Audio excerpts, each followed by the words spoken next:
In a while, we'll see the official start of the Invitational. So you still have time to invite a family member, neighbor, or friend. It's all going down at the Karani James Athletic Stadium. This is the second year of the Invitational. Of course, last year saw the inaugural Invitational. This year, year 2, Classique Lighting Caribbean Communal Invitational 2026.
Grenada, this one is powered by greatness.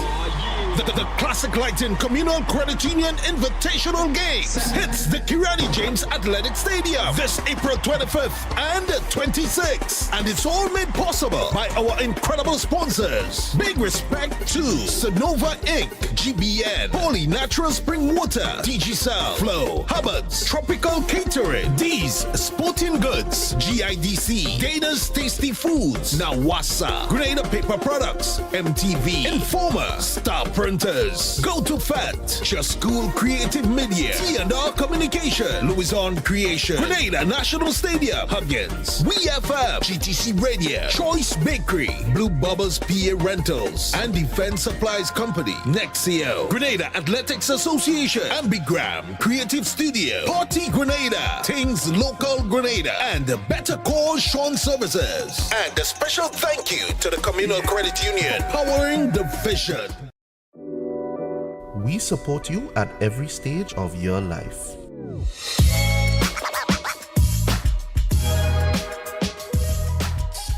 For business,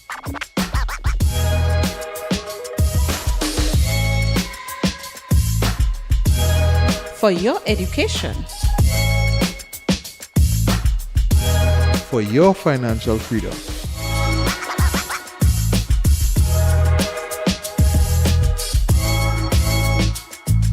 for that new ride. Upgrade your life with the Communal. Contact us today.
10:30 in Grenada and the rest of the Eastern Caribbean. Time for the official opening ceremony of Classique Lighting Caribbean Communal Invitational 2026.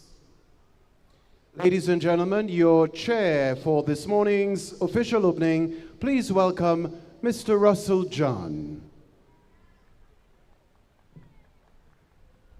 Thank you very much, Kenroy, and a pleasant morning to all of you here at the Grenada Athletic Stadium, and of course to those of you joining us online. Welcome to the 2026 staging of the Classique Lighting Communal Credit Union Invitational 2026. This is the second edition of the games. We have 57 total schools, clubs, and teams in competition. Over 700 athletes, 27 of which are sponsored by Classique Lighting Communal.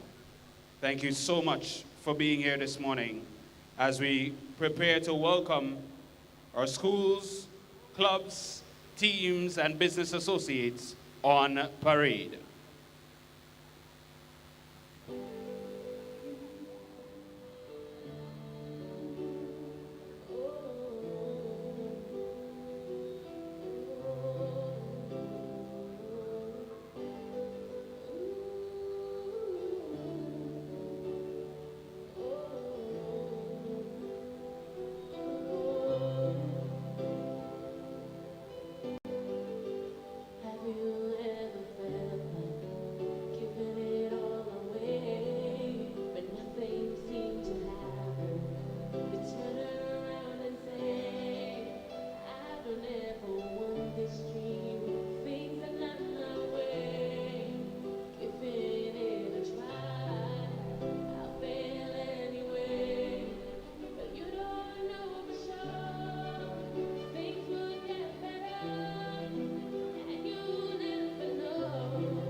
Ladies and gentlemen, welcome the Grenville Pre-Primary School.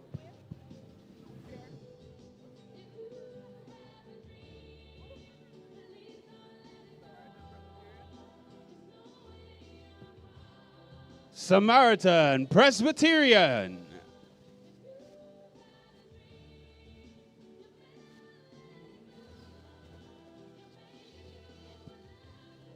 Let's welcome Bonaire Government.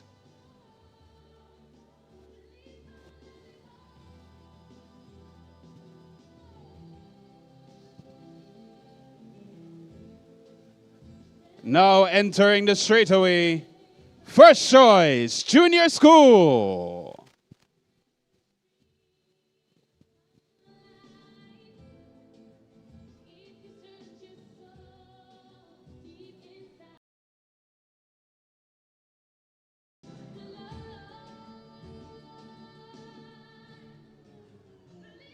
Ladies and gentlemen, now entering the straightaway, St. John's Anglican.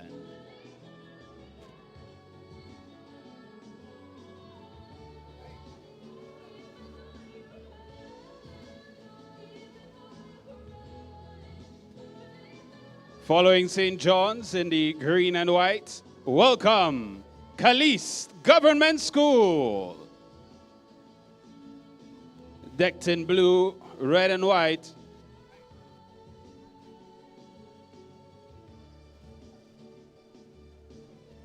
Following Classique, the St. George's Anglican School.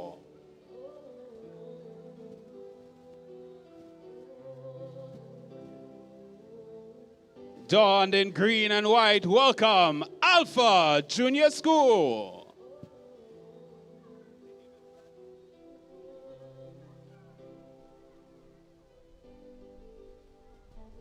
Now entering the straightaway, let's welcome the St. David Branch.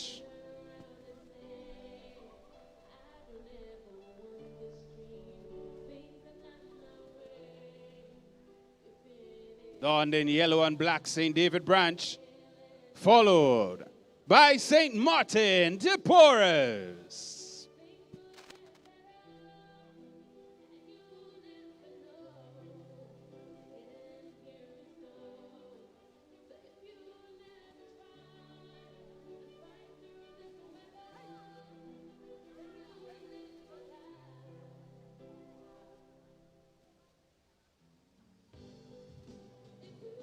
Now entering the runway, St. Teresa's Catholic.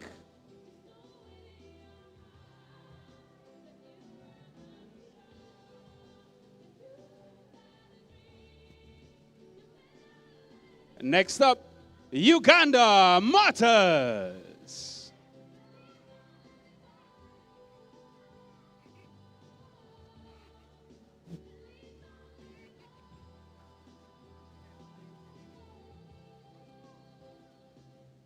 Ladies and gentlemen, in the all white, the GTC Anglican High.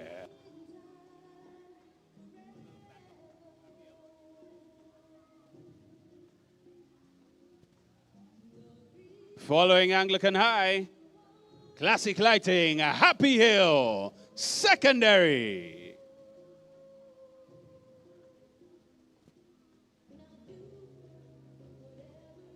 In the bright, neon green, Classic Lighting, Wester Hall Secondary.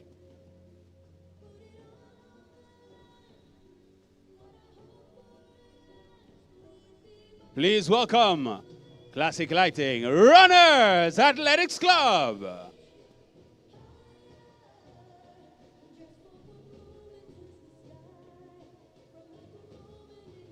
Following Runners, welcome the Classic Lighting, Boca Secondary.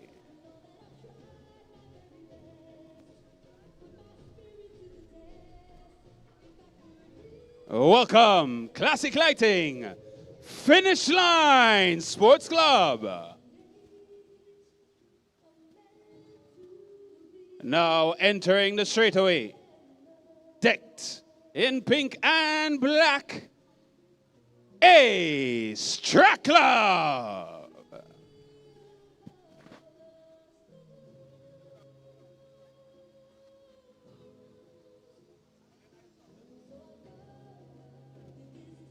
Please welcome Classic Lighting, South City Rising Stars.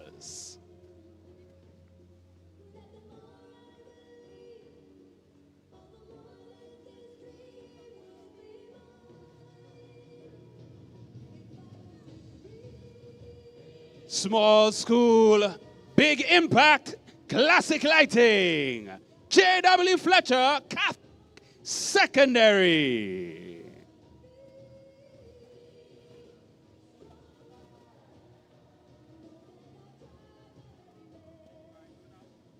Now entering the straightaway, Classic Lighting, SGI, the St. George's Institute.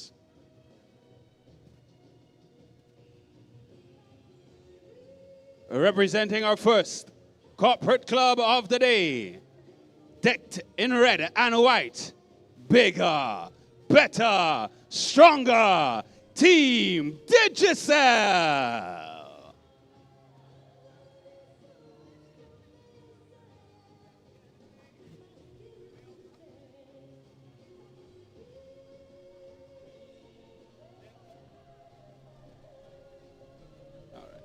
Now entering the straightaway, please welcome the Jet Setters Sports Club.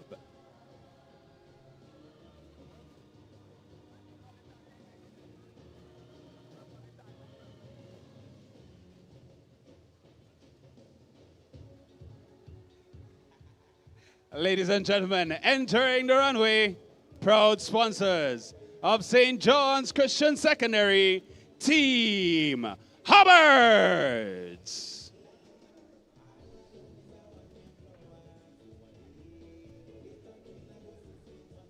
Now entering the 100-meter track, Paraclete Government.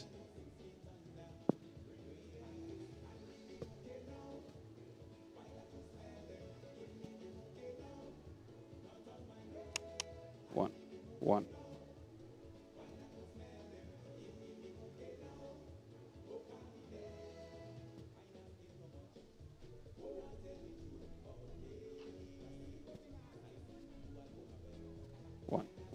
One.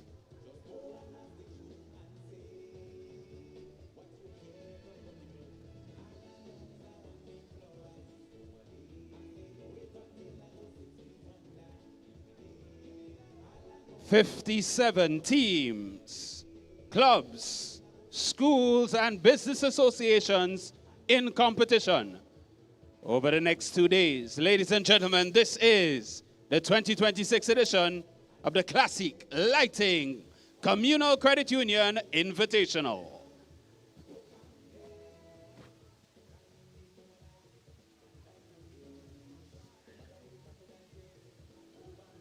Let's put our hands together for all of our teams, all of our clubs, all of our institutions. And I invite you all to stand with me as we get set for prayer. And we'll welcome to the podium, to the official opening prayer, Mr. Pastor Jason Douglas.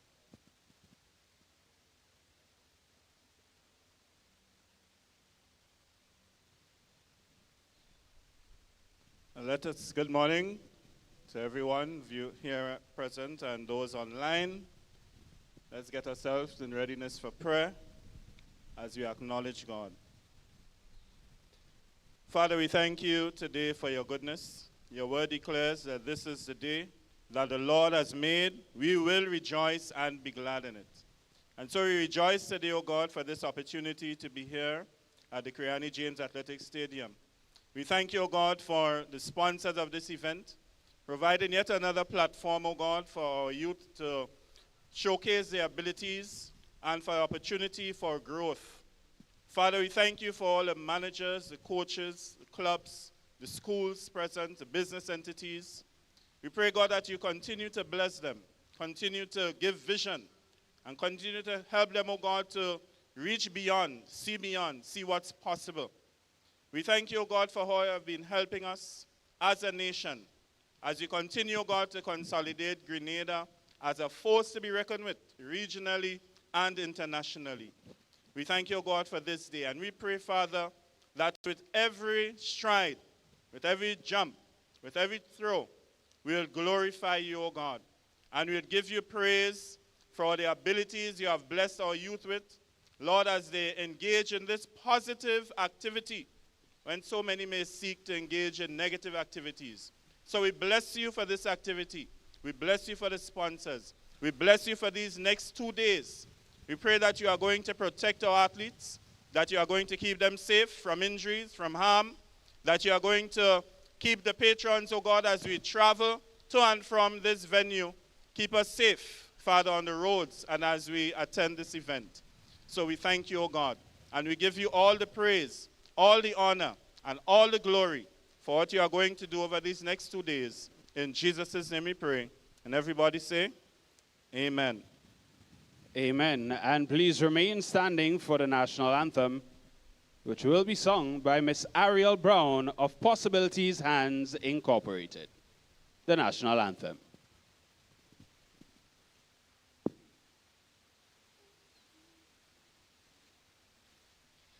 Hail, Grenada, land of ours, we pledge ourselves to thee. Heads, hearts, and hands in unity to reach our destiny. Ever conscious of God, being proud of our heritage, may we with faith and courage aspire, build, advance as one people, one family. God bless our nation.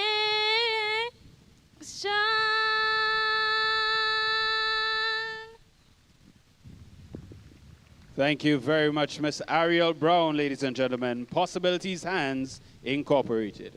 You may now be seated as we continue this morning's ceremony. The Classic Lighting Communal Invitational is possible through partnership between two key entities, Classic Lighting Caribbean and the Communal Credit Union. To offer remarks on behalf of Classic Lighting Caribbean, please welcome Mr. Kamal Clark, Managing Director of the Barbados branch. Mr. Clark.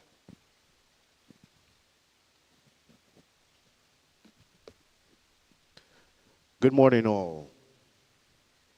First of all, let's say pleasant good morning and warm welcome to the manager of Classic Lighting Caribbean, Mr. Martin Bidou, the Classic Lighting team regionally.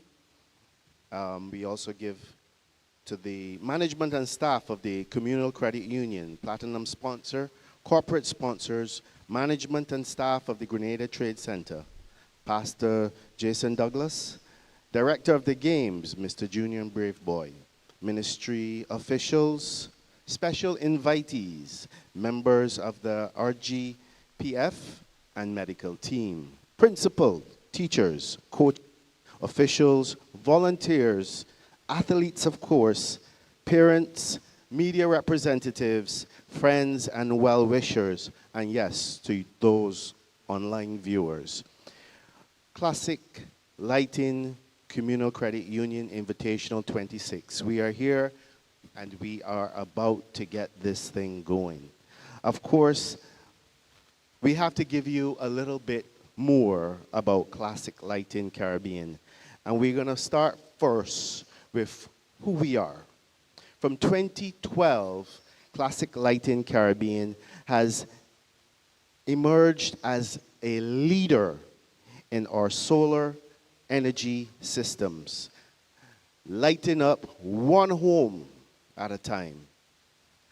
The ethos of Classic Caribbean Lighting is to make sure that there's a synergy between our community, our governments, and to make sure that every home is provided with clean energy. As the Barbados branch, I want to say, being invited into the team of Classic Caribbean, I am very proud to put all of the products of Classic Lighting Caribbean to our Barbadian public. And I know, Grenada, you can also say the same. Classic Lighting Caribbean carries warranties and guarantees that makes the product emerge as #1 in the marketplace.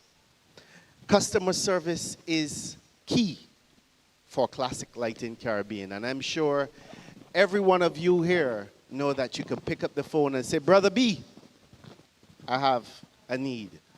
Classic Lighting Caribbean will be there for you.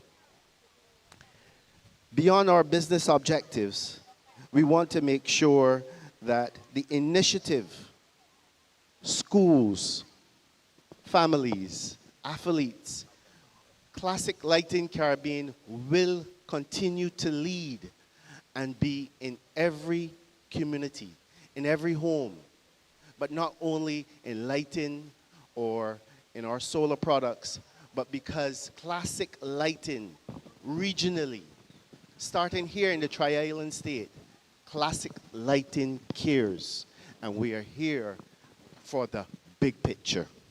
So I want to tell all of you that are online, that may be hearing about Classic Lighting Caribbean for the first time, come over to Booth 101. Have a conversation. See our products. Go online, see our products. Learn more about Classic Lighting Caribbean. We thank you for being here. We thank all of the athletes for being a part of these games. We invite Grenada, all of you at your homes, come on down. Enjoy what we have to offer you here today. Thank you, and we look forward to a great and blessed event. Thank you.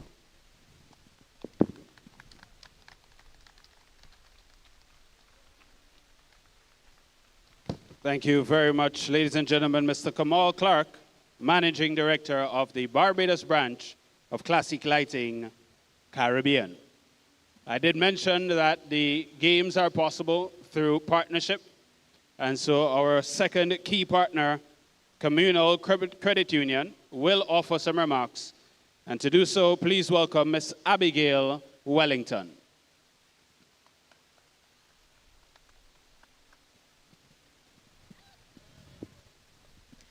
Good morning, distinguished guests, athletes, officials, corporate entities, and valued supporters.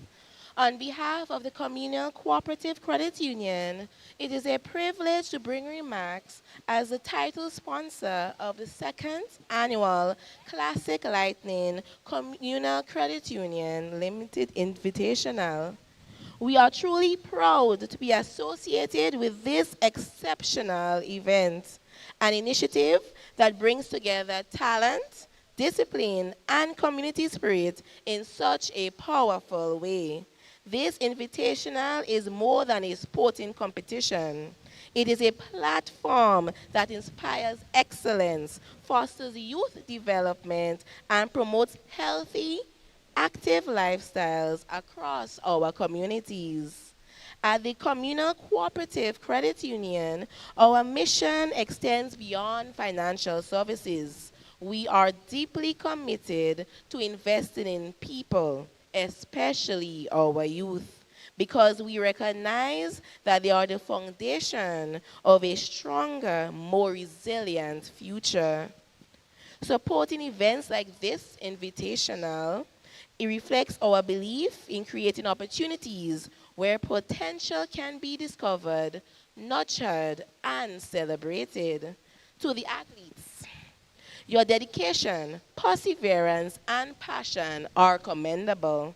Each of you represent not only personal ambition, but also the hopes of your families, schools, and communities. Whether you win or not, your participation alone is a testament to your discipline, courage, and continue to aim high and push beyond your limits. To the Classic Lighting Caribbean team and all corporate entities, we applaud your vision and commitment. The success of this event is a direct reflection of your hard work and your passion for developing sport at the grassroots and competitive level. To the officials and volunteers, thank you for your service. Your efforts ensure fairness, structure, and excellence through this event. And to the supporters and spectators, your encouragement creates the energy that drives these athletes forward. Your presence matters more than you know. As title sponsor, We affirm our commitment to initiatives that uplift our community and empower our people. We look forward to seeing this invitational continue to grow in stature, impact, and reach in years ahead. In closing, we wish all participants a successful and rewarding competition. Compete with integrity. Give your best and enjoy every moment. Thank you. And may this second annual Classic Lighting Communal Credit Union Invitational be a tremendous success. Thank you very much, Ms. Wellington. On behalf of title sponsor, Communal Credit Union. Ladies and gentlemen, we now welcome the Spiceland Dancers. They'll be delivering a cultural item for us.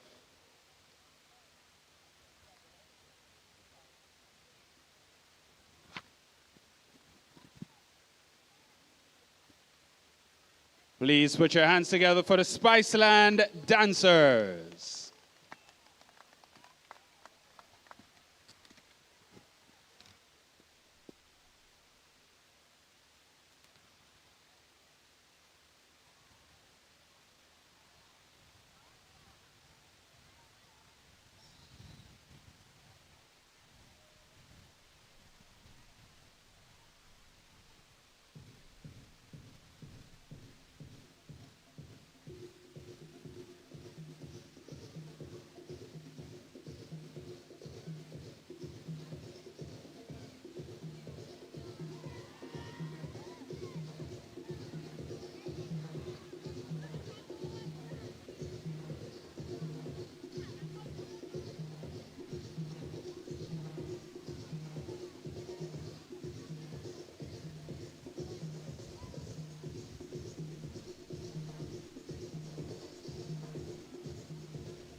Ladies and gentlemen, let's put our hands together once more for the Spiceland dancers.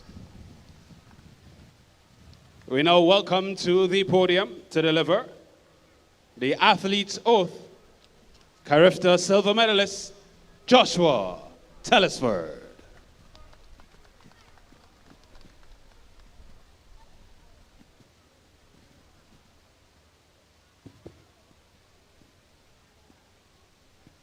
Good morning all. We, the athletes competing in this, the Classic Lightning Communal Invitational Sports Meet, do pledge that we would participate in these games in the true spirit of friendship and sportsmanship, abiding by the rules which govern the meet, for the glory and honor of God, our schools, our clubs, business sectors, and our nation. I thank you.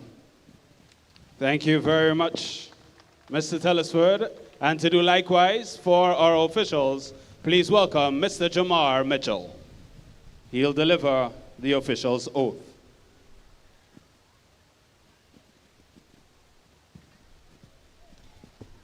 Good morning, everyone. On behalf of all officials, I humbly pledge that we would participate in this, the Classic Lighting Communal Invitational Sports Meet, with complete impartiality, observing the rules which govern the meet to ensure the smooth running and high standards of these games. Thank you. Thank you very much, Mr. Mitchell. So the athletes have given their oaths, so to the officials. Ladies and gentlemen, there's one thing left, and that is to declare these games open. And so join me in welcoming Mr. Michael Francois, who will do just that. Mr. Francois.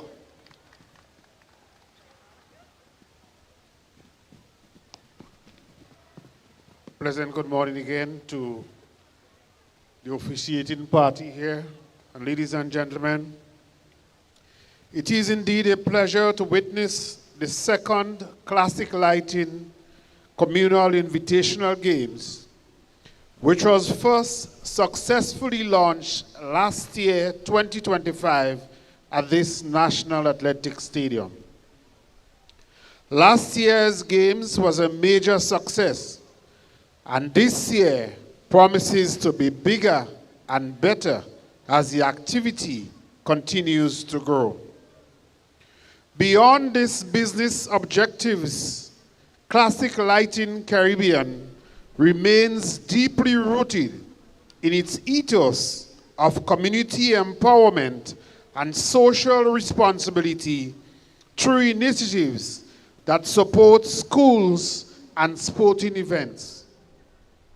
Sports has the unique power to inspire, unite, and push the limits of what is possible. So I wish every athlete and other participants in these games every success. Therefore, it is my distinct privilege and pleasure to declare the 2026 Classic Lighting Communal Invitational Games officially open. Good luck to all participants, and may we have an enjoyable games. Thank you, everyone.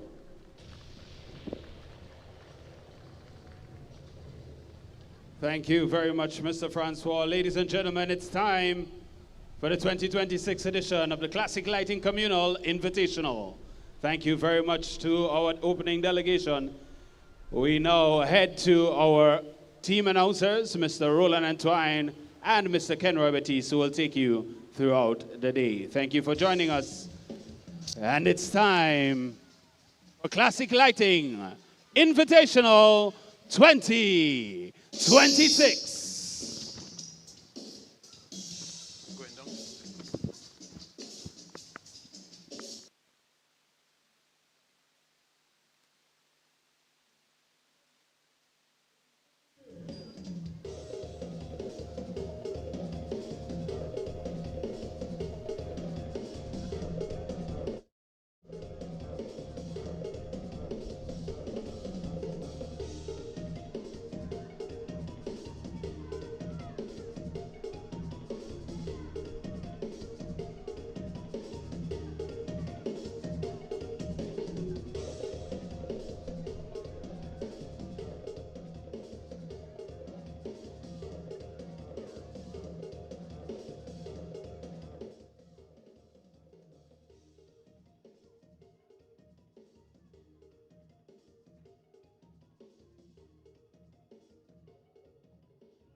Grenada, this one is powered by greatness. The Classic Lighting Communal Credit Union Invitational Games hits the Kirani James Athletic Stadium this April 25th and 26th. And it's all made possible by our incredible sponsors. Big respect to Sonova Inc., GBN, Holy Natural Spring Water, DG Flow, Hubbard's, Tropical Catering, D's Sporting Goods, GIDC, Dana's Tasty Foods, Nawasa, Grenada Paper Products, MTV, Informer, Star Printers, Go to Fat, Just School Creative Media, T&R Communication, Louison Creation, Grenada National Stadium, Huggins, WeFM, GTC Radio, Choice Bakery, Blue Bubbles PA Rentals, and Defense Supplies Company, Nexio, Grenada Athletics Association, Ambigram, Creative Studio, Party Grenada, Things Local Grenada, and Better Call Sean Services. And a special thank you to the Communal Credit Union, powering the vision.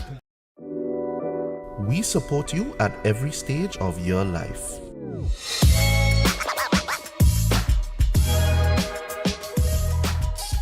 For business,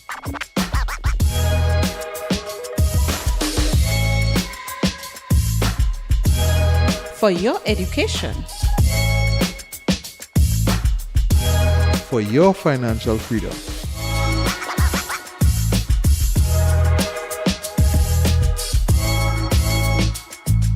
For that new ride.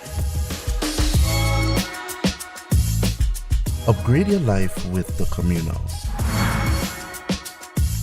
Contact us today. Grenada, this one is powered by greatness. The Classic Lighting Communal Credit Union Invitational Games hits the Kirani James Athletic Stadium this April 25th and 26th. And it's all made possible by our incredible sponsors. Big respect to Sonova Inc., GBN, Holy Natural Spring Water, DG Flow, Hubbard's, Tropical Catering, D's Sporting Goods, GIDC, Dana's Tasty Foods, Nawasa, Grenada Paper Products, MTV, Informer, Star Printers, Go to Fat, Just School Creative Media, T&R Communication, Louison Creation, Grenada National Stadium, Huggins, WeFM, GTC Radio, Choice Bakery, Blue Bubbles PA Rentals, and Defense Supplies Company, Nexio, Grenada Athletics Association, Ambigram, Creative Studio, Party Grenada, Things Local Grenada, and Better Call Sean Services. And a special thank you to the Communal Credit Union, powering the vision. We support you at every stage of your life.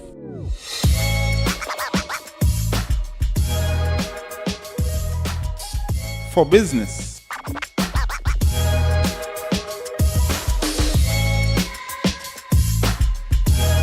For your education. for your financial freedom.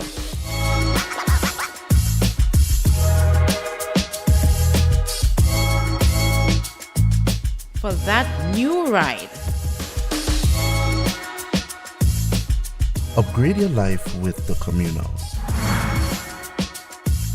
Contact us today.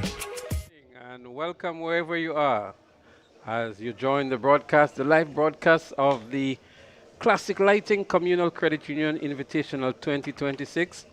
We're here right now at the Kirani James Athletic Stadium. We've just gone through the official opening ceremony and we're getting set for event number 1. To bring you the live commentary, I have with me Mr. Bernard Antoine and myself, Leslie Smith, and we're delighted to bring you the live coverage wherever you are in Grenada, throughout the region, throughout the diaspora, any part of the world on your mobile devices, your television screens, your computers, wherever you are, we are delighted to bring you live track and field action. Bernard, good morning and welcome. Good morning to our viewing and listening public. It's a good day for track and field, so much so that we have been promised what the meteorologists describe as mostly fair weather today. So we're looking forward to that. That's a good sign indeed, as we see the shot here on screen. Cloud just passing over now, but pristine conditions here. Not much of a strong wind at the moment, and we expect to see some impressive performances. But Bernard, this is towards the back end of the track and field season, and we may have a very checkered maybe turnout or some invariability in performances as well, as most of the athletes would have peaked already. We had Intercall, we had Carifta, and now we have the Classic Lighting Communal Credit Union Invitational 2026. We still have one more track and field meet throughout the season, but your expectations in terms of the atmosphere, in terms of the attention that these games have created, and the expectation on the performances of the athletes as well. Yes, I think it's a good idea. It's a good idea to bring not just the schools, which are primarily what we will get right through the track and field season, but we also have the businesses. We have, it's a variety of participants today. So one can expect sort of a holistic approach to this sport meet, not just excitement on the track or on the field. I noticed we have business like tug of war, and the rivalry that would have started in the first edition of these games last year. We expect that to continue. I've seen the Bus Association, I've seen some banks here. In fact, we have something like 19 clubs and 19 schools here, 9 businesses that are represented here. And these are some of the larger businesses in Grenada. So we expect a bit of a rivalry and competition right throughout over these next 2 days. Well, I enjoyed the build-up to these games, Bernard, with how it was being advertised and promoted, with the busmen versus the police, Digicel versus Flow, Grenada versus Nawasa, I think it was, and they've matched up these businesses nicely to compete in the tug of war and maybe several other events as well. And so this is a special feature for the Invitational 2026 as it continues. And that is the point. One would expect that as this grows, and here one is making a very bold prediction that this will grow, certainly among the businesses. And the rivalry that we can see now in some of the sporting disciplines in Grenada, one can think of the windball cricket.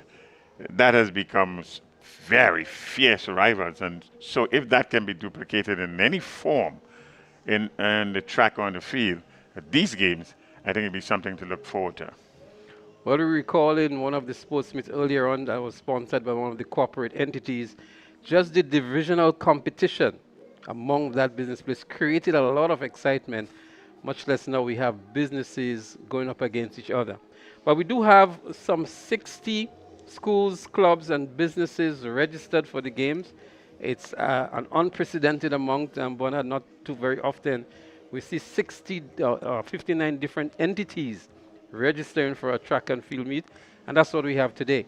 Yes, and again, I think it is quite deliberate that it's the sports meet today extended its tentacles right through the length and breadth of Grenada and as far as is possible into various businesses, schools, and clubs.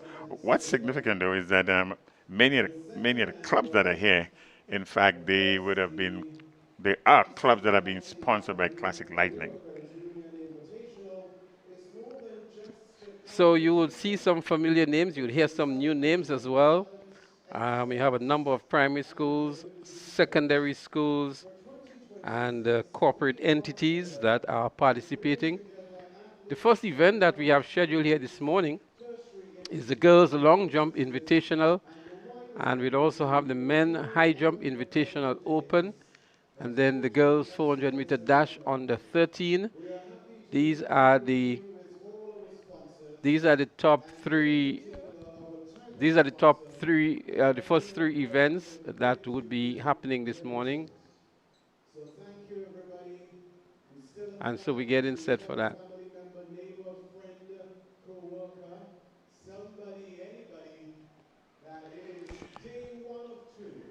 Yes, Leslie, and again, it's Classique Lighting. Classic Lighting, the principal sponsor along with the Communal Cooperative. So it's a wonderful thing to have this collaboration with these 2 entities in Grenada here. The morning session is going to be a short one, Leslie, what we have on paper here. Some 12 events, 2 finals that are coming out of this morning session, but certainly in the afternoon, evening session, we have a lot more events, and they're all finals in the afternoon, evening session. So well, I think, Bernard, maybe it's an opportune time while we get ready for the first event to look at the contribution that Mr. Martin Bido is making to these schools, these clubs, to track and field on a whole. We recall at Intercol Games, for example, over 7 schools have been sponsored by Classic Lighting. In the primary schools, a similar situation as well.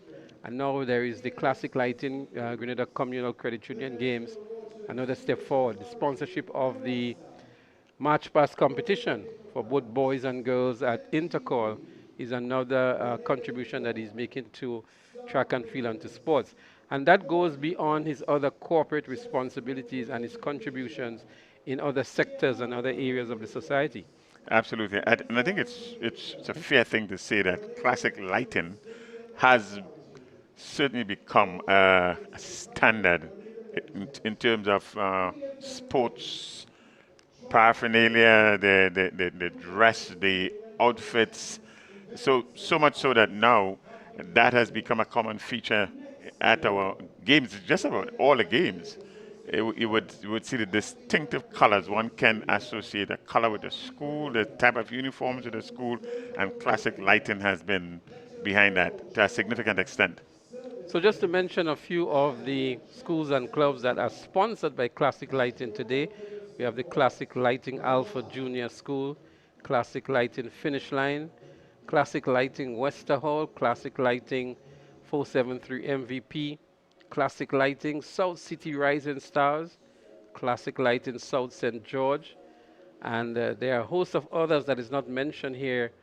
The Boca Secondary, for example, is also sponsored by Classic Lighting, Anglican High School, Happy Hill Secondary, and so Classic Lighting has definitely made their mark, their contribution, and they continue to do so. And we say kudos to Mr. Bido and his team, and also to the Communal Credit Union for partnering with Classic Lighting to ensuring that we have the necessary support for the games today and tomorrow.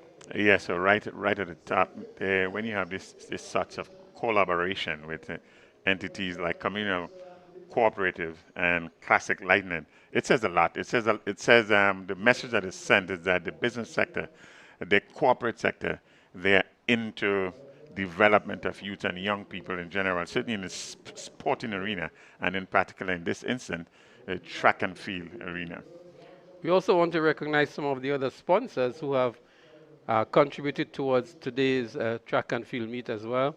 We have, of course, the Communal Cooperative Credit Union, Sonova Inc., the Grenada Broadcasting Network, Poly Natural Spring Water, Digicel, Flow, Jonas Brung and Hubbards, Tropical Catering, D's Sporting Goods, the GIDC, Dana's Tasty Foods, Nawasa, Grenada Paper Products, MTV, Grenada Informer, Star Printers, Go to Fet, Just School Creative Media, our very own here, TNR Communication, Louison Creation, Grenada National Stadium, George F. Huggins and Company Limited, We FM Radio, Choice Bakery, Blue Bubbles PA Rentals and Event Supplies Company, Nexio, the Grenada Athletics Association, Ambigram Creative Studio, Party Grenada, shout out to Nazim Benjamin, Things Local Grenada, Better Call Sean Services, and the Jet Setters Club.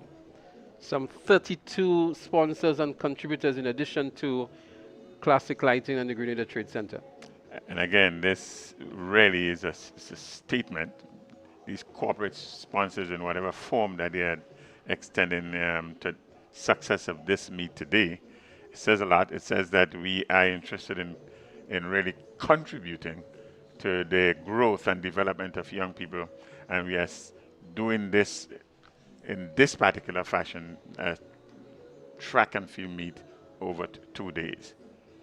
So we're getting all set for event number 1 on the track shortly. The event number 1, well, that's on the field. The event number 1, the girls' long jump invitational, and event number 2, the men's high jump international invitational and open.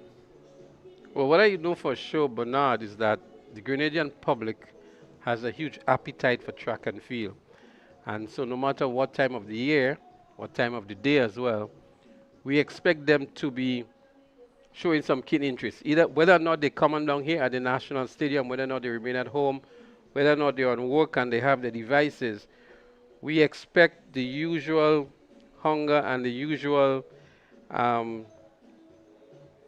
interest that our local people have for track and field. And we don't want to leave out the people who are out there in the diaspora and throughout the world who are tuned into the broadcast as well. And the athletes are here. We saw them during the March Past earlier on.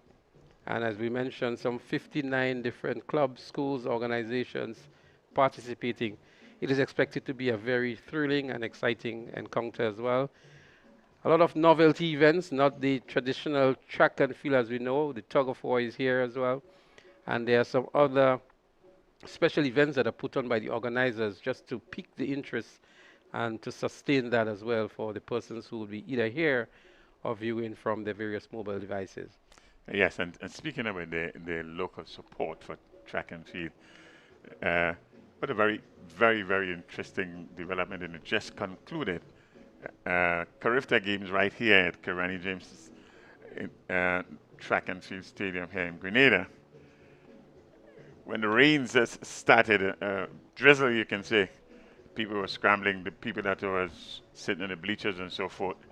By the time you get to the final day, rain or no rain, or drizzle or no drizzle, people were staying put. That really was a testimony in itself, that here is just for a short time, short interruption. We are here for track and field, and we are going to sit and stand on, view what's happening on the track and on the field.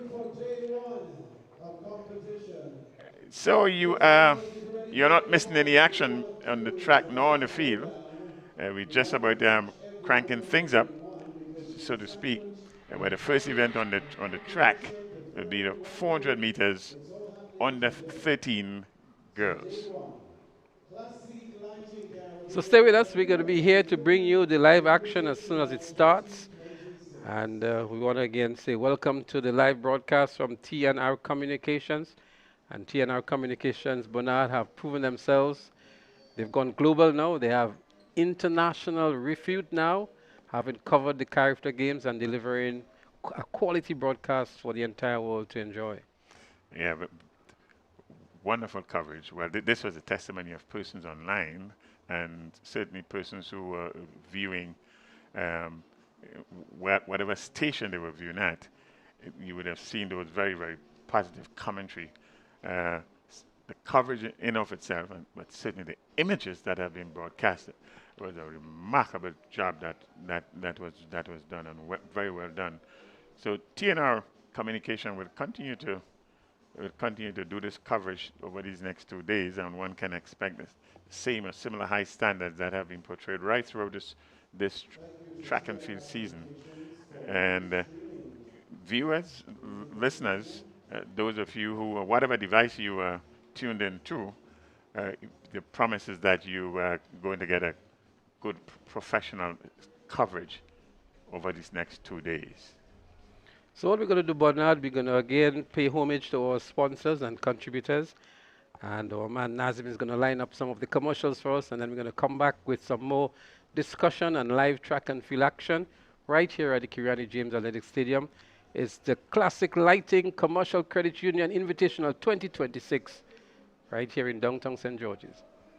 Grenada, this one is powered by greatness. The Classic Lighting Communal Credit Union Invitational Games hits the Kirani James Athletic Stadium this April 25th and 26th. And it's all made possible by our incredible sponsors. Big respect to Sonova Inc., GBN, Holy Natural Spring Water, DG Flow, Hubbard's, Tropical Catering, D's Sporting Goods, GIDC, Gators Tasty Foods, Nawasa, Grenada Paper Products, MTV, Informer, Star Printers, Go to Fat, Just School Creative Media, T&R Communication, Louison Creation, Grenada National Stadium, Huggins, WeFM, GTC Radio, Choice Bakery, Blue Bubbles PA Rentals, and Defense Supplies Company, Nexio, Grenada Athletics Association, Ambigram, Creative Studio, Party Grenada, Things Local Grenada, and Better Call Sean Services. And a special thank you to the Communal Credit Union, powering the vision. We support you at every stage of your life.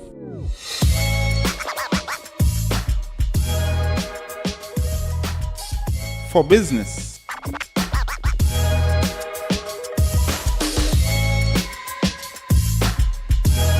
For your education. For your financial freedom.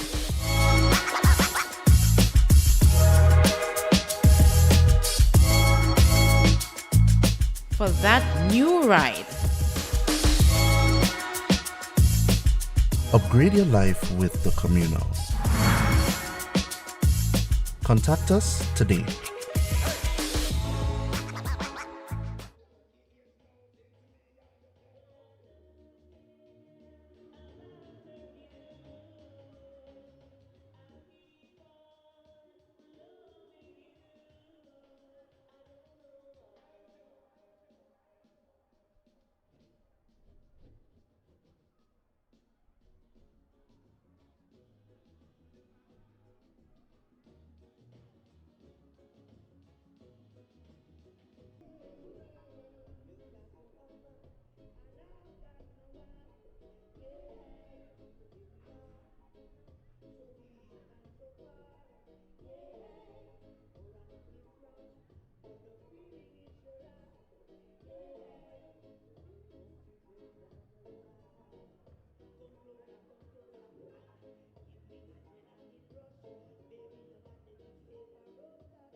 Almost there, getting set for the start. Day number 1. Got loads of action to look forward to. Classic Lighting, Caribbean Communal Credit Union, Invitational. There's the mixed tug of war, business sector. Got the women's cricket ball through, business sector to come in the afternoon session here on day number 1. We've got the mixed 1500 meter race walk, as well as a 60 meter dash. All for members of our corporate supporters.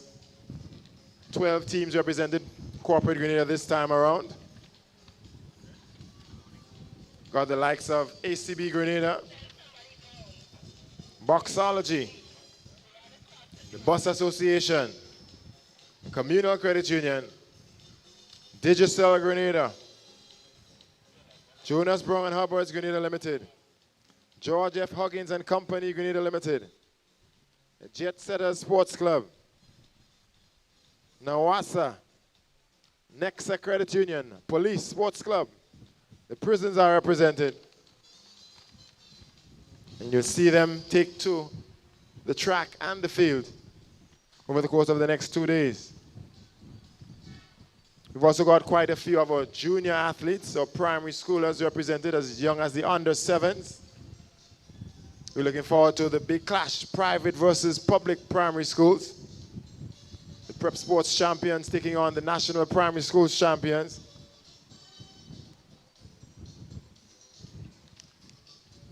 And of course, you'll see all of the Classic Lighting Caribbean clubs and schools on display over the course of the next 2 days. Some 27 schools sponsored by Mr. Martin Bideau and the folks at Classic Lighting Caribbean.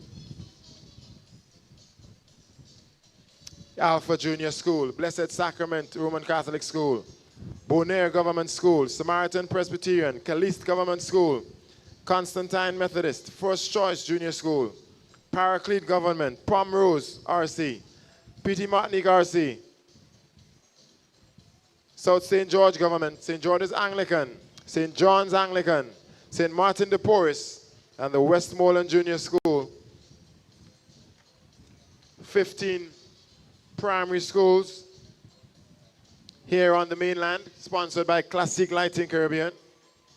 You've also got Harveyville Government, Leicester RC, and Mount Pleasant RC from the Sister Isle. And that's just the primary school list. Secondary schools, you've got the GDC Anglican High, Boca Secondary, Bishop's College out of Carriacou, Grenada STA Comprehensive, Happy Hill Secondary, J.W. Fletcher Catholic Secondary, MacDonald College, Wester Hall Secondary, and the St. George's Institute. Some 27 schools sponsored by Mr. Martin Bideau. Hats off to him and the team at the Grenada Trade Center and Classique Lighting Caribbean. Not to mention the clubs sponsored by the team. Quite a number just as well. For the Classic Lighting Finish Line Sports Club, Classic Lighting 473 MVP, Classic Lighting South City Rising Stars. Seems like an endless list this is. He says thank you so much to Mr. Martin Bideau and the entire team for putting on these games and for their contribution to youth and nation building across the tri-island state of Grenada, Carriacou, and P.T. Martinique. This is the second edition, the 2026 version of the Classic Lighting Caribbean Communal Credit Union Invitational.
kicking things off with the action in the field.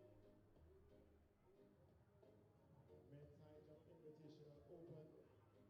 About step to begin. The athletes have warmed up. 9 athletes in this field. Bar is going to start off at 1.60 meters.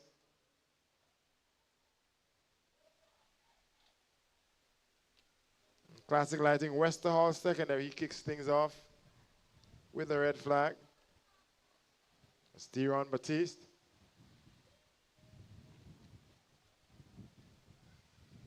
Jedediah Roberts of Fusion Athletics.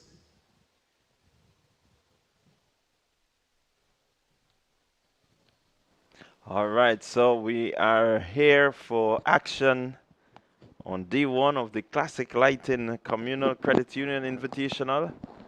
And on your screen, the high jump open. And that's the first bit of action that we have for you in the field. And I know certainly in a while we will have some track events coming up. Competitor there from the Westerhall secondary, Classic Lighting Westerhall. Clearing the bar set at 1.60 meters. And that's the entry height for the high jump open.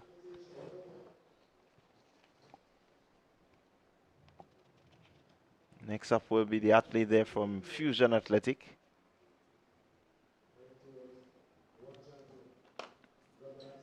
So it is the, welcome back, and it is the men's high jump invitational. We have some 16 athletes listed here, but on screen, considerably less, but we will fill you in, tell you the exact number of persons who are competing in this event. This first event on the field, men's high jump invitational open.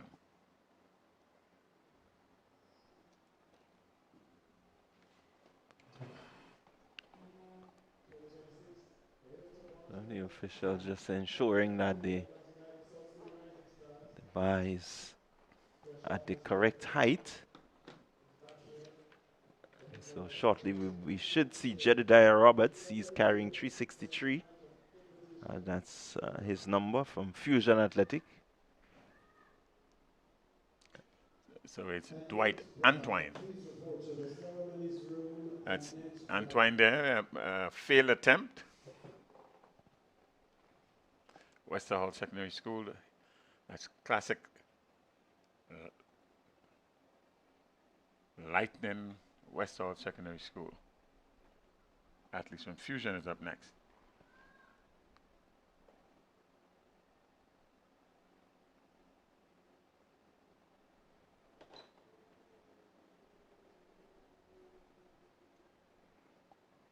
Yeah, another field attempt. Just seemed to be missing a bit there in terms of his approach. That's Roberts, Jedediah Roberts. Our title sponsor, the Communal Cooperative Credit Union. Thank you so much.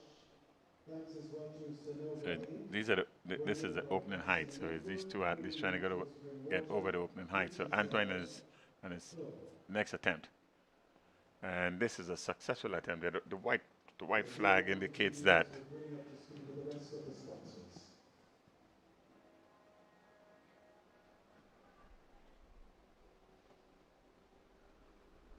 It's another attempt from Roberts. Yeah, I think Robert needs to clear this height here.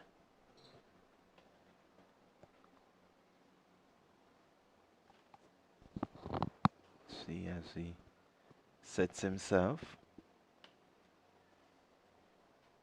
Maybe just need to get a bit moment. He really got some good height there, but on the downward drop just seemed to have touched the bar. Yeah, he certainly had the height, but it's a bit of a failure with the technique and getting the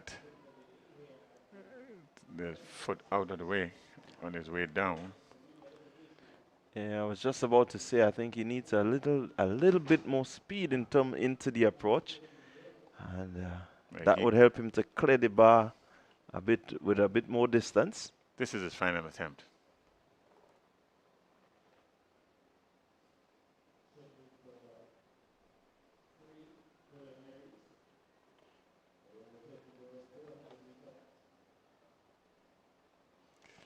Same flaw in the technique, but this time it's on his way up, clipping the bar.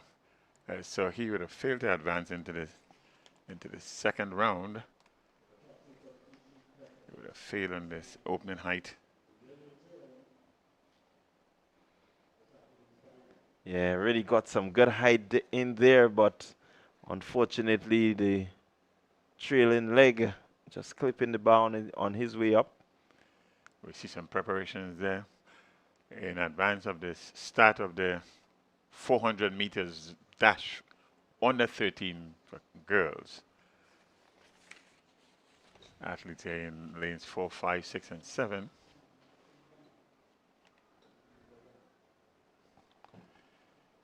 That's Renaya Ranger,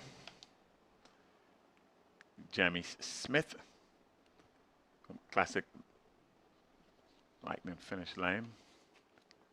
Lightning finish line. Sanjay Simon, TSN Bernard. Those are your starters here. Well, we saw Jamie Smith at the National Primary School Games. Was very, very impressive. She did quite a bit of the bulk of scoring for St. George in the National Primary School Games. She did well on track and also in the field. And so one expects that she will continue her form. Her season has been pretty good so far. And certainly with just a few more events to culminate the athletic season here in Grenada, she would want to just ensure that she shows what she's got. Yeah, it'd be nice to stand up here. So it's the first event on the track, and that's a 400 meters under 13 girls. In lane number 4, it's Jamie Smith. She's from finish line. Kamaya Thomas. She's in lane number 5. Sanjay Simon, lane number 6. And in lane number 7, Tia Saint Bernard. Yeah, quite a few familiar names here. Sanjay Simon, also very impressive at the primary school meet. Distinctive green in 7, that's Alpha Junior School.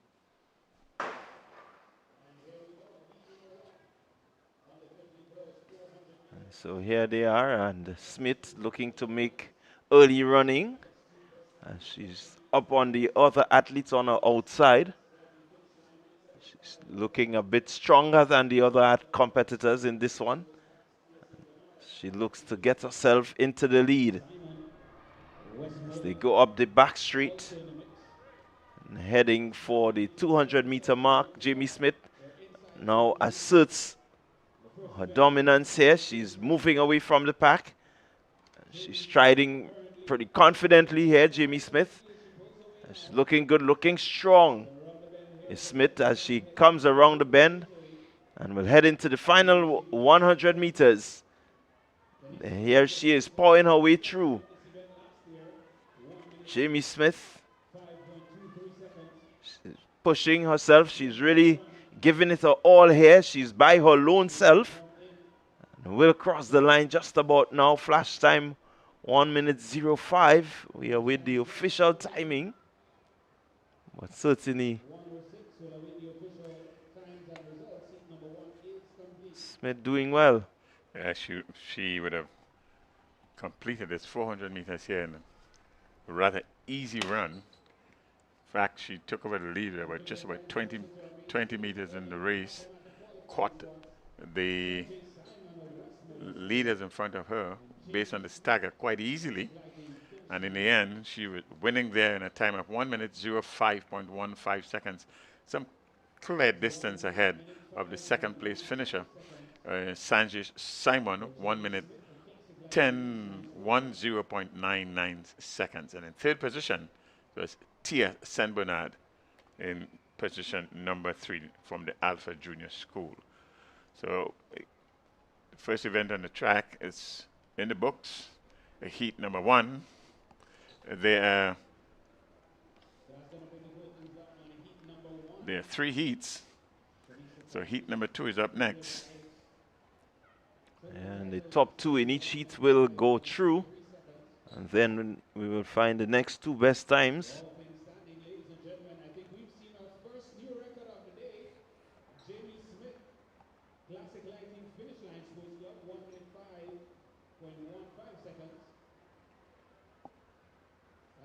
So it's sure to advance to the finals.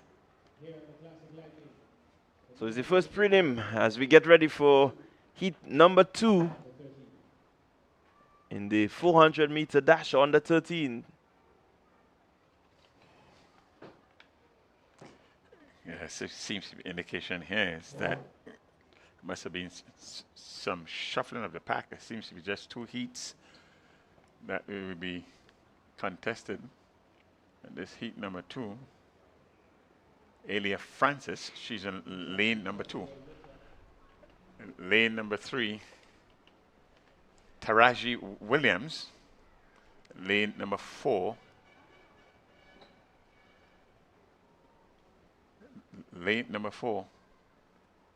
Kaimitra Telesford.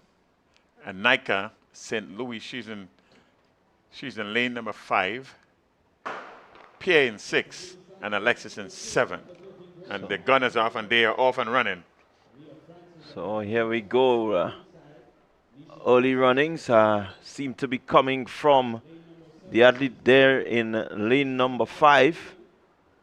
But Pierre also responding, a pair of sprinters athletics. And she has also been pretty impressive over the athletic season, Chaya Pair. She looks to assert her dominance here. She's moving ahead of the athlete on her outside in lane 7. That's Nisha Alexis. And here comes Pair into the straightaway now. She does have some challenge on her inside. And that's Francis from Runners Athletic. Sorry, Rising Champs. Francis from Rising Champs. She's ahead of Pair. Pair looking to respond, but nothing really to worry over. The top 2 will advance.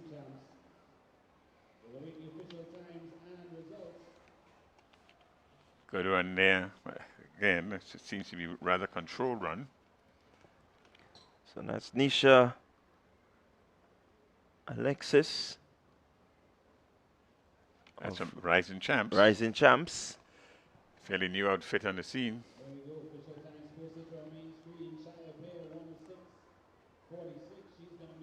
And Shira Pierre in 2nd position. And 3rd position is Nisha Alexis. Again from Rising Champs. The Sprinters Athletic Club, that's Shira Pierre. She's from Sprinters Athletic. Rising Champs in position number 1 and 3. And the 4th place finisher, Kaimitra Telesford from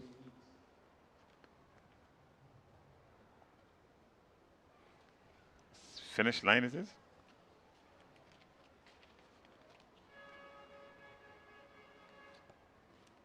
That's First Choice Junior School. First Choice Junior School, that's Telesford from First Choice. A winning time of 1 minute 05.69 seconds. And Shira Pierre in 2nd position, 1 minute 06.46 seconds. Your 3rd place finisher, Rising Champs, 1 minute 09.05 seconds. Those are your 3 your top 3 finishers here.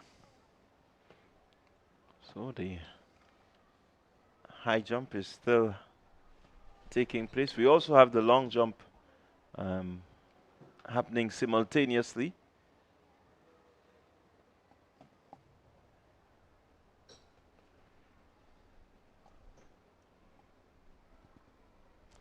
That's Michael Gidhari, South City Rising Stars.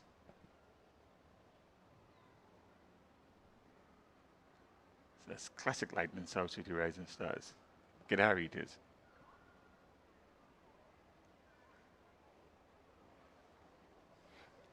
Yeah, good attempt there from Gidhari, but knocking the bar down while he's still trying to get up over it. So he just needs to maybe just go back and work on the technique thereabout. Well, as we predicted, there was a combination of the 3 heats into 2.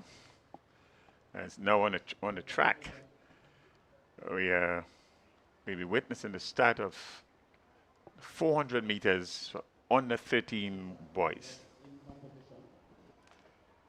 400 meters under 13 boys.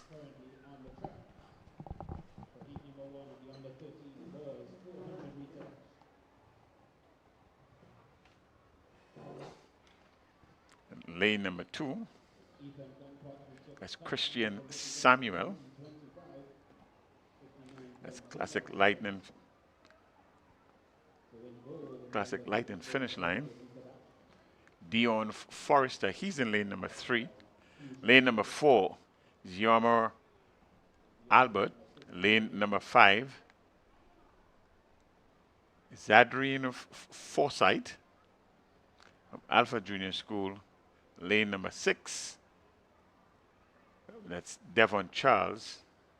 And in lane 7, Kemal Hall. And the gunners sound good and they are off. So the competition there seemed to be coming from Hall on the outside. He is running well. You have Alpha Junior School, St. Mary Junior School, first choice in there. Rising Champs also in there, but out front is Kemal Hall from Sprinters. Sprinters Athletic.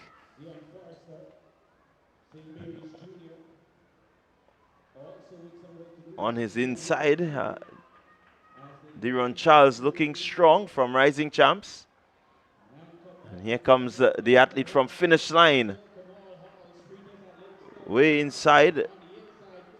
That's Christian Samuel of.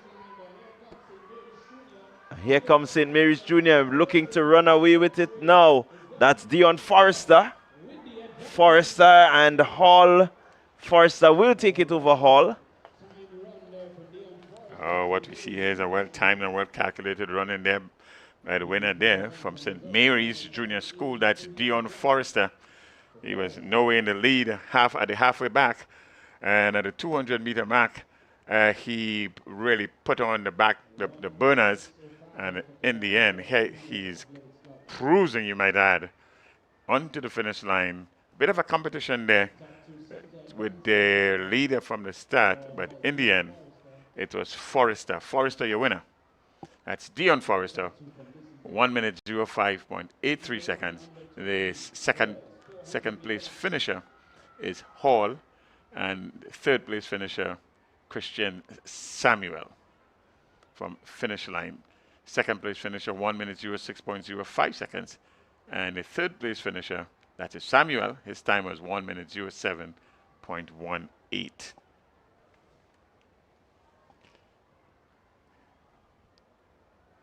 Yeah, that's heat number 1, Clyde. There are 4 heats. Let's see if they're going to do any combining here. Just to make sure we get some fill lanes. But heat number 1 is in the books. Yeah, we're getting ready for heat number 2. On the 13 boys, 400 meters.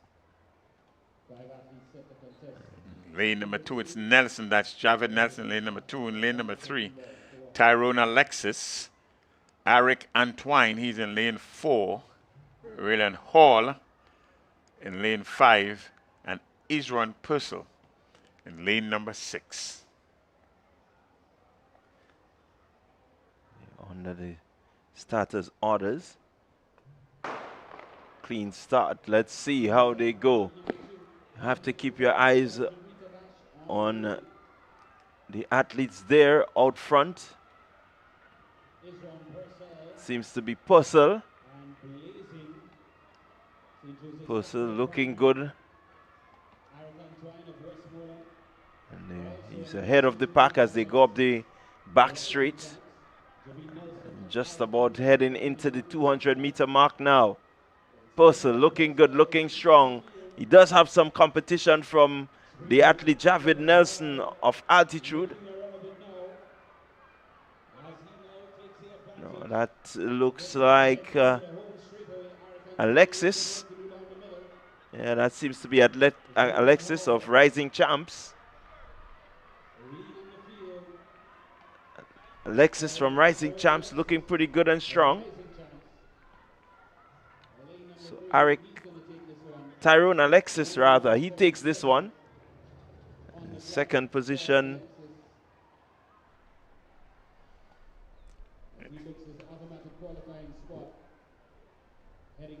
Eric Antoine will get the second position. Pretty good strong run there from Alexis.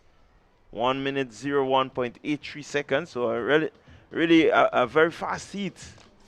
Fast and rather comfortable running. In the end, he won by some 25-30 meters. That's Alexis winning. And good control run by the, well, it must have been about the 100, 150, 160 meters. He took over the lead and he finished strong. Heat number 3 is up next. Here at the Grenada James Athletic Stadium. 4 heats that are scheduled here. So far, heat number 2 has proven to be the faster of the 2 heats that have gone so far. He seems to have a full range in this one. Heat number 3, under 13 boys, 400 meter dash. A full field, 8 athletes set to contest. All 8 athletes listed here. They're on the track. It's Cale Bain. He's in lane number 1. Cassius Purcell in lane number 2. Here Pascal in Agel Pascal in lane number 3. Wayne Neptune. Wayne Neptune, a name that we have been talking about right throughout the year. He's in lane number 4. Guion Samuel in lane number 5, and the gun is off, and so they are off and running. So let's see how they go. It's quite even, and on the outside, Keishon Cobb seemed to be leading this race. Keishon Cobb running for St. George. He's out front. South City Rising Stars in Cameron Hosford. He's also running well. But out front, your leader right here, that's Keishon Cobb. He really had a good, outstanding primary school games. Saw him run really well at the Carifta Trials. Here he is, looking strong, really not challenged yet. A champion runner for the St. George's branch of the GUT primary school games, and hey, he's winning comfortably tonight. Yeah, it does look pretty strong there, Cobb. Crossing the line in I will make it a relatively good time. Some 25 meters ahead of the second place finisher. That's Cobb from St. George's branch at 1 minute 04.50. A pretty good time. Yeah, ran well. He was out in lane 8.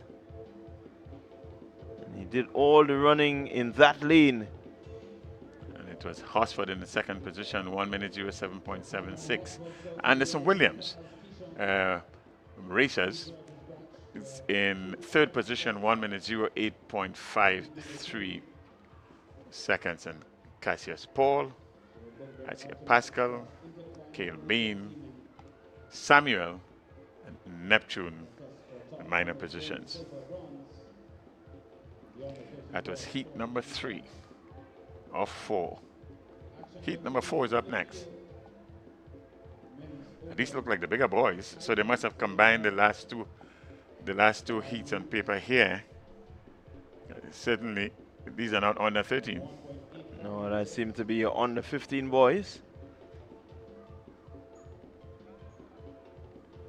Oh, so we're going to the under 20 boys.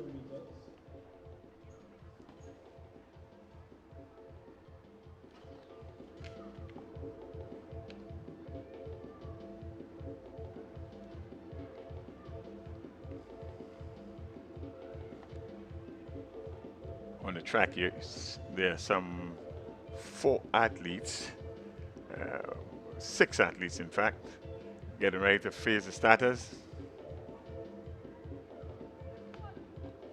in what is the 400 meters under 20 in lane number 1. Darrell Daniel, Neron Theodore, in lane number 2, Trevon Joseph. He would be in lane number 3, Kyle Ned. Ace, he's in lane number 4. Well, there's no Theodore, there's no Thomas. So Ned is in 4. In 5, Ethan Auguste from Fusion. Joshua Douglas, again from Fusion Athletic. He's in lane number 7. And lane number 8, your athlete from SAS, Tafari Williams. Yeah, will be a very interesting race, this one. Daniel has been in good form. Daniel from the Altitude Track Academy. And he's coming up against Kyle Ned, who we know is a really decent 400-meter athlete. Ethan Auguste, Fusion Athletic. So this one should be quite competitive. Certainly, we expect some running from Ned and Auguste. So pretty strong field for this event.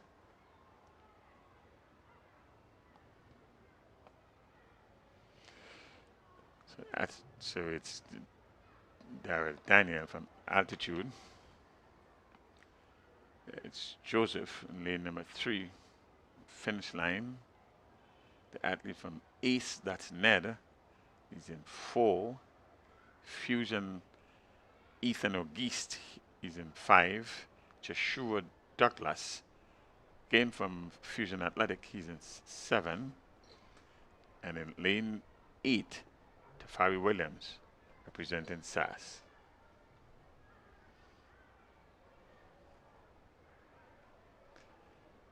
So there should be some good competitive running here.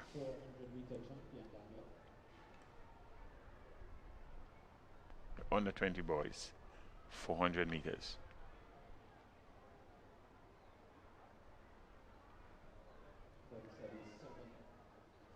2 heats, 3 heats listed here. There's top 3, and the 2 best times going to the finals.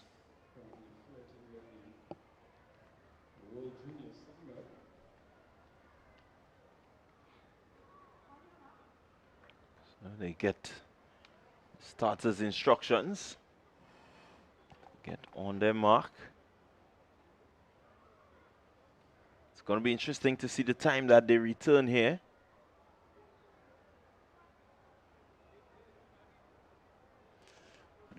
Background, a good successful clearance there. Look like Telesford. Here we go. Let's see how this race will conclude. Fusion Athletic making a good move on the outside. Ned on the inside also running well. Looking to get himself into the ascendancy now. Ned, he is at the front. Daniel also on the inner lane making some movement. But Kyle Ned looking smooth over this 400-meter distance. As he heads into the straightaway. Here he comes. Here comes Daryl Daniel. Daniel, he has the lead over Ned. Daniel stepping away from Ned. Looking strong is Daryl Daniel. And he cruises. Flash time 48.16. Let's see what the official time will be, but certainly a good run there from Daryl Daniel. It really was a composed run. Composed and controlled. The man there from the Altitude Track Academy. Measured run, one would say. Ned, he was leading for most of the race. It's about 100, 110 meters to the finish line. You could have seen Daniel there turning on the speed, and in the end, one would classify this as a very comfortable victory for Daniel there. Yes, certainly he has been in good form, Daniel, and has been really just lowering his times as the season progressed. And on the screen that you would have just witnessed a successful clearance. The high jump, it's open. It's an open event. The next event on the track, though, is heat number 2. There are 2 heats, right? So we're into heat number 2. In lane number 1, Rickson Jelks Jr. In lane number 2, Caden Alexander. Taj Thomas. Lane number 3, Fusion Athletic. Jamal Kado, Classic Lighting finish line. He's in lane number 4. Andrew, lane number 6. And lane number 8 is Murray. That's Kenneth Murray from Ace.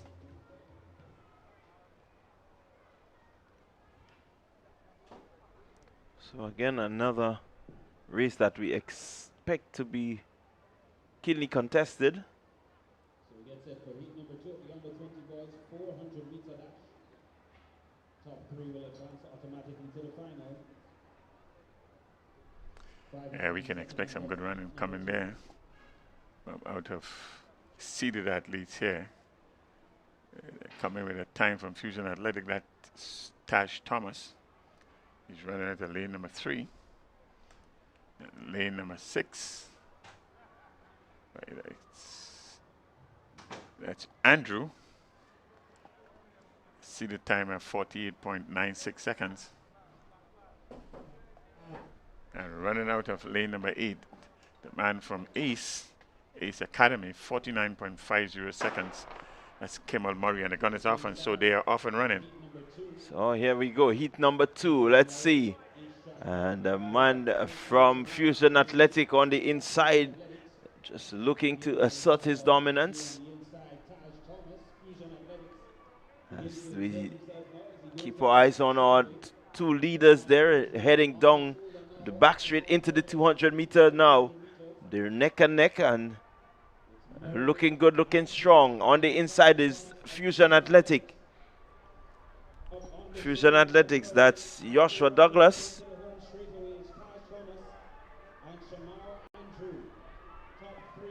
And here we go.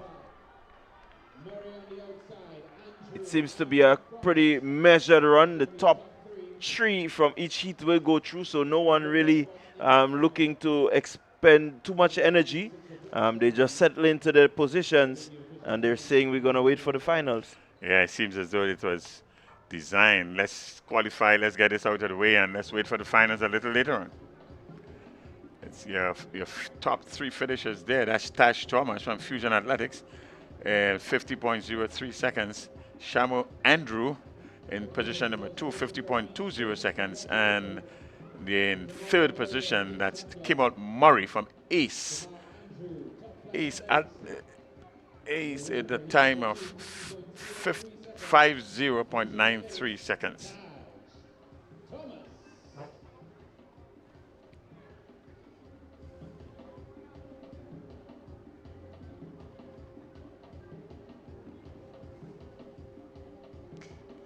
So that was the conclusion of heat number 2 of 2 from the boys for 400 meters on the 20. Up next on the track will be the 400 meters seniors. So meantime, the high jump open continues. Athlete there from Fusion. It's Jamie Romaine. Jamie Romaine in lane number 1.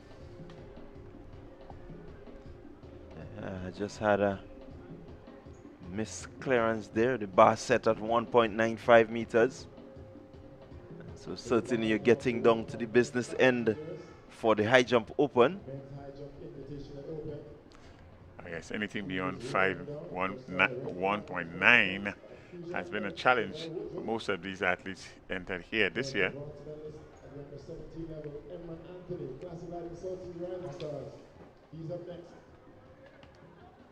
So this is Anthony on the approach and unable to get up over the bar there, Anthony. And this is the first round in at this height, so he does have a couple other attempts to come. He has been jumping pretty well all year. Anthony has.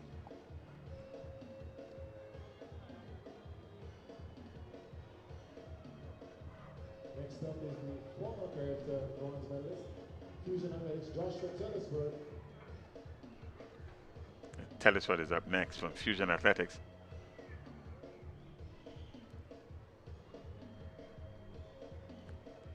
I think he must have been surprised at the Intercol Games. Came in as the hands-on favorite.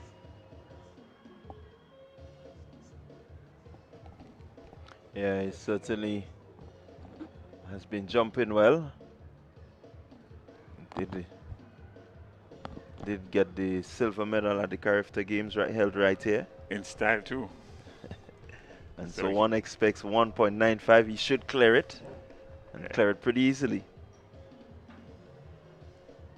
Yes, he would have thrown out that disappointment from the Intercol Games and certainly went at it during the Carifta Games. He has been jumping pretty well all year.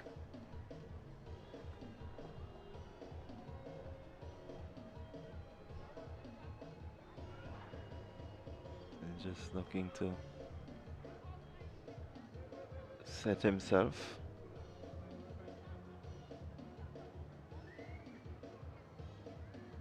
Wants to ensure that he clears 1.95. This is his first attempt. And there's loads of daylight between himself and the bar. Oh, yes, yes. You can describe that as an easy clearance.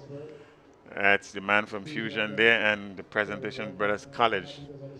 It's good, nice, easy clearance in the end. Here comes Greenage.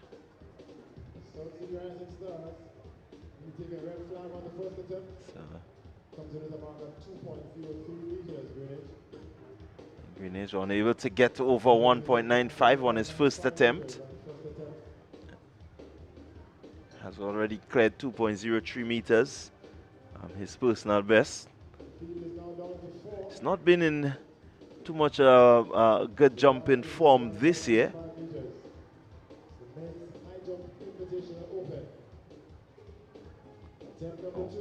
So I know that he will be using this little competition here to see how he can get himself back into, you know, good jumping form.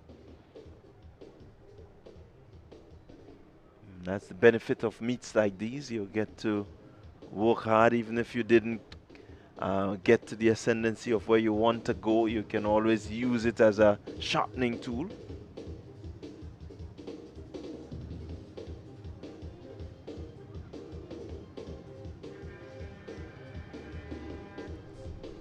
Fail attempt there.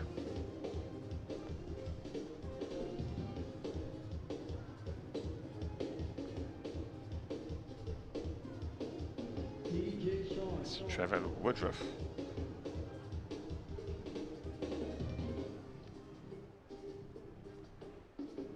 So we still have a couple other competitors at 1.95.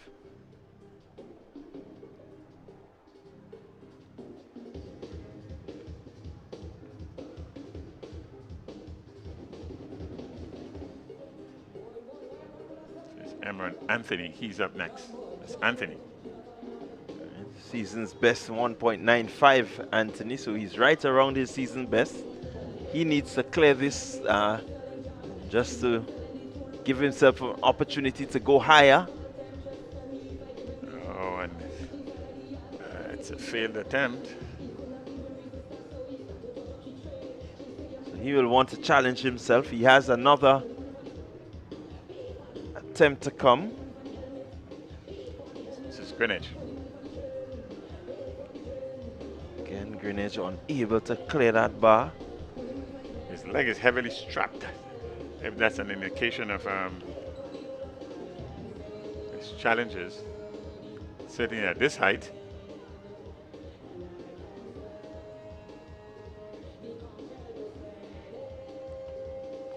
Certainly the remaining competitors getting less. So far, Telesford seems to be the only one clear at 195. Well, Woodruff is up next. That's Trevor Woodruff.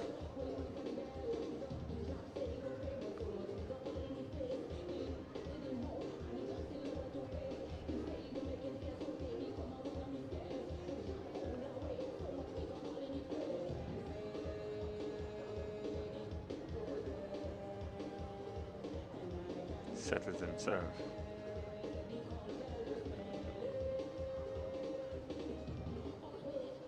Seen his companion clear this.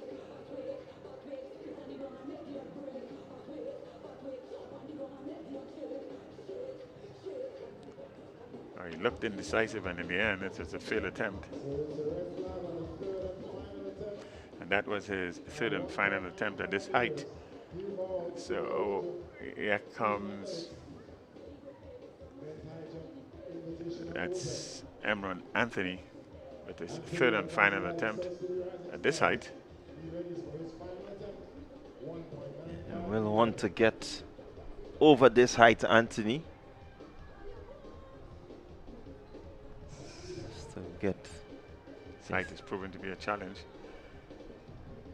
Well, this is his personal best height. He still needs to clear it.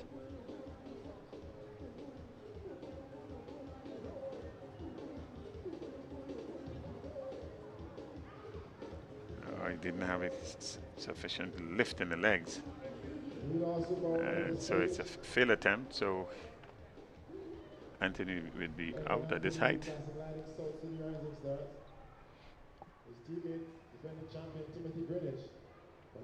At 2.03 meters jumper in Greenwich, he should be clearing this height and clearing it rather easily, but he's struggling here. This is his last attempt. Let's see what he brings to the table.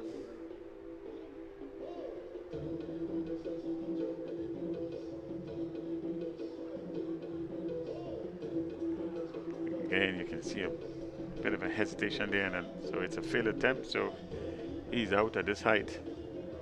It's Anthony Greenwich.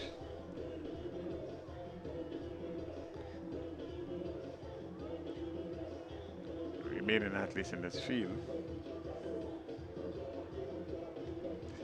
Shema Fleming. Yeah, Fleming. Finish line. And athletes from Fusion.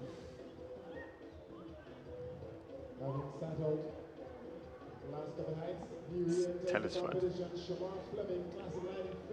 Joshua Telesford. So it's going to be a battle between Telesford and Fleming here for the win.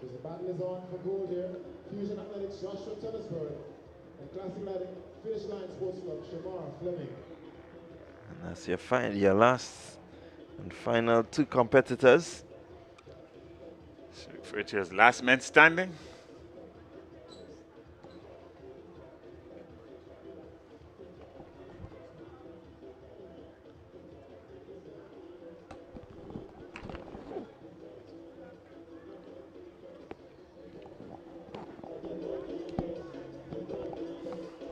Well, we did say earlier that Joshua was a silver medalist at Carifta.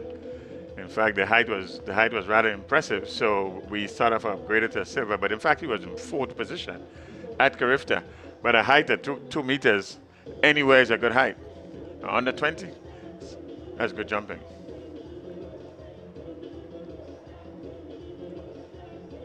So the bar will now go to 2 meters. So this will be a challenge for both of these athletes, in Fleming and Telesford.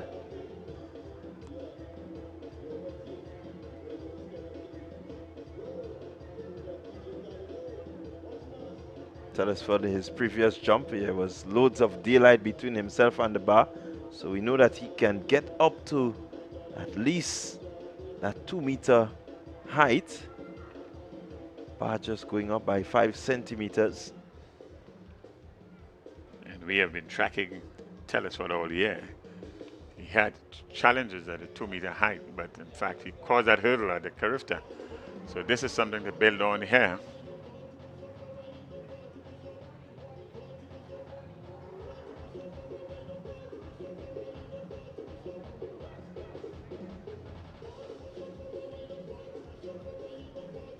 You're not missing any action on the track. It's certainly a good battle going on here. The men's high jump invitational open. And if you're just joining us, and you are witnessing, you're looking at Classique,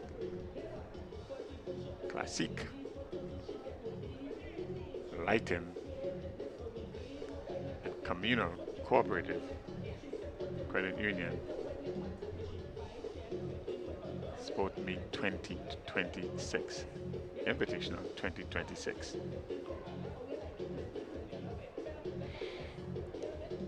So it's Telesford, he's looking to focus himself in, challenge this 2 meter height. Wants to get the rhythm and get the body fluid enough to get over that 2 meter barrier.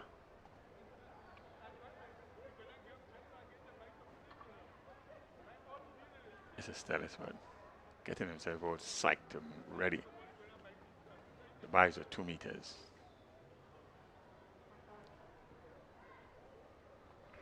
And a good clearance there from Telesford, and he's first time very around. happy. First time around, that's a happy camper right there. Clearing, and one would say clearing with some space between the bar and himself, so it looks like an easy clearance in the run. In the end,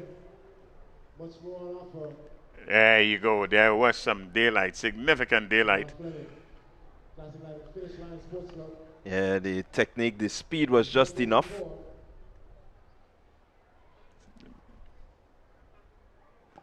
Oh, now that's what you call good competition right there. So both men clearing on their first attempt. First attempt and clearing rather easy, Clyde. Certainly clearing rather easy. Fleming has been in good jumping form. We saw him at the trials here and at the national championship. He was jumping just about 2 meters, so it will be a good challenge for these two guys here. I think the bar should go up to 2.05 as we get ready for the 200 meters. So the 400 meters for seniors, there are no preliminaries here.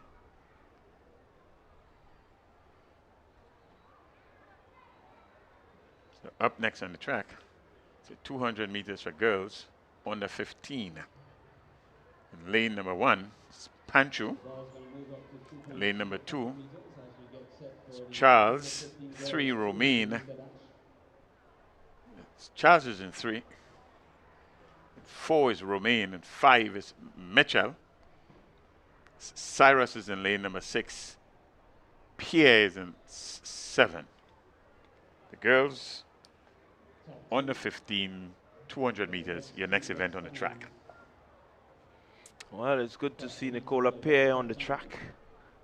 She's running for Sprinters Athletic. Denise Mitchell is there, Altitude Track Academy. Ashel Romaine, McDonald College. Tristana Charles. There's three heats. There we go. Heat number 1, and they're off. The gun is off, and they're up and running. So here we go, 200 meter. Let's see. Making the early running is Denise Mitchell. Denise Mitchell, Altitude Track Academy, but she does have some competition on her inside. That's Ashel Romaine. It's going to be Romaine and Mitchell. But Mitchell showing that she's the stronger of the two athletes. And will cross the line, 27.4 on the flash time. There's an athlete there from McDonald College winning this first heat. The girls 200 meters on the 15. So there we have the results. It's Denise Mitchell, Altitude Track Academy, 27.52. She's followed by Romaine of McDonald College, 27.96 seconds. So the top two will go through automatically. So Romania in position number 2. The second position automatic qualifier. And Mitchell, your winner, your other automatic qualifier, 27.52 seconds of winning time. That's Mitchell. Yeah, the Cyrus in third in 28.23, and Pay 28 will also wait to see who will be the next two fastest qualifiers. Yeah, heat number 2 is up next. Horsford Flavini, SGI, she's in lane number 1. Rena Horsford, lane number 3. In lane number 5 is Keto. In lane number 6, that's Cyrus. 7, Mitchell.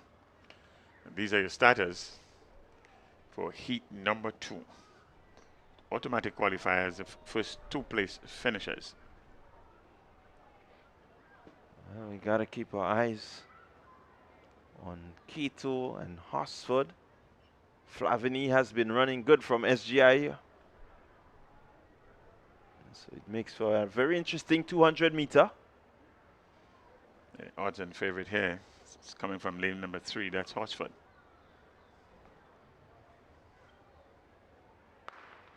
Here we go, clean start. And early running, it seems to be Horsford. She has bolted out the gate, and the athlete there from South City Rising Stars, that's Remaya Cyrus. She's running well, but Horsford looking to take control. Here comes Amira Keto. Amira Keto giving chase, but Horsford holding strong. And she's going to cross the line just about now, Horsford. Followed by Keto of McDonald College. 26.95. Yeah, Horsford representing sprinters here, not unexpected. Winning 26.95. Of course, she came in here with a season's best of 26.24 seconds. So control in the end, winning by some 10 meters. And got a run there from Cyrus, so she seemed to be one of the contenders for the non-automatic qualifying spots, 27.98. Heat number 3 of 3. That's next. So this heat will determine who will join them. So far, Cyrus has raised her hand as one of the faster finishers. All right, this one should be competitive. Rena Horsford, she's running out of lane number 1. Emma Frederick running at the lane number 2 from lane 4. It's Calder. Lane 5, Angelica Williams. Lane number 8 is Khalees, and the gun is off and they're up and running. So let's see. The running should be coming from Emma Frederick, Carifta representative Emma Frederick, and took part. And she's really leaps and bounds ahead. And Rena Hosford of Salt City Rising Stars with some challenge, but on the outside, Kenisha Kalist of Sprinters Athletic seemed to be in the second position. 25.53. Emma Frederick continues her good season. Kenisha Kalist of the Sprinters Athletic, 26.85, and Rena Hosford, 27.43. So Hosford seemed to be one of the persons who will get in to the finals. 27.43 in third position. We were expecting a bit more competition, but in the end, Frederick was won, and she won rather easily. A good 25 meters between her and the second place finisher. And up next is the boys under 15, 200 meters for boys under 15. This is up next. It's the winner, and then the next 4 best times. Automatic qualifying spot. You got to win to get in here. There are 4 heats. Expect to see some good keen running in every heat. For these boys, they've been running this category. The under 15 category has been a pretty strong category throughout the season. Well, the name that you see in heat number 1 here is the odds-on favorite. That's Deshaun Oliver from SAS. He's in lane number 4.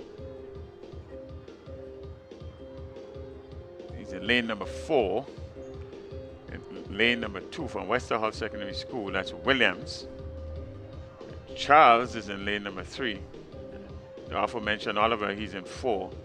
And lane number 6 is Kalist Mahon in lane number 7.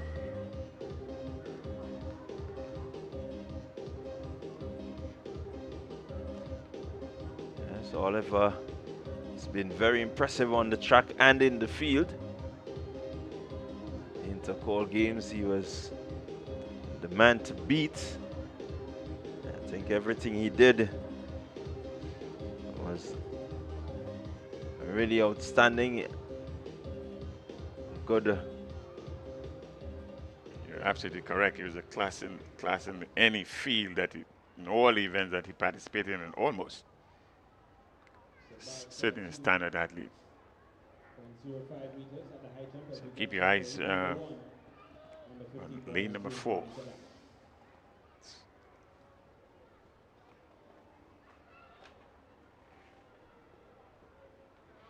Williams, Charles, Oliver, Kalist, Mahon, that's your starters. Let's see. And clean break. Oliver with a good, clean, fast start.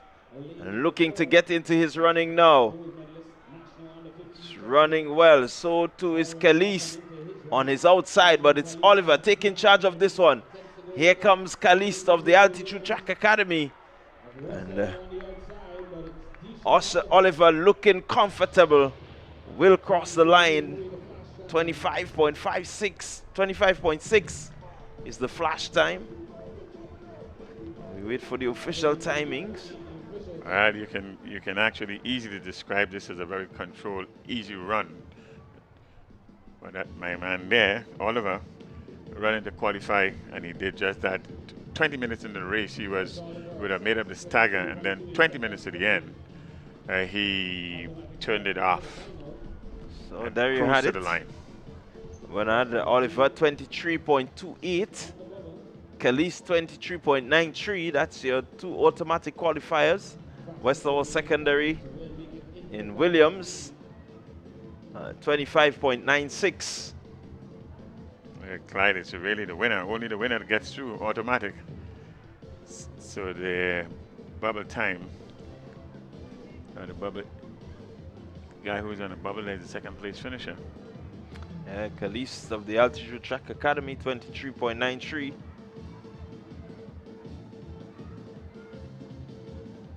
Heat number 2 is up next. That's Williams, lane number 1, Lambert in 2, Charles in 3.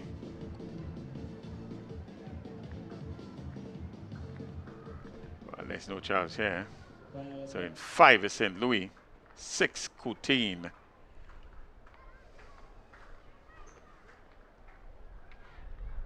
So again, and looking to be a pretty keenly contested event. Caden Williams of the Altitude Track Academy. Tishon Lambert, also of Altitude, coming up against Aiden St. Louis of the Sprinters Athletic. And Andre Coutine. So these 4 boys have been running well all season. The names that we've heard from the various sport meets and national competitions.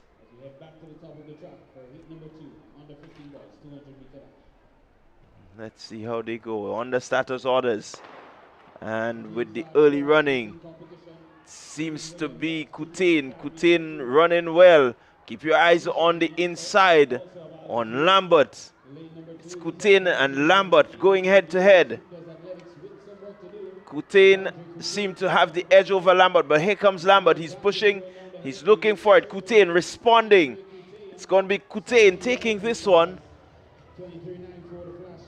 Andre Coutine of the South City Rising Stars. Automatic qualifier there. So we look at it here. Lambert pushing. Coutine. Coutine just seemed to have the advantage. Able to keep his composure there and get to that finish line as the automatic qualifier. This one was fairly competitive, the last 10 meters. But Coutine, your winner, the clear winner. Time of 23.94 seconds. That's Andre Coutine, South City Rising Stars. Heat number 3, that's up next. So Coutine 23.94, Lambert 24.12, Williams 25.77, and St. Louis 26.98. Automatic qualifier there will be Coutine. So we get ready for the next heat on the track in the 200 meter under 15 boys.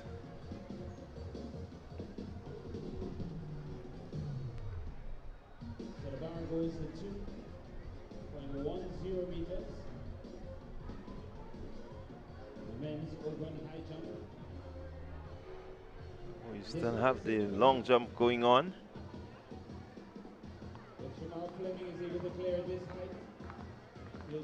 Bar set at 2.10 meters. He's already cleared 2.5 Fleming. The last man to do it was Kenny Hosford back in 2022. Fleming will be attempting 2.10. 2.10 meters.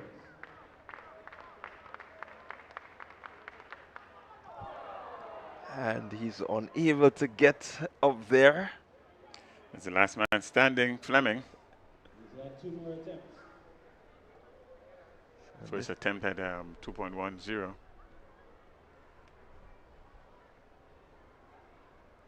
Will take some jumping 2.10. It's a very competitive height, that.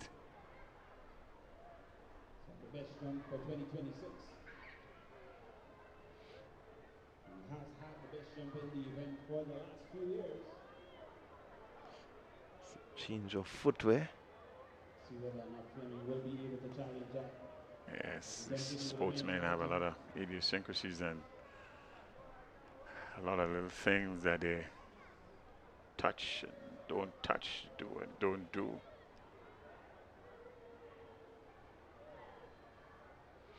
Needs to have the right gear for the right time, and this is the time to have the right gear when you're challenging a height of 2.10 meters.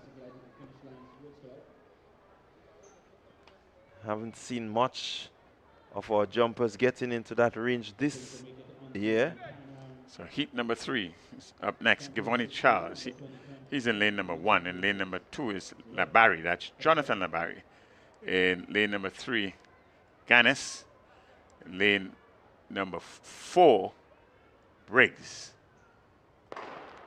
Here we go. 200 under 15 boys. Labari looking well. So too is Briggs. Briggs seems to have the lead here. It's Briggs.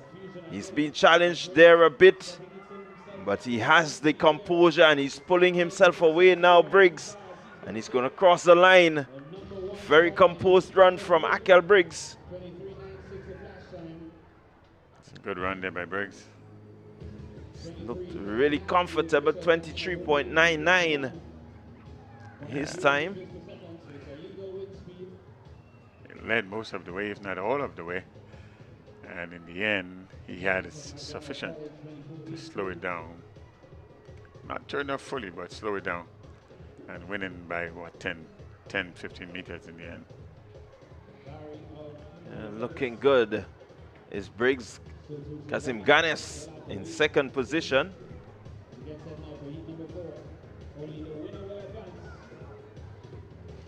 Heat number 4 is up next. Samuel in lane 1.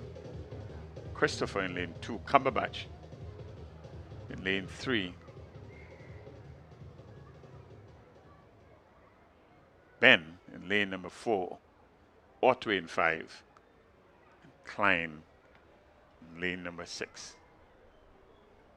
High jump continues. Last competitor. 2.10 meters.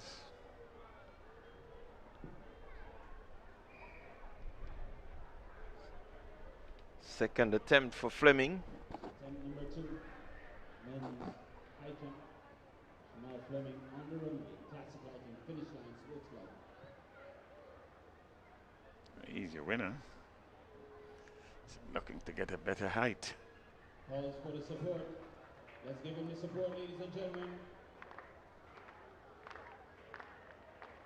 Will take some jumping to get over that 2.10. Let's see how high he can go.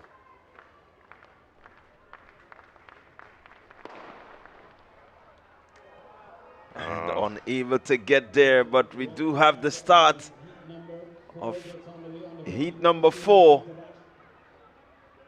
So you see heat number 4, it seems to be the athlete there, Cumberbatch in lane 3. Akel Cumberbatch, or Top Flight Athletic. He's going to take this one. Seem to have cruised in there, Cumberbatch. Cruise is the correct word.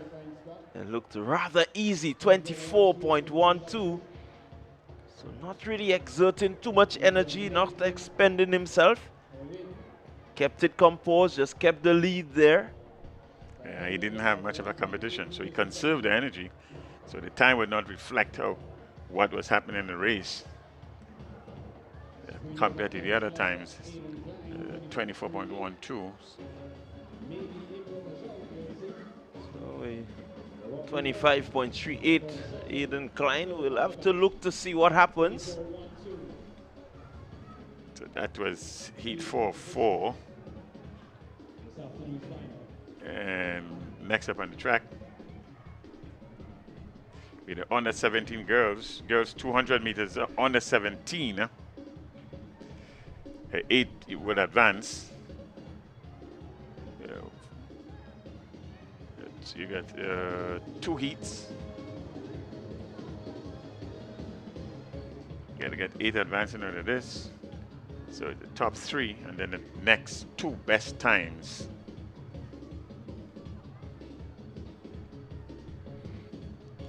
It's all preliminaries taking place so far. I tell you, Clyde, that certainly doesn't look like ladies there. So we might be into the under 17 for boys.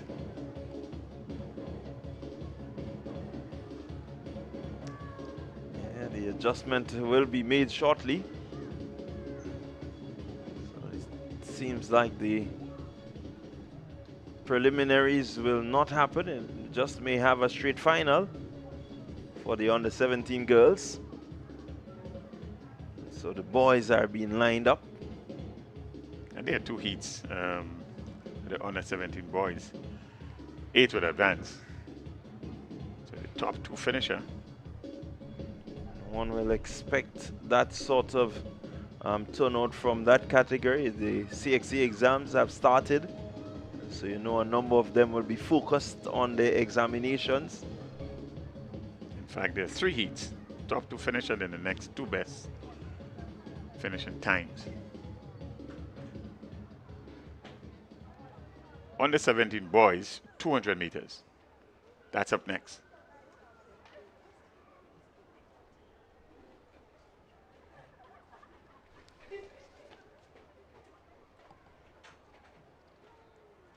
Up to the track we go for the first few heats in the under 17 boys, 200 meter dash. Top 2 qualify automatically. The next best 2 It's Mitchell, that's Philip Mitchell in lane number 1 from SAS, Finley, and they're up and running, the gun is off. So let's see, Mitchell. He's the Intercall champion, Carifta representative Mitchell. And he looks to take the lead right here. Looking for a pretty fast time. Keep your eyes on Trayvon Hall, Altitude Track Academy. So Altitude Track Academy 1-2, 21.97 and 23.07. Philip Mitchell and Tagon Hall. Oh, it's almost like a cruise in the park. That's Philip Mitchell winning there, or winning rather easily, 21.97. Came in here with a season's best of 21.56. That's a remarkable time for an under 17, really it is, especially in this late in the season. Certainly a good, strong run there from Mitchell.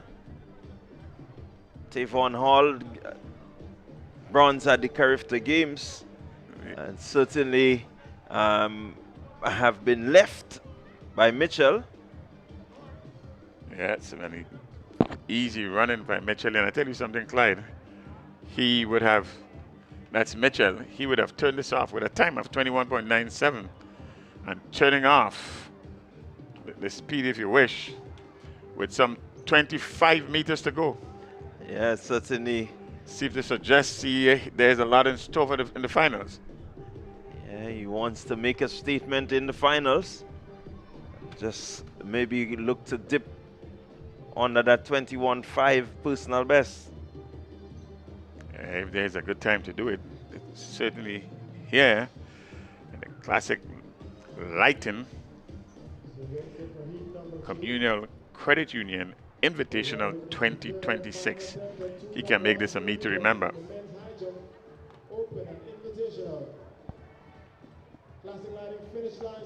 So we do have some results for you in the girls long jump open. As I'm going to give you it shortly. Fleming, he's about to take his final attempt at 2.10. Getting up but couldn't clear the bar. Good showing on the day. So certainly in the 200 meters, this heat number 2, it's on the way. The 200 meter under 17 heat number 2. Let's see early runnings. It seems to be Dante Oliver, Altitude Track Academy.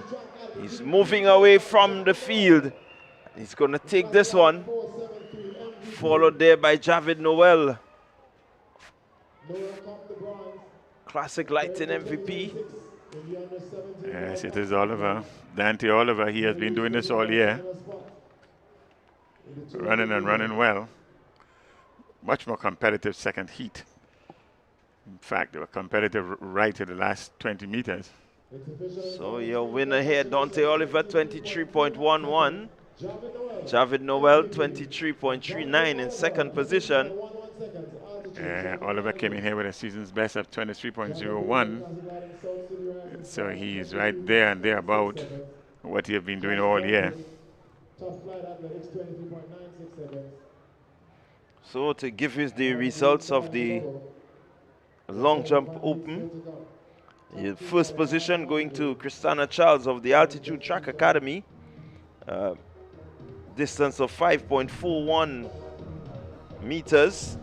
Second position went to Kelowna Modeste. She was third in the triple jump at the Carifta Games, if we remember, bringing home a medal for her country. She was second, a distance of 5.15 meters. And third was Michaela Patrick. And so Michaela showing that she has the dexterity. She's a good high jumper and also a decent long jumper, 5.05 meters, to take the third position.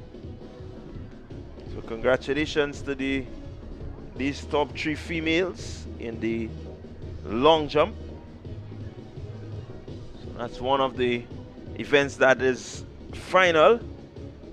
So the medal positions going to Charles, Modeste, and Patrick.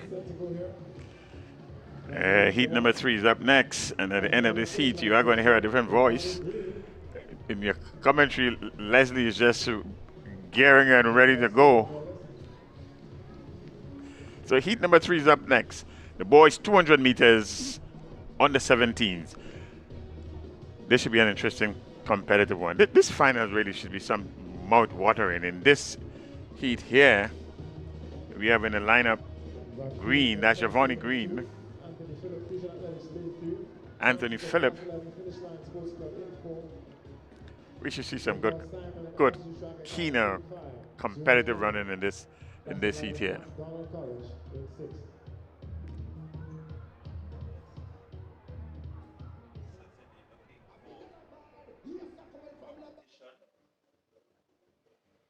Yes, all six young men are facing the starters here in lane number 1. Giovanni Green in lane number 2. Yannick Felix. Anthony Phillip, he's in lane 3. Kelson Francis in lane 4. Nicole Simon in lane number 5. And Joel Fleming in lane number 6.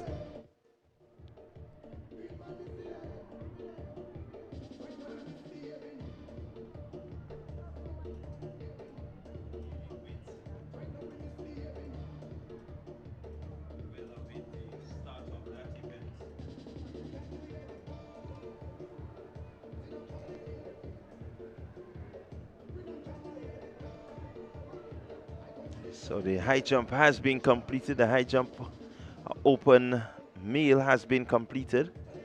As soon as we get the official results, we will have it ready for you.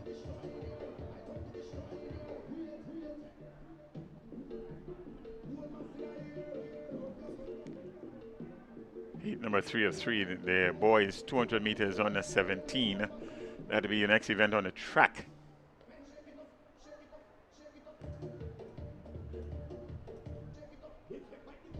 Certainly very fast heat number 1 on the 22. Relatively fast heat number 2. Within time of 23.11. Let's see what this heat number 3 brings.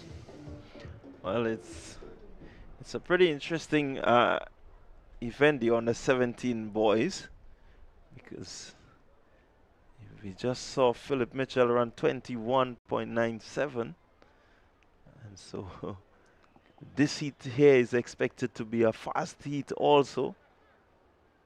The competition certainly seems to suggest that. We've seen Green and Mitchell go head to head.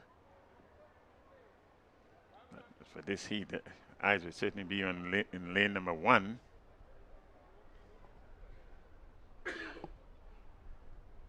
It's some competition expected to come seriously from lane number 3.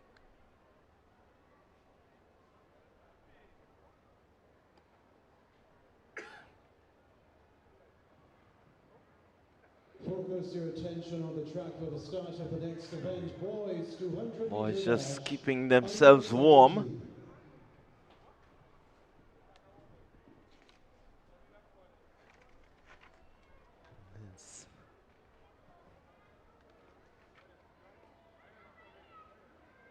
Want to ensure that they get a pretty fast time here.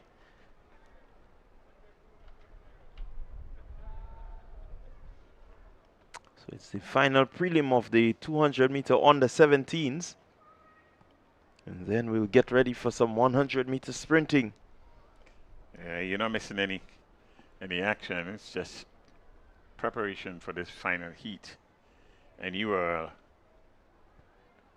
watching, you are witnessing Classique Lighting Communal Credit Union Invitational 2026. So it's Green, Felix, Philip, Francis, Simon,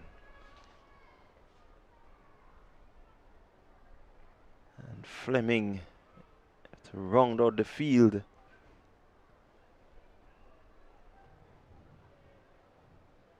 Six competitors taking to the start.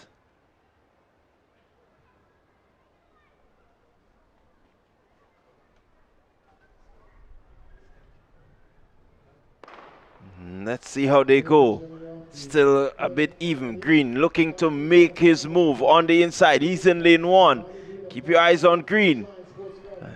Giovanni Green, Classique Lighting finish line. He's moving away from the rest of the pack. He's by his lone self there. Competition will have to be for second and third. But Green, 22 on the flash time. 22.11. Let's see what time he returns. But certainly he had good command of his race from the start.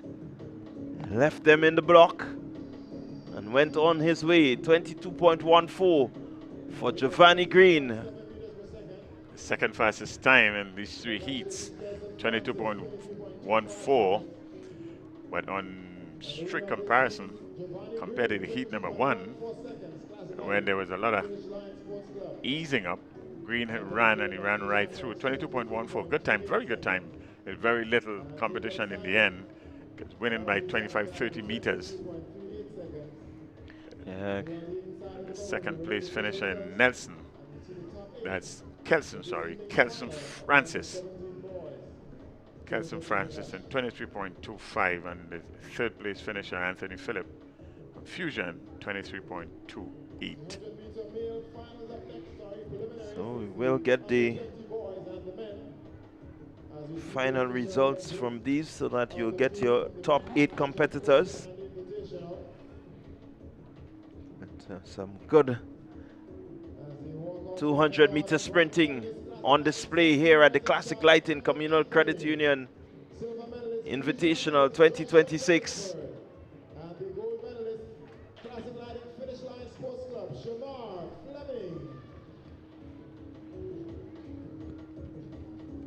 Get ready. Shortly we will have the 100 meters on the 20.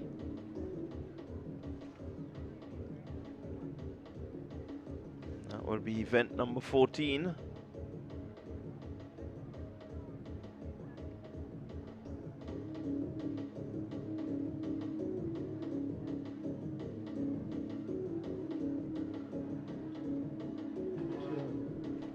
Should have a number of heats in this event.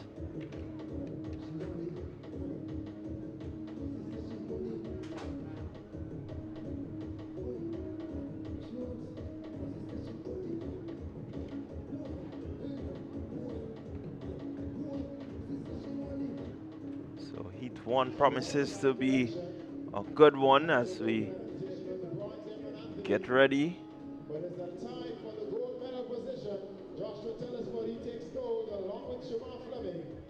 In the men's high jump open and invitational, without declaring 2.0 meters successfully, but nothing more.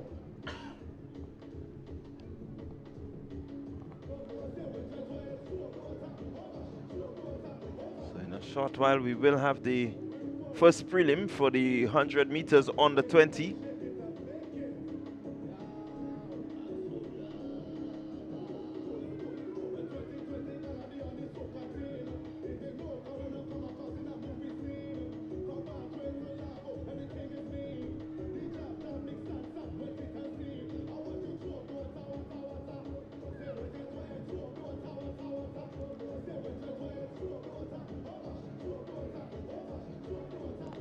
So, John, as we welcome back the viewers to the live broadcast, we've seen quite a number of interesting times being returned this in the early session.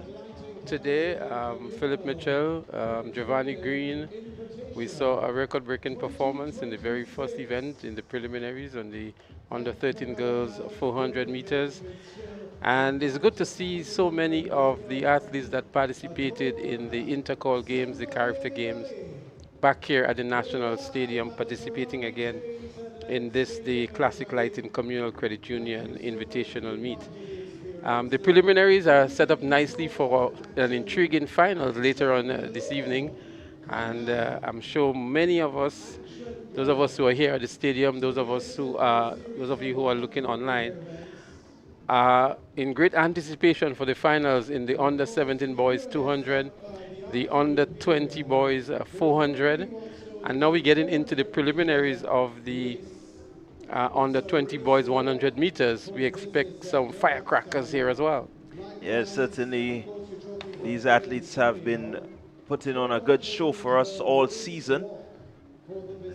Still have a few more events within the season before we close the season, and so it's good to see that they can keep the momentum, keep continuing to challenge the times, and you can look at some of them lowering the times that they've produced. So it says that they're in good form, good shape, and certainly you want to continue to give them that sort of support. Well, we see some big names lined up here for the 100 meters, the likes of Duran Sincere, Ethan Sam, Ian George is also there, Randy Jones, Neon Stanislaus, some very familiar names. John, as we look towards the preliminaries, Kanik Nixon is also registered.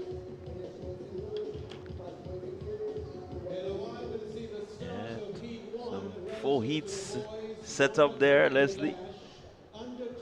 Well, let's hope they all turn up here for the preliminaries. This is going to be a real showdown. If we have the likes of Ian George and Neon Stanislaus, Ethan Sam, you know, this is going to make for a very, very interesting finals later on. Yeah, it will make for a very interesting final. It just says that these guys are, you know, really up for the competition. You know, normally when you compete at this level and you compete this fairly, you can imagine Ethan saying, hey, you're in Classic Lighting Games, I'm coming, guy, I'm coming. And so it's just that sort of rivalry that the competition brings. So I think a lot of persons will be looking forward to seeing these guys on track.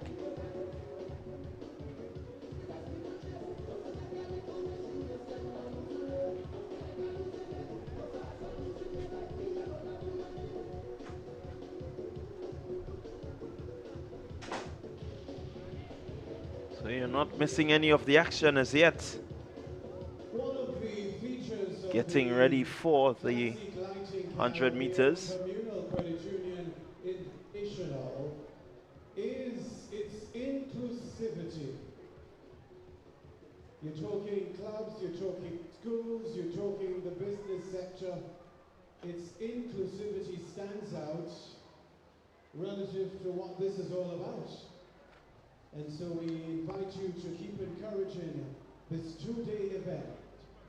It's going to go from strength to strength, no doubt with your support.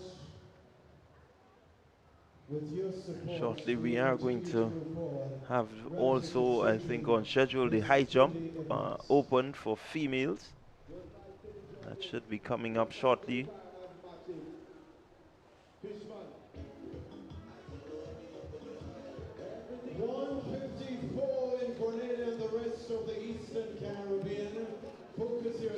with events to come, exciting events, as our athletes continue to showcase their God-given talents for the world to see. And we have to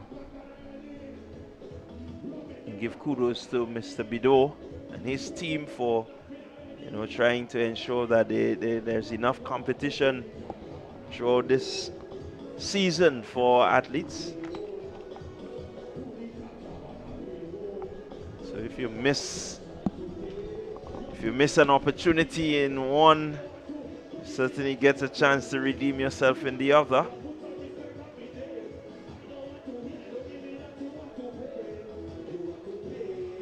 So we are going to take a short break, and we will return momentarily.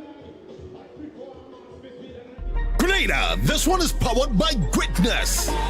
The Classic Lighting Communal Credit Union Invitational Games hits the Kirani James Athletic Stadium this April 25th and 26th. And it's all made possible by our incredible sponsors. Big respect to Sonova Inc., GBN, Holy Natural Spring Water, DG Flow, Hubbard's, Tropical Catering, D's Sporting Goods, GIDC, Dana's Tasty Foods, Nawasa, Grenada Paper Products, MTV, Informer, Star Printers, Go to Fat, Just School Creative Media, T&R Communication, Louison Creation, Grenada National Stadium, Huggins, WeFM, GTC Radio, Choice Bakery, Blue Bubbles PA Rentals, and Defense Supplies Company, Nexio, Grenada Athletics Association, Ambigram, Creative Studio, Party Grenada, Things Local Grenada, and Better Call Sean Services. And a special thank you to the Communal Credit Union, powering the vision. We support you at every stage of your life.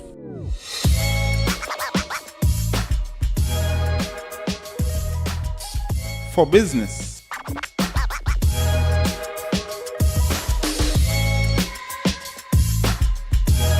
For your education. for your financial freedom.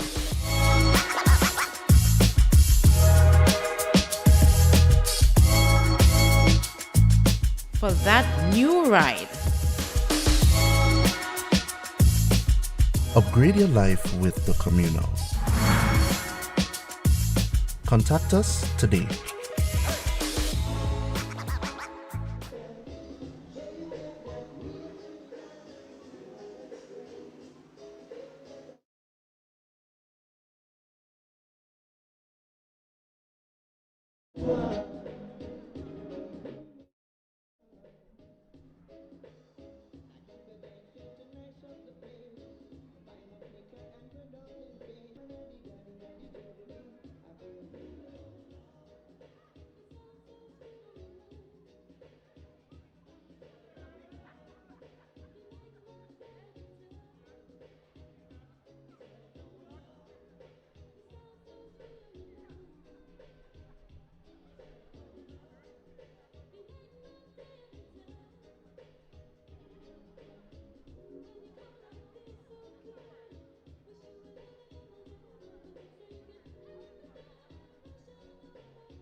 Finally break the two. I'm so happy I make all kind of noise up here.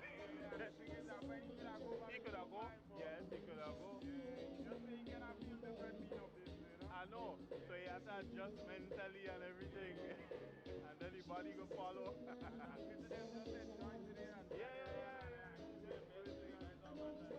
Trevor was attacking the ball lazy, man. Yeah,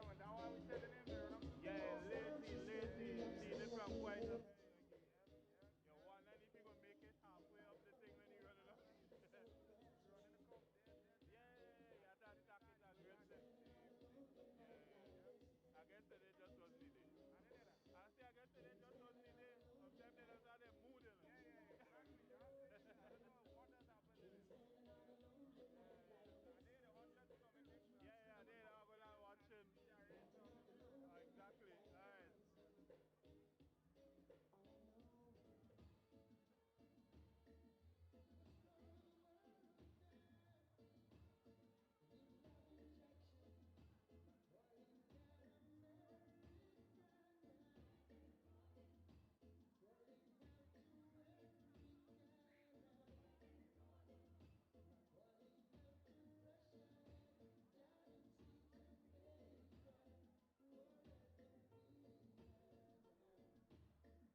Well, viewers, welcome you back to the Kirani James Athletic Stadium for the live track and field action in the Classic Lighting Grenada Communal Credit Union Invitational 2026.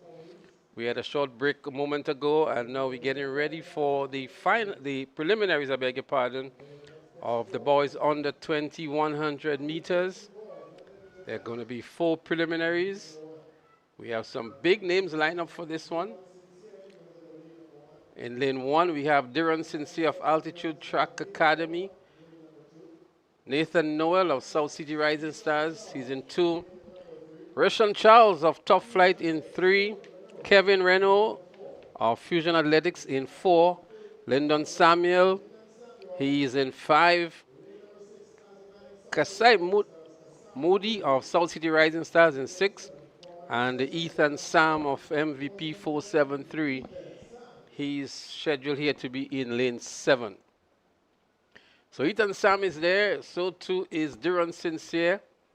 Diron Sincere, student at the Boca Secondary School, should have been on that flight with the SAS team to the Penn Relays. And we understand the misfortunes of that team. Rishon Charles from Top Flight is also there. Nathan Noel, South City Rising Stars, he's in 2. Ethan Sam, a character bronze medalist last year, also on the character team this year for Grenada. One of the standout athletes for Grenada, maybe not having the best season this year, but at best a 10-3 or 10-4 sprinter. Yeah, certainly one expects some good times coming from this field. Sam certainly has been holding his own, and though we see Ian George really coming to the fore, but these two have been competing from since the under 9 days at the primary school. So that's the starting lineup. Sincere, Noel, Charles, Renault, Samuel, Modi, and Sam. We also have another athlete out there in lane 8, Clyde. He's not on the schedule here for us. From the 473 MVP, that's Christogen Henry. Christogen Henry is out there from the 473 MVP, running out of lane 8. So again, a full field. We saw throughout this season some very strong tailwinds, really pushing the athletes. It's not that windy today. I guess, well, Easter is over, and a lot of the athletes couldn't register legal times because of the wind speed. And not as windy today. Let's see what happens here in this, the first of 4 preliminaries. So the top from each of the heats would emerge into the finals, or would advance to the finals, and then the next 4 best times would join them. And the wind speed does make for some good times. Legal times, I should say. Not good times, but legal times. Looks like lane 3 here off the block in a flash. Randy Jones, it looks like. Yeah, Jones just a bit eager there to get going. Yeah, clearly first to really react. It's Jones. Randy Jones is an athlete out of Carriacou who is now on the mainland competing for Altitude Track Academy. Competed at Intercall Games in the multi-events. Was actually the gold medalist at the long jump last year at Intercall.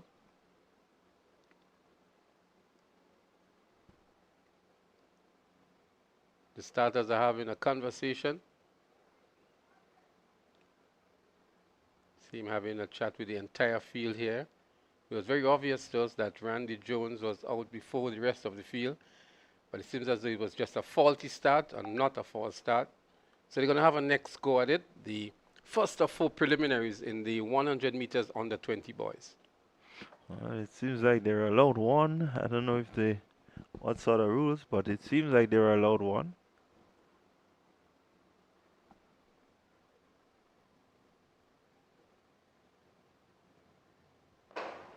Here we go. It's this challenge. Here goes Jones. Sam Jones. Keep your eyes on Sincere on the inside, but it's Ethan Sam coming across the line there. Flash time 10.53. Let's see what the official time will be, but certainly Sam leaving it a bit late. Yeah, Ethan Sam didn't have the greatest of start. I thought Randy Jones had a very, very good start.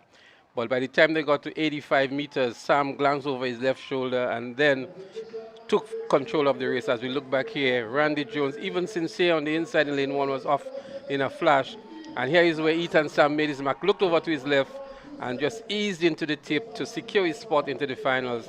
10.52, a wind reading of 0.0 meters squared, so it has been extremely still. 10.64 for Randy Jones, impressive. Diron Sincere, 10.75. Kasai Moody, 10.94, so the top 4 under 11 seconds.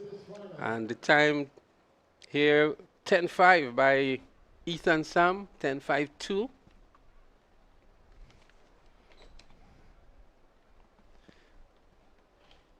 So we're getting ready for Heat 2. But certainly a good run from Sam.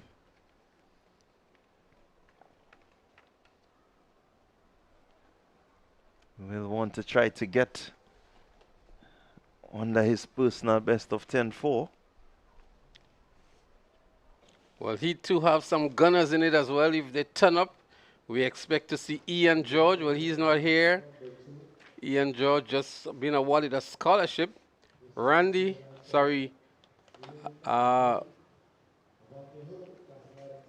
Neon Stanislaus is also scheduled for heat number 2.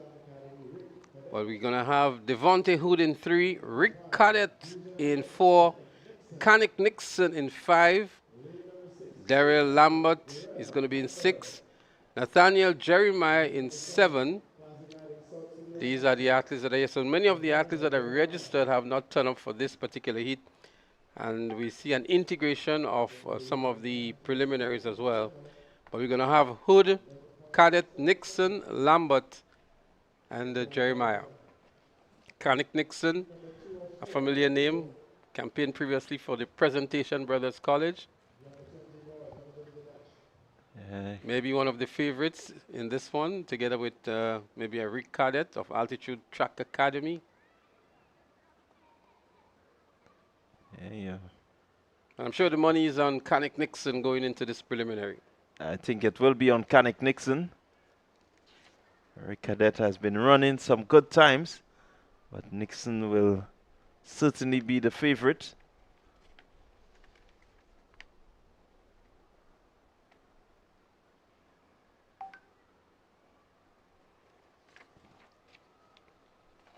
They get onto their mark.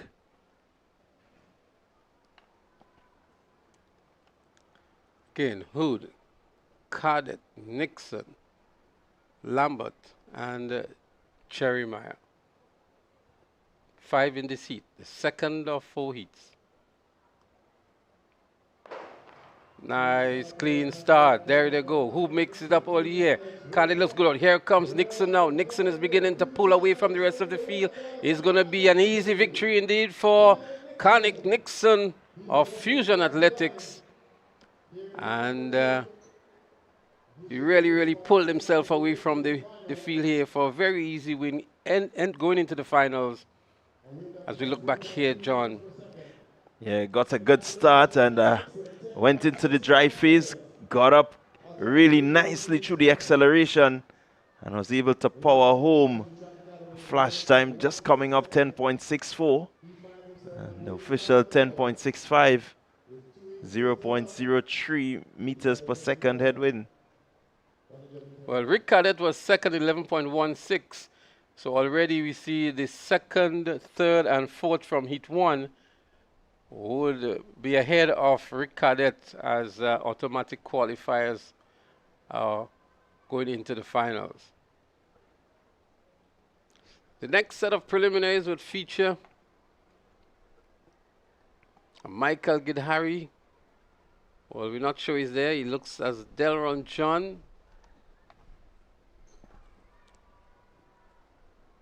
number of the athletes are scratched, so we're trying to keep up here with who have actually turned up to participate in these preliminaries.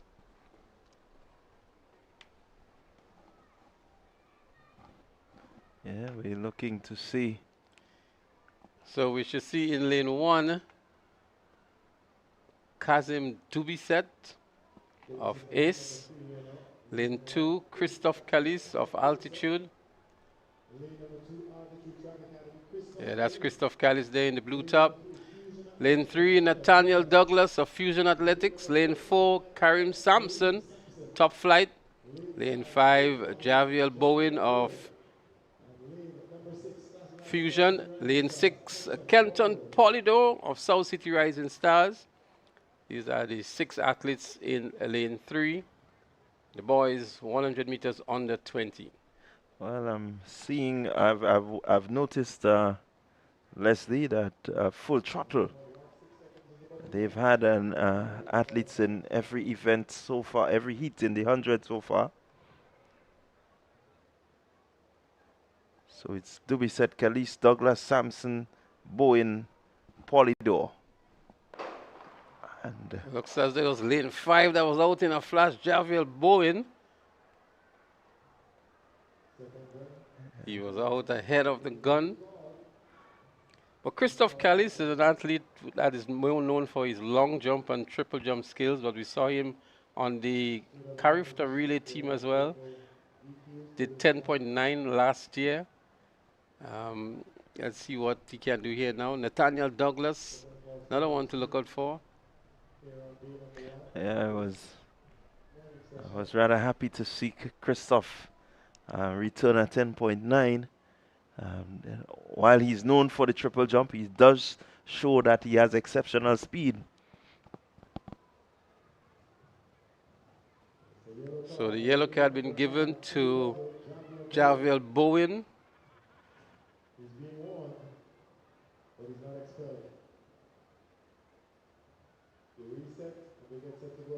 So they will have a reset, and we will certainly see this heat number 3 get off. Boys quite eager to have it completed. Need to remember that the gun send them off.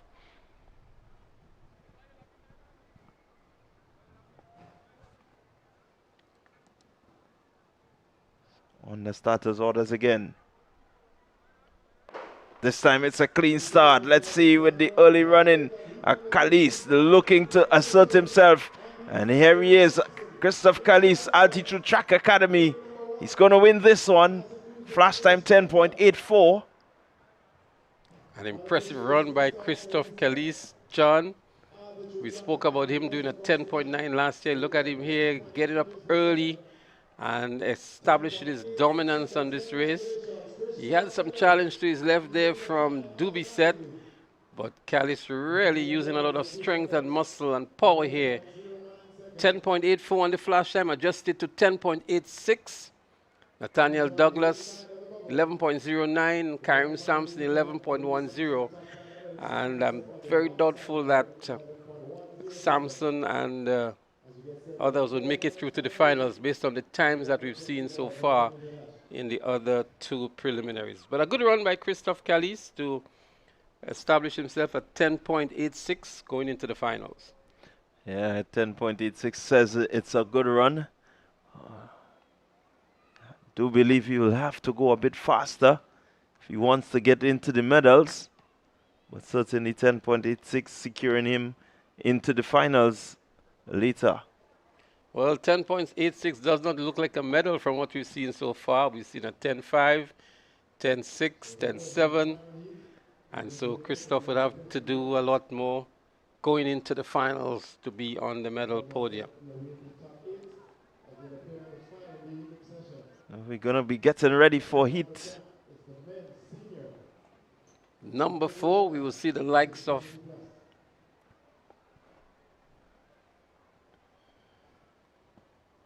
we'll see the likes of Samuel Green.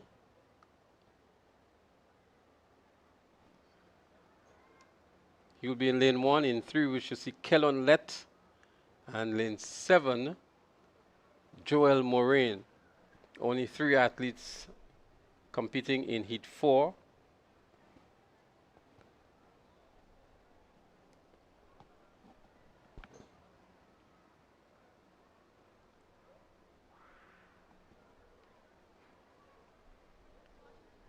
So we have Green, Let, and Moraine. Samuel Green should be the favorite here. Let's see what happens. There they go, but it is Kellon Let. Let in the lead here over Samuel Green to his left, and Let is going to win quite easily in the end to secure a position into the finals. And Green would have to settle for second and Moraine for third. We'll try to get you the official time on that. Didn't look as a very fast one. 10.85, very good indeed. Samuel Green 11.24 and Joel Moraine 11.68. So Kellon Let right there with Christoph 10.85, 10.86 to secure his position into the finals. Yeah, got a strong run, led from the start, and certainly really looking at the time, it says that he never had any competition to start with. It just shows you how easy these athletes are doing sub-11 these days. Before 11 flat, 11.1 would have been a very fast time for a senior athlete, or 10.9. But these guys are actually looking as though they're on cruise control and doing 10.85 and 10.8. Yeah, it does say a lot for how sprinting has evolved. The guys dipping under 10 seconds now is almost automatic. Well, the previous race seemed to have been the 20 plus. That was the first of the 2 heats for the 20 plus. And now we're going to see a second heat here for the 20 plus, or what we refer to as the senior men. And in this one, we will see Delion Richardson, Elvis Wellington, Japheth Sylvester.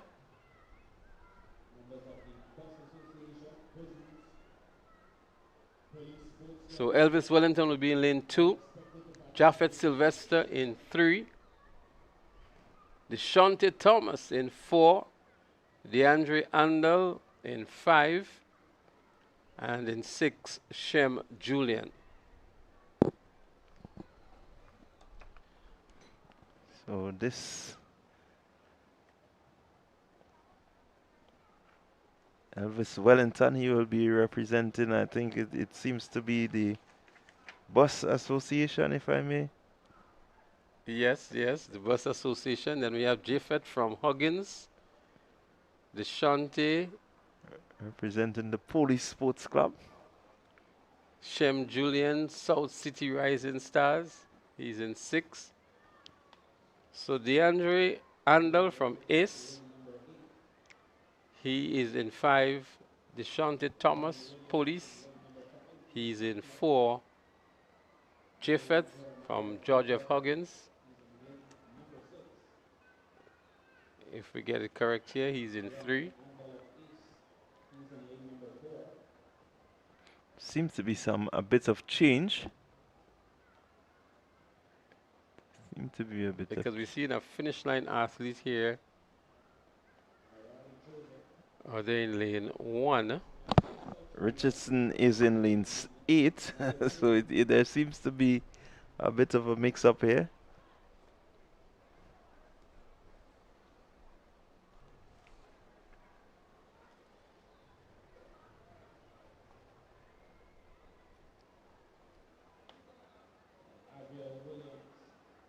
So Aviel Williams Jr. from Classic Lighting Finish Line, he's supposed to be lane 2. South City Rising Stars, Naradi Joseph should be in lane 3. And I think that's what we're seeing here now. Lane 4 should be DeAndre Andel of Ace. Lane 5, also from Ace, Lennon Williams. And Narian Jeremiah should be in lane 6.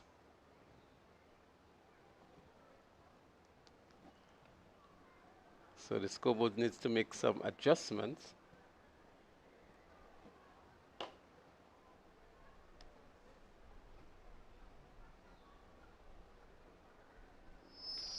think that's why we have the hold up at the moment.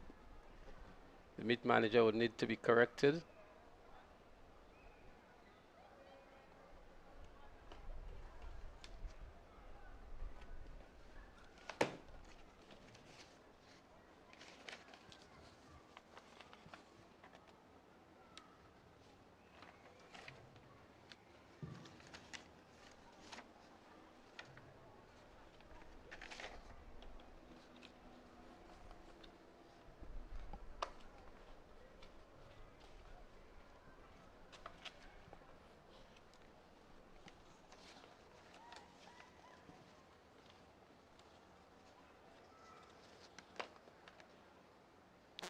So the officials are trying to sort things out at the starting line.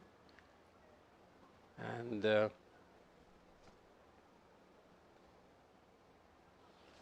while all that is happening, what's on the schedule here is the 100-meter dash heat 2 for the seniors. Seems to going to be a change of some sort here now.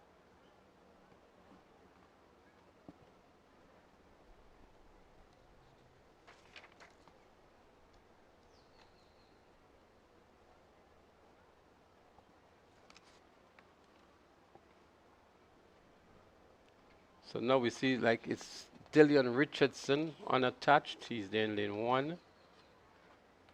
And we see Shem Julian. He's not there yet. There's an athlete from finish line. And that's Aviel Junior Williams.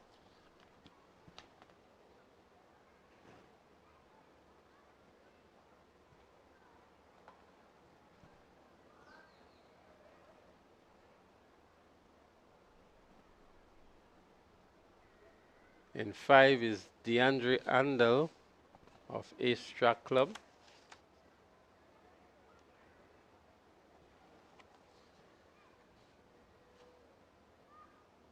So some reassignments of the lanes are happening there. We're going to keep you updated on that.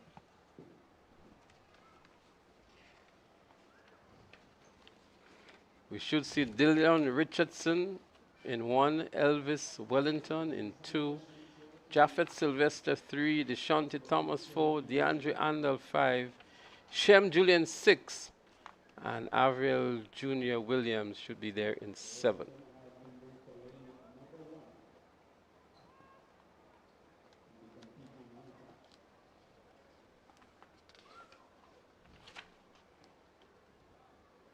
Yeah, so we were speaking this morning, Clyde, about the matchups and the promotions leading into this, the invitational meet. The busmen versus the police, I think it was? Yes. Digicel versus Flo, Huggins versus Hubbards, and those kind of matchups which makes it intriguing and interesting to see the tug-of-war and the other events where these corporate entities will be competing against each other. Yes, certainly. I'm looking forward to the 60-meter business sector event. You have quite a few past athletes representing their workplaces. And so this is going to be a bit interesting to see, you know, how they go about. Sometimes when you get into the world of work, all the training is left out the door. And now you're asked to come and represent your company. So it will be quite interesting. Well, good for them. It's only 60 meters. Not much can happen over 60 meters, I would think. That's just my assumption of it. But we're going to see the women's 60-meter business sector as well as the men's 60-meter dash business sector.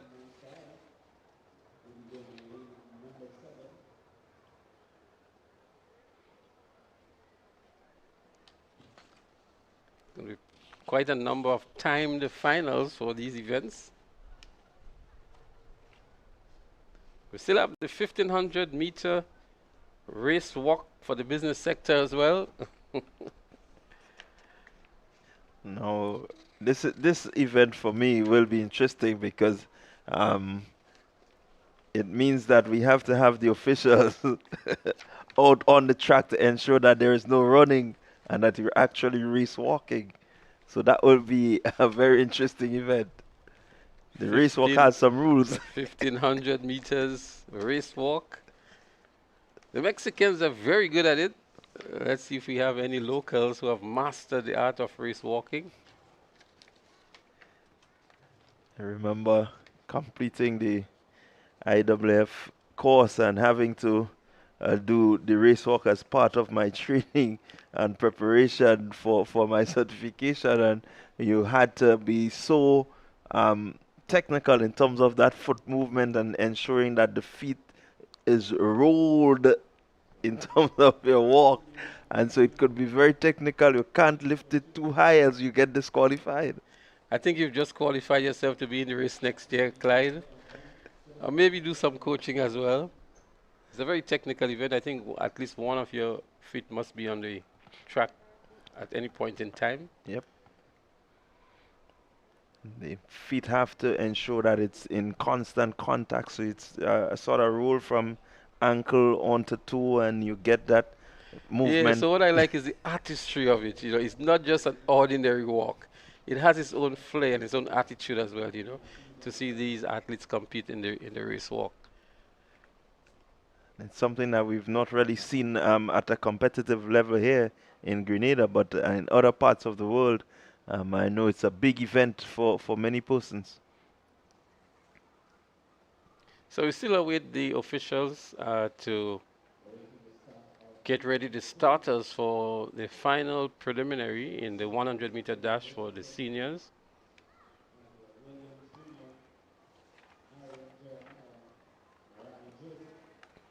And that will take us to the end of the preliminary section of the Invitational, and then we will get ready to go into the evening session, which would be the final events. We do have some exciting relays lined up as well. So we have 4x100 meter relay on the 7, on the 9, on the 11, on the 13, and on the 20, as well as for the seniors.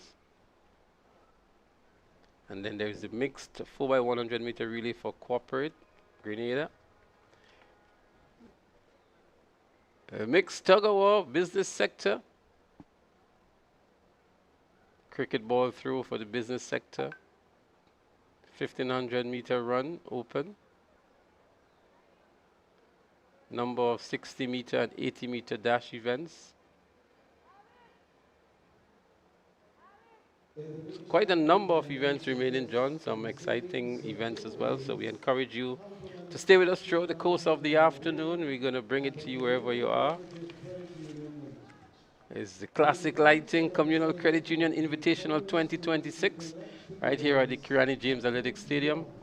And we'd want to maybe take this opportunity, John, to recognize a number of the corporate entities that have contributed to the Invitational.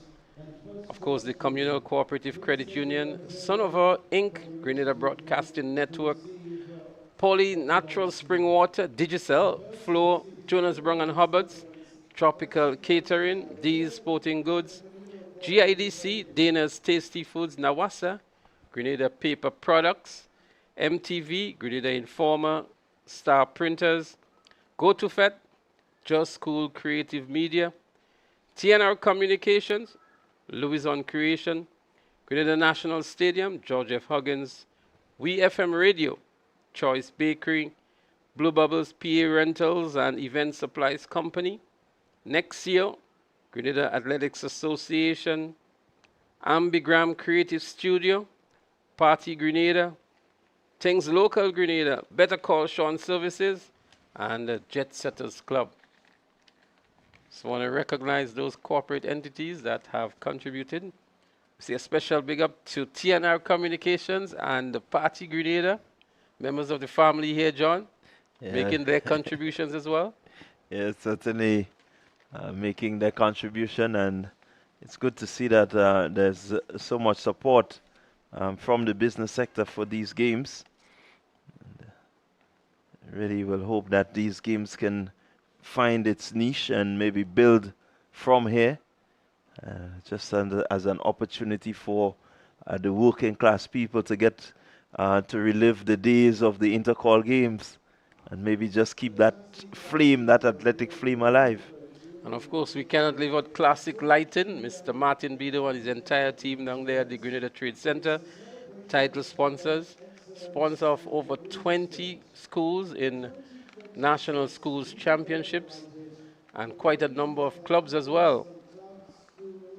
Have to give a really good big up to Mr. Bido, his insight in terms of trying to help to, build this sporting pedigree here in Grenada, and to have all these schools and clubs being given that sort of support. It speaks volumes for his contribution. And one cannot forget the March Pass competition during Intercall for both the boys and girls, also sponsored by Classic Lighting. Yeah, so it will be interesting to maybe have a sit down with him and try to, get his view, what is the vision, what is the hope, just to get that understanding from him, because he seems to be really enthused in terms of helping to push the sport, and not just athletics. But I know that he has been integral in terms of trying to help the cricket development and so on. So he's doing quite a bit in the area of youth and sport. And knowing Mr. Bido, he will not come to the microphone. He prefers to stay in the back. Earlier today in the opening ceremony, he had one of the representatives of Classic Lighting Caribbean deliver a message on behalf of Classic Lighting. And no matter where he is, his contribution is valued. And we're truly grateful for the impact he's making on sports and on young people in general right here in Grenada. So what we're going to do, we're going to take maybe another short break, John, and come back when we are ready with the second of the two preliminaries in the men's 100-meter dash for seniors. So we're going to pay some homage to these contributors and sponsors, and we'll be right back with more track and field action. We support you at every stage of your life.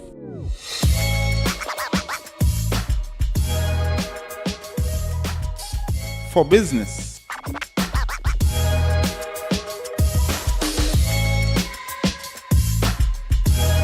For your education. for your financial freedom.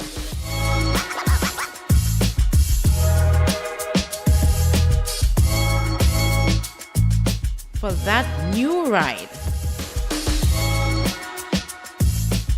Upgrade your life with the Communal. Contact us today. Grenada, this one is powered by greatness. The Classic Lighting Communal Credit Union Invitational Games hits the Kirani James Athletic Stadium this April 25th and 26th. And it's all made possible by our incredible sponsors. Big respect to Sonova Inc., GBN, Holy Natural Spring Water, DigiCell, Flow, Hubbard's, Tropical Catering, D's Sporting Goods, GIDC, Gators Tasty Foods, Nawasa, Grenada Paper Products, MTV, Informer, Star Printers, Go to Fat, Just School Creative Media, T&R Communication, Louison Creation, Grenada National Stadium, Huggins, WeFM, GTC Radio, Choice Bakery, Blue Bubbles PA Rentals, and Defense Supplies Company, Nexio, Grenada Athletics Association, Ambigram, Creative Studio, Party Grenada, Things Local Grenada, and Better Call Sean Services. And a special thank you to the Communal Credit Union, powering the vision.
As we resume with the 100-meter dash senior, we have unattached Dillion Richardson, DeAndre Andel from ACE is there, and also we have Aviel Junior Williams in 6. They're up and running. It's a good, clean start here. ACE in DeAndre Andel is in the lead here, and outside on his right is Aviel Junior Williams, but DeAndre Andel of ACE wins comfortably in the end, and Williams had to settle for second. Not sure why we would have 2 preliminaries with 3 persons each. We should have gone maybe to straight finals, but 11.01 for DeAndre Andel, Aviel Junior Williams, 11.27, and Dillion Richardson, 13.64. The times for the athletes in this preliminary. Yeah, it's certainly so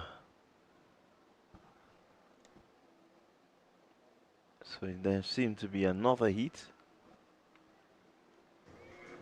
And maybe here's where we will see the Bus Association and the police. And South City Rising Stars is also there. So 11.01 for DeAndre Andel, Aviel Junior Williams, 11.27. The top 2 finishers in the previous preliminary. But going forward, Clyde, I think, maybe there needs to be some introspection and review, maybe an overhaul as well to the Classic Lighting Communal Credit Union Invitational. A number of considerations maybe would be as part of that discussion. The whole issue of maybe 2 days, the issue of preliminaries, the issue of number of clubs and participation. Should we, just part of a discussion that focus on maybe seeding athletes, maybe going into straight finals, maybe timed finals. So a number of things I think can be considered. These are the very early stages of the games, and it's never too early to do that introspection and how you can make things better, how you can improve as you move along. Your thoughts on that, maybe? Yeah, quite rightly so. You want to ensure that you give it a good introspection. You want the quality of the games.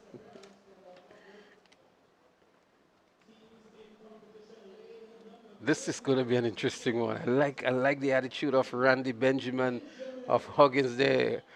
He's there in lane 2, I think it is. He's all pumped up. He's going to get rid of the starting blocks. I'm sure he doesn't need it. Randy Benjamin. Yeah, been given some assistance there to remove the starting blocks.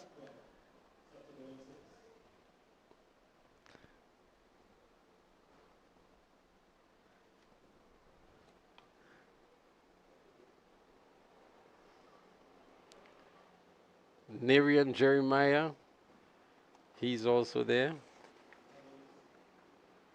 Jeremiah, full throttle. From full throttle.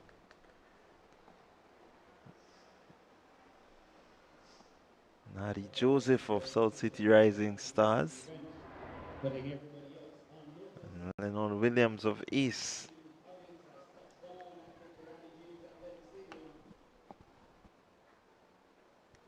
They've been called to the starting point now.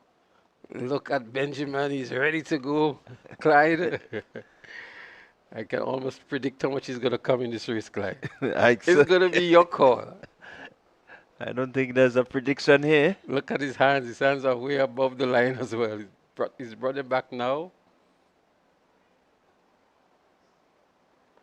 And here we go, clean start. And let's see.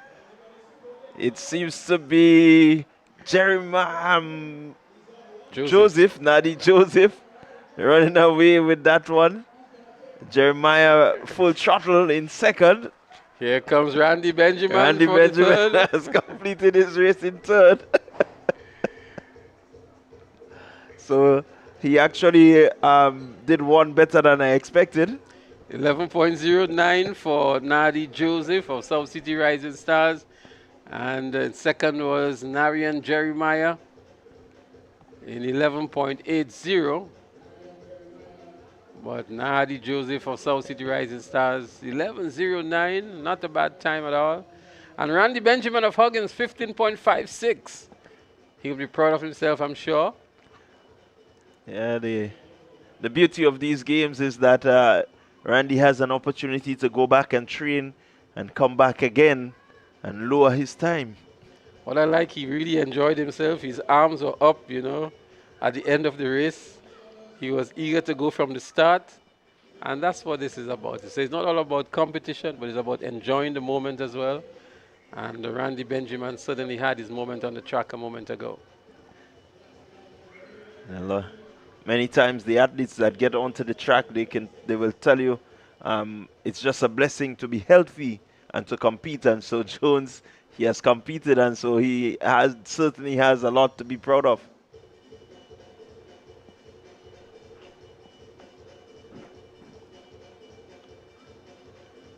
So that would bring an end to the preliminaries, Clyde. As we mentioned, we saw some impressive times being returned. We saw some results in the high jump for the open boys. The long jump for the girls, Christina Charles and Kelena first and second in that event. And we had a tie for first in the high jump actually with Joshua Telesford and his name just slipping me here, and Fleming I think it was, both jumping 2.0 meters. And so we're going to be getting ready for the finals coming up a little later on. We have quite a number of novelty events as well on the schedule that would happen. Just to remind you that of some of the events that are going to be happening later on today. The mixed tug of war for the business sector, the women's cricket ball throw for the business sector, the women's 1500 meter run open, so too is for the men. The girls 60 meter dash under 7, the boys under 7 as well as the 80 meter dash. The girls 100 meter dash under 11, the men's long jump invitational, the women's high jump, the girls and boys 100 meter dash under 13, the finals. And so we're going to have the under 20 100 meter dash as well. There are going to be some 200 and 400 meter events. The race walk, medley relays, the 4x100 meter relays are going to be on day 1 as well. And we're going to also have the corporate relay to bring the curtains down later on this evening. So based on the schedule we have here, the last event should be at 8:15.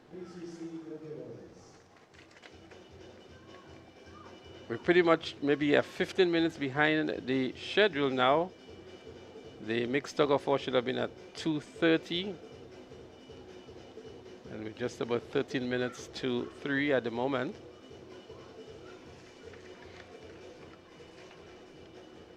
So certainly we will get maybe an update to the program.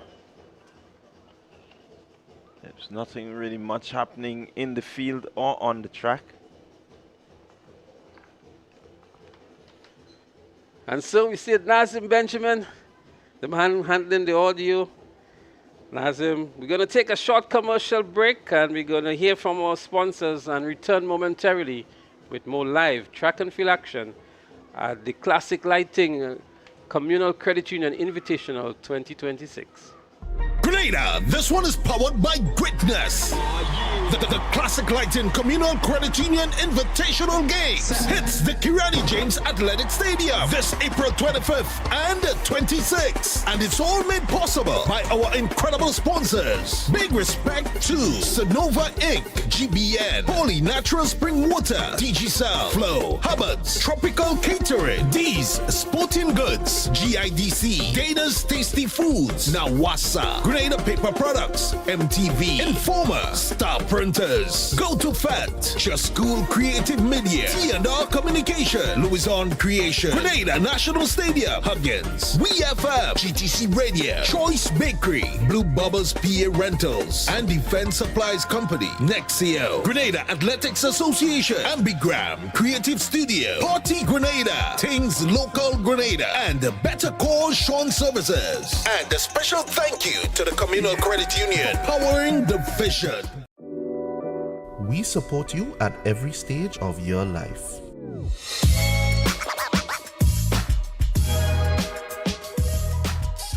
For business.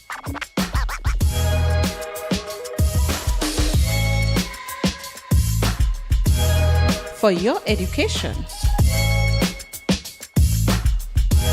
For your financial freedom.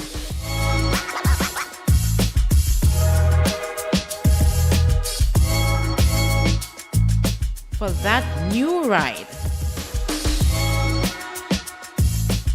Upgrade your life with the Communal. Contact us today.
and gents, we want you to note that the on-screen presentation is no more. I'm told that we are going to move straight to the drum corps. So that's coming up shortly. Stick with us. It's day one of the Classique Lighting Caribbean Communal Credit Union Invitational 2026. We're live, very live, at the Karani James Athletic Stadium. Thank you to TNR Communications, live streaming this event at the moment. Thank you so much. Of course, individuals who are elsewhere can take in all the action, all the fun, all the excitement. And so thank you so much, TNR Communications. We also want to give you a heads up. Following the drum corps presentation, we are going to do some recognition of two individuals. Two individuals will be recognized. They will be awarded for their support, for their commitment over the years in their fields of endeavor. No doubt they will be celebrated right here at the Karani James Athletic Stadium. So stick around for that recognition ceremony.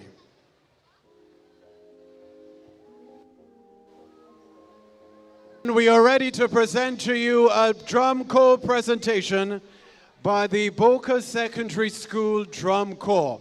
Now, they won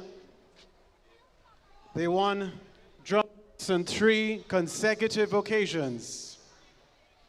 Talk about achievement.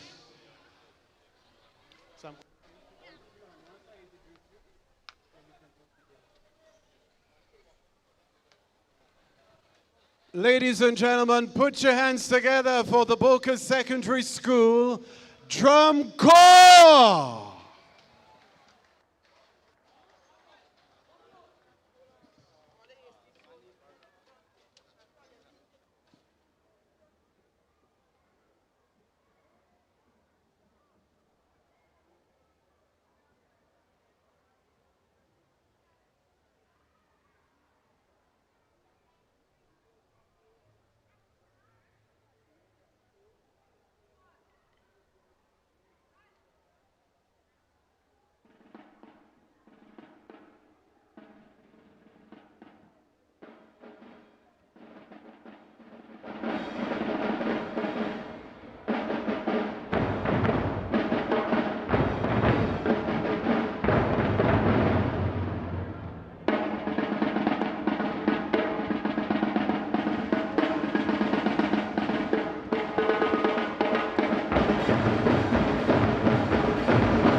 Ladies and gentlemen, your three-time defending champions, the Peter Phillip Drum Corps competition. Let's hear it for Boca Secondary. Indeed.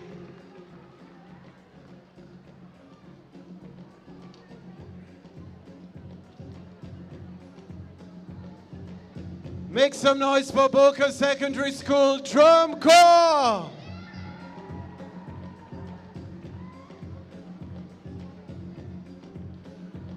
Ladies and gentlemen,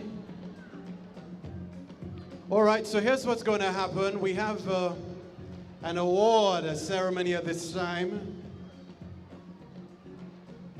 to recognize two individuals in our midst, their contributions over the years.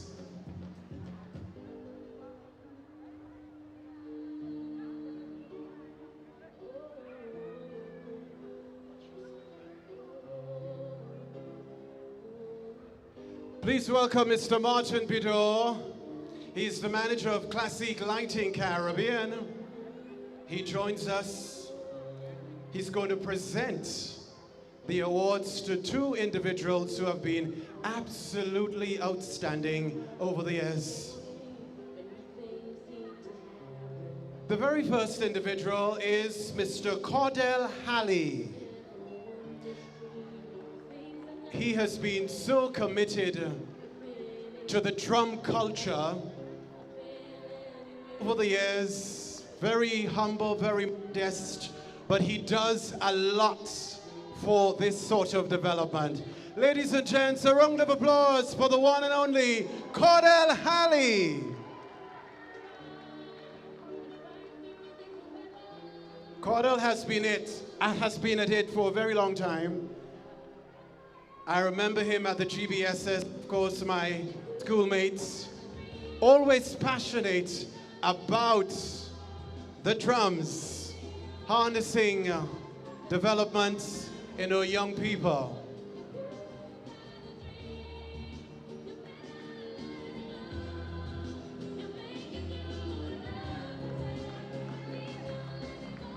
Fantastic, and we're going to read what it says. Recognizes Classique Lighting Caribbean and Communal Cooperative Credit Union Invitational 2026 recognizes and appreciates Mr. Cordell Halley for exemplary service and unceasing commitment to the development of the drum corps movement and Grenada's cultural art form. Well done, good and faithful servant. Ladies and gents, Cordell Halley.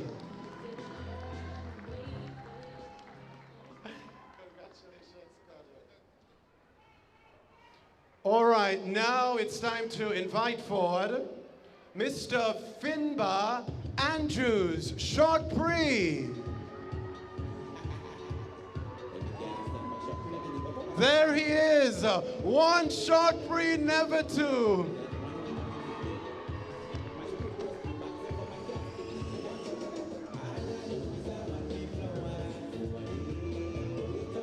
Of course, when the games were launched last year, his flagship song, Bouquet Now, was used as part of the ceremony. And we so appreciate you, sir. Thank you for all that you do. It reads, recognizes and appreciates Mr. Finbar Andrew Shortpree for invaluable service and significant contribution to cultural development. Your dedication is a cornerstone of the success of Grenada's cultural landscape. Finbar Andrews.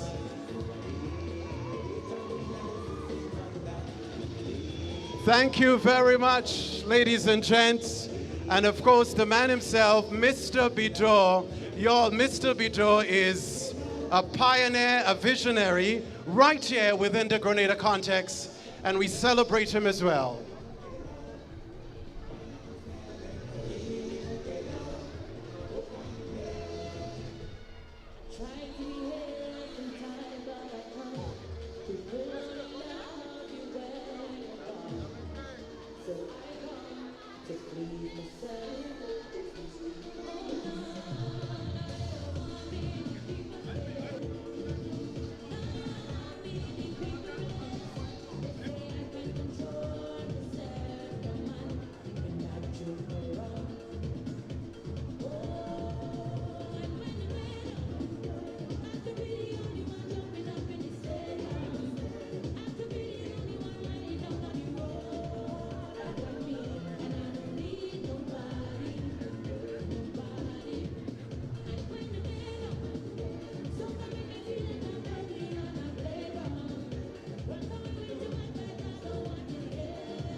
So, ladies and gentlemen, we're getting set to head back into the action for session number 2, day number 1, at the Classic Lighting Caribbean Communal Invitational 2026. This is a call for all teams for the tug of war competition. All teams for the tug of war competition, please report to the flow tent at the northern end of the track. All teams for the tug of war competition, please report to the flow tent at the top of the track.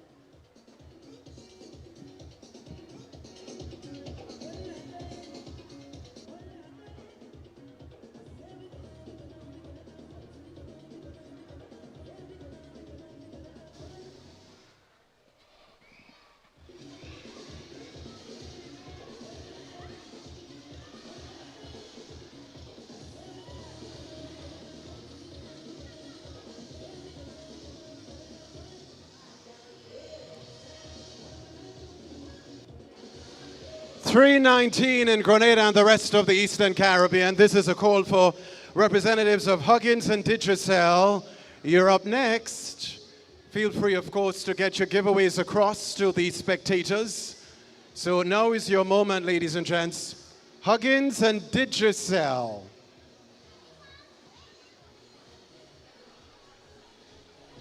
What is your name? What is your name, miss? Yes, you little one. What's your name? She has been on observation board 101. You're telling me about you. Somebody could work for the BBC. All right, we'll be right back. Huggins and Digicel, we invite you to carry out, of course, your giveaways. This is your segment.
This is a call for Josh Carmichael. Please report to the ceremonies room. Josh Carmichael.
So it's the start of session number 2, Classic Lighting Caribbean Communal Invitational 2026.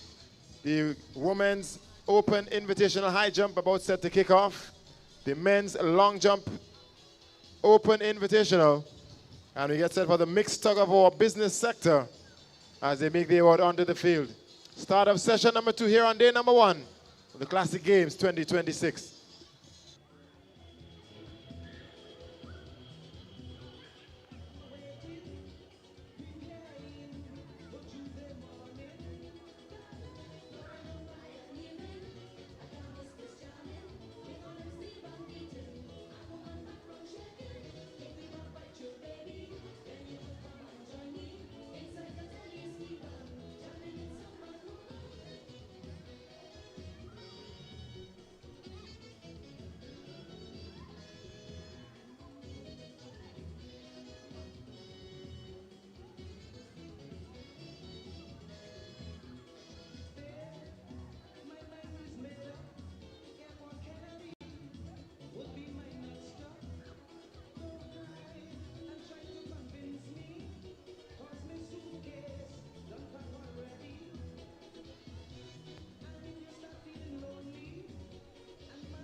Viewers, we welcome you back to the Classic Lighting Grenada Communal Credit Union Invitational 2026 to bring you the live broadcast action here at the Kirani James Athletic Stadium.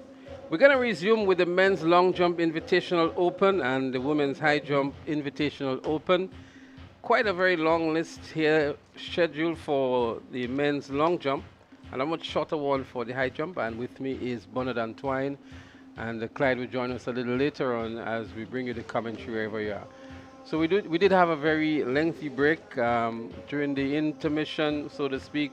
Some presentations were made by Mr. Bido to various officials and dignitaries, if you want to call them that, for their contribution to the drum corps movement and to track and field.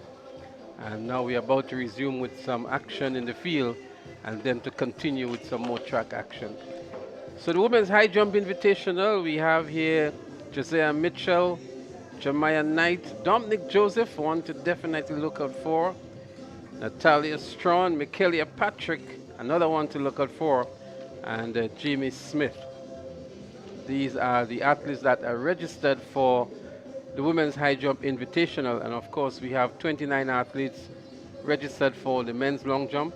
A much smaller field we saw down there a moment ago, and we expect to see Christophe Callis. I see Dishon Smart is also registered. Emron Anthony, Timothy Greenwich, who we saw earlier on in the high jump. He's also there. Devontae Hood, Avil Junior Williams,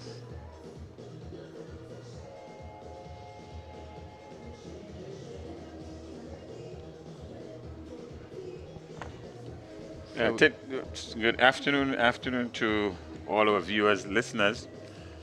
Smitty, I took a walk around during the intermission, the break period, and as we were alluding to earlier, we have a loyal following a track and field in Grenada here. As the crowds are, you may not see anybody on the bleachers and so forth.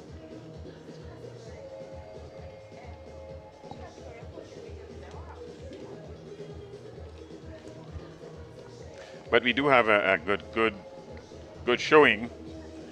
The patrons are here expecting good, keen competition, and to date, they have gotten their money's worth. And the viewing has been good. The competitive spirit has been right up there, even though we are right towards the tail end of the track and field season. And on your screen, you see the young ladies are getting themselves all ready for the Invitational high jump.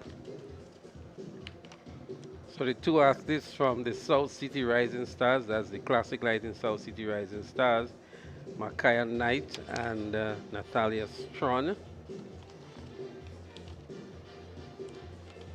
From Fusion, we have Dominic Joseph. That's Dominic Joseph here now, Intercol champion in the high jump. Also on the character team for Grenada, competed in the high jump as well.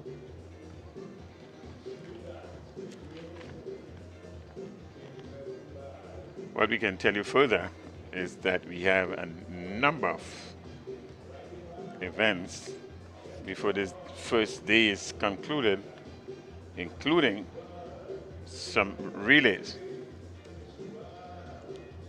So this should be a very busy, exciting session that we are now getting into on this day number 1 of the Classic Lighting Communal Credit Union Invitational for 2026. Second edition it is.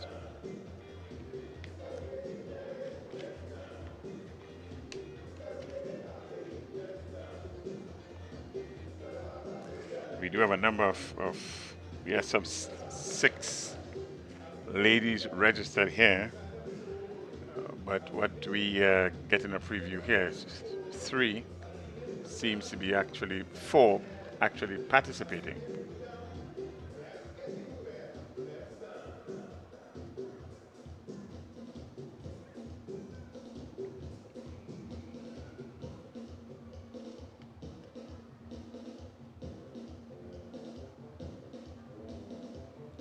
What's happening at the same time? We have the men's long jump going on at the same time with the high jump, and then we're gonna segue momentarily for some track events. So we expect to see some 60-meter and 80-meter events, and of course we have some 400-meter events as well, 200 meters. The tug of war, we had a call for the participants of the business sector tug of war. Now that should be exciting. It's always that competitiveness amongst the business community.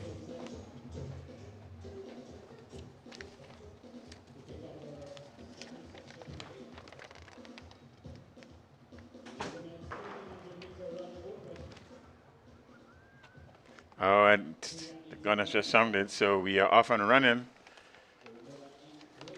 That's the 1,500 meters. We only have 3 competitors in this one. That's the 1,500 meters open run. It's scheduled here to be at time the finals, but we only have one flight here. And I see Kayana Alexander from finish line there. So too is Tashanti Gibbs from sprinters. And we also have Kashona Williams of South City Rising Stars. The three competitors in this 1500 meters open for girls. So with a slight lead is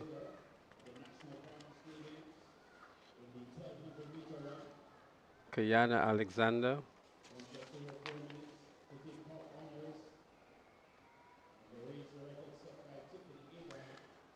The weather is overcast, as it has been for the past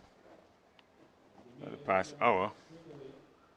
No imminent threat of rain, though, so it must be good running condition for longer distances. So these young ladies here might be relishing the fact that the sun is not bearing down as it often does in this part of the island. So Kayana Alexander with a slight lead over Tashanti Gibbs.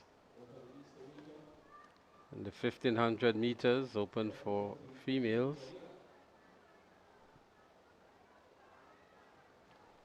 These two have already distanced themselves now from Kashana Williams of South City Rising Stars.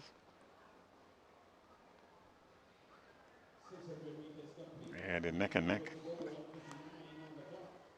They still have quite some distance to go in this event.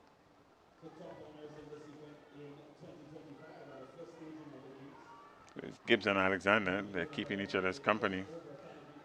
There's really nothing between them right now. Looks really strong, relaxed even.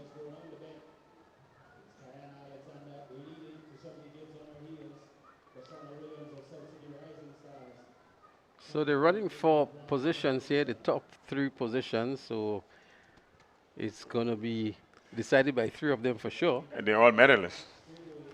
It's the order of the medals that is being determined. Now they're opening up a very slight lead, in fact. That's finish line's Kayana Alexander. Finish line has been pretty impressive this year on the track circuit, and we keep recognizing the effort of Coach Charles. He also coaches the Boca Secondary School, and we've seen a certain level of dominance of finish line on the track this year. And here is Kayana Alexander, a product of finish line, who is currently leading in the 1500 meters open for girls. So really hats off to Charles. He has in fact taken that program at Boca Secondary School to a different level in 2026, and one would hope that he continues.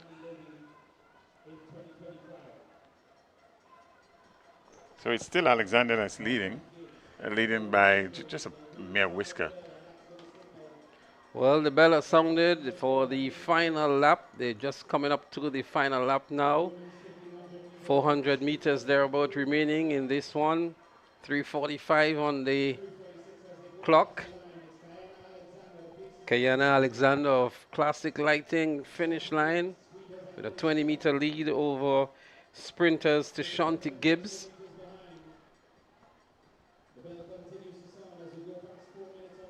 She's going to run away with this one. Kayana Alexander of Classic Lighting finish line.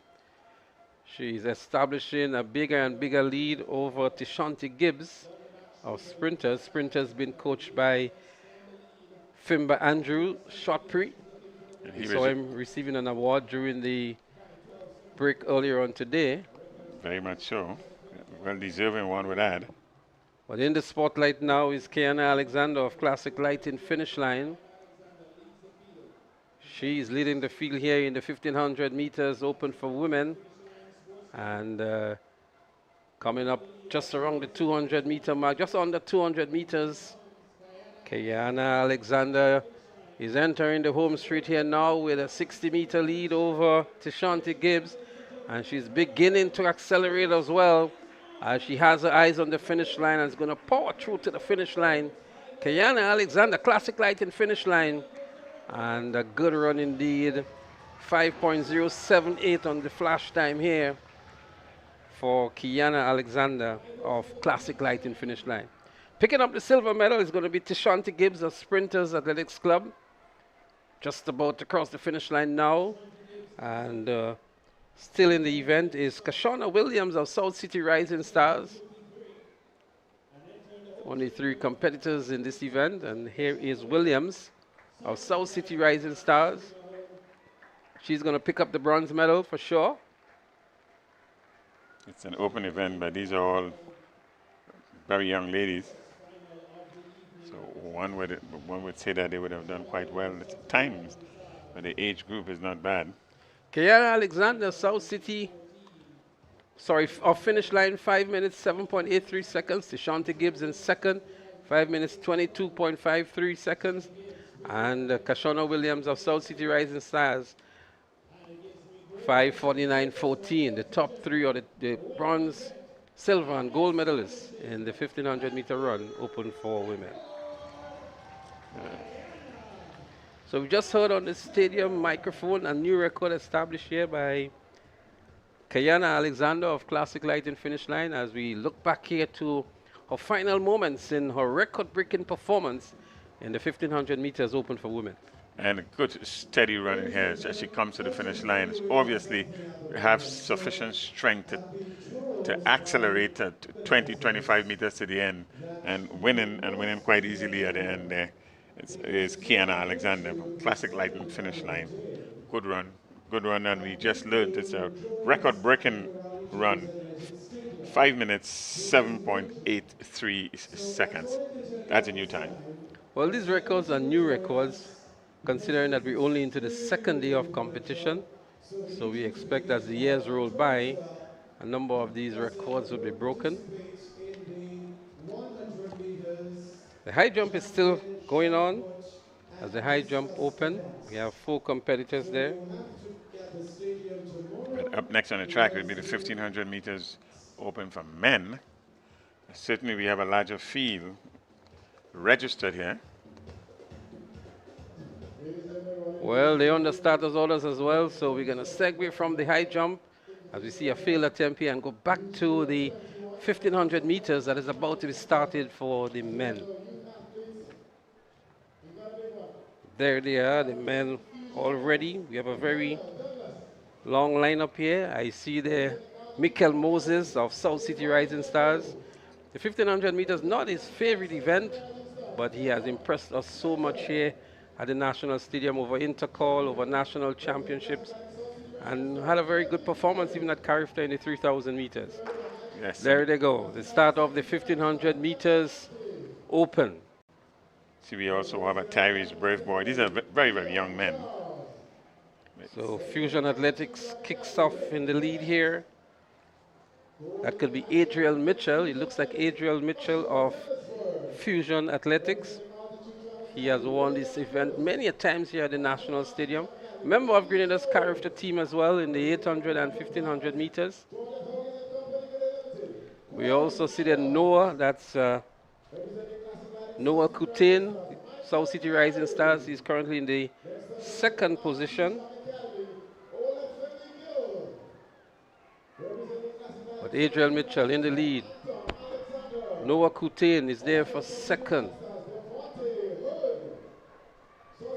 A very long lineup. We have Nicholas Spearman, Devon St. Louis, Lyndon Gonzalez, Quentin Richards, Kyle Alexis, Kelvin Latouche, Darren Forsyth, Neelan Cyrus, Noah Coutain, Mikel Moses, Therese Braveboy, the youngster, Jamie Romaine, Caden Alexander, Shondell Finley, Adriel Mitchell, who is currently leading, Jamar James, and John Benjamin.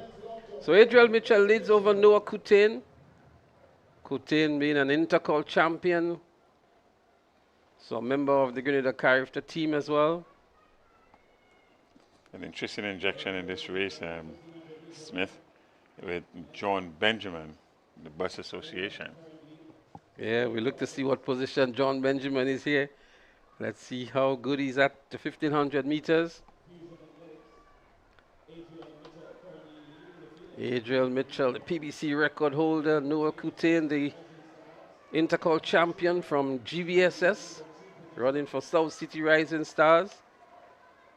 They have had a battle right throughout this track and field season 2026 in all the mini meets and leading right up to Intercall, these two. Well, Kutin was the champion in the 800 meters. A very strong finish on the line to emerge as the winner. And he's given good competition here to Adriel Mitchell. Adriel Mitchell is a seasoned campaigner, and he has done well for himself over this particular event. And this really is Mitchell's event, the 1500 meters. And Kutin is hanging in there. It's about 10 meters separate them presently.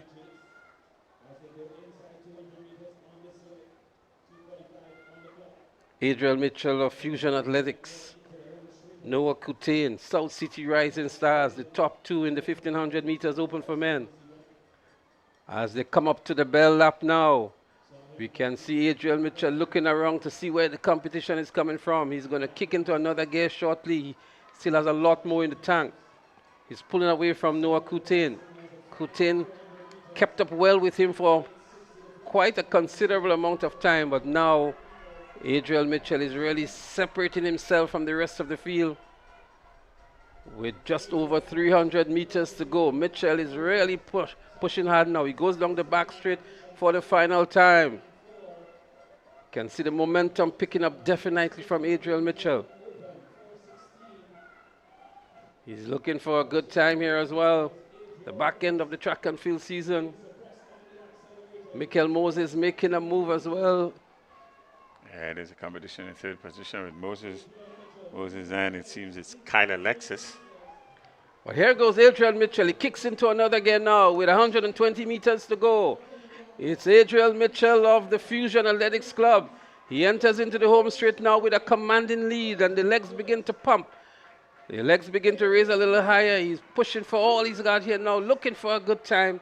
Adriel Mitchell of Fusion Athletics Club is going to win this one very comfortably in the end. 4:14.06 on the flash time. 4:14.11, the time being upgraded to. And Noah Kutain will pick up the silver medal with a good strong run. He tried his best to keep up with Mitchell. And here we have finish line picking up the bronze. Oh, that's a good run back there by finish line. Athlete there to pick up the bronze medal after a tussle. That's Lyndon Gonzalez of Classic Lighting finish line to pick up the bronze. Student at the Boca Secondary School as well. He would have nipped it right, taking that bronze medal away from the Kyle Alexis. Kyle Alexis had to settle for the fourth position. Therese Braveboy, young Braveboy, finished in fifth. Michael Moses in sixth. Shondell Finley in seventh.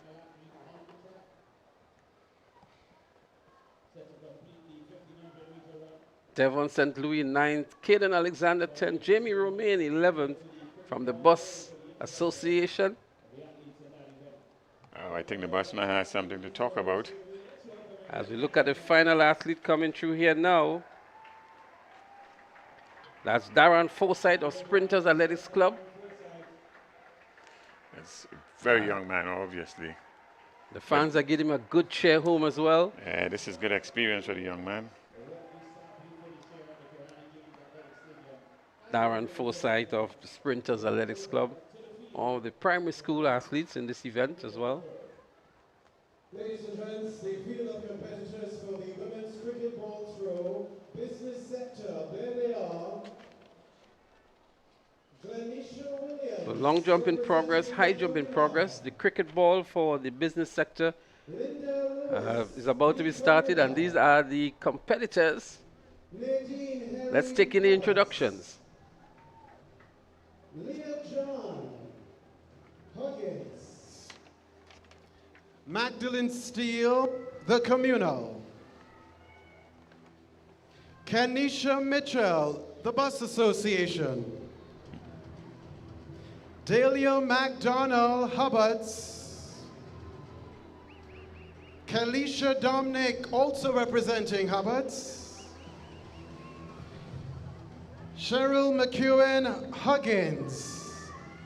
And Karine Alexis representing Hubbards. Your field of competitors, women's cricket ball throw, business sector.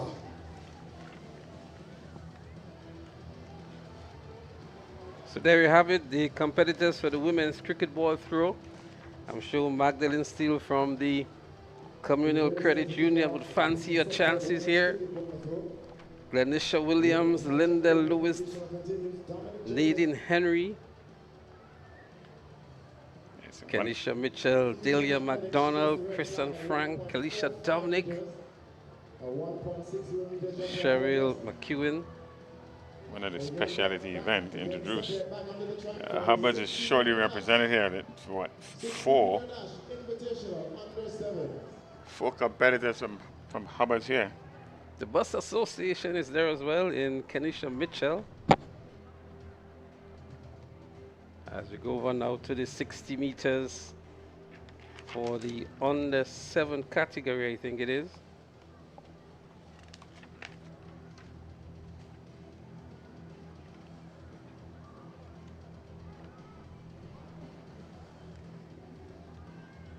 Indeed, it is the girls 60 meters under 7 category.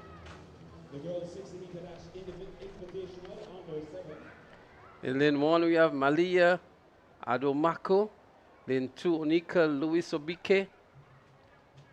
Lane 3, Amone Romain. Lane 4, Kalisa Philip. And lane 6, Ketania Scott. These are the competitors for the 60 meter dash invitational under 7 category.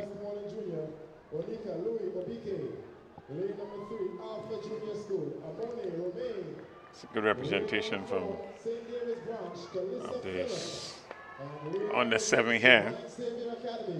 Well, we have the Learning Center, we have Westmoreland, we have Alpha, we have St. David's, Trackblazers, and out there in lane 6 we have Divine Savior.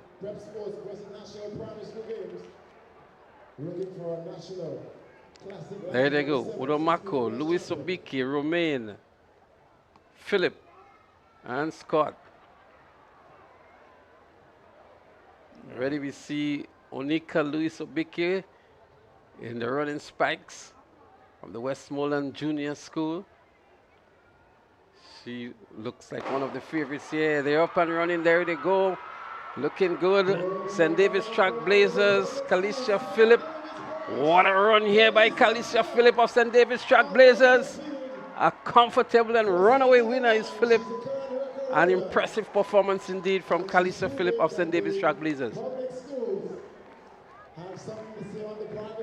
Wow, there she is. Yeah, the young lady certainly stamped her impression on this race. There was no doubt the winner there. Your gold medalist, Kalisa Philip, 9.96 seconds. Amoni Romain of the Alpha Junior, 11.17.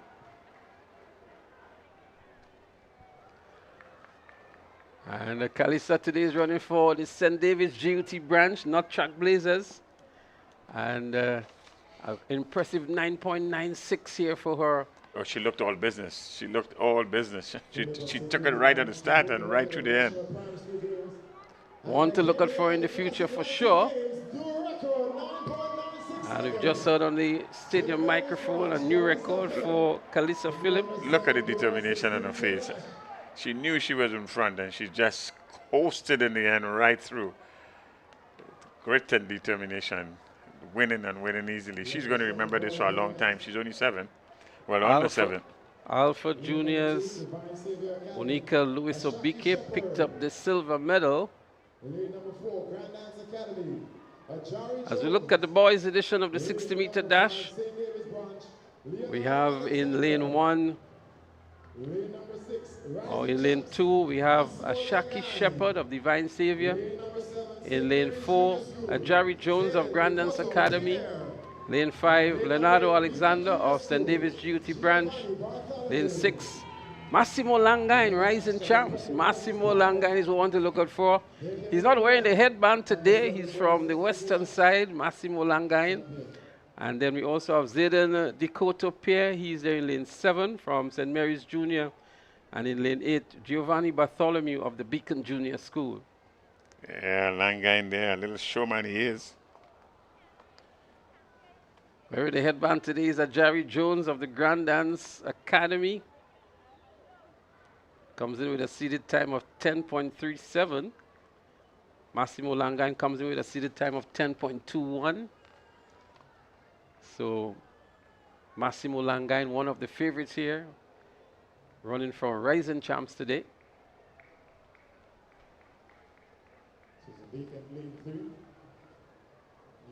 So lead 2, the athlete there from Divine Savior. It's good to see Divine Savior taking participating in these events, as they did at the primary school championships. The private primary school championships. So they're on the starters orders here now. It's Shepard, Jones, Alexander, Langain, Decoto, and the Bartholomew. They're up and running. And who comes out here now? Out there is Divine Savior, but in the middle of the track here now, running out of lane 5 is Leonardo Alexander of the St. David's GUT branch. It looks like lane 7. Well, I saw lane 5. Let's see what the official result is. Actually, Leonardo Alexander of St. David's, 10.12. Zayden Dakota Pair of St. Mary's Jr., he was second in 10.13. And Massimo Langain from Rising Champs in third in 10.19. As we look back here again, right there in lane 5, it was Leonardo Alexander just on the tape here over Zayden Dakota Pair of St. Mary's Jr. That's what you call a photo finish. It's 10.12 and 10.13, 10.19. Very, very competitive, very close indeed. But in the end, it was Alexander with a gold medal, Pierre in second position, and Langain with a bronze. Well, the St. David's GUT branch dominating this category, winning both the female and the male 60 meters in the under 7 category in Calissa Phillip and Leonardo Alexander. What is interesting, Calissa Phillip ran 9.96 and Leonardo Alexander ran 10.12. Well, she actually looked the part. She looked like she was running faster than these boys. And in fact, the time bear this out. Leonardo would not take that too kindly. He's going to come back for her next year to record a much more impressive time. What a good, strong run by Calissa Phillips. She was out in a flash and really distanced herself away from the rest of the field. She's going to cherish that moment. The high jump continues. That's the high jump open. 3 competitors. 4 competitors. So the bar is now raised to 1.50 meters.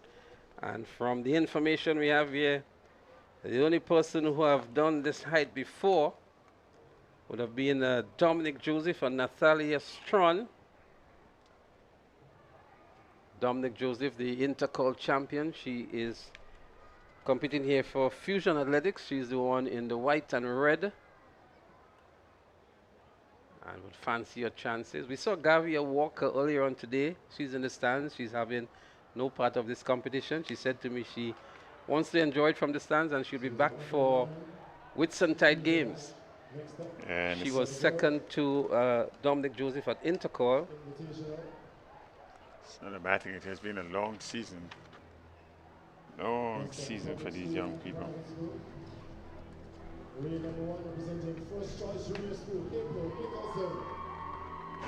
The long jump is also in progress. As we see the athletes for the 80 meters under 9 girls on the track. Just to give you the lane assignments very quickly. April Nicholson of First Choice Junior. She's in 1. Kaylee Abraham, St. George's branch. She is in 2. Ronaya Lord of Classic Lighting 473 MVP in 3. Acacia George of St. George's branch. She's in 4. Kalanda Charles of St. Andrew's branch is supposed to be in 5. It's scratched at the moment. And Travia Latouche Matthew of Classic Lighting 473 MVP is in 6. Avery Cape of St. Andrew is supposed to be in 7. She is not here. And Skylar Gordon of the Westmoreland Junior School, she's there in lane 8.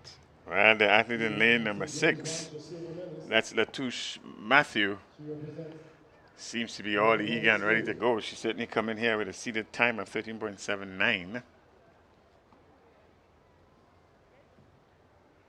There they are, Nicholson. And they're up and running. Who comes out only in the middle of the track here? It looks as though the athlete in lane 2, Kylie Abraham of the St. George's branch. Indeed, it's Kylie Abraham of the St. George's branch who wins over Acacia George of the St. George's branch. So St. George's branch 1 and 2 in the under 9 80 meters dash for girls. Good strong run there by Abraham. 12.57 the official time. Acacia George 12.79 and Travier Latouche Matthew 13.07. There is John there. They're bowling away down to the finish line with some level and degree of ease. A little bit of a competition coming in from the athlete in lane 4, that's George. But in the end it was Abraham from St. George's branch first, George from St. George's branch second, and Latouche Matthew, MVP 13.07 seconds in position number 3. So St. George's GUT branch positions 1 and 2.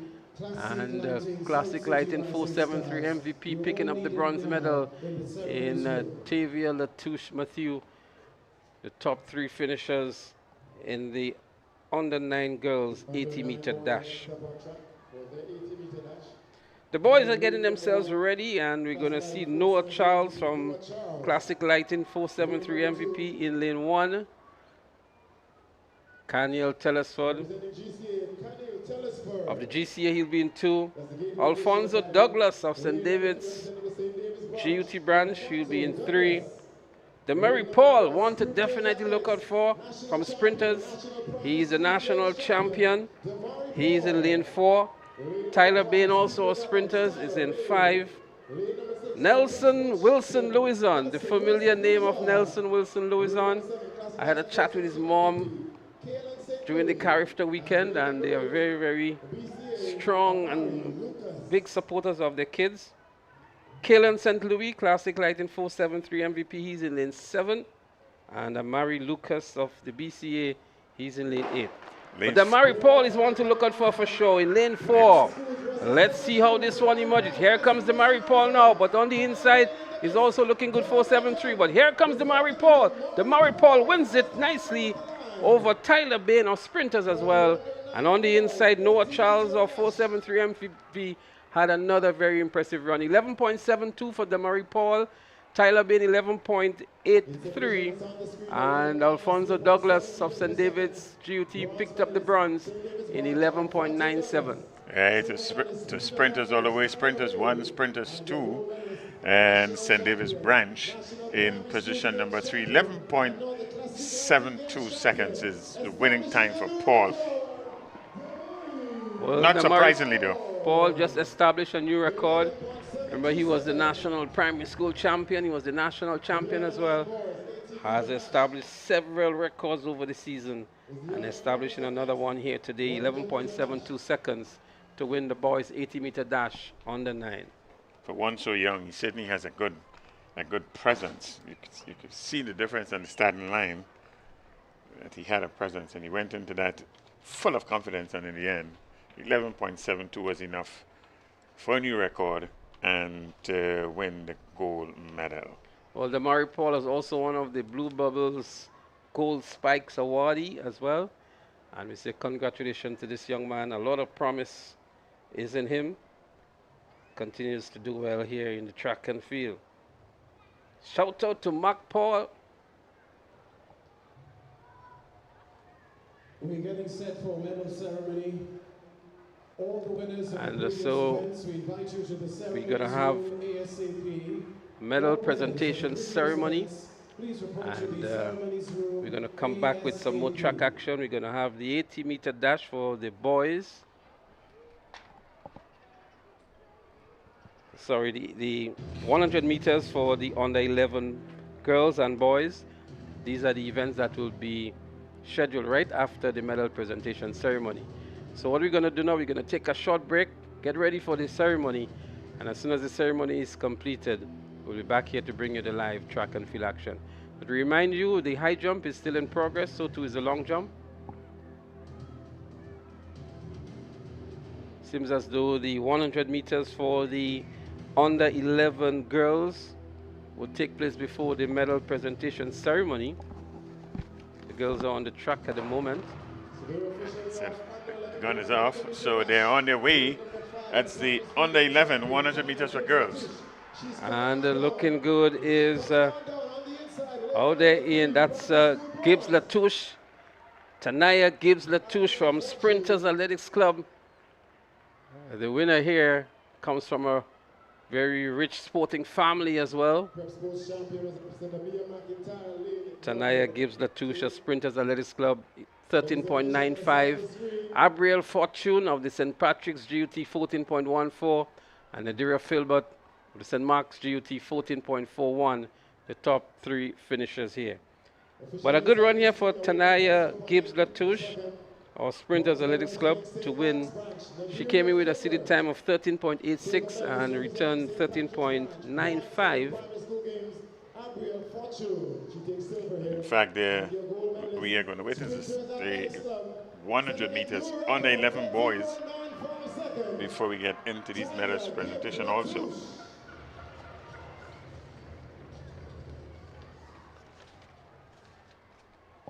The under 11 boys, they're up next. So the under 11 boys are on the track, and they're up next. So the under 11 boys, we will see Zike Saint Bernard of the GCA. He's in lane 2. Hansel Sanderson, St. Mary's Jr.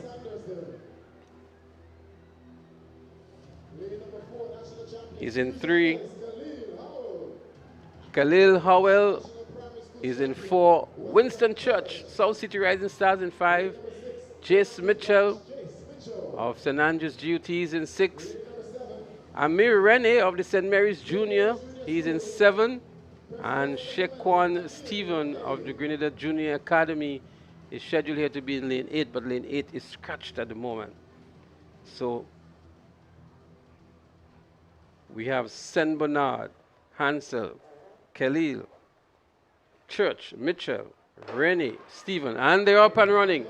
There they go, looking good for Fusion Athletics is Khalil Howell.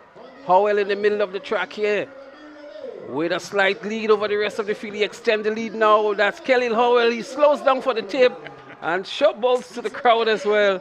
Khalil Howell of Fusion Athletics, your runaway winner in 14.02 seconds. Jace Mitchell was second in 14.33. And Hansel Sanderson, I think it was. Sorry, Amir Rene was second in 14.33. As we look back here, and we see Khalil Howell Bernard celebrating very early. Happy winner there. With time, somebody would tell the young man, finish the race first. But he's certainly an easy winner in the end. That's Howell, Kelly Howell from Fusion Athletics, 14.02, the winning time. Amir Rene in position number 2, 14.33, and Jace Mitchell in position number 3. Well, a very impressive run by Khalil Howell of Fusion Athletics. Could have done a much better time, but the young man opting to celebrate very early. Amir Rene was second from St. Mary's Junior, and Jace Mitchell was third. Nice strong run from Howell. Oh yeah, Howell had enough time to salute, to wave, and to do just about everything else before he crossed the finish line. Now that's a happy winner right there.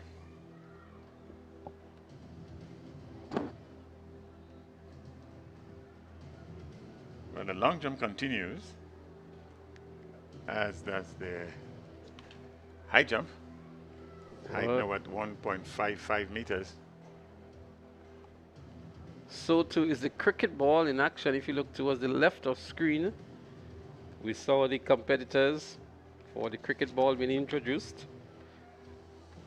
Continues as the athlete here from finish line in the high jump. Michaelia Patrick.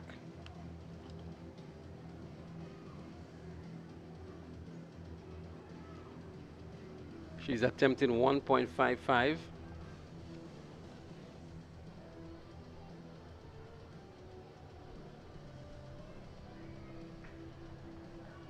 Height on it was good. I think she just needed to have some more. Height was very good. Technique there failed her. Clip on the way up. The back leg. Well, that was the first attempt, it seems, on it, so she still has. And that was a final attempt. Seems as though the high jump is complete now as we segue to the cricket ball.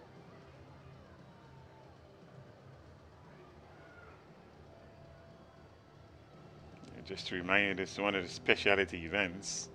That's a women's business sector cricket ball throw.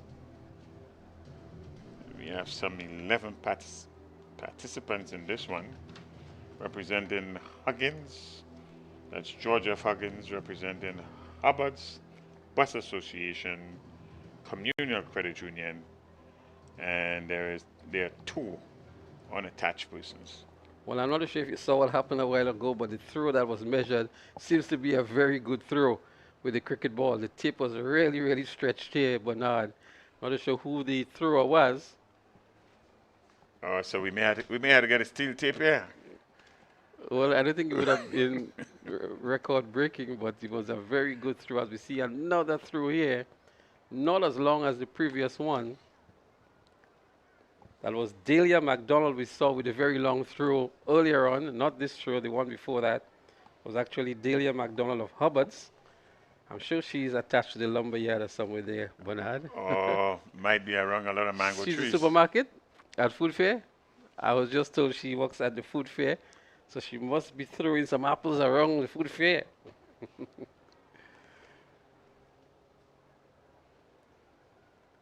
Interesting event for the women. Throwing the cricket ball. I would love to see Magdalene Steele here, former netballer. This looks like somebody from Georgia of Huggins here. We'll try to pick up the athlete for you.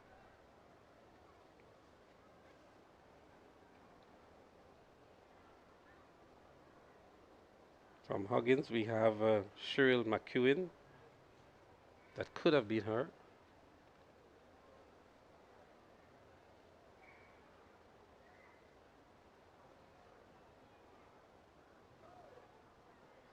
Another competitor going into the throwing ring here.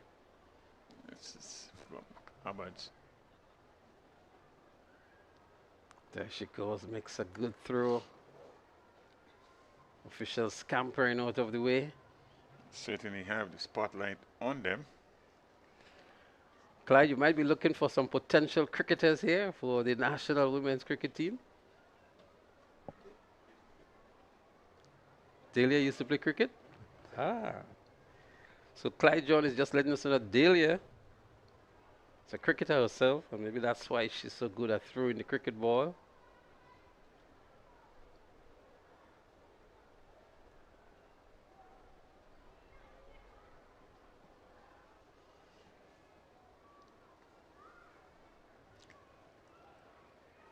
Seems to be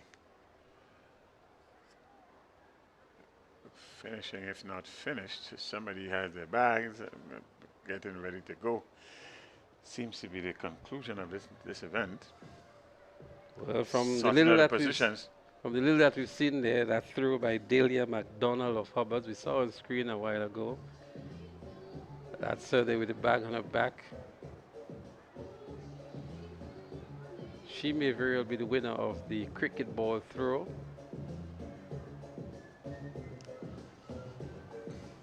Well, the high jump is concluded.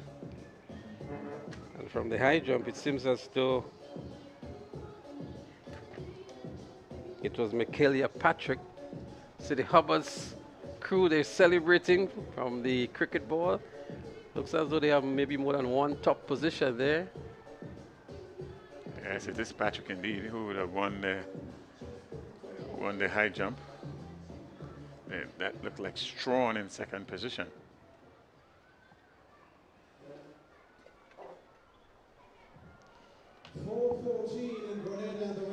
So it's actually Delia McDonald, the winner of the cricket ball competition. There she is at the front of the pack.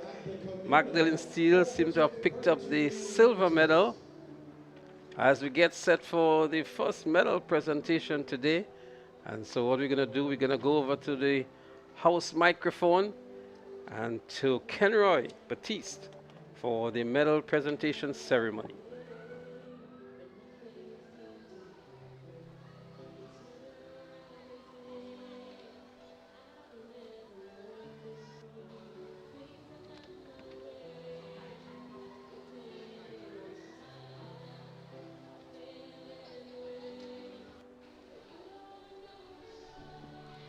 Event 19, Women's 1500 meter run open. Bronze medalist Kashona Williams, Classique Lighting Caribbean, South City Rising Stars. 5:49.14 seconds.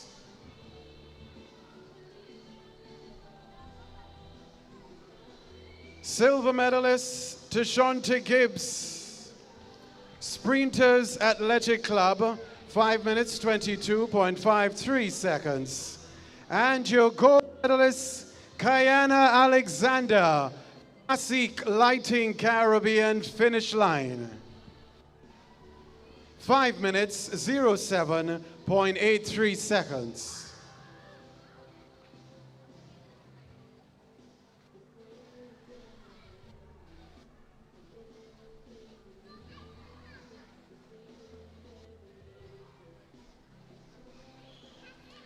Event 20, men's 1500 meter run open. Presenting your bronze medalist, Lyndon Gonzalez, Classique Lighting Caribbean, finish line. 4 minutes 32.32 seconds. Silver medalist Noah Coutain, Classique Lighting Caribbean, South City Rising Stars, 4 minutes 26.50 seconds. And your gold medalist, Adriel Mitchell, Fusion Athletics. A time of 4 minutes 14.11 seconds.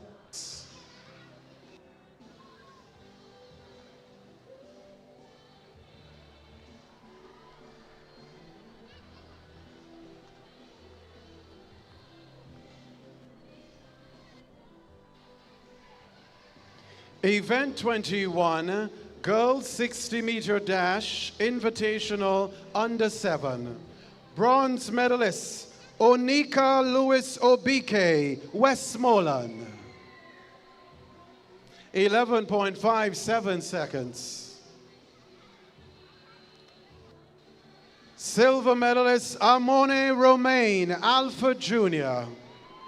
11.17 seconds. And your gold medalist, Kalisa Phillip, St. David, 9.96 seconds.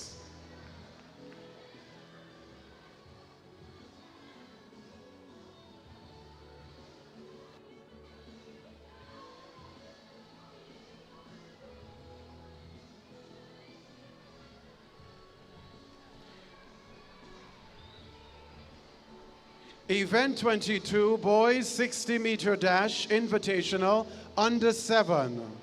Presenting your bronze medalist, Massimo Langain, Rising Champs.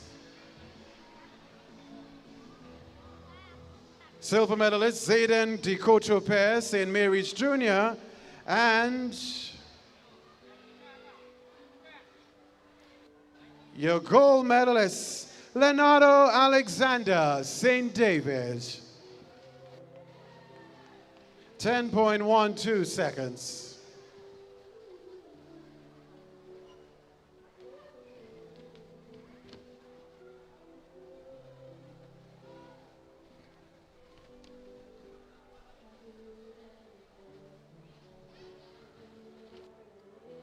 Event 24, Boys 80-meter dash invitational, under 9.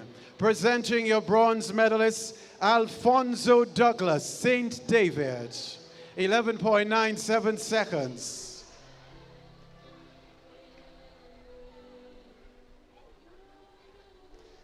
Silver medalist, Tyler Bain, Sprinters Athletic Club, 11.83 seconds.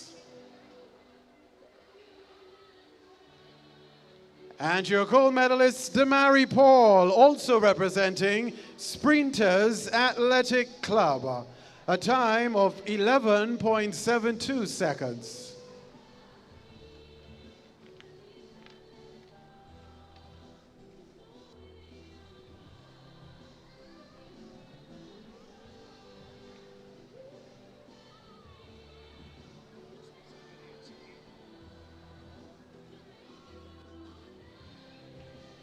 Event 23, Girls 80-meter dash invitational, under 9. Your bronze medalist, Latouche Matthew, Classique Lighting Caribbean 473 MVP.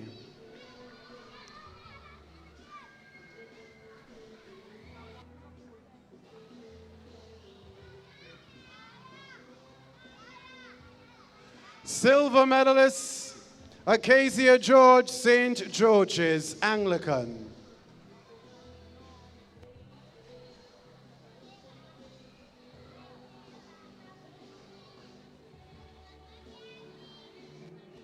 And your gold medalist, Kaylee Abram.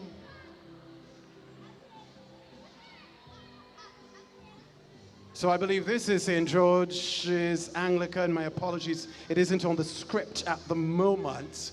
And from my vantage point, I can't really confirm. So my sincerest apologies, but they both represent schools in St. George. Event 25, Girls 100-meter dash, invitational, under 11. Bronze medalists, Nadiria Philbert, St. Mark.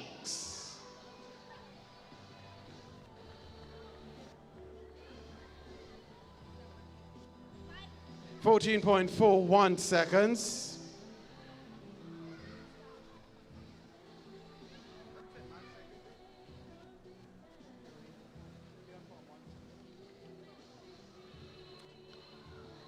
Silver medalist, Abriel Fortune, St. Patrick, 14.14 seconds.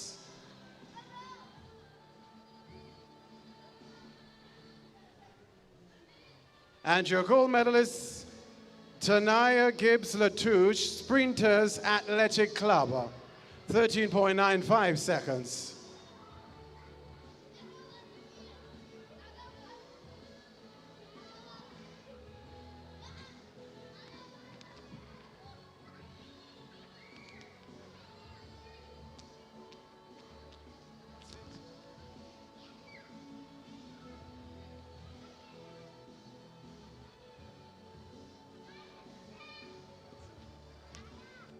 Thank you very much, Mrs. Fiona Alexander Batiste,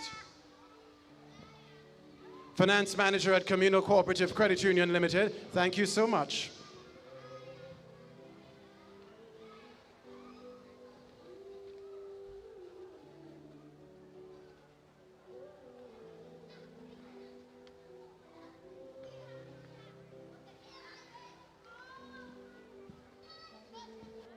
We invite you to remain there. The results are now in. Event 26, Boys 100-meter dash invitational, under 11. Bronze medalist, Jace Mitchell, St. Andrew. 14.37 seconds. Silver medalist, Amir Rene, St. Mary's Junior. 14.33 seconds. And your gold medalist, Khalil Howell, Fusion Athletics, 14.02 seconds.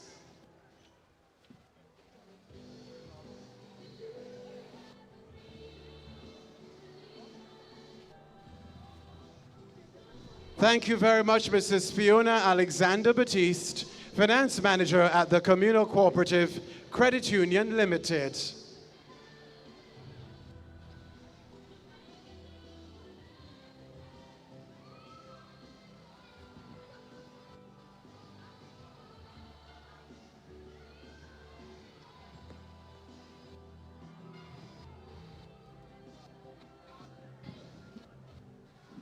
It's now 4:24 in Grenada and the rest of the Eastern Caribbean, so this is the first medal ceremony of the day. More to come. Thank you. So we welcome you back to the live track and field action here at the Kirani James Athletic Stadium. It's the Classic Lighting Communal Credit Union Invitational 2026. We just witnessed a medal presentation, and we're getting set for some more 100-meter events. We have the girls 100-meter dash under 13 as well as the boys. And then we're going to have the under 7s coming back to do the 80 meters. And we're going to have some 150-meter events, then the 200s as we continue through the afternoon.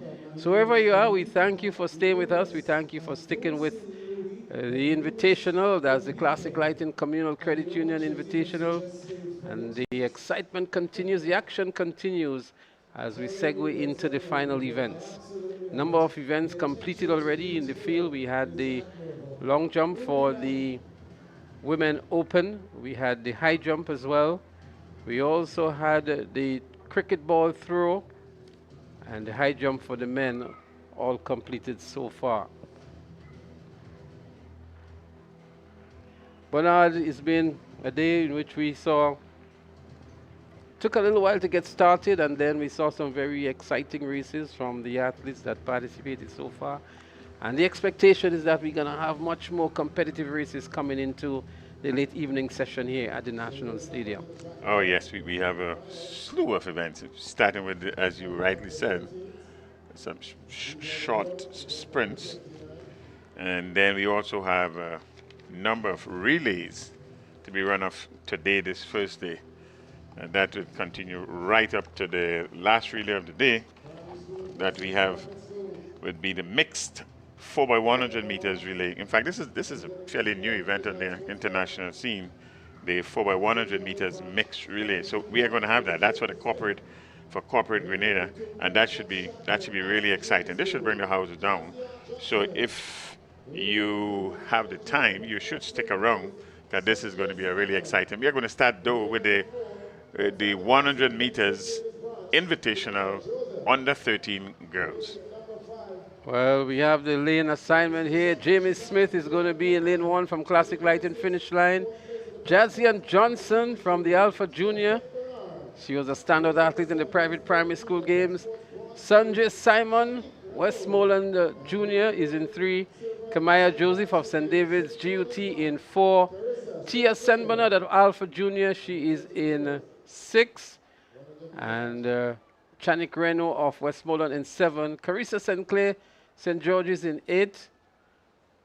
Lane 5 is scratched at the moment, and there they are. It's a nice clean start here. Let's see who looks for it here. Jazia Johnson, she's there in lane 2. But out there in lane 1 is Jamie Smith of the Classic Lighting finish line. It's Jamie Smith of finish line, and Jazia Johnson will have to settle for second. But a good run by Jamie Smith of Classic Lighting finish line, who picked up the gold medal here in 13.46 seconds. A good run by Smith there. Good, powerful run. In fact, you can describe this. 80 meters out, and she had this thing all tied up and winning in the end rather easily. 13.46 is a winning time. Jazian Johnson gave her some competition until about the 50-meter mark. 13.87, she was in second position. And Kamaya Joseph from the St. David's branch of the GUT, 14.04 seconds in third position. So there you have it, the under 13 girls. The results. And a good strong run here by Jamie Smith.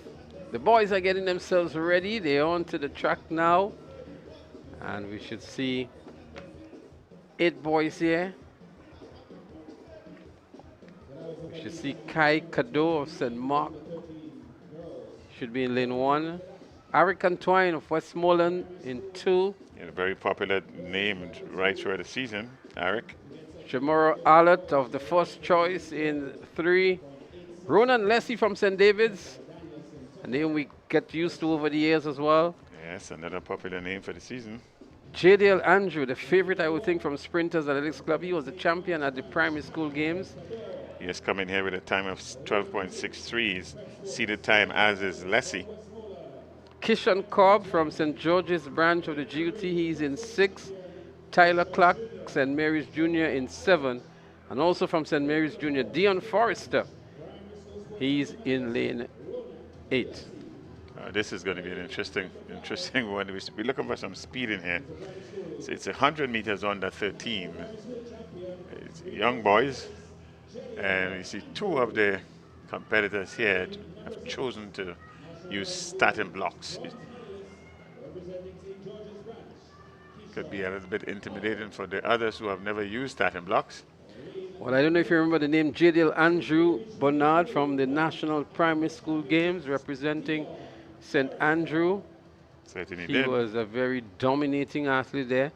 Ronan Leslie from St. David's GUT branch is also a very good athlete and has been like that for several years. Eric Antwine Westmoreland Jr. Kai Kado St. Mark is there in lane 1. Kishan Cobb, St. George's branch, is there in lane 6. And the running would come from 4, 5, and 6 in Leslie, Andrew, and Cobb. It's all indication that this is going to be a tight one at the finish line. Let's see if this is what resolves. Look at the competitor in lane number 8, Dion Forrester, with the sunshades, the headband, the armband, full regalia here, Dion Forrester. I don't think he's missing anything. You got to start somewhere. You have to start somewhere, Clyde. Yeah, but take a peek at the athlete in lane number 4. That's Ronan Leslie of the St. David's GUT. Reminds you of one Morris Green. Did all shots before the race started. And then you learned afterwards it's all part of the intimidating factor. There we go. Psychological warfare before the race starts. They're on the starters' orders. The 100-meter dash invitational under 13. Kado, Antwine, Alert, Leslie, Andrew, Cobb, and Forrester. There they go down the track. Who emerges first? Leslie is looking good, but so too is Jadel Andrew. In lane 1 is Kai Kado, but here comes Jadel Andrew. Jadel Andrew it is. Jadel Andrew wins here comfortably. He looks like Ronan Leslie of St. David's picked up the silver, but a runaway win here for Jadel Andrew of the Sprinters Athletics Club. Oh, runaway was the correct word to put it at the end. 12.54 seconds. He won and he won easily. 13.10 is the second place finisher from St. David's GUT. That's Ronan Leslie. And in third position from St. George's, the GUT is Cobb. 13.16. 12.54. It's quite an easy win in the end. Well, we expected JDL Andrew to do well here, and he has certainly returned a good time of 12.54. Came in with a seeded time of 12.63. The legal wind speed nonetheless of 2.1 meters per second. And Ronan Leslie picked up the silver. Cobb picked up the bronze medal.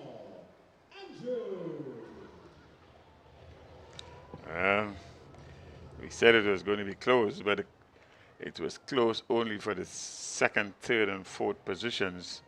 A runaway winner in Jadel Andrew.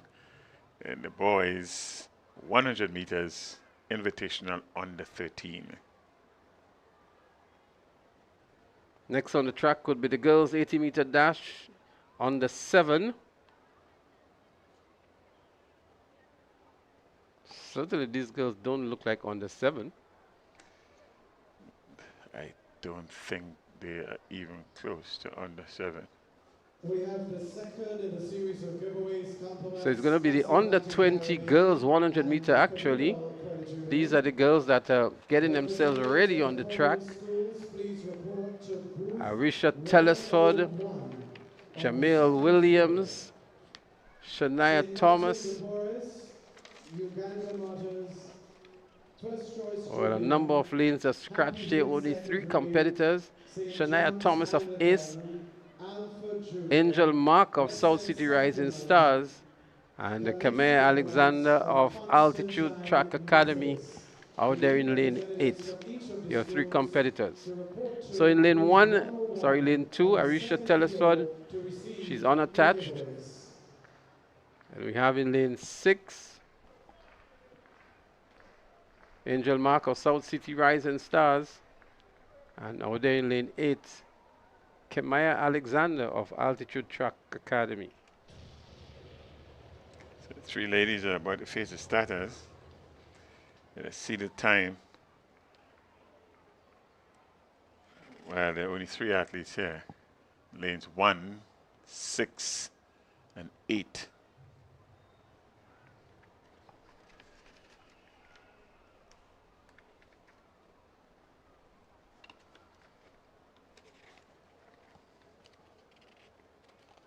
$100 meters.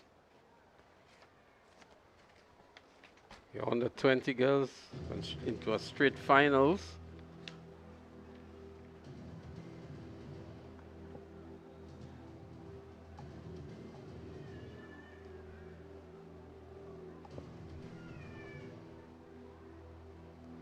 Interesting, we're seeing some new developments now. Christina Charles is in lane 1 from Altitude Track Academy.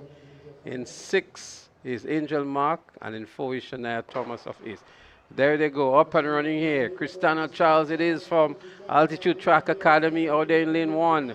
And also in lane 8 is Kamaya Alexander, also of Altitude Track Club, but an easy win for Christina Charles. And Kamaya Alexander picks up the second, 12.40 for Christina Charles.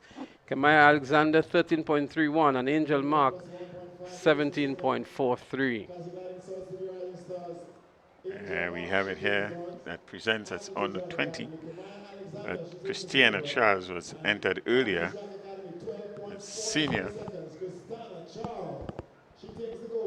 Well, Christina Charles is a seasoned athlete now, has represented Grenada several times at the Carifta level, has actually brought home gold medal for Grenada in the triple jump. Did not medal this year at Carifta Games, but has been a star athlete and running 12.40 here to win the under 20 girls 100 meters. And winning quite easily too, Smith. There was no competition after what, 10, 15 meters.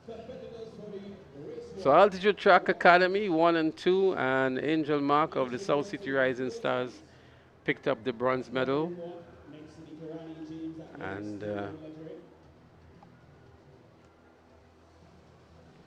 we're in for a cracker, maybe the next event, the 100 meters under 20 boys. Yeah, this one should be interesting.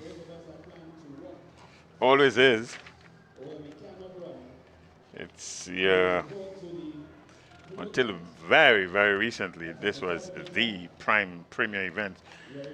The women's 100 meter in most recent times internationally has certainly given it some good, keen, close competition. But it's still a premier event, certainly here.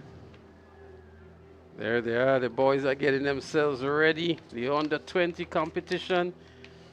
We should see Sam Nixon, Caliste, that's Christophe Caliste. Well, see the time here is that Sam came in here with a time of 10.52.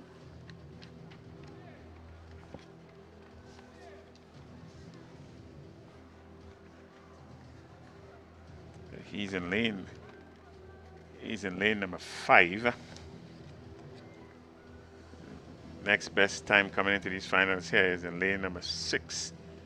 That's Randy Jones. It's 10.64, and 10.65 is Kanik Nixon. He's in lane number 4, so it seems to suggest that a run-in would come from lanes 4, 5, and 6. So 10.52, Ethan Sam. Ethan Sam, a Carifta bronze medalist last year in Trinidad and Tobago, a member of the Grenada 4x1 team at Carifta 2025.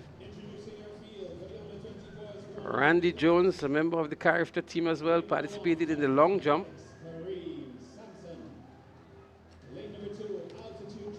Christophe Calise, triple jumper, long jumper, doing a 10.86 earlier on in the preliminaries. Duran Sincere, 10.75, and that may be a season best for him. He has been doing quite well this year, Duran Sincere. Karim Sampson is there from Top Flight, 11.10 in the preliminaries, and got in on one of the second best times. So we have 1, 2, 3, 4, 5, 6 of the athletes here with a sub-11 time. Ethan Sam would be the favorite going into the finals. But based on the preliminaries, Sam looked the best. He ran rather easily. And interestingly enough, so did Christophe Caliste. Time doesn't reflect it. He didn't have much of a competition in his heat. Well, Sam has Kanik Nixon to his left and Randy Jones to his right. The top 3 qualifiers from the preliminaries earlier today. But Ethan Sam would be an obvious favorite for me going into this finals. Let's see how that one pans out. It's Sampson, Sincere, Calise, Nixon, Sam, Jones, Moodoo, and Douglas. They're up and running. A good start here for Duran Sincere in lane 2, but here comes Ethan Sam in the middle of the track. It's Ethan Sam for the victory here, and Nixon to his left picks up the silver, and it looks as though it's Randy Jones who may pick up the bronze here, but it is Ethan Sam of the Classic Lighting 473 MVP. Not the greatest start, but it was Duran Sincere who had a blistering of a start here, but by the time they got to the 40-meter mark, Ethan Sam was making his move. And in the end, it was, as we predicted, lanes 4, 5, and 6. Those are your medalists. An interesting determination of the silver and bronze. Let's see who the silver and bronze were awarded to. No doubt about the winner. The winner was Ethan Sam, MVP. Winning well, as you would describe this. Still having to wait a bit to get the second and third position sorted out. Well, 10.42, the legal wind speed of 1.9 meters per second. That's Ethan Sam. Kanik Nixon of Fusion Athletics, 10.57. And Randy Jones, maybe a personal best for him at 10.59. Duran Sincere, who had a blistering start, 10.75. Kesai Moody of South City Rising Stars, 10.81. And Christophe Calise, 10.97. The top 6 position. Nathaniel Douglas, 11.13. And Karim Sampson, 11.18. Yeah, the half-a meter mark after a brilliant start by Sincere. He was caught and he never really recovered after he was caught. Well, not a bad time at all for Ethan Sam at this stage of the season, 10.42. Kanik Nixon, 10.57. And I think that might just be a personal best for Randy Jones of 10.59 with a legal wind speed of 1.9 meters per second. At 10.42 at the end of your really hyped season, it's a very, very good time. That's returned here by Sam to suggest the young man has so much to give.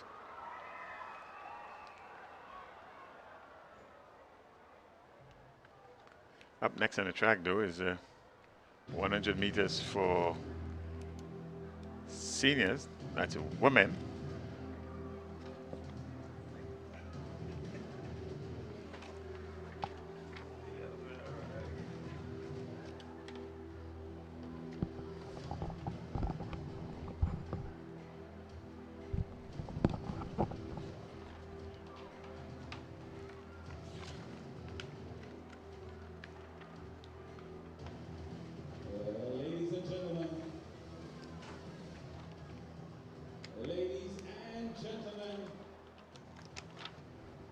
Classic Lighting Caribbean Communal Invitational 2026.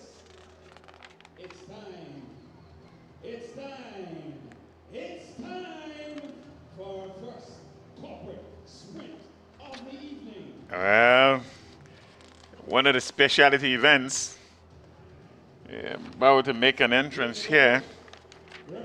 100 meters for women corporate.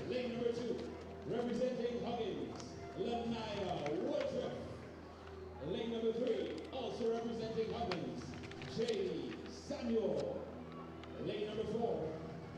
representing Hubbards, Kareen Alexis. Lane number 5, representing Huggins, Tisha Checkley. And lane number 6, representing Hubbards. What we can tell you for this race here is that in lane number 1 is Delia McDonald. She represents Hubbards. Woodruff represents Huggins. She's in lane number 2. And 3 is Samuel. That's JD Samuel. She also represents Huggins. Karina Alexis representing Hubbard. She's in lane 4. In lane 5 is Tisha Checkley. And Tisha Checkley represents Huggins, running at lane 5. And in lane number 6 is Nadine Harry, also representing Hubbard. Well, lane 7 is also occupied, and that's former Carifta athlete there in Kamisha Dominic. She's in 7. Not certain about the athlete in lane number 8. The athlete in 8. But we do have 7 in this field. The athlete is supposed to be representing Huggins in lane number 3. Well, she's occupied. She's in 3. The athlete in 4. That's missing. It's Karina Alexis.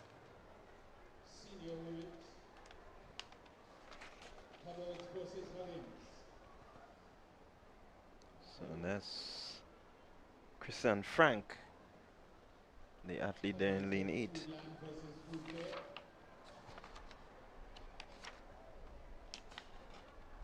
Not sure if the ladies competing can hear me, but whoever wins the race will decide where I shot next. Just putting it out there. My last grocery bill cost $500.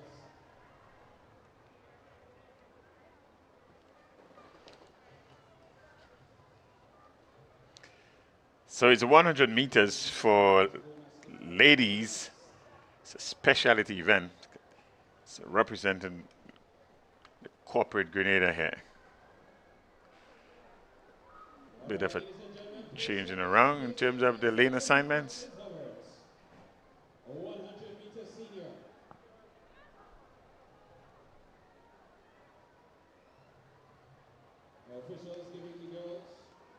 So it's McDonald in lane number 1. In 2, it's Dominique. Cyrus is in 3. In 4 is Samson. Hector is in 5.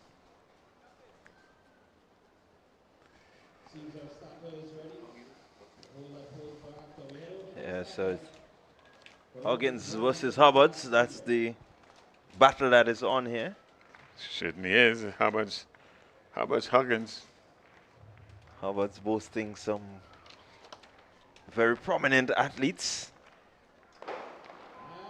And here we go. Let's see. Running will come from Dominic. She's been challenged there by Huggins. Huggins seemed to have the lead here, and that is lane number 5, Tisha Checkley of Huggins. Checkley seems as someone who would have turned back the clock. Certainly won and winning rather easily. Checkley did. So Huggins in the blue and the red, pink color, that's Hubbard's. And look at Huggins here. Look at Checkley here. All by herself. All by herself. Running right through the line. Good win. Clean win. It's Tisha Checkley Huggins. 14.10 seconds. And in second position is Woodruff. Huggins, 14.83. And guess who's in third position is also Huggins, 15.04. That's JD Samuel. Bragging rights, anybody? Yes, certainly bragging right goes to Huggins. They have swept this top 3. 14.10, 14.83, 15.04. Checkley, Woodruff, and Samuel all belonging to the Huggins, a group of companies winning the 100 senior female. Well, I think we're going to have the male version of this now. What a race that was. And have the male version 100 meters for corporate. No, this is 100 meters for. Next up on track. See them at the Interpol Games. You see them at the Yeah, that's the 100 senior. Here they are, the Classique Lighting It's a mix between the business class. Special Olympics. Oh, Special Olympics. So we're going to the Special Olympics before we get to the. Got a Special Olympic athlete in lane number 4. And a Paralympic athlete in lane number 6. Okay, let's get some lane assignments. Special versus para. The Special Olympic athletes We will see Paul Sargent carry again. psychological deficiencies, whereas the Paralympics carry physiological deficiencies. Special versus para, lane 4 versus lane 6.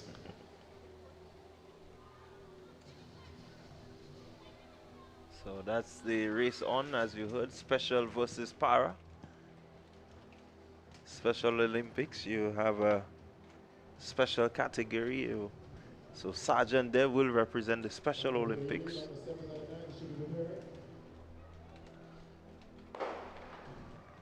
They're officially up and up. Francois, Special Olympics lane number 4. And down comes the para. There it goes. There they go. Look at him go. Paul Sargent running with his guide. And he has the victory here over the Paralympic. And that was a pretty quick race. The young man has a sight impairment. Good coach, good guide, I must add. Showing good form.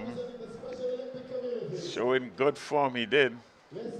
Certainly showing good form. The arms, the legs, the movement, the strides, everything. And he's a happy camper. So that was Paul Sargent running with his guide. And doing a really fantastic job there. And spare a moment here for the Special Olympic participant here too. Did well in the end.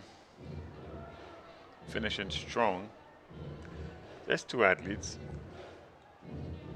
Well represented here. Reminding you of the second in the series of giveaways compliments Classique Lighting Caribbean and the Communal Cooperative Credit Union. We invite representatives of the following schools. Well, you're not missing anything on the track nor on the field. We'll continue with competition on the track in just a short while. Tell you what, Bernard, 13.74 from a person who is impaired is a really good time. I suspect he can challenge a lot of full-sighted persons.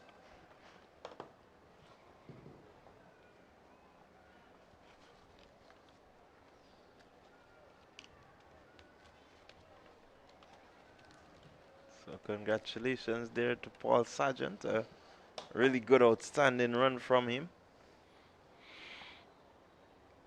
The long jump is still on. Imagine it's getting down to the business end. This is for the long jump for men invitational. Started a while ago with some 29 competitors. As Clyde alluded to, must be done at the business end now.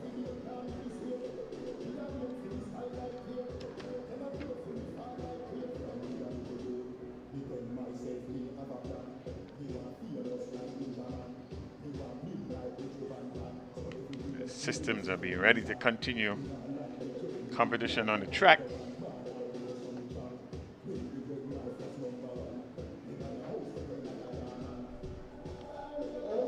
Not much happening in the field, but certainly the track. We have some action. We should have the men's senior 100, but I'm guessing that some of the competitors may be partaking in the long jump. Well, in case you have joined us late, this is Classique Lighting Communal Credit Union Invitational 2026. We have visited here with some 59 clubs and schools, 59 participating entities that we have here today. The business sector, schools, clubs. It's a nice mix of competitors here. And we are getting ready now for the 100 meters for men, senior men. And in this event here, we have a combination of schools, club, and the business sector. Distributors or the agents for retail, plus Yeah, a couple notable names here: Samuel Green, Kellon Lett. So stick around for giveaways from these companies. We have a Joel Moraine in lane number 8 from the Bus Association. Also, you have Ace DeAndre Andel. So quite a few names, big names. I make it in this one. So on paper, it looks to be Samuel Green. We do most of the running, and Green is running out of lane number 4. Nadi Joseph, did very well in qualifying earlier. So it's gonna be a race to look forward to. So in lane number 1, it says Richardson. That's DeLeon Richardson. Narion Jeremiah, he's in lane number 2. DeAndre Andel, he runs in lane number 3. Samuel Green in 4. Kellon Lett, lane number 5. Lane 6. Naradi Joseph, in lane 7. Aviel Jr. Williams and Joel Moraine, lane number 8.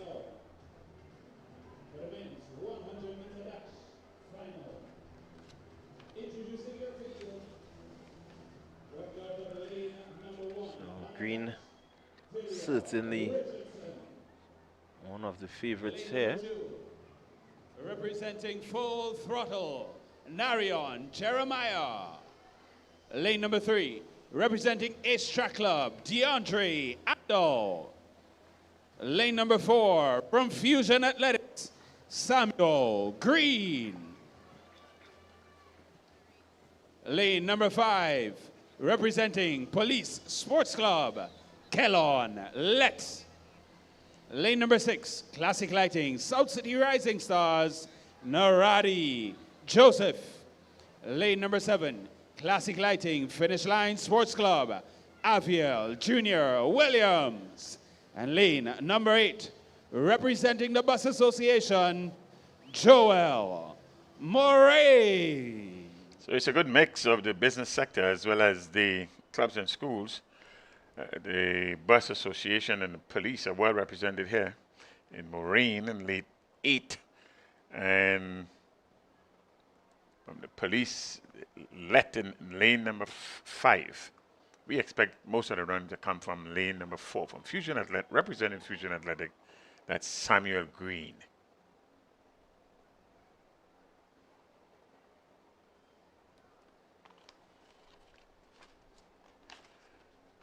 Put in some final touches to this to get ready to Don't forget to check out the Lambi soup at store for this number event 2. to be run off. Lambi Waters at store number 2.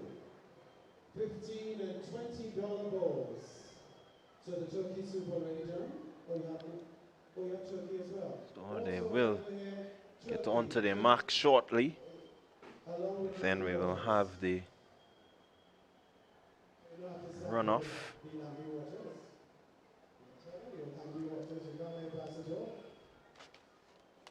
But it's quite evident, though, certainly from the last race, the race prior to the last one with the women, it's quite competitive.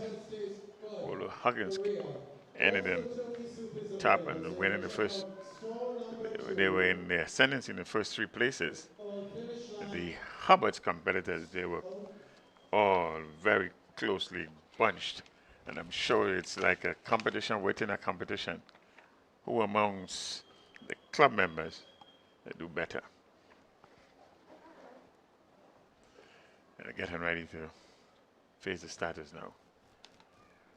They have been called to get onto their max.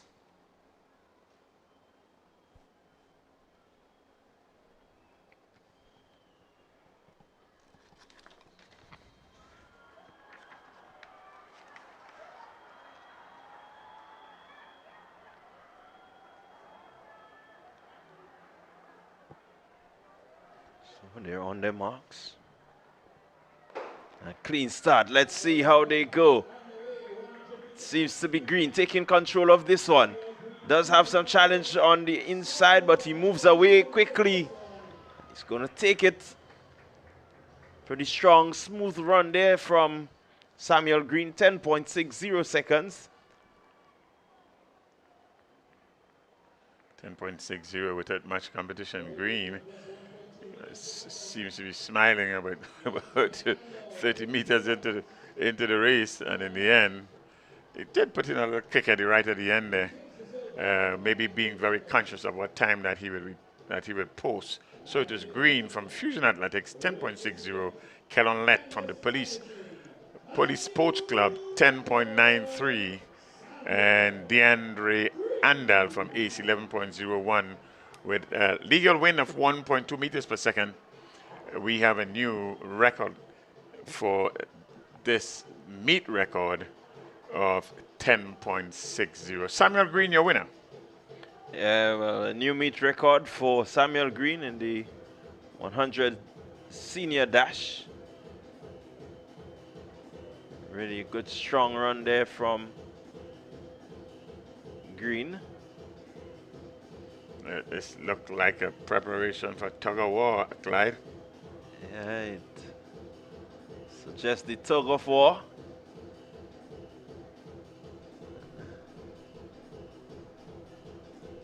Let's see how the matchups will go.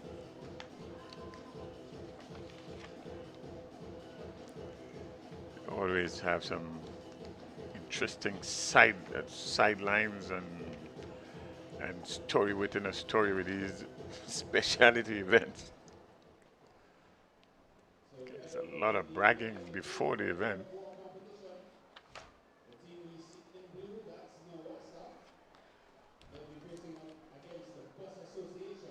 So the first 2 teams that will be competing will be Nawasa in blue and against the Bus Association. So Nawasa versus the Bus Association.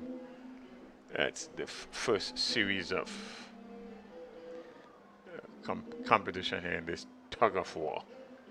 Well, the tug of war has its own set of strategies. It's not all about brute strength anymore. Certainly not about brute strength. While you do need the strength, you still need to have the technique and the right placement of your better pullers, stronger shoulders.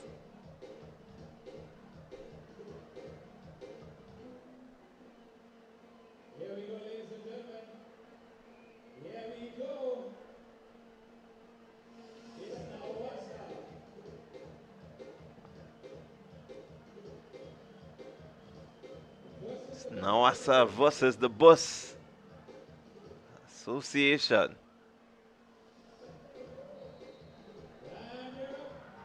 And the Bus Association.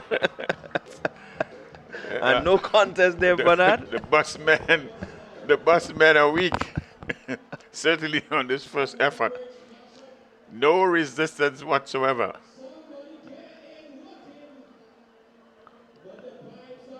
So it's the best of three. So we got to take a look at the faces of these busmen. There are no brakes in this here. Yeah, they need to know how to pull up the handbrakes and stand firm. So far, the water seems to be flowing and washing them away.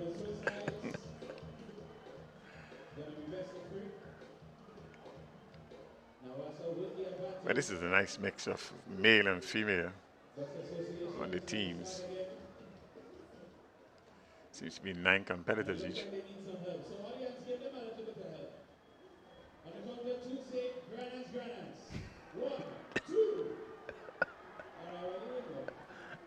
Yeah, Nawasa just a little too eager there.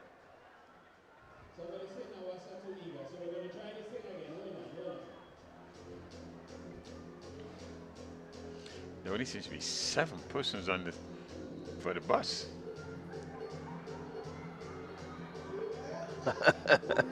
And the bus association have been washed out. It's a clean wash. The best of the 3. Now it's a 2 and zip.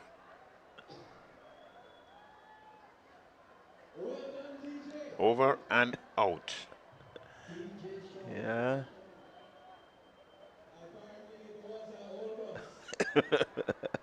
Well, it's all happening here at the Classic Lighting Invitational. DJ just setting in there. Now Hubbard seems to be competing against the bus association now. Well, the busmen will want to redeem themselves here. Position number 3, the bronze medalist. That's the battle here. Busman versus Hubbards.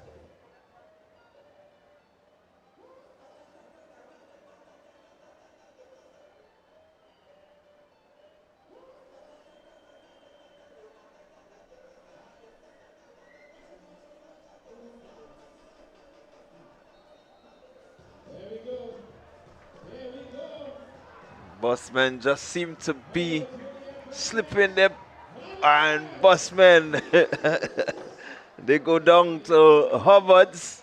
It's the best of the 3, so this is the first one. 1 zip. Well, certainly, according to the DJ, the busmen will have to check the buses. It seems to be a pretty old bus here, and they're coming up against Hubbards. Maybe they need to come up against Huggins and let's see if they can get some parts for these buses.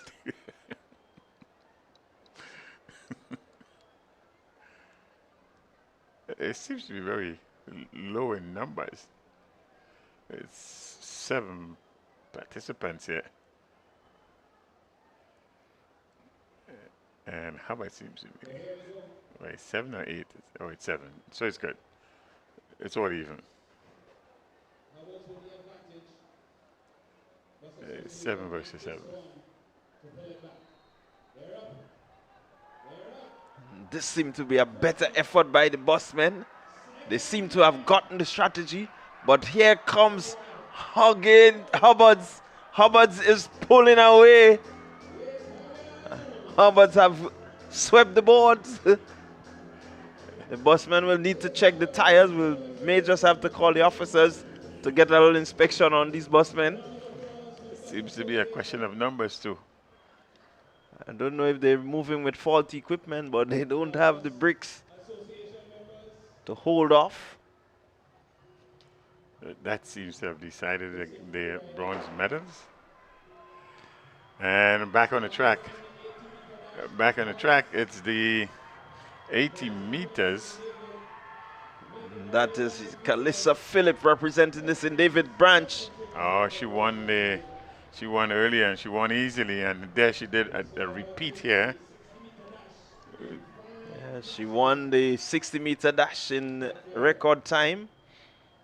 And No, she has returned. The 80 meters, 12.81 is a winning time. 14.65 is the second place position from Alpha Junior School. The St. Davis branch is Philip represents here, 12.81, winning, and winning rather easily, handedly, you might say. Yeah, got a run there from Kalisa Philip, the 80-meter on the 7 champion.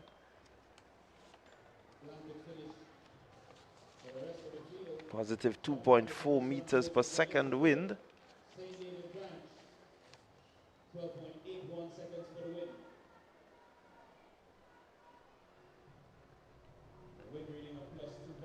Moni Romain, Alpha Junior School, in second position. Gianna Vincent, she's in third. Monica Louis Obiki. And the young men are up next.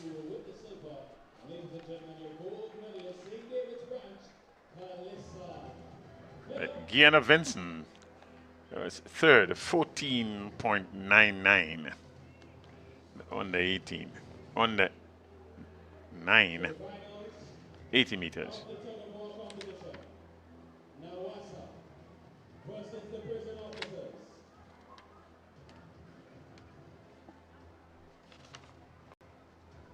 Somebody say release the tap.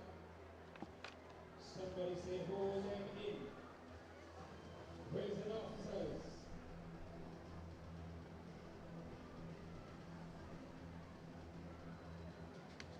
Versus Nawasa. Best of 3. To decide the top runners. They're up. Officers are down. Can they recover? Can they recover their movement? Well, Nawasa is washing this competition away. This is for the gold medal. Nawasa championing, channeling some of that champion energy from the Invitational games.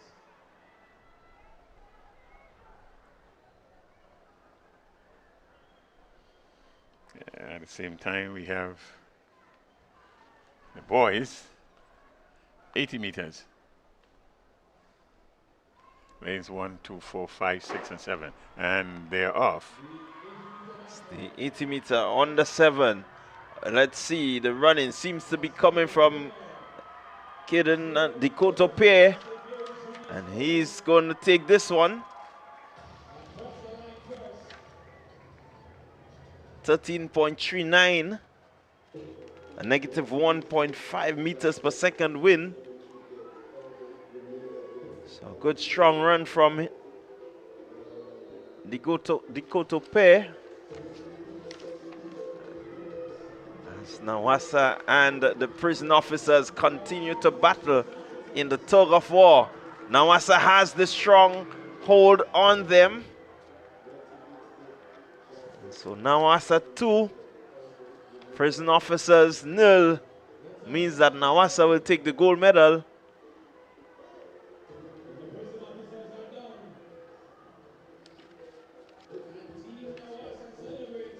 I think the only thing that the prison officers have going for them is that the prison is up on the hill. So the water will have to rise very high to get to them.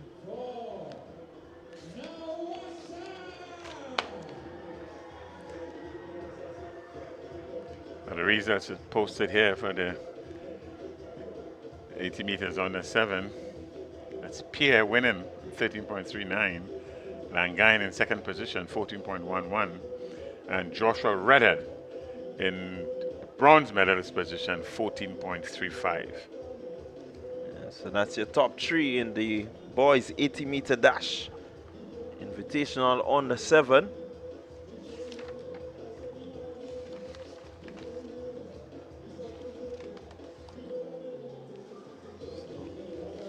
Following this, we should have the 150 meter on the 9s.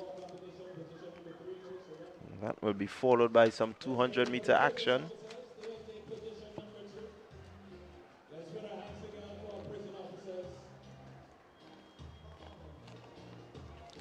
So the finals of the tug of war there were Nawasa versus Prison Officers Association. And Nawasa ended up being the winner there. Prisons in second position. And Hubbard's third place winner.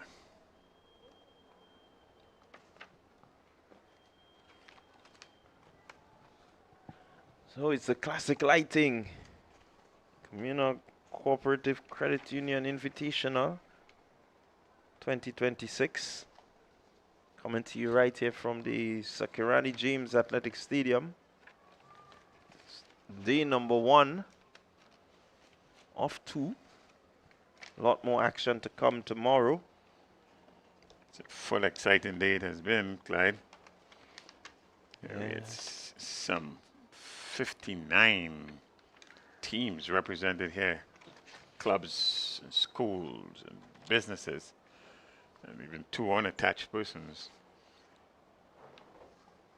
The start of this day 1 of the Classic Lighting Communal Credit Union Invitation for 2026. Well, we still have quite a number of events to come. And before we get into the relays, which will close off today's action.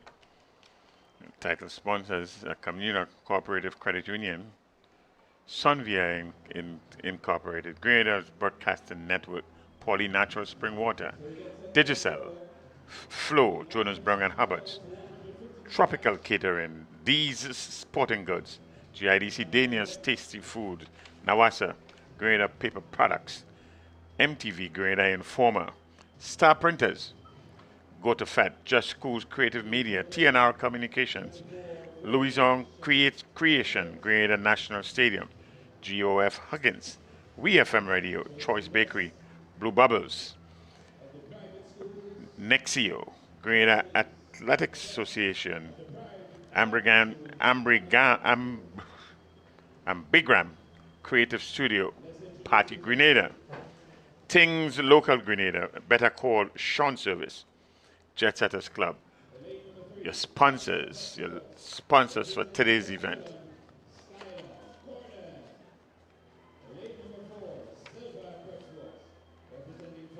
And we are getting ready now to witness the start of the 100 meters dash on the 9.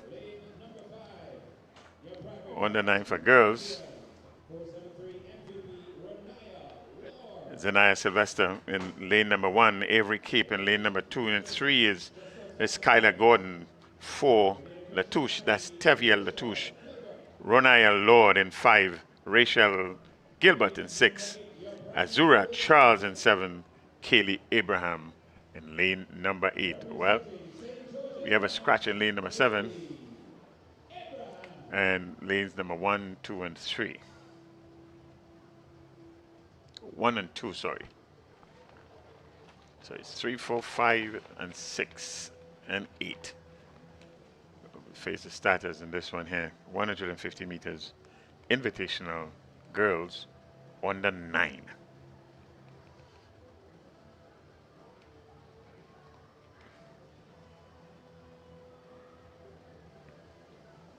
So the little ones are rearing and ready to go. So 150 meters. That's a good run.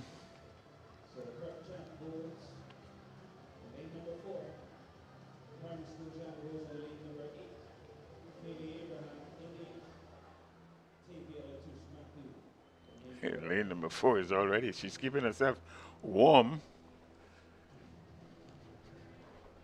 It's probably remembering all that she would have been taught on the coaches. Keep yourself warm on the blocks. Yeah, certainly want to keep the blood moving. Don't want to be too cool before that race. 150 meters. Girls under 9. I want to ensure that she focuses in and gets all her strategies down to the T. Latouche Matthew come into this event here with a time of 26.79.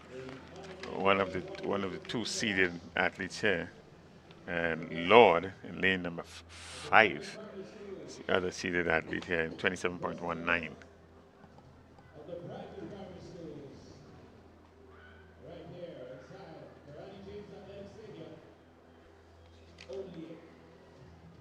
And they're on the status orders now, onto the max.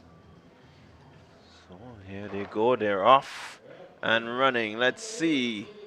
Seems to be Lord in lane 5, but keep your eyes on lane number 3. She's motoring, she's moving on the outside also. It's lane number 3, lane number 8. Lane number 8 takes full control now. That is Kylie Abraham. She's going to run away. Kylie Abraham winning this one. Well, she win the 60 meters. Now she come back and winning the 80 meters, the 120 meters. With a smile. There she is. That's Abraham, your winner. Kylie Abraham, representing GUT's St. George branch. Time of 23.93 for Abraham. Tavia Latouche Matthew, she came in, she would have run 24.94. And Skylar Gordon, third position, 25.24, your top 3 in the 150-meter dash.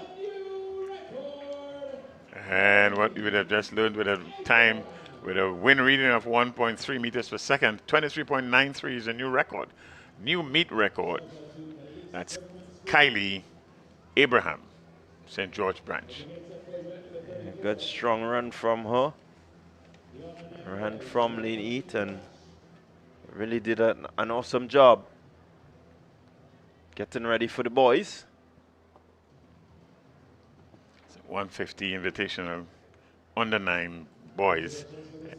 They're up next.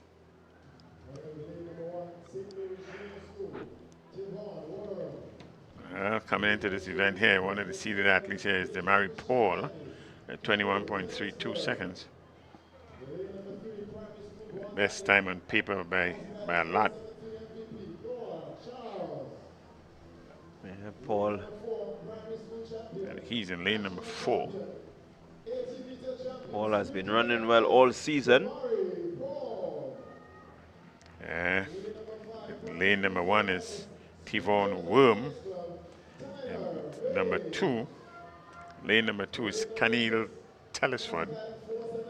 Lane 3 is Noah Charles. The aforementioned Paul, he's in lane 4. Tyler Bain in 5. In 6, Kyla St. Louis. Nelson Wilson Louison, a name that we have gotten accustomed to, and he's in lane number 7. And rounding off in lane number 8, Kenroy John, representing St. Patrick branch. So it's Worm, Telesford, Charles, Paul Bain, St. Louis, Wilson Louison, and John.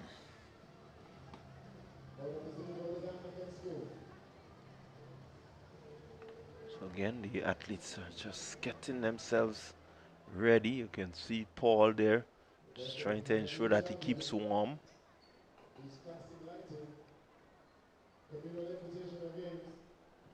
All seem to be set and ready. Shortly they will get down on their mark. So we have St. Mary's Junior School in the mix here. Grenada Christian Academy. MVP sprinters. Here they go. And the early running coming from Bain, but here comes the Mary Paul, rounding the curve and heading into the straightaway now. In lane number 4, the Mary Paul. He's pushed there by Tyler Bain, but Paul seemed to have it in the bag. He seems to have it wrapped up now as he pulls away from Tyler Bain, the Mary Paul. He lived up to the expectation on paper here, and winning quite comfortably in the end. Let's see what his time looked like. He came in here running 21.32 seconds. It's 21.51. Live up to his expectation with a win of 1.4. It's a good time. So that's Demari Paul, your winner. Second position is Tyler Bain And third position, Noah Charles. Noah Charles with a time of 22.41 and Bain 21.78. Yeah, the Murray Paul, your national champion, your national primary school champion, and your classic lighting champion. Really a championship year, a record-winning year for the Murray Paul. He continues to show that he's a very outstanding up-and-coming athlete. And a new meet record in the midst, 21.51, the new meet record for this event here.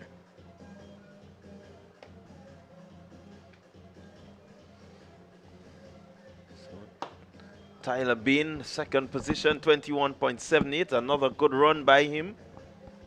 Noah Charles, he will take the bronze medal from the MVP club, 22.41. Some good times returned here by these athletes. And they have been performing all year. And they still have a few more meets to come. You have the Whitsuntide Games, and I do believe we will see them again. On the 9th, so I suspect we will. But if you look at Paul, how he runs, this is a young man that's in a club somewhere. You can see the impression of coaching. Yes, Sprinters Athletic Club. Sprinters Athletic. Is that short sprint club?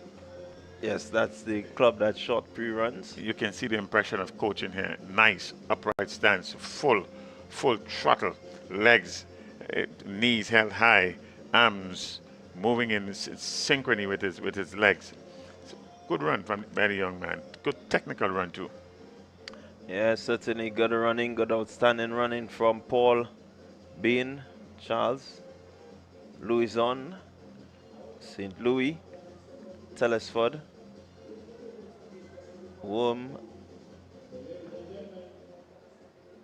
Well, you're not missing anything on the track because up next is it 200 meters. 200 meters for girls under 11. Girls under 11, 200 meters. That's up next.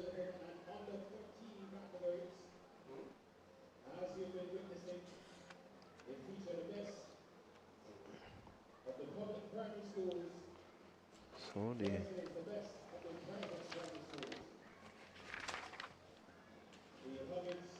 battle is still on. It's the public-private competition. Should be getting ready for some 200-meter events. That's the next. We have quite a few events to come, including a number of relays and a novelty 4x100 meters mixed relay.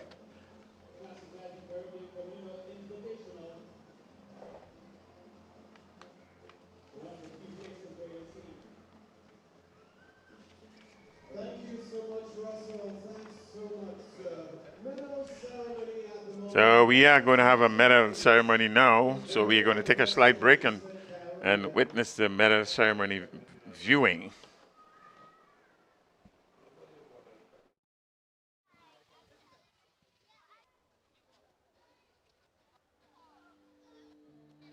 Ladies and gentlemen, please welcome Mrs. Najuma Francis Patrick, Marketing Manager at Huggins.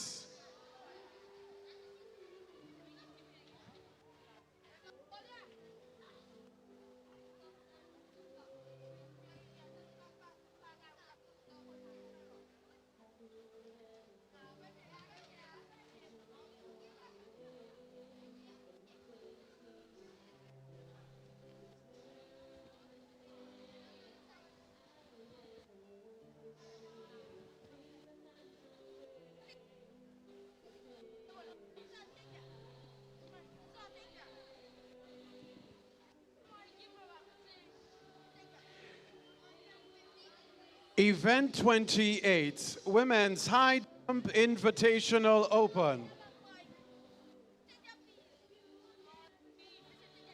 Bronze medalists, Jemiah Knight, Classique Lighting Caribbean, South City Rising Stars. 1.40 meters. Silver medalist Natalia Strawn, also representing Classique Lighting Caribbean South City Rising Stars.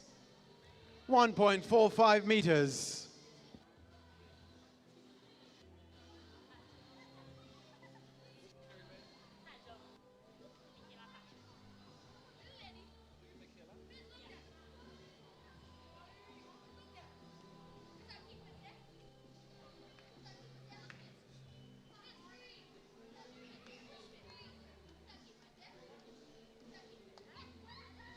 Of course, shortly we'll announce the gold medalists in this event.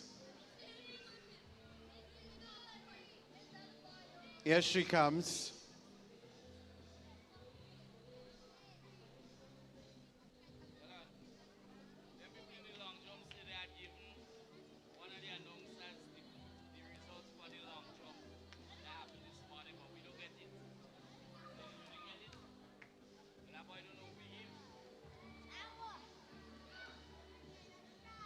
Michaela Patrick, gold medalist, Classique Lighting Caribbean finish line.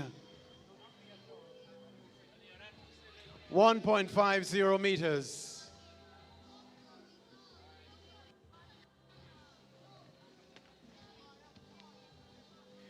We can back up to event 2, men's high jump invitational open, presenting your bronze medalist, Emron Anthony. Classique Lighting Caribbean, South City Rising Stars. 1.90 meters. Ladies and gentlemen, we have a tie for position 1, gold medalists. Shema Fleming, Classique Lighting Caribbean finish line, and Joshua Telesford, Fusion Athletics. 2 meters flats.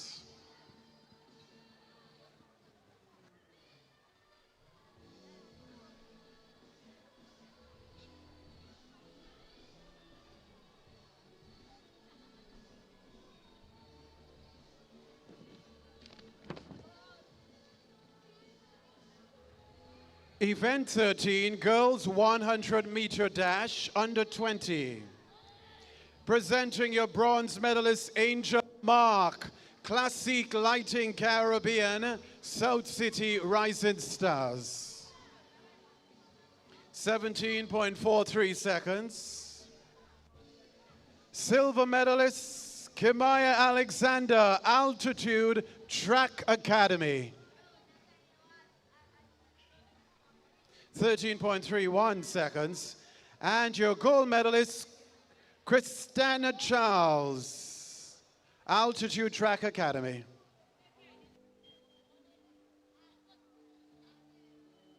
.40 seconds.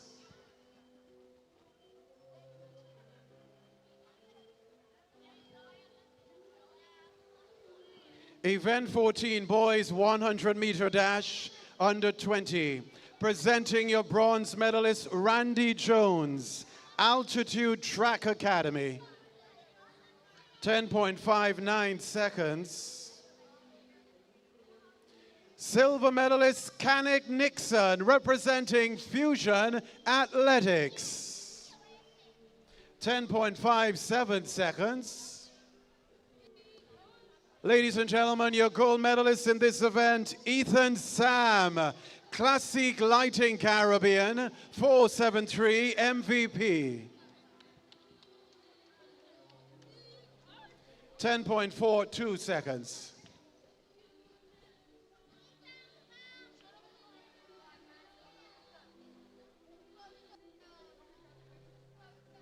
Event 29, girls 100-meter dash, invitational, under 13.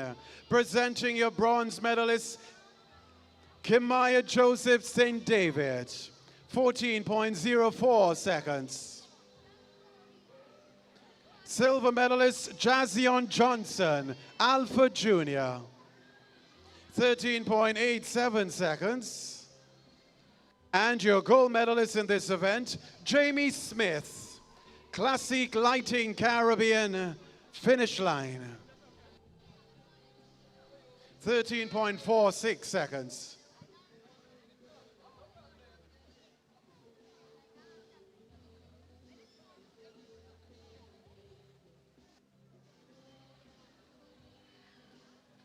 Event 30, boys 100-meter dash, under 13. Your bronze medalist, Keyshawn Cobb, St. George.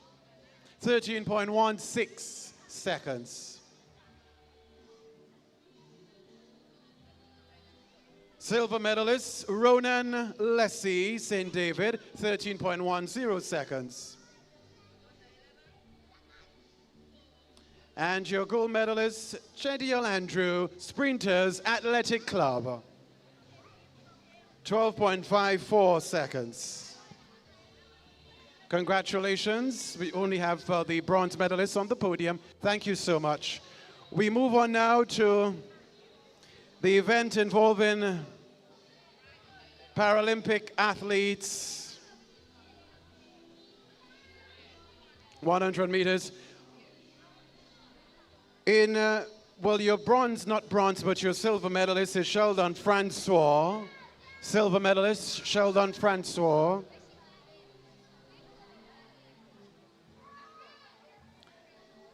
And your gold medalist, Paul Sargent.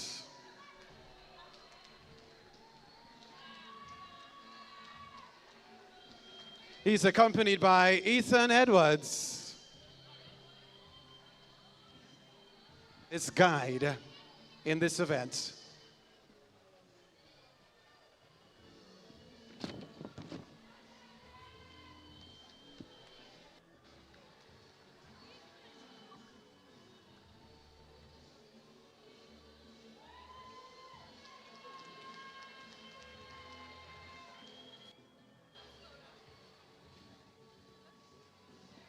Event 15, women's 100-meter dash senior, presenting your bronze medalist, J.D. Samuel Huggins. 15.04 seconds. Silver medalist, Lanaya Woodruff, also representing Huggins, 14.83 seconds. Talk about that. It's a clean sweep for Huggins, 1, 2, 3. Your gold medalist, Tisha Checkley, Huggins, 14.10 seconds.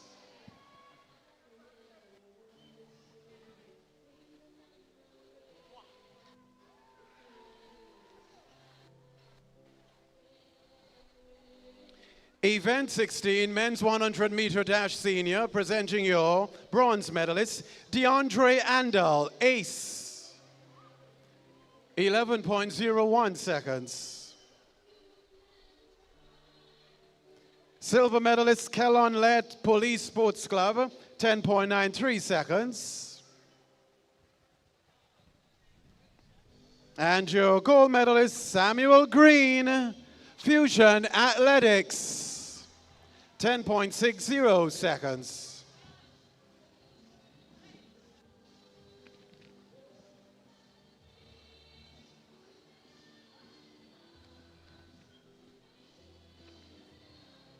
Event 18, women's cricket ball throw for the business sector. Your bronze medalist, Kalisha Dominic Hubbards, 45.70 meters. Silver medalist, Magdalene Steele, the Communal Cooperative Credit Union, 49.10 meters.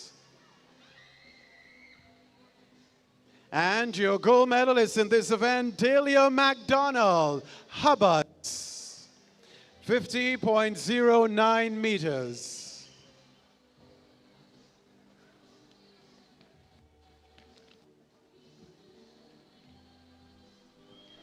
Event 31, girls 80-meter dash, invitational, under 7. Presenting your bronze medalist, Gianna Vincent, Grandance Academy. 14.99 seconds.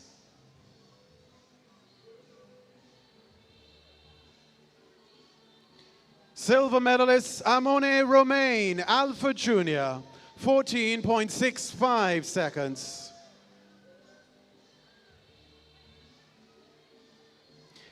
And your gold medalist in this event, Kalisa Phillip, St. David, 12.81 seconds.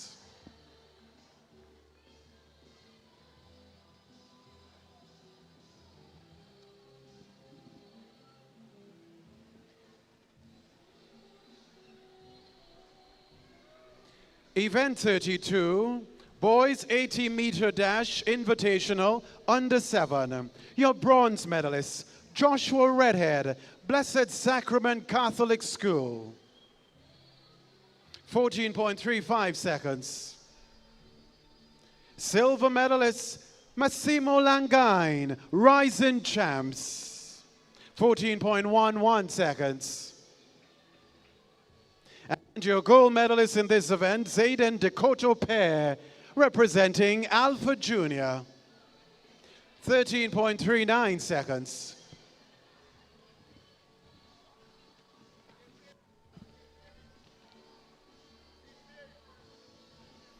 So we have a correction there, St. Mary's Junior. The gold medalist in this event, Zayden Decoto Pair, 13.39 seconds.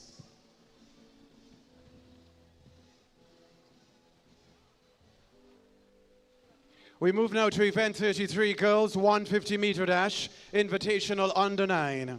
Presenting your bronze medalist, Skylar Gordon Westmoreland, 25.24 seconds.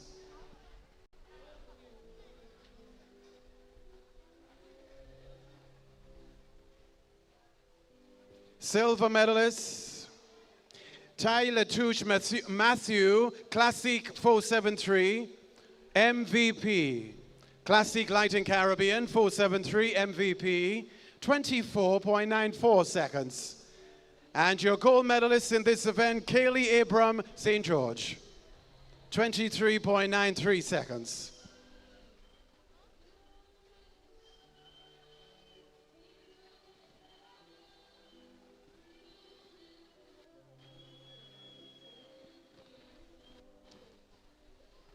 Event 34, boys 150-meter dash, invitational under 9. Presenting your bronze medalist, Noah Charles, Classique Lighting Caribbean 473 MVP.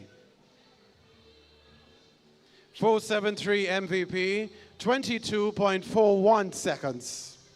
Silver medalist, Tyler Bain, Sprinters Athletic Club, 21.78 seconds.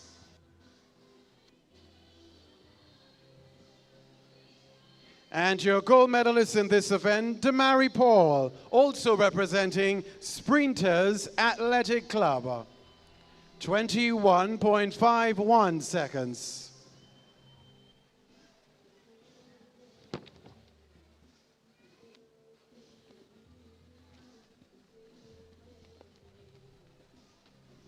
This is the end of this medal ceremony. Thank you very much. Mrs. Najuma Francis Patrick, Marketing Manager at Huggins.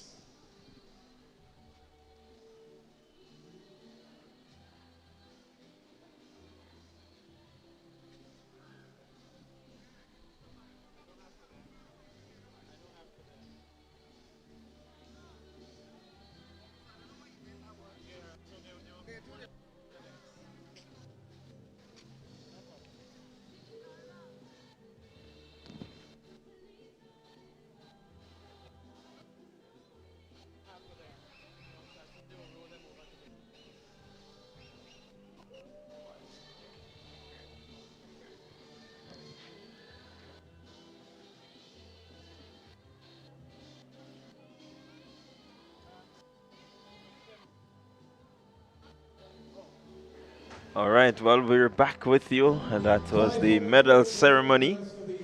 And so we're ready to continue the action on the track and in the field.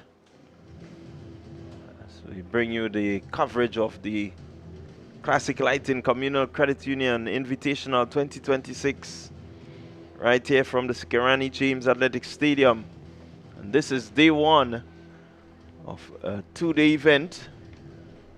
And so far it has lived up to the expectation. We've seen a number of outstanding athletes throughout the season continue to be outstanding. What we have not seen is no real clear upset at any point as yet. So we're still looking for some sort of upset in an event, Bernard? No, you're quite right there. A lot of the athletes have performed to form. Those that we were expecting to win, they did.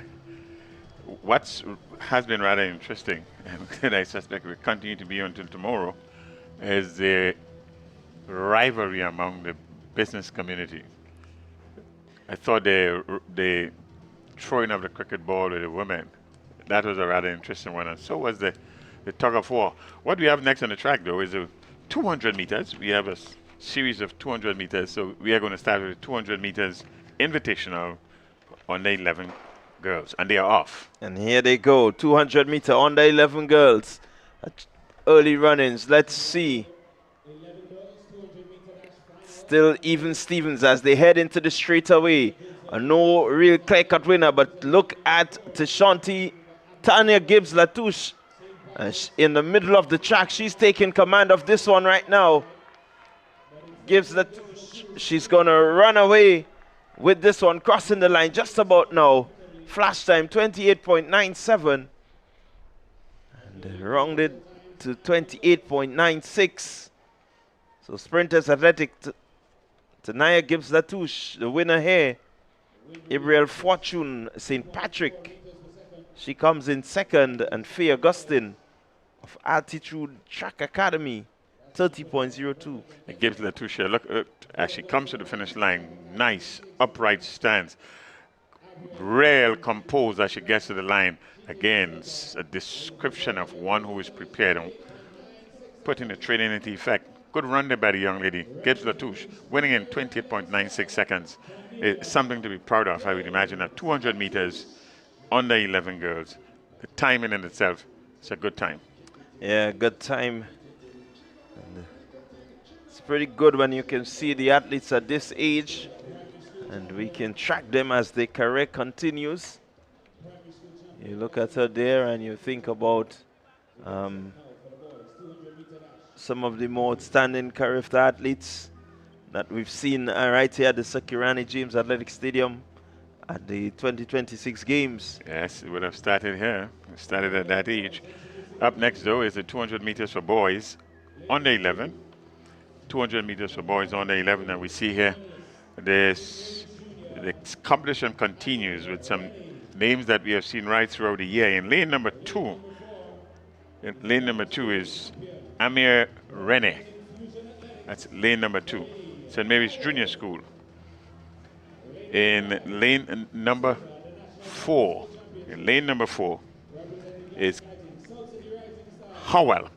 Howell that we have seen winning easily with some waving to spare. He's in lane number 4. He's back. Lane number 5 is Weston Church. 6 is Jace Mitchell. Well, Jace Mitchell is not here, so it's onto lane number 7. Hansel Sanderson. Sanderson is in lane number 7. And lane number 8 is Zeke St. Bernard. Zeke St. Bernard. Lane number 8. There they go. Clean break. Let's see. Howell with early move on the inside. He's really eating up some ground here, Howell. He's really focused, and he's going to come around the bend in first position. Needs to just hold his composure. He has some competition on his inside, but he has remained focused. He has remained focused, and he's going to get to the finish line in first position. 28.38. 28.38. Khalil Howell. There was no waving this time when he win, and he win fairly comfortably in the end.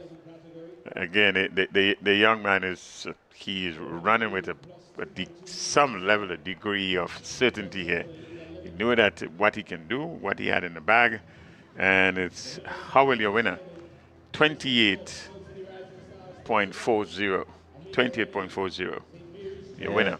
Second position, 28.85, is Amir Rennie. And in third position is Weston Church at 28.99. Yeah, your top three under 29 seconds, so that's good, outstanding running. So Howell, again, still slowing a bit before the line. Yes, and that is something that he has to learn to do, to keep running right through the tape, right through the line. The race is not finished until you pass the finish line. But a good showing by the young man. Good show, lots of promise. Certainly lots of promise as we move to the 200 under 13 girls. All these events are final events here as the afternoon session of day one. We have two athletes here with some seeded times, 28.09 seconds from rising champs. That's Elia Francis and Kelowna Fletcher from St. Joseph's, 28.92 seconds. These are the two seeded athletes here. But you have some fairly recognizable names. Certainly Jamie Smith is in this. She will be running at lane number 8. Yeah, quite familiar names. When you look at the lineup, Jamie Smith, Jazion Johnson, Kelowna Fletcher, Aliyah Francis, Viva Panchu, Sanjay Simon, and Tia St. Bernard. So really names that most persons are familiar with. Certainly for this season. Here we go, clean start. Let's see, where will the running come? Seems to be coming from Fletcher. And here comes Jamie Smith. She has some competition on her inside, but Jamie Smith out in lane number 8. Jamie Smith, she's taking command of this one now. Here comes Jazian Johnson, powering home to the finish. It's a repeat of the 100-meter top 3, I presume. 27.49, that's a good time in there by Smith. She lived up to the hype. So you look at it here, it's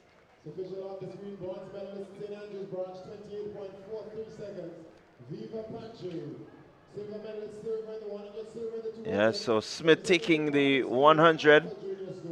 Jessie and Johnson, like if she came from nowhere. From Alpha Junior School, Jessie and Johnson to pull that silver medal, like you pull it out of a hat. She was running the 4th position with just about 30 meters to the end. She dug deep and ended up being a silver medalist.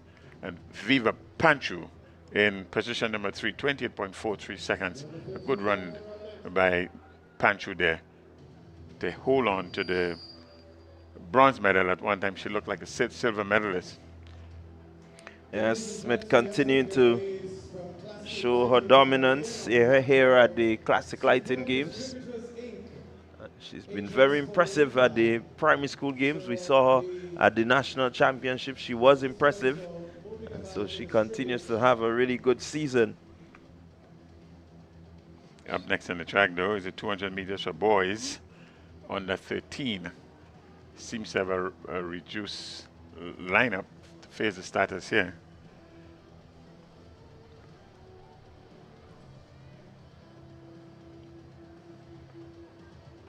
The meteorologist said to us that we were going to have fairly good weather, and in fact, the good part of the weather stayed with us right throughout the day. Yeah, it's been really good. A bit hot on the outside, but this is good conditions for athletes to remain warm and to run as fast as they can. We have, what, 1, 2, 3, 4, 5 persons. 5 athletes seems to be facing the starters here. So Alexis in lane 2, Andrew in lane 4, Ronan Leslie in 5 as the race has started. 200 under 13. Right away is Jadel Andrew taking command of this one. He has Leslie on his outside, running into second position. But look at the focus, look at the composure. It's all Jadel Andrew. He's going to win this one. He's going to win it easy, followed by Leslie. And followed there by Forrester in lane number 8. Oh, Andrew there winning quite easily. What, 20 meters into the race, he would have made up the stag on everybody, and led from the front right to the end. Even though he was running from a lane that had some stagger, 25.98 seconds. This is winning time, 27.10. Ronan Leslie in second position, and Dion Forrester in position number 3. The bronze medalist position, 28.91. But what a run there by Andrew. 25.98 running into a headwind. So certainly a good run by Jadel Andrew. The potential is obvious for this young man. Potential is quite obvious. It's a very, very, very good, strong run in there. He didn't miss a beat, and it looked like he has so much more in the tank. Very little competition, the 25.98. Yeah, certainly the very wide gap there for Jadel Andrew. Ronan Nessie, St. David Branch, 27.10. Dion Forrester continues to run well. He's very determined, Forrester. Alexis, 29.48. And Alert coming in there with sub 31.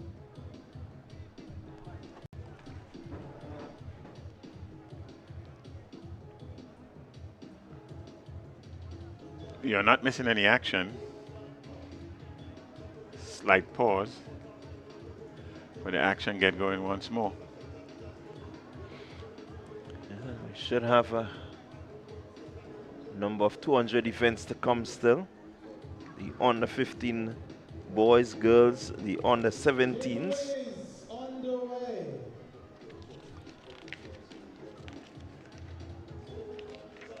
We still have the business sector 60-meter women to come.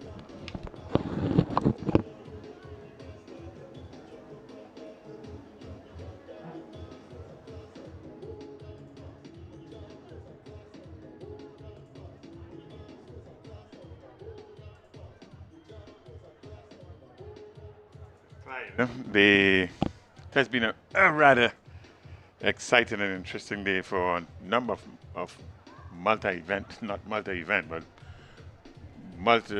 multi-winners. I don't think I said this correctly. That certainly what I'm meaning to say is that a number of athletes have won more than one event. And they dominated in the events that they would have participated in. And a good example of this was the young man just now. Yes, certainly. He won earlier, he won easily. These are the names, and when you look at them, from the primary school games, from the national championships, from the development meets, they won, and they won with some huge margins. And so one expects them to keep that sort of form. While we know that you can lose form, but when you win by some 2 seconds and 3 seconds difference in sprinting, that is very big wins. And so certainly, even if you have a bad day, you still is expected, or you still are expected to win your event. And even though it's late in the season for outdoor track and field as we have it here in the Caribbean, these athletes continue to perform and perform quite well. One of the things I would love to see is that the coaches begin to train their athletes based on times. It's not just about getting the victory, but now it's about getting times that can move you forward in your category. I think these things have become very important as we continue to, chart our way into the bigger picture of the world athletics. So we want to make sure that, the athletes don't just win, as we saw from Howell. He won, and before crossing the line, he was quick to get that hand up and, signal to everyone, hey, I won. But, you want to focus their running in terms of the timing that they will run. And just to remind you, you're not missing any action on the track, nor on the field. As we in a slight holding pattern here until we get to the next event.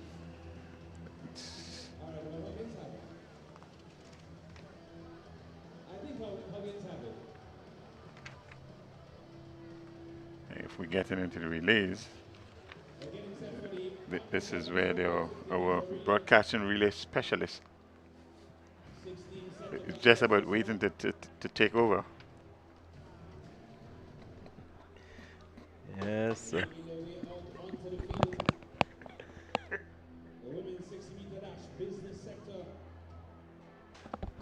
So we do have a number of very interesting events to come. It's going to be interesting. As the rivalry between the Hubbards and Huggins continues. Looking to see a couple more of the busmen and the policemen in action.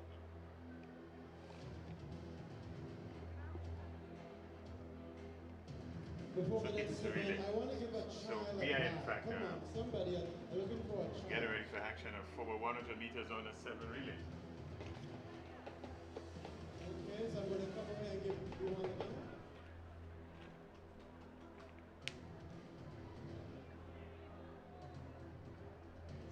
4 by 50 meters.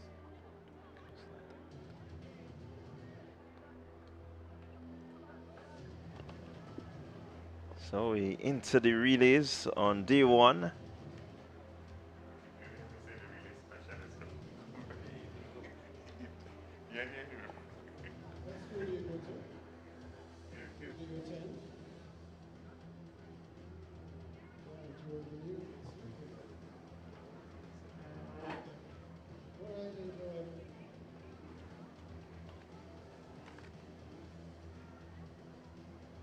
Also, I have a personal prize to give away. This is, the organizer's not aware of this one. But somebody tell me what year I joined GBN, and you get yourself $100.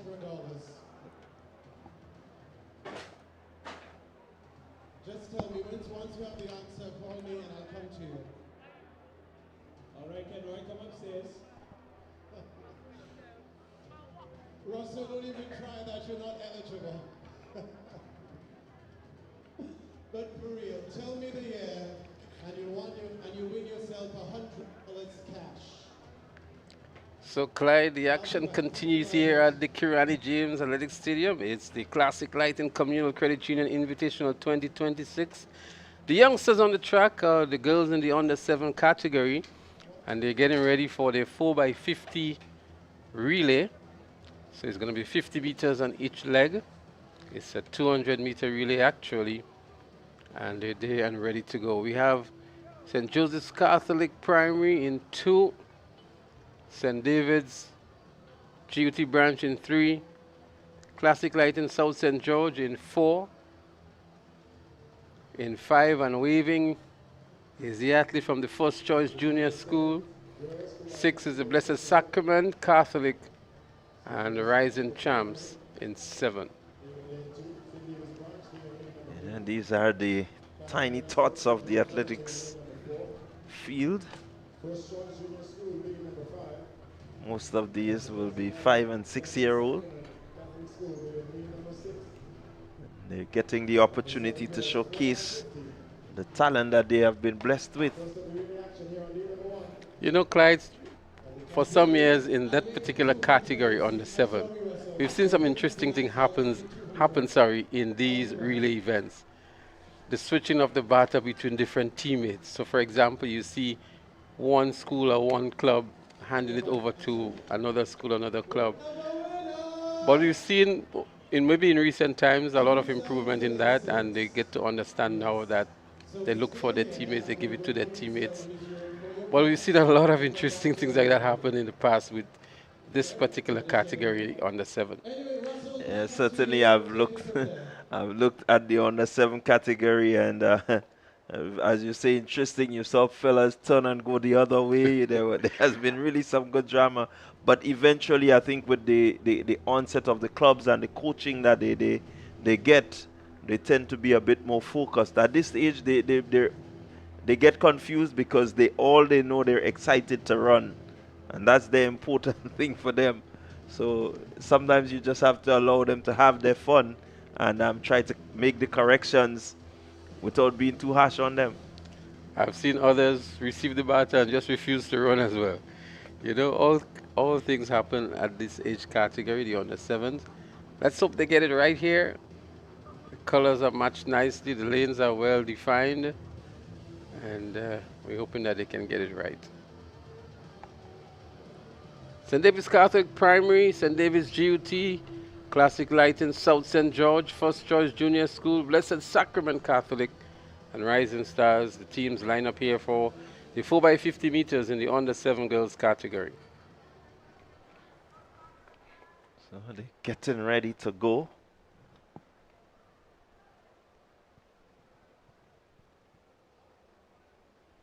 Ensuring that each one is positioned well. Look at the athlete there from South St. George. She's eager, she's ready. The others don't seem to be so focused, but she is really focused.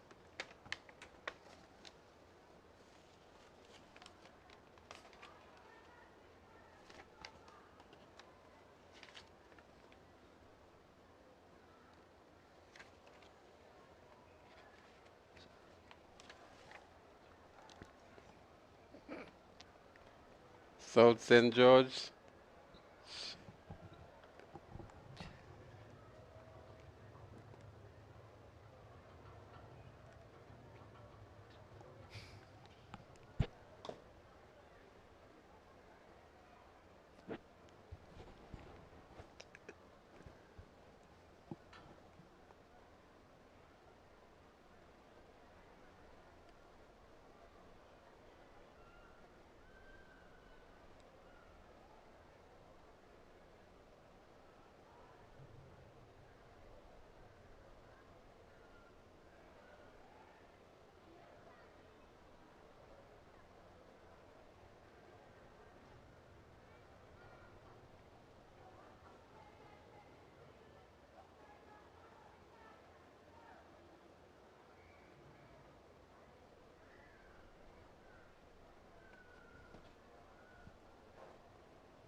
Well, Clyde, the action continues here at the Kirani James Athletic Stadium with the 4x50 meters in the under 7 girls category.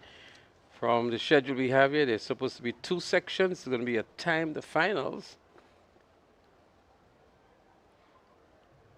But based on the number of clubs registered here, they're going to integrate the 2 sections into one finals now. Seem to have sorted out all the issues, and they're up and running now. There they go. On the first leg of 50 meters, South St. George looking good here. Making up the stagger nicely. The first handover takes place now. South St. George looks good on the inside. St. David's also looking good. At St. David's, St. Joseph Catholic Primary is also looking good. But coming out nicely here seems to be St. David's. That's St. David's GUT branch.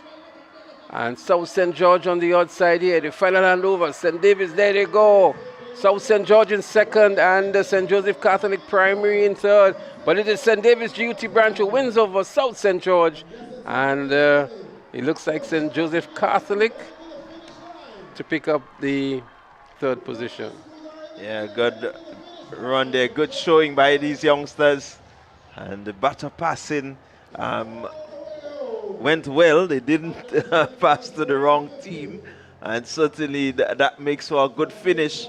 It wasn't the smoothest, but it was effective as Philip anchoring St. David's branch to gold medal victory here for St. David branch over the South St. George. A good run from South St. George, and St. Joseph Catholic Primary coming in the third position.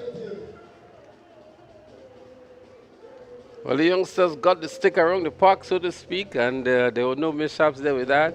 We had a delayed start, and thereafter it was a really, really smooth race here. She's a bit tired. She's wanting to go home to take some rest now. She's done the job, and her team being the victorious team in this 4x50 meter relay in the under 7 girls category.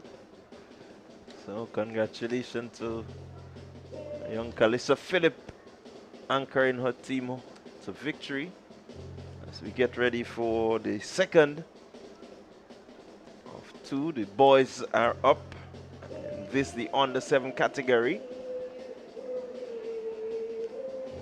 4x50 relay. So we have scheduled here Crowshoe, St. David's again, they expected to be in lane 5. In 6, St. Joseph's Catholic Primary. Lane 2, St. John's Anglican. Well, St. John's Anglican is not here for sure. St. Joseph Catholic in 6, Callis Government in 5, and the Crowshoe in lane 1. So only 3 clubs we have participating in this one. That's the first of the 2 flights.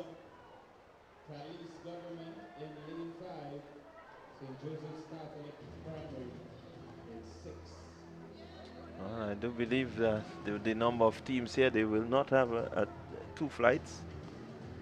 They may just merge it into one.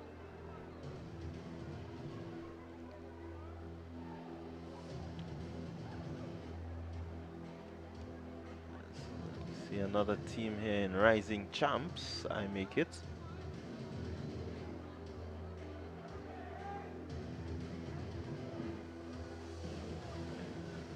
I think exactly that's going to happen because St. Joseph's Catholic was supposed to be in the second flight. It's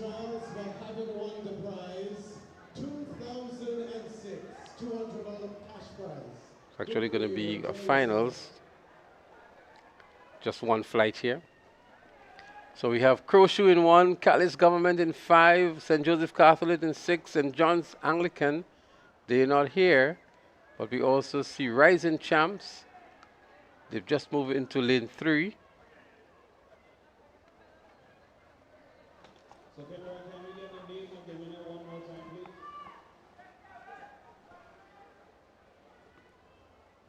And of course, a Rising Champs, you're going to see again Massimo Langain. I'm sure he's going to anchor them. Michael Richards, Akel St. Clair, Zayden Sylvester. That should be the quartet for Rising Champs. One of the announcers opened his mouth earlier and said he'll be shopping at Higgins if they won the event. He's not. So some adjustments have to be made to the schedule because on the schedule is saying Rising Champs. Not here, but they're on their marks. They're getting ready to go.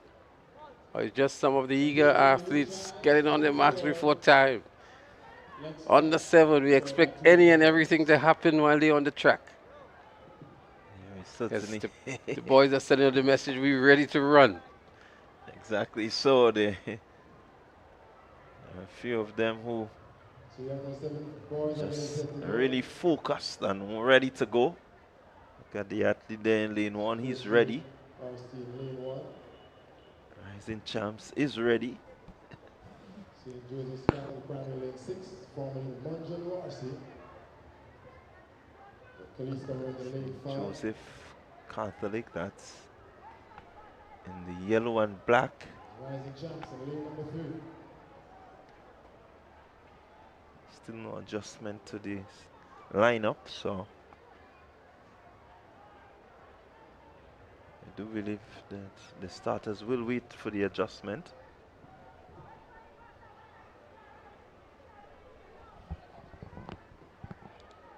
So just a slight delay.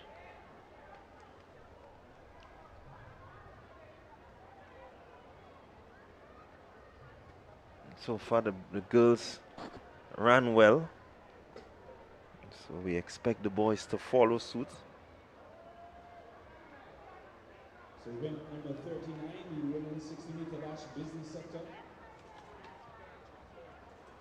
Also have the men's 60-meter dash for the business sector. That's up and coming. Bus Association, Police Sports Club, ACB Grenada, Hubbards and prison officers set to contest the 60-meter dash.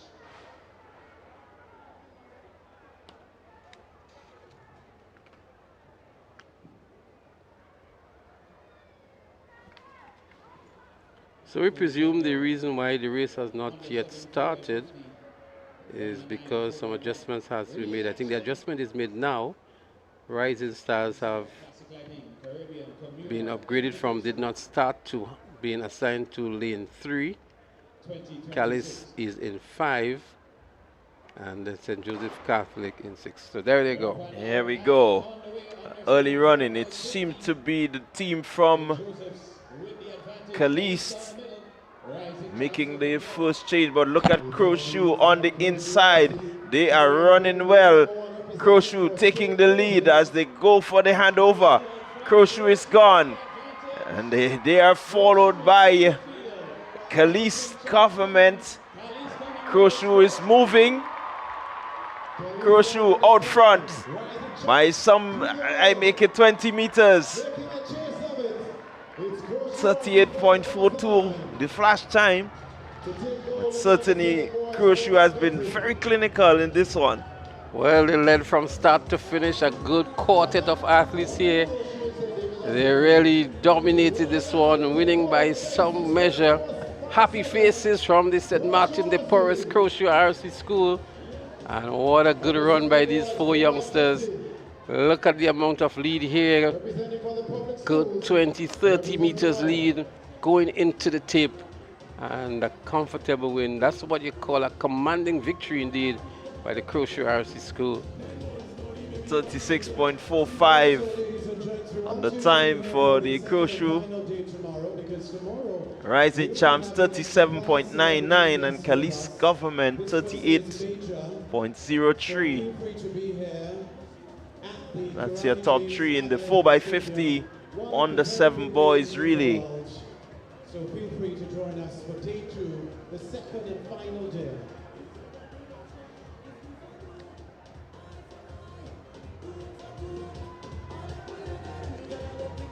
So the next relay on the track would be the girls 4x100 meter relay on the 13 category. And then we're gonna have the boys. A lot of relays remaining today. Then we have the under 11 category as well. We also have the under 20 boys and girls 4x100 meters. Corporate mixed relay.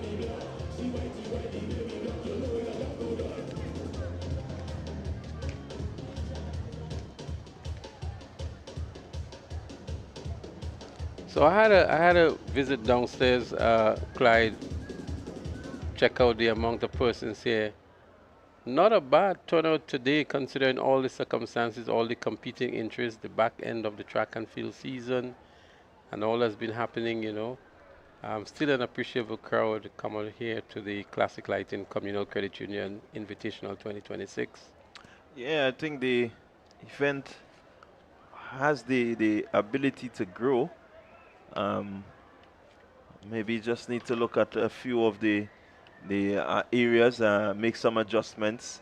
Still feel maybe a bit earlier in the season could be a benefit to all. But if not, then you want to make sure that you find a bit of time where you can gain maximum participation, especially for some of the categories like the under 17. You may not find much of them because of the examination period. Some of the under 13s, they are, you know, within that exam mode. And so may just need to look at maybe the timing of it. But certainly I think the the having the business sector being here, having the busmen, having these help to bring a bit of interest. And so definitely the organizers could look into how best they can grow this event. Absolutely, a lot of detailed work needs to be looked into it, and how it's only in its second year, so it's only up from here, I would think. And certainly we look to see how this event can grow in the coming years. Yeah, you want to make sure that it gets the sort of participation from not just the persons viewing, not just but from the competitors, from all the stakeholders, because any opportunity to showcase the talent of our youngsters, I think it's always welcomed. Well, the officials are repositioning themselves for the 4x100 meter relays. The starters have taken up their new position. We see the lane markers have been laid down now, and then the athletes are going to make their way onto the track so that we can resume with the 4x100 meter events.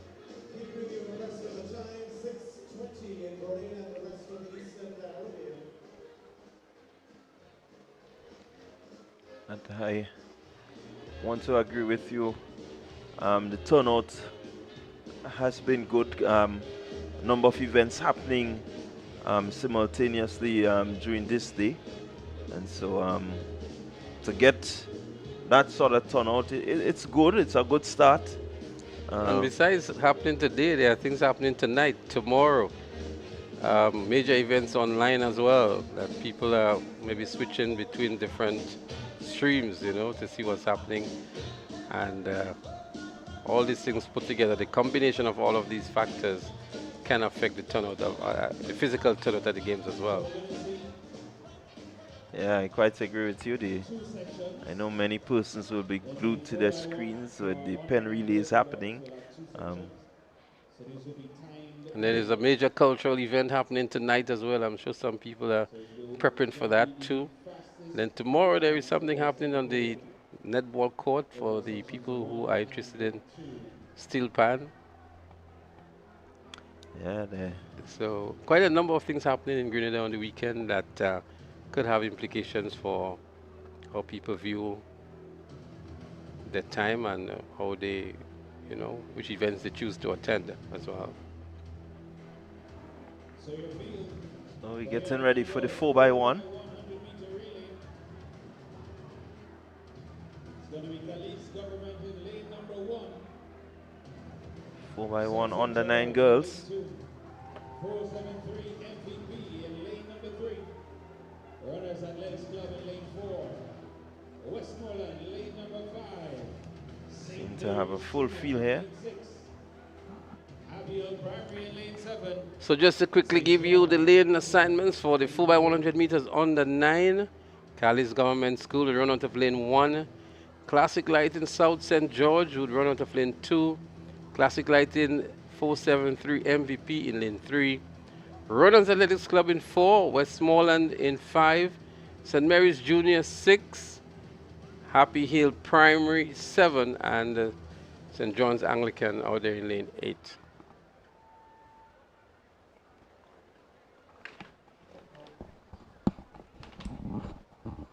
Again, it's the efficiency of the batter passing that will make the difference in terms of who wins this one. Here they go, they're off. And let's see who will make up the stagger. We have a good run from the Happy Hill Primary. Good handover there, Happy Hill. Followed there by that's the Happy Hill Primary out front. Runners Athletic Classic Lighting MVP there. But outside it's still Happy Hill Primary. They have a good commanding lead as they go around the bend looking for the final handover. But here comes Classic Lighting MVP on the inside. Handover made. Happy Hill still in the lead. Now the battle is on. MVP. Happy Hill, MVP. Happy Hill, MVP seem to have taken it. But Happy Hill is coming back. Can MVP hold on? Yes, she does. What a good run there. Set up here by the different clubs. I thought MVP had a blistering third leg that brought them back into the race. And I can say the opposite for Happy Hill. The third leg maybe was the weakest leg. And in the end, they had a good anchor. That's Happy Hill. But MVP on that third leg really brought that race back for them. Yeah, I quite agree with you there. The third leg ran a very, very strong leg to bring the baton, bring the race back into contention. And eventually, the anchor leg there knew exactly what she needed to do, and she did it very well. Well, I can tell you after the second leg, Happy Hill had a commanding lead going down the back straight, and they lost all of that on the third leg.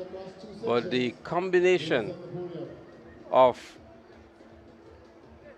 Zayla Jeremiah, Sarah De Leon, Latouche Matthew, and Ronaya Lord for the 473 MVP was just too much here for the Happy Hill RC School in the end. Yeah, certainly a good run. They knew exactly when to turn it on. Classic Lighting MVP. And they did just that. 106.91 for victory. Happy Hill Primary 107.17 and 108.52 for the Caliste government.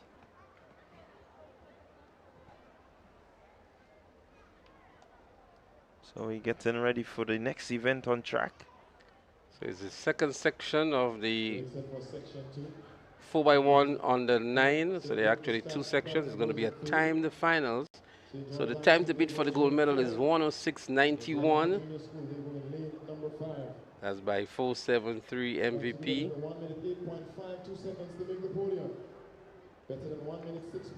And at least to get a bronze medal, you have to beat 108.52. So we will see here St. Joseph's Catholic, St. George's Anglican, Alpha Junior,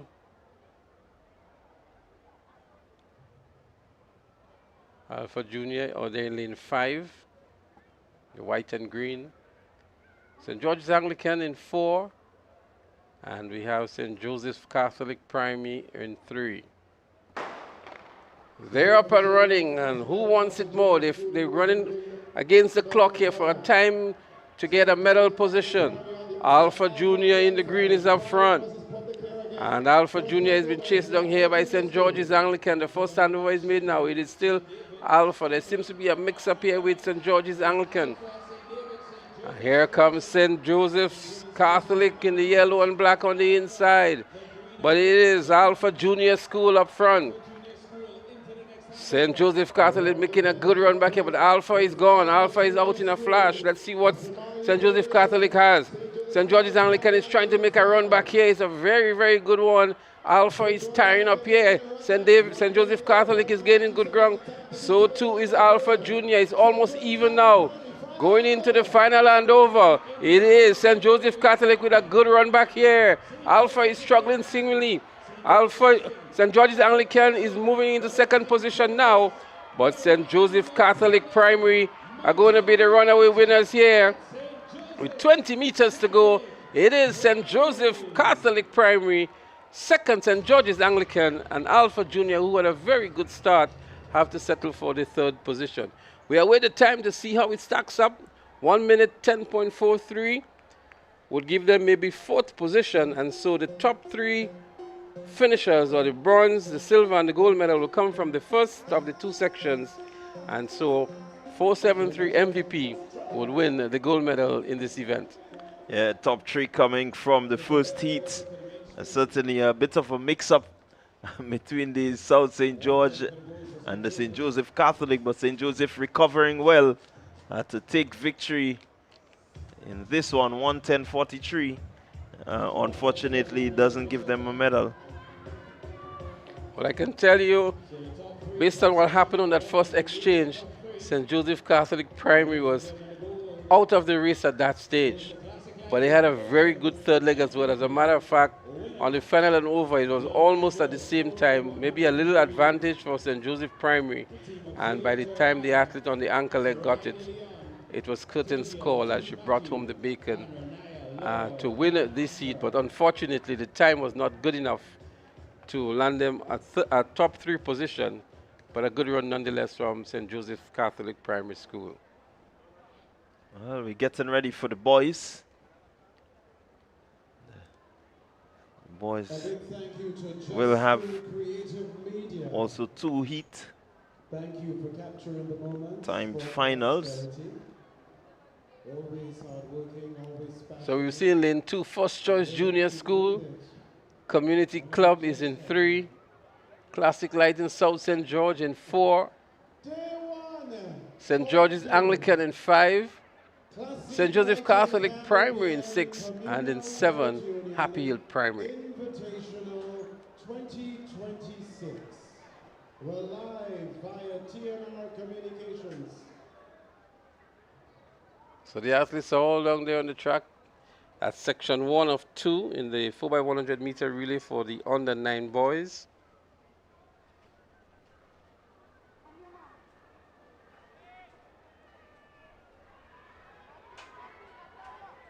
They're on the starters instructions now. They've been called up. First Choice Junior in 2, Community Club in 3, South St. George in 4. First Choice Junior, Community Club, South St. George, St. George's Anglican, St. Joseph Catholic, and Happy Hill Primary. Happy Hill Primary in 7.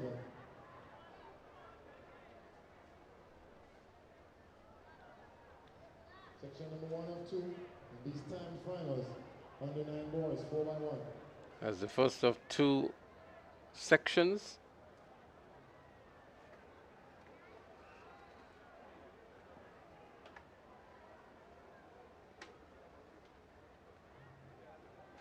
So again, the fastest teams will be awarded the medals. May mean that all will come from the same heat as we saw earlier, or we just may have another team from the other heat running faster, and so will receive the medals. We wait to see what will happen. The 4x1 on the 9 boys. Club goes in 3, and the head is in the starter.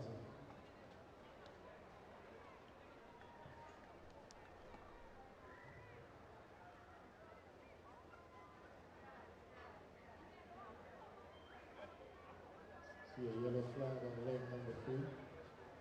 So they're not waiting just yet. Just ensuring that they keep warm. The athlete there in lane 5 just seem to be ready to go. That's the St. George Anglican.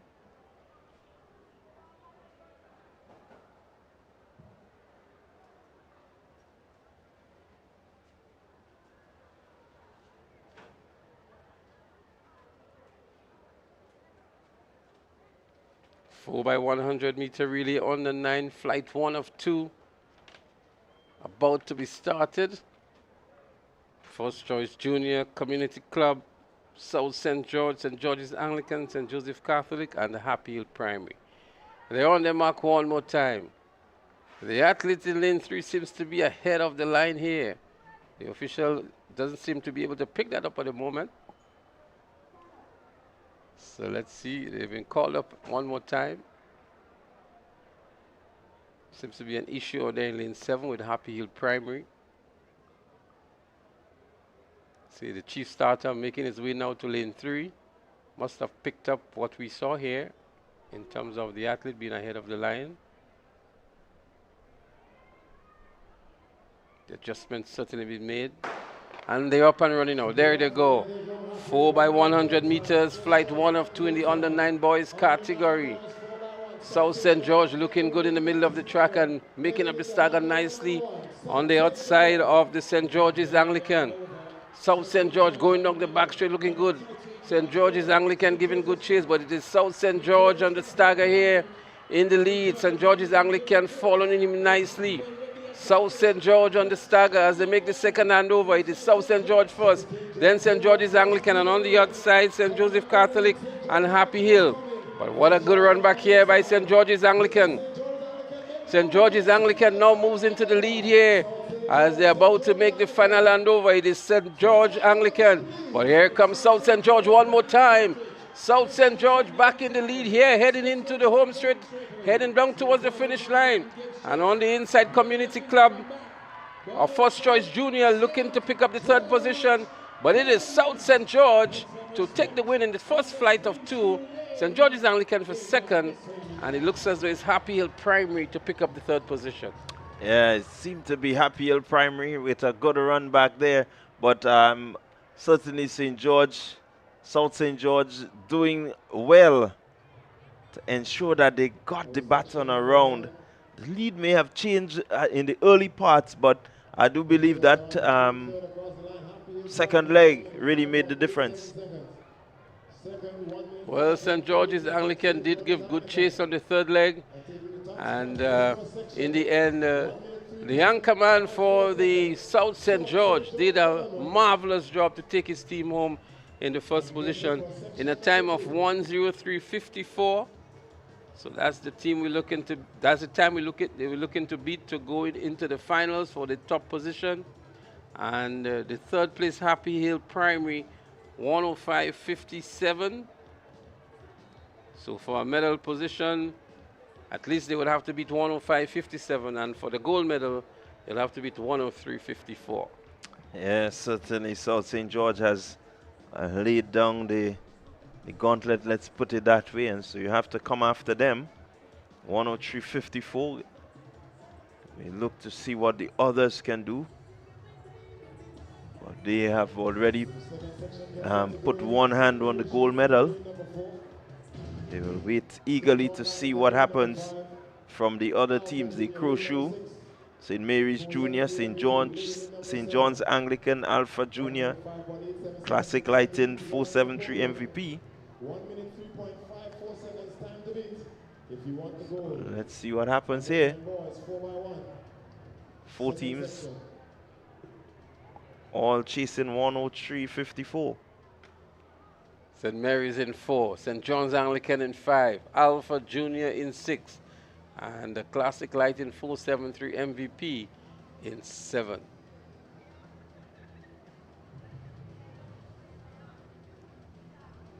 You think these boys are aware of the time to beat?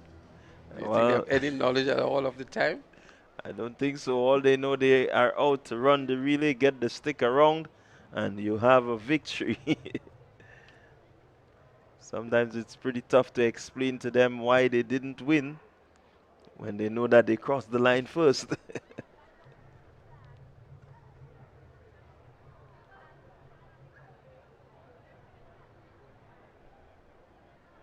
Ask a child how much he came in the relay. He told you first, but he didn't get the goal. What happened? Eventually, the coaches will have to enlighten them on what is taking place. So St. Mary's Junior would have Nimrod, Ogis, Joshua Bain, Safari Thomas, and Tevon Worm. St. John's Anglican is there too. Alpha Junior with Jabari Sylvester, Tariq Braveboy, Azai Mitchell, and 473 MVP would have Zidane James, Noah Charles, Nelson Wilson Louison, and Kalon St. Louis. Yes, so. St. Mary's Junior School in 4, St. John's in 5, Alpha Junior 6. These boys will be looking to put on a show here for us. And they're off and running Let's see, MVP looking well. Alpha Junior making up some good grounds, but it's still MVP. Let's see the handover made now. It's Alpha, and here comes MVP. MVP still has a lead. Alpha running well in lane 6, but MVP extending their lead as they get ready for the second handover, and it's handover made now. There goes Classic Lighting MVP, followed by Alpha, followed there by St. Mary's Junior School. But look at the distance. Final handover. Kaylan St. Louis on the anchor leg. He's motoring, he's moving. A really good form there from St. Louis. It's being chased there by the athlete from St. Mary's Junior School, but it would be Classic Lighting 473 MVP. And they will take this one. Very impressive run. The time says 104, the flash time. And let's see if they have gone better. Well, 104.27 would not give them the gold medal, but it will certainly put them in medal position, because the third place in the previous heat was 105.37. So they would be in a medal position here, but definitely not the gold medal position. Well, they will be in the silver medal position, 104.27, and in third position will be 105.38.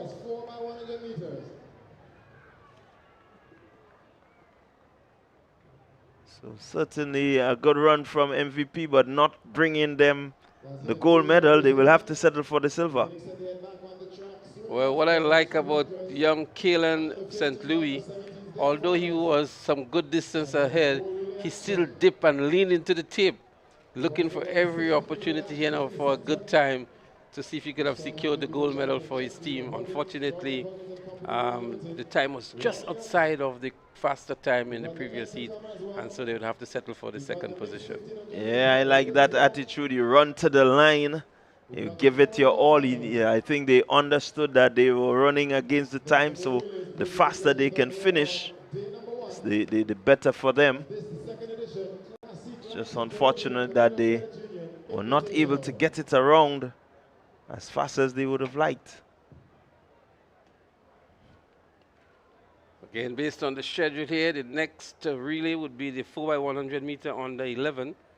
Again, it's going to be a timed finals. We expect to have 2 flights here, or 2 sections.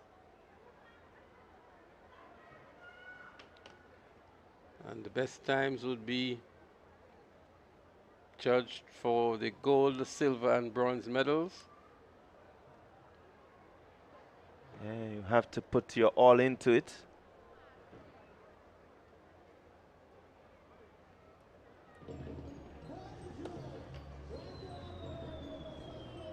So we expect to see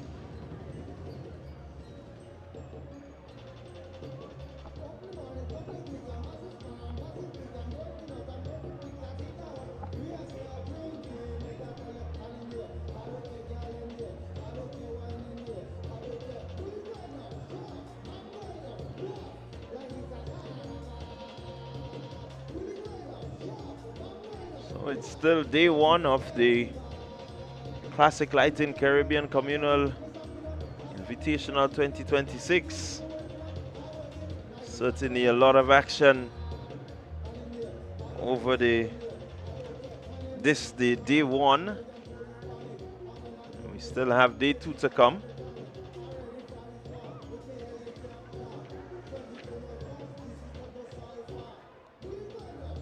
Looking forward to see the business class do their bit.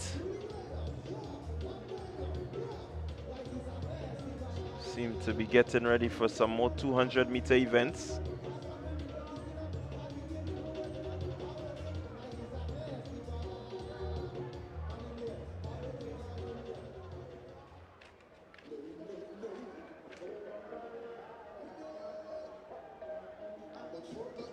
Just have the under 15s getting ready for their 200 meters.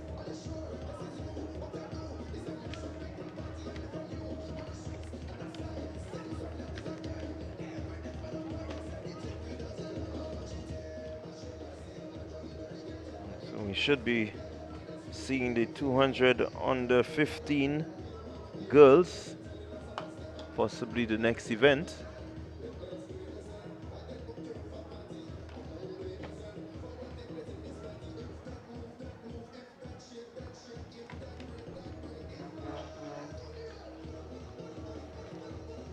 I think you're correct, John. See, the officials are setting up now for the 200-meter events. So lane markers have been transferred over to the starting point for the 200 meters, as well as the starters are making their way over there as well.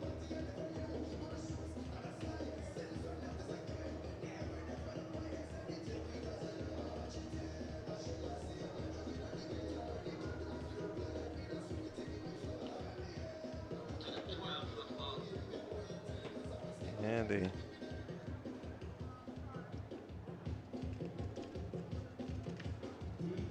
we still have a number of 400 events to come also.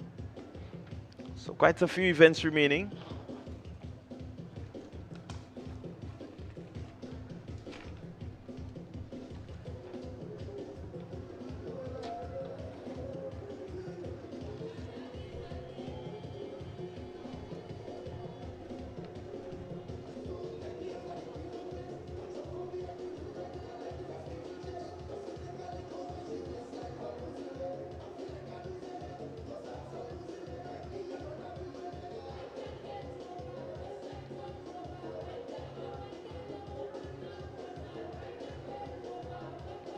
So the girls for the under 13 200 meters, they're making their way onto the track, onto the starting point now.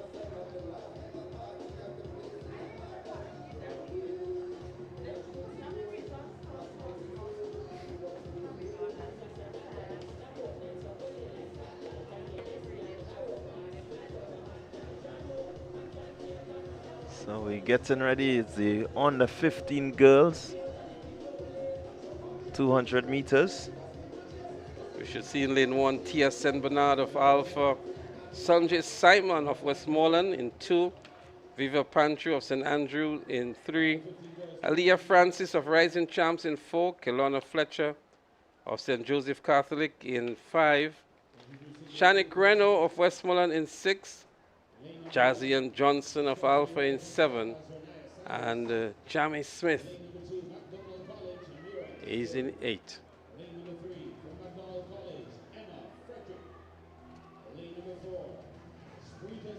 So it's actually the under 15 that's going to be started. Some changes in the schedule here for us. It's not the under 13, but the under 15.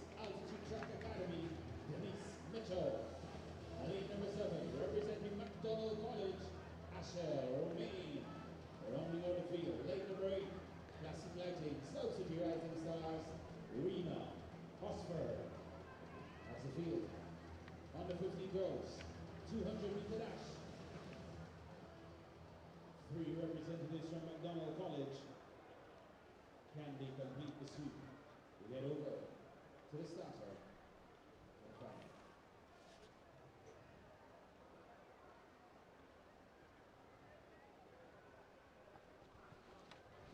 So it's the girls 200 meters under 15 category. Cyrus, Cato, Frederick, Calise, Hosford, Mitchell, Romaine, and Hosford. Here we go. Let's see who makes up the early stagger. It's still pretty close. Emma Frederick, McDonald College in lane 3. She seems to be the one ahead. Coming off the turn, she will definitely be ahead. Has some competition from Raina Hosford, but also Amira Cato is running well. It's Emma Frederick. She will be the winner here. Raina Hosford will come in second position, and I make it Amira Cato of McDonald College.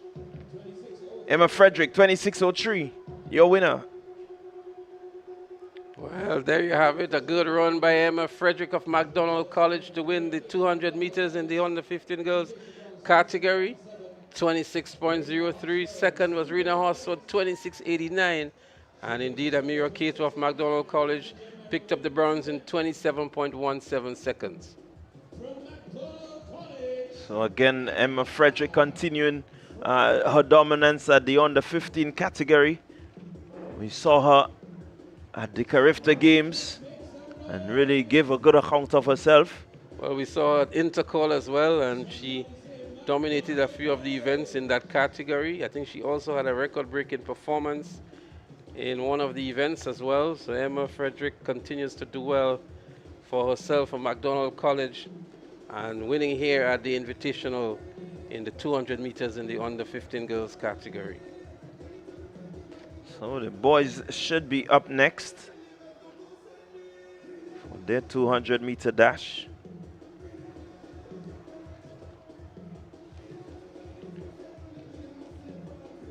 Well, we expect to see some fireworks, Clyde, in the 200 meters for the under 15 boys. From what we saw in the preliminaries, some very close times. We will see Jonathan LaBarry of Fusion Athletics in lane 1, Tishan Lambert of Altitude Track Academy in 2, Dishon Oliver of SAS in 3, Aquil Cumberbatch of Top Flight in 4, Akel Briggs, one to look out for from South City Rising Stars in 5, Andre Coutain, South City Rising Stars in 6, Lishon Kalis of Altitude Track Academy in 7, and Kashim Garnes of McDonald College in lane 8. Well, Akel Cumberbatch is one to look out for, so too is Akel Briggs. Cumberbatch would have placed second in that event at Intercall behind Dishon Oliver. So Dishon Oliver would go in as the favorite here. Akel Cumberbatch and Briggs will battle for second and third.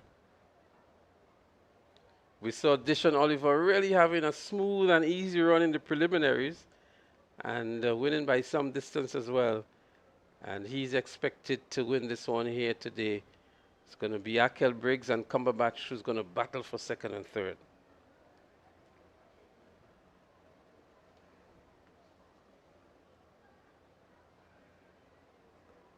They're on the starters' orders. 200 meters under 15 boys. There they go. Nice, clean start and looking good already is Dishon Oliver over there in lane 3, making up the stagger on Cumberbatch in lane 4. Coming around the turn and heading into the home straight. It's actually Dishon Oliver. Dishon Oliver with 80 meters to go, looking really, really good. The battle, as I said, is going to be for second and third, but Dishon Oliver wins here now. A close one on his outside is Akel Cumberbatch over Akel Briggs, the top 3 here. And 23.03 for Dishon Oliver, 23.19 for Akel Cumberbatch, and 23.33 for Akel Briggs. Yes, certainly a really good run from the top 4 athletes here. All under 24 seconds, but Dishon Oliver just holding on, ensuring that he kept the momentum. Cumberbatch was closing rather quickly, but certainly Oliver holding on and held on well to win here. Another victory in the 200 meter for Dishon Oliver. He's having a really good season at the under 15 level. Well, this is indeed another very impressive time chalked up here by Dishon Oliver. And the under 15 boys. The under 15 girls are up next. Apologies, the under 17 girls up next. Briggs looked well in qualifying, but right now it's all about Dishon Oliver as he continues to have his stellar season. Lane number 3, Classic Lighting South City Rising Stars, Olivia Latouche. Lane number 4, Sprinters Athletics, Deandra Henry. Lane number 5, Classic Lighting South City Rising Stars, Montisha St. Bernard. Lane number 6, Classic Lighting SGI, Eliza Rose Benjamin. Lane number 7, Classic Lighting Finish Line Sports Club, Kea Swan. And lane number 8, Classic Lighting Finish Line, Sophia Stephen. She's now going to appear in this one. Well, John, another impressive field, another impressive lineup here. Montisha St. Bernard from Petit Martinique. She's here. Eliza Rose Benjamin, Brianna Oliver, Olivia Latouche, Sarana Hall, it's going to be a close one. Your call, John. Certainly expected to be a close one. They under starters orders. And off the first time. Here they go. Let's see, it's still pretty tight. Montisha St. Bernard looking to motor her way, but look at Kaya Swan. Swan out in lane 7 is running well. On the inside, Brianna Oliver is taking control now. It's Brianna Oliver, Kaya Swan, and in the middle of the track, in lane 2, Sarana Hall seems to be the person in third. A really good run there from Brianna Oliver. Started strong on the inside, 25.52. A good run from her. Well, a commanding run here from Brianna Oliver. She came up the turn in the lead and really maintained good form throughout the last 60 meters of the race and winning comfortably in the end here over Kaya Swan from Classic Lighting finish line 26-23. But the winner, Brianna Oliver, 25.52 seconds to win the gold. Yeah, really good, strong run there from Oliver. I think she started briskly, and from the time she got just about halfway of that curve, she knew where she was, and all she needed to do was to continue her momentum. And she was able to power clear of a closing Swan who ran from lane 7, but kudos to Oliver on a strong run. Boys will be up next. And again, another big race, the under 17 category. A number of big names. But certainly these boys will be chasing Philip Mitchell, who has been in scintillating form all season. Well, Giovanni Green is also there, so it's going to be a real battle between those two. They've been battling all season. And time is going to tell moments from now.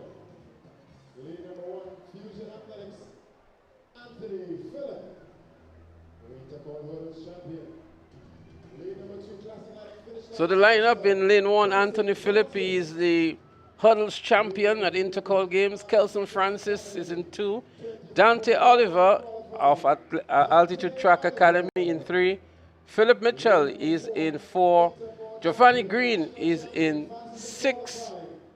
And Michael Simon is in 8.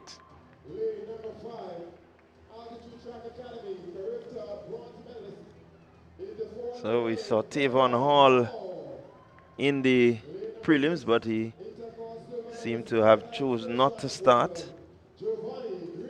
Hope all is well with Hall. But he was pretty impressive in his seat, coming in behind Philip Mitchell. Nonetheless, the field is not reduced in terms of competition. So Philip Mitchell came in or returned a time of 21.97 in the preliminaries. Giovanni Green 22.14, but he really eased into the tape. He was that comfortable. Dante Oliver 23.11 to qualify as well. 23.07 Tevon Hall, but he's not here in the finals. Carried the bronze medalist in the 400-meter hurdles. And there they go, up and running here. It's Giovanni Green and Philip Mitchell in the middle of the track here, coming around the turn here. Giovanni Green is in the lead here. Right on the line is Giovanni Green. Enters the home straight with a slight lead over Philip Mitchell. They're going to be pushing hard. Giovanni Green in the lead. Philip Mitchell is giving good chase. Giovanni Green and Philip Mitchell. Here comes Philip Mitchell, but Giovanni Green on the advantage here and wins this one over Philip Mitchell. We look to see what the time is going to be. It's going to be a quick time in my estimation. Giovanni Green over Philip Mitchell in the 200 meters under 17 boys. What a great race it was. Well, I just love the competition between these two youngsters, Giovanni Green and Philip Mitchell. Determination written all over Green's face there, and Mitchell pushing him all the way to the line. But he had the strength, 21.97. Well, 21.97 for Giovanni Green. That's exactly the time that Philip Mitchell did in the preliminaries. The wind speed is legal, 0.8 meters per second.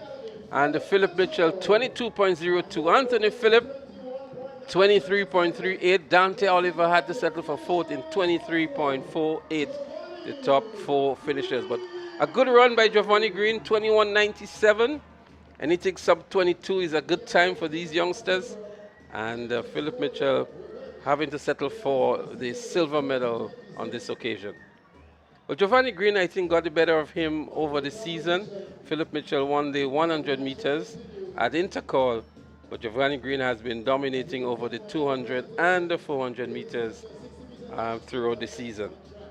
Yeah, certainly Giovanni seemed to prefer the 200 meters and has certainly done well to return 21.97.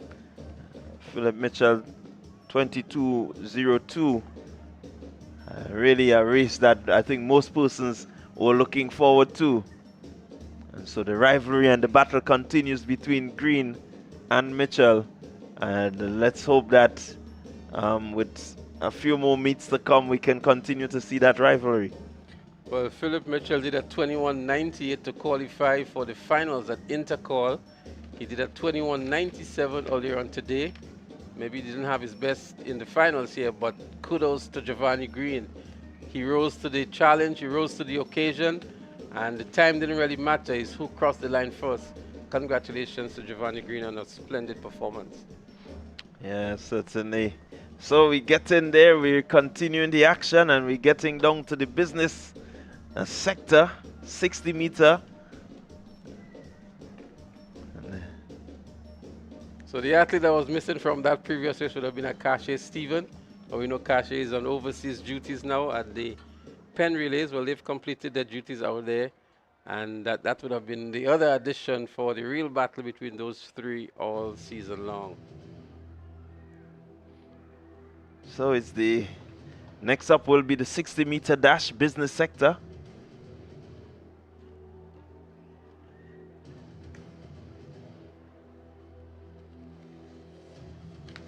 It's a good field. Nadine Henry of Hubbards expected to represent her team. ACB, Raquel Ann Welch expected to be in this one. Janelle Williams will represent Huggins. Digicel also represented here.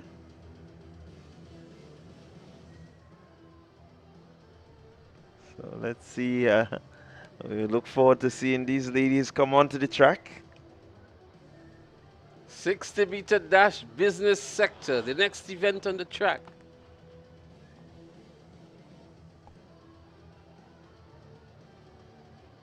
Well, the officials are getting ready.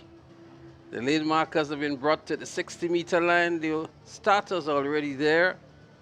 And the athletes are making their way onto the track as well from the business sector.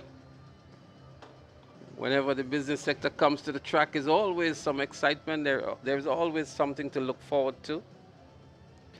They've been having fun all day, these ladies. Saw them in the cricket ball throw.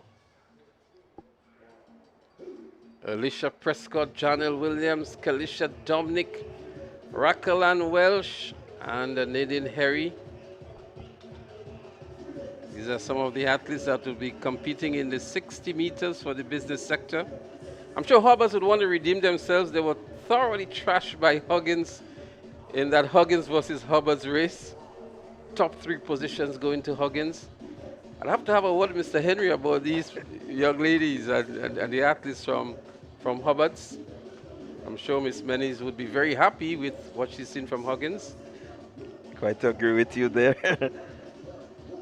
Certainly Hubbard's needs to get a revenge here.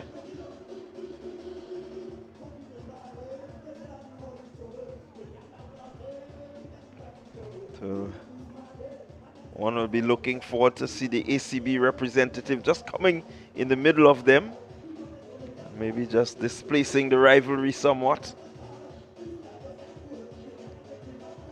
Or maybe Digicel can create an upset. Well, there is no flow. It would have been good to have flow in the mix as well.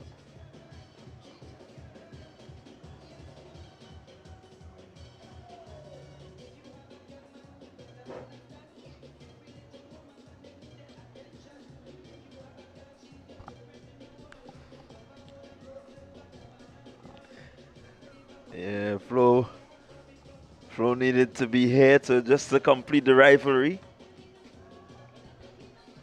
It would have been very interesting to see a Digicel Flo battle. Well, we were anticipating that from the build-up towards the games, Flo versus Digicel. Of course, we've seen the Huggins versus Hubbards. Nawasa versus Grenlec. We haven't seen Grenlec all day. Police versus Busmen. That's going to be an interesting one as well.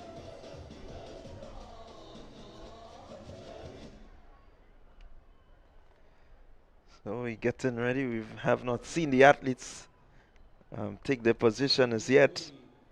Well, Nawasa was here earlier on today. They won the tug-of-war competition. And the Busmen came fourth, actually, out of 4. Yeah, the Busmen, they don't have strength to pull, but maybe they have strength to run. I think the strong ones are hustling on the routes right now.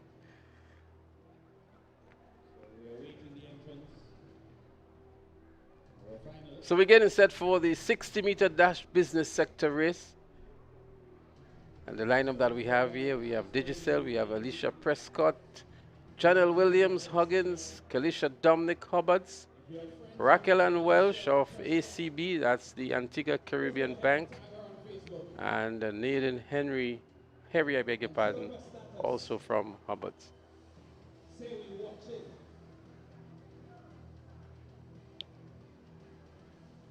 So the action continues here at this Karani James Athletic Stadium.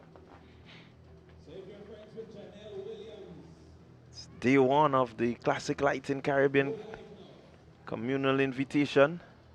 And it certainly has been a competitive day for the athletes, for the business sector.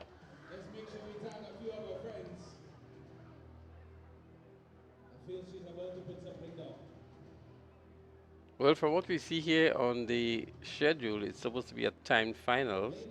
So there's supposed to be 2 flights. So the names that we've just given you there are those in the first flight. And then we have 4 others to compete in the second flight.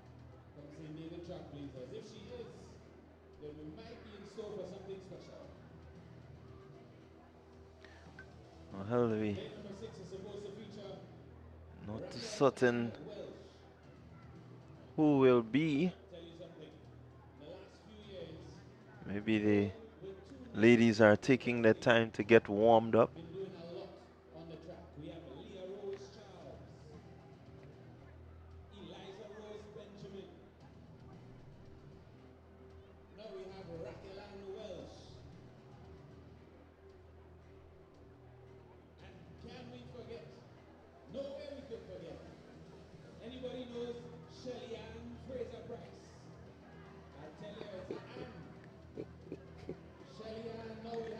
The stadium announcer having some fun with the names here. Playing on Raquel Ann Welsh with the hyphenated Ann, and drawing comparison to a number of top athletes, both local and otherwise, that have the hyphenated Ann to the name. I'm hearing that she might be related to a Harry that went to McDonald College, 400-meter So we're getting set for that one. That's the first of 2 flights in the 60-meter dash business sector. And we're just waiting for the athletes to make their way onto the track. The light of the place here, Classic Lighting Caribbean Communal Invitational 2026. The starters are there, just relaxing, looking to get the athletes onto the track. So we await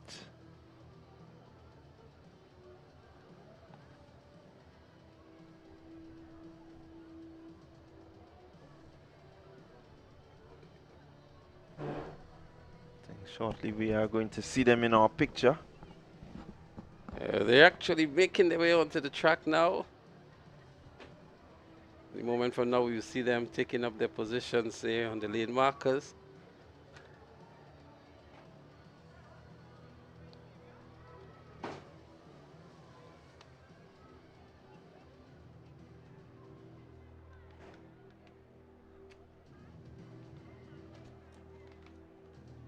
All right, ladies and gentlemen. All right.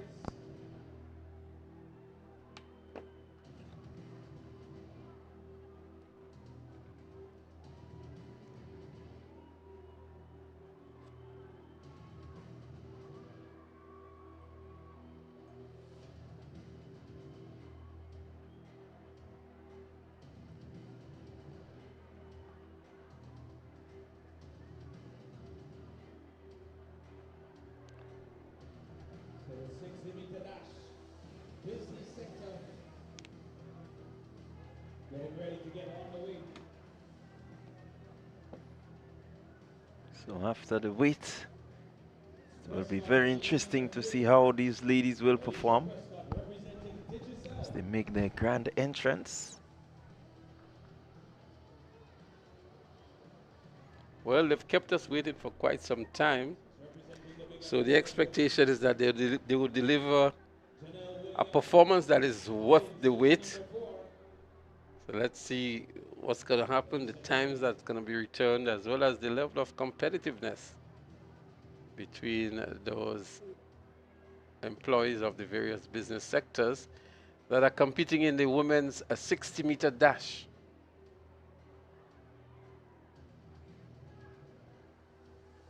Alicia Prescott, Kalisha Dominic, Raquel Ann Welsh, Nadine Harry, and Janelle Williams. I don't know if they're trying to curry some favor before the start of the event, but they're looking for next level energy. So they've been called to the orders, to the starting orders by the starter. They're on their mark now.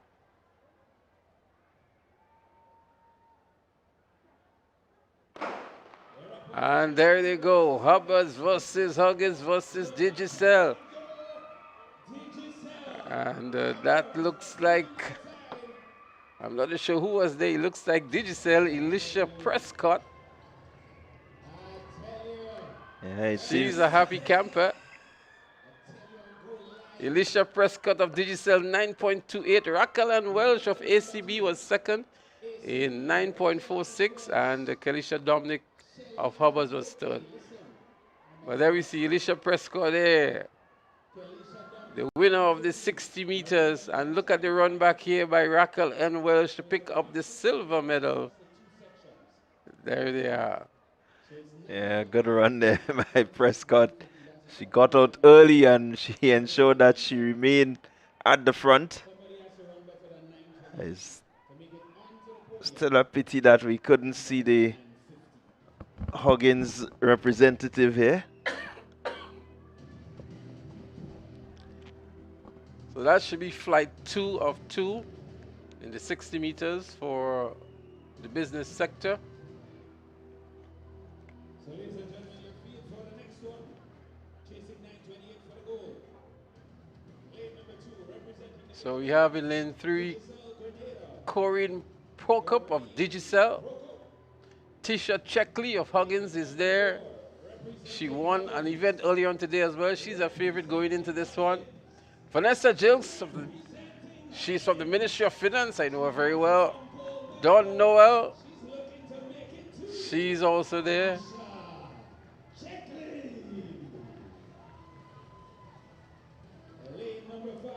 Vanessa Gills seems to be representing the Bus Association. Dawn Noel. representing the Bus Association, Vanessa Jukes. There they are, getting ready for flight 2 of to the time to beat 9 point. I think it was 9.96 seconds. That's the time to beat. Well, let's look at the athlete in lane 4, Tisha Checkley. She already won the 100 meters, I think it was, for the business sector. Also representing Team Jet Setters. Jet Setters. Dawn Noel, she's there in lane 6. And also another athlete from Jet Setters in 7.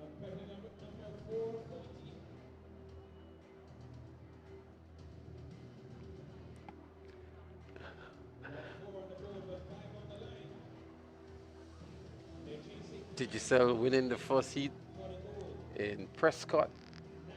Now they have Prokop. As they get onto the starters orders. Checkley, the favorite here to win.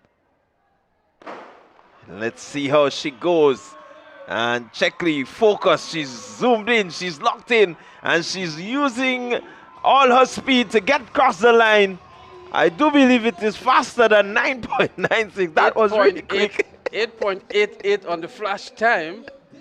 So that 8.88 it is adjusted. No adjustment needed whatsoever. 8.88 for Checkley, 9.32 for Prokop, and 9.33 for Don Noel. All three of them faster than the previous section. And 9.91 for Vanessa Gills for the Bus Association. But look at Checkley go here. She has a measure of concentration, focus on the finish line, wanting to win this one in an impressive time. 8.8 seconds it was to take the gold medal in the women's 60-meter dash for the business sector. Well, Tisha Checkley, I think she needs to continue her training. She's looking rather quick here. Top 3 finishers right there for you. Checkley, Prokop, and Noel.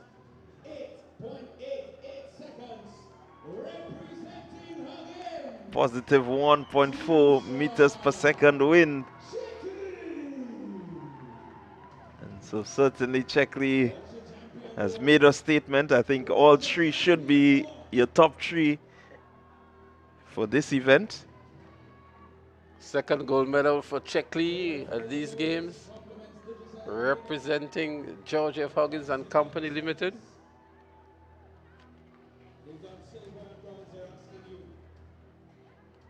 Now, this is the event that we're looking forward to. It's the men business class. I think this is the only place you will see a busman chasing a policeman. Dishon Thomas and Kellon Lett would represent the Police Sports Club. Rodney George, the Bus Association. Gavin Griffith, ACB. Also from the Police, Devin Tyson. Devontae Baptiste from Hubbard's. And Shakim Buckmeyer from the prisons. What a bit of drama here. You have the police who will chase the bus will chase the police, and the police will chase the prison. Well, you made an important point. This might be the first time we see the busman chasing the police. Let's see how this one unfolds. Deshante Thomas, Killon Lett, and Devon Tyson, Police Sports Club. So that's my guy there in lane 2, Killon Lett. He's one of the motorcyclists of the police, an outrider sometimes, attached to the traffic department. Deshante Thomas is there in lane 1. Shakim Buckmeyer from His Majestic Prisons. He's there in 7. That's flight 1 of 2. Rodney George representing the Bus Association. And they're on their mark. Thomas, Lett, George, Griffith, Tyson, Buckmeyer, and Batiste. Virtual unknowns. Let's see how it goes here. There they go. Looking good in lane 1 is Deshante Thomas. But here comes, out of lane 4, Gavin Griffith of ACB. A fiery start and finish for Gavin Griffith of ACB. 7.27 seconds. Deshante Thomas was second in 7.49. Devon Tyson third in 7.55. But the bankers reign supreme over the police in the 60-meter flight 1 of 2. Well, there you had it. The police chased the banker, and the prison was chasing the police. Well, Rodney George from the Bus Association, he chased everybody. The busman chased everybody today. Shakim Buckmeyer Prisons, but a good run by Gafford Graffiti at 7.27 seconds. Yeah, really fast run there. That's a good quality run. Needed to get just about 6 to be somewhere around world record pace. Well, the athletes in the second heat would know what time they have to beat now. So Kevron Charles of Hubbard's, Elvis Wellington of the Bus Association, Kevin Modest of Police, Rickson Jilks Jr., Bus Association, Jamal Noel, that's a familiar name, of Huggins, Cameron Charles of Prisons. They'll be chasing 7.27 seconds.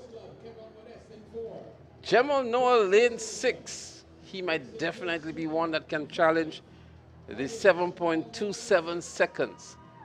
Yeah, I quite agree with you there. Need to keep your eyes on him. I like the spirit and the attitude of the Bus Association. The only competitor with the starting block here. And he's going through all the paces here, trying to win the psychological war before the event. And that's Rickson Jilks Jr. Yeah, Rickson Jilks. You're hearing it. Yeah, he was at Intercall. Well, let's see if he still has that form. I mean, he comes with all of the showmanship. He's been there. He's not afraid of the competition.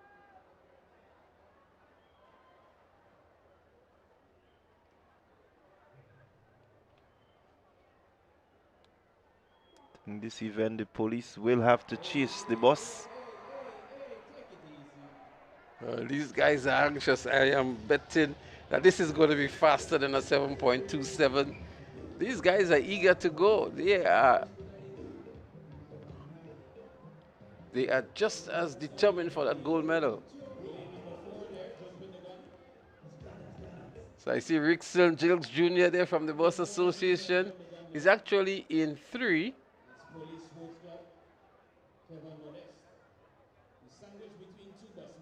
Now, Elvis Wellington is in 3 from the Bus Association. So the yellow card been issued to Kevin Modest, Police Sports Club. So Wellington and Jilks Jr. representing the Bus Association. Kevin Charles, Hubbard is there.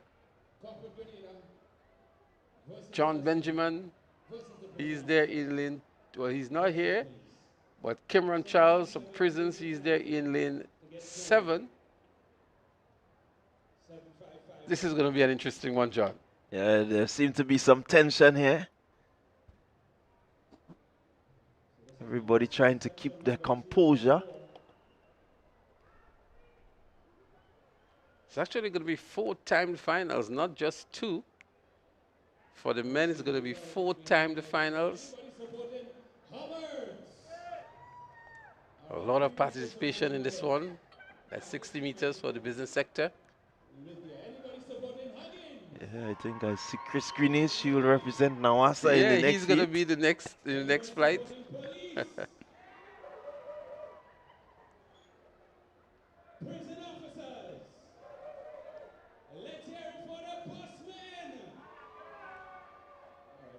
They're on their mark one more time.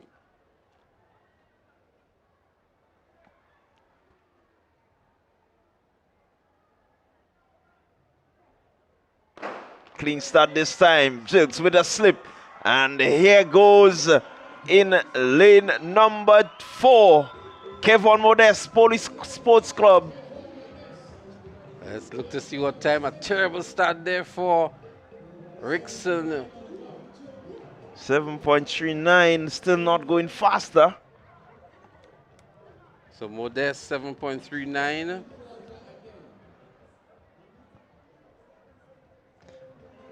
Jilks Jr. 7.86, a slip at the start. What is interesting, the only athlete with a starting block slipped on the start.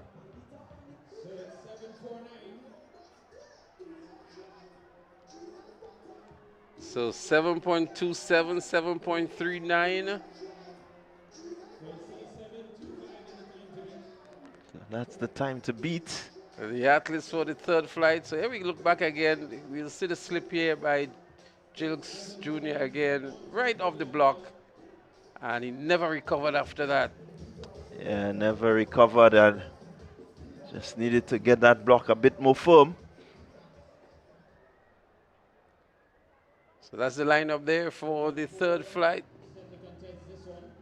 The third flight, we will see Christopher Greenwich, Kelvin Latouche, Anil Sampson, Caden Felix, Rickson Jilks Sr. I see Jalen Olive here, the Police Sports Club, Javon Olive, and Shimar Thomas from Prisons. Christopher Greenwich on the track. He's the defending 60-meter champion at this event. I don't think there was this level of participation last year. Well, he has to go lower than 7.27. We had Jilks Jr. a while ago, now we have Jilks Sr.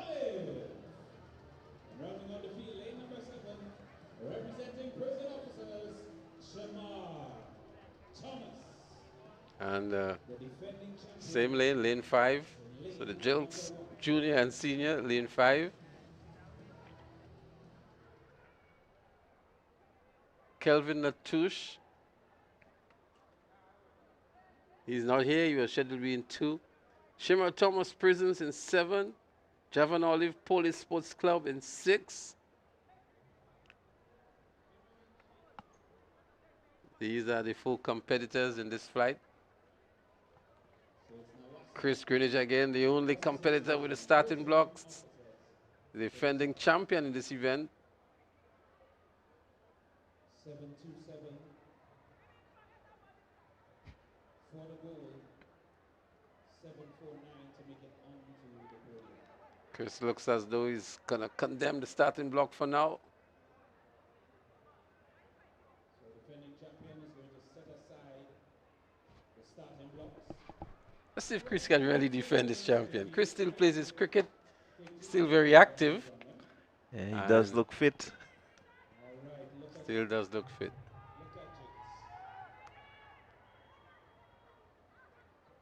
They're on the starters' orders now. Greenwich, Jilks, Olive, Thomas. The defending champion in lane 1. They're up and running here. Greenwich under some pressure. He looks as though it's Shimar Thomas from the Prisons, is it? In lane 6 is Javon Olive of the Police Sports Club. The winner in this heat, 7.32. So currently in second position is Javon Olive of the Police Sports Club.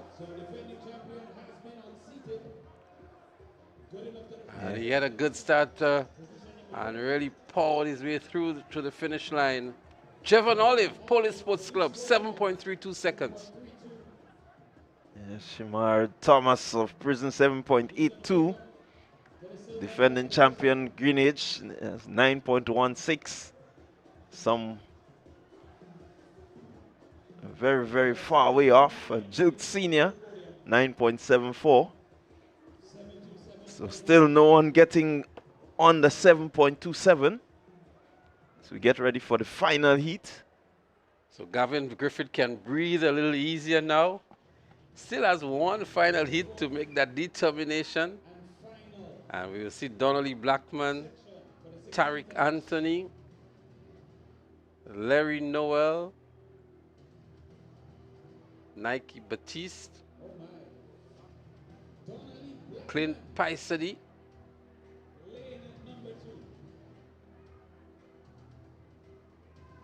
Donnelly Blackman of Hubbards. He's in lane number 2.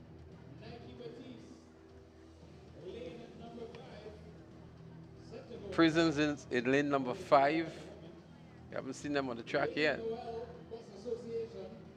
6 is Larry Noel from the Bus Association.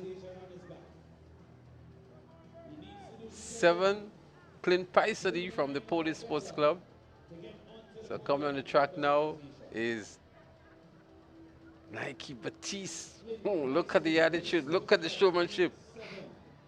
Can you imagine if he wins this race? There we go with Batiste. Batiste from the prisons, representing the prisons here. Again, another one with the starting block. We've seen what has happened so far with all the competitors with the starting block.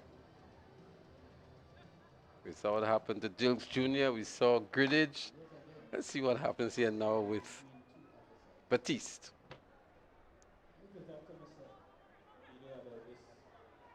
And in lane 8, we have, there's a competitor in lane 8 who is not listed here.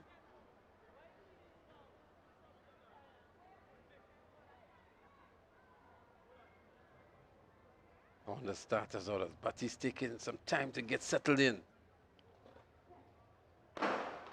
There they go.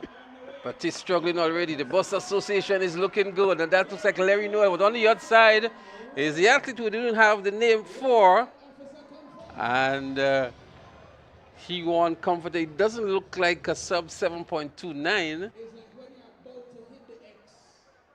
There it goes. We look back, Clive. Yeah, certainly took a while to get into his running, but 7.46, some way off. And so no one threatening 7.27, so I think the Gavin Griffith would win the gold medal in this event in 7.27. He was the winner of the first section, and nobody was able to go lower than that. We had 7.32 from Olive from the Police Sports Club and 7.39 from Modeste, also of the Police Sports Club.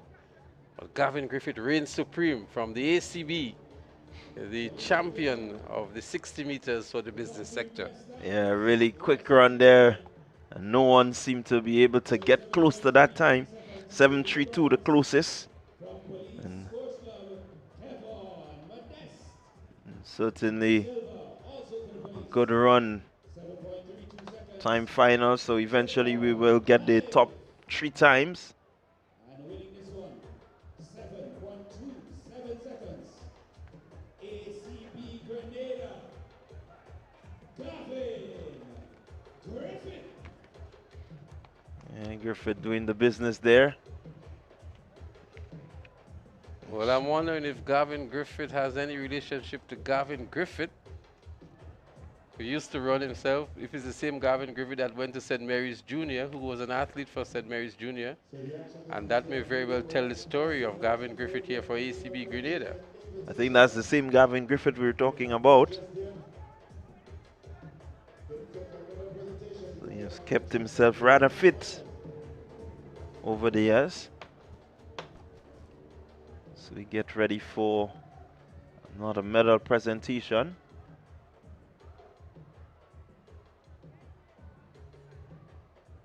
In the meantime, the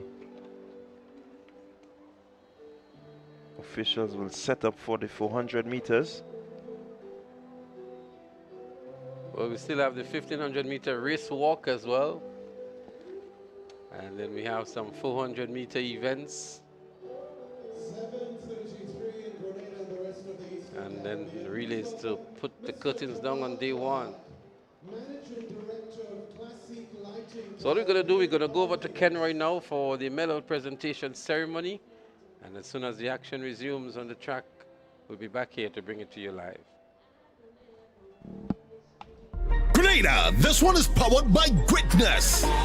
The Classic Lighting Communal Credit Union Invitational Games hits the Kirani James Athletic Stadium this April 25th and 26th. And it's all made possible by our incredible sponsors. Big respect. 6.58 meters.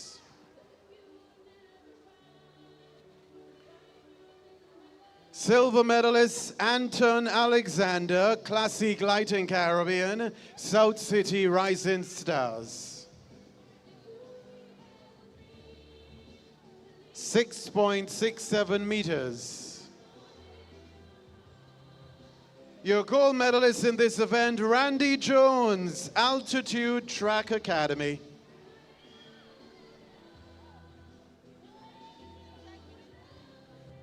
.93 meters.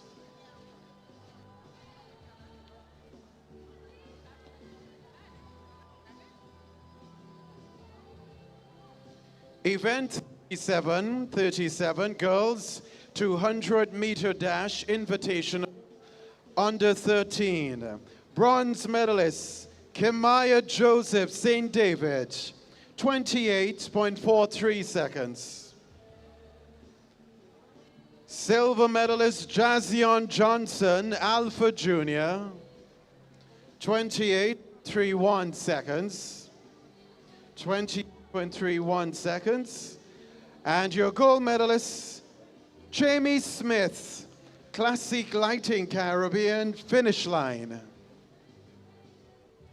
27.49 seconds.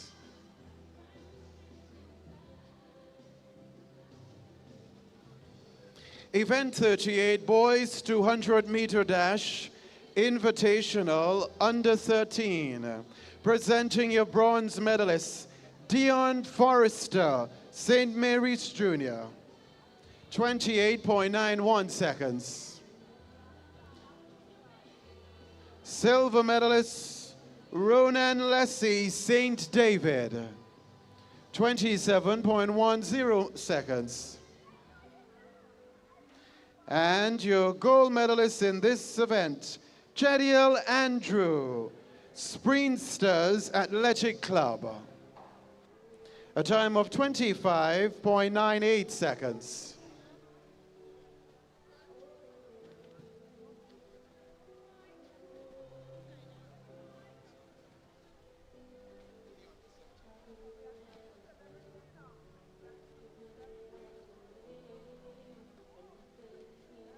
Event 35, girls 200-meter dash, invitational, under 11. Bronze medalist Faye Augustine, Altitude Track Academy, 30.02 seconds.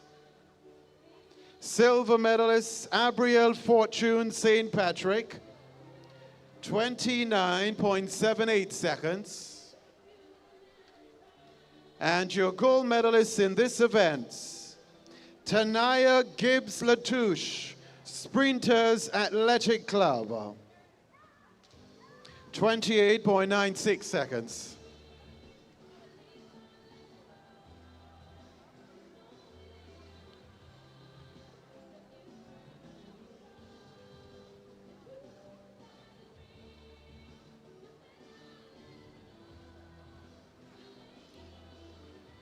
Event 36, boys 200-meter dash, invitational, under 11.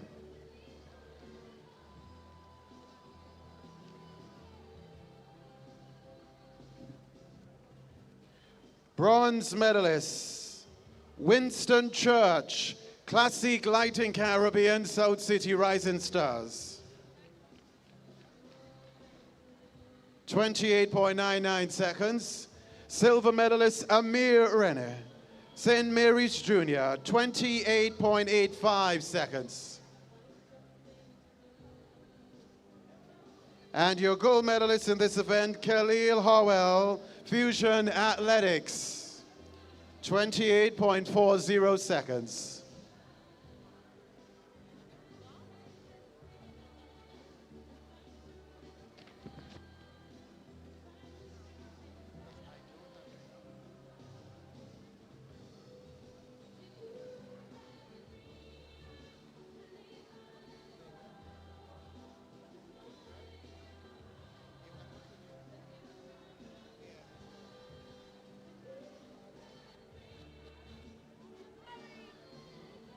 We can move now to event 42, girls 4x50-meter relay, under 7. Bronze medalist, St. Joseph's Catholic Primary, 40.33 seconds. silver medalists.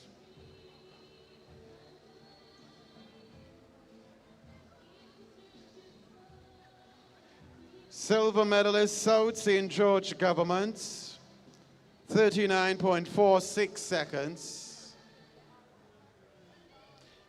Silver medalist, South St. George Government.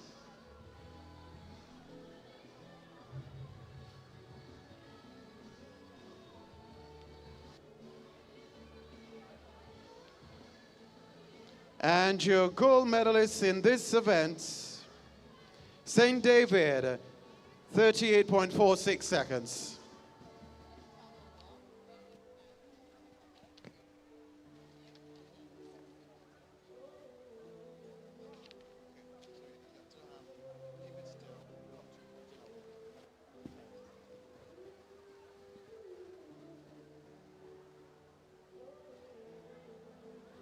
Let's go now to event 43, boys 4x50 meter relay under 7. Bronze medalist, Calise Government. 38.03 seconds. Silver medalist, Rising Champs. 37.99 seconds. And your gold medalist in this event, Crowshoe. 36.45 seconds.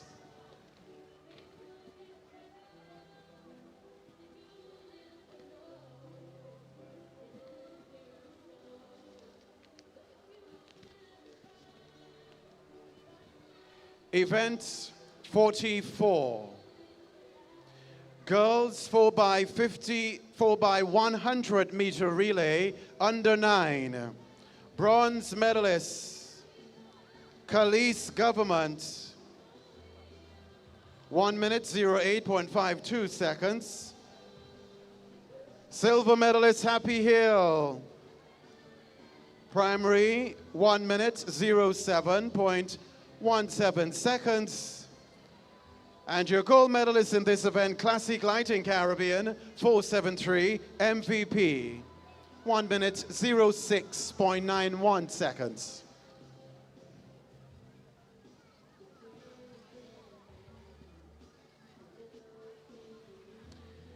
Event 45, boys 4x100 meter relay, under 9. Bronze medalist in this event, St. George's Anglican, 1 minute 05.38 seconds. St. George's Anglican, bronze medalist. Silver medalist, Classique Lighting Caribbean, 473 MVP. 1 minute 04.27 seconds. And your gold medalist, Classique Lighting Caribbean, South St. George Government, 1 minute 03.54 seconds.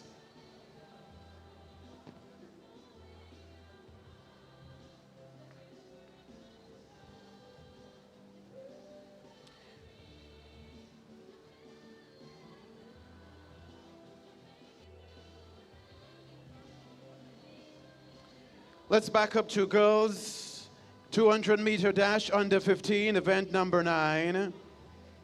Your bronze medalist, Amira Kato, McDonald College, 27.17 seconds. Silver medalist, Raina Hosford, Sprinters Athletic Club, 26.89 seconds.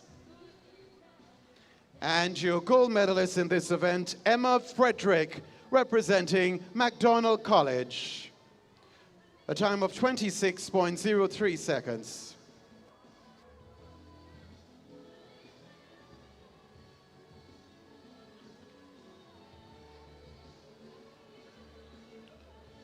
Event 10, boys 200 meter dash under 15. Your bronze medalists, Akel Briggs, Classique Lighting Caribbean, South City Rising Stars, 23.33 seconds. Silver medalist, Aquil Cumberbatch, Top Flight Athletics, 23.19 seconds. And your gold medalist in this event, Deshaun Oliver, representing St. Andrew's Anglican Secondary School, SAS. 23.03 seconds.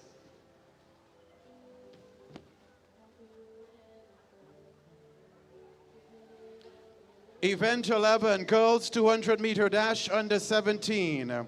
Bronze medalist Sarana Hall, Classique Lighting Caribbean, finish line, 26.47 seconds.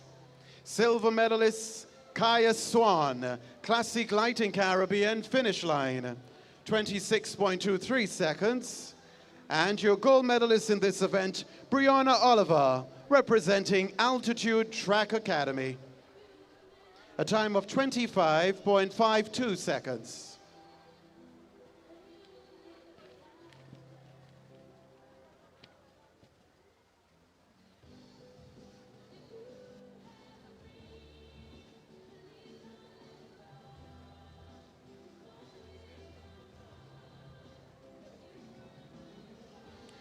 Let's go now to event 17, mixed superweight business sector, tug of war. Your bronze medalist, Kelvin Hector, representing Hubbards.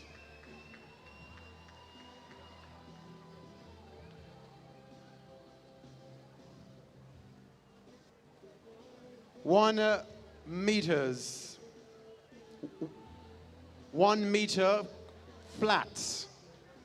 Silver medalist Carlin Britton, prisons, 2 meters.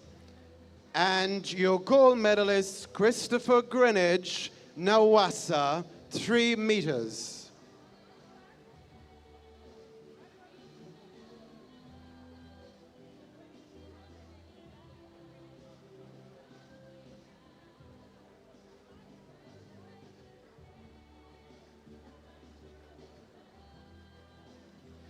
Let's fast forward to event 39, women's 60-meter dash, business sector.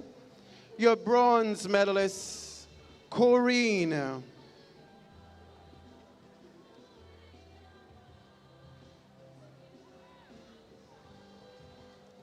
Representing Digicel Grenada, 9.32 seconds. Also, your silver medalist, Alicia Prescott, also representing Digicel Grenada, 9.28 seconds. And your gold medalist in this event, Tisha Checkley Huggins, a time of 8.88 seconds.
This is the end of this medal ceremony. Thank you very much, Mr. Kamal Clark, Managing Director of Classique Lighting Caribbean, Barbados.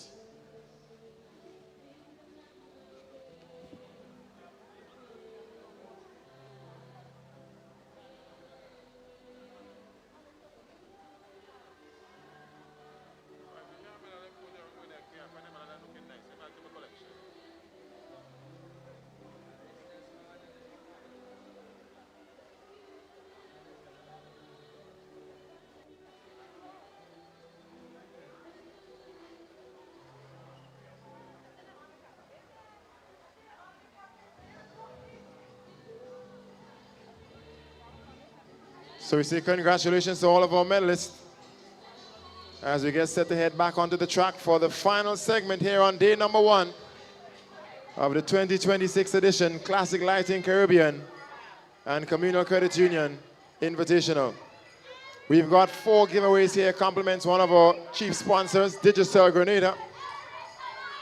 As you get set to head onto the track for the under 13 girls 400 meter final. I can tell you these giveaways are for those patrons in the upper main pavilion. We've got some utility bags here with me. 4, only 4.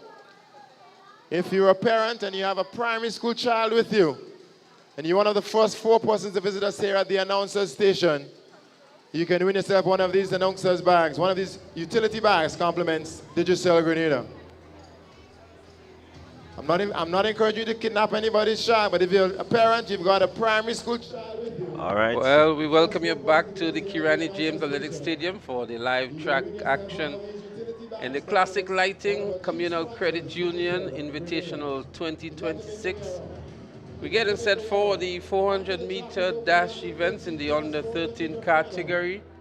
And we have the list of finalists here for you. Tia St. Bernard, she's in lane 1. Nisha Alexis in 2. Chaya Pear in 3. Aliyah Francis in 4. Jamie Smith in 5. Sanjay Simon in 6. Kimetra Telesford in 7. And Taraji Williams in 8.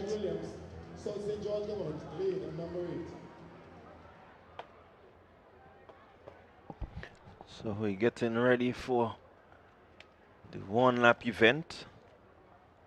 Have a number of events to come. Well, Jamie Smith had the best time in 1 minute 5.15 seconds. Sanjay Simon of Westmoreland, 1 minute 10.99. Tia St. Bernard Alpha, 1 minute 13.15. Aliyah Francis, 1 minute 5.69. So she had the second fastest time. Chaya Pear from Sprinters, 1 minute 6.46. She won her heat as well. And Anisha Alexis from Rising Champ, 1 minute 9.05 seconds. That's the second best time to qualify into the finals.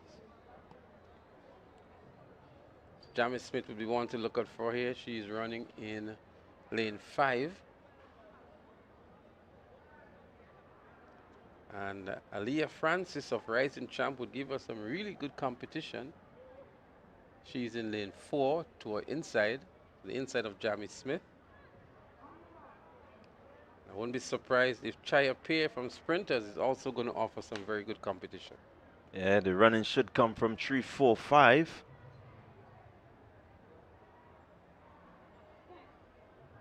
As they off and running.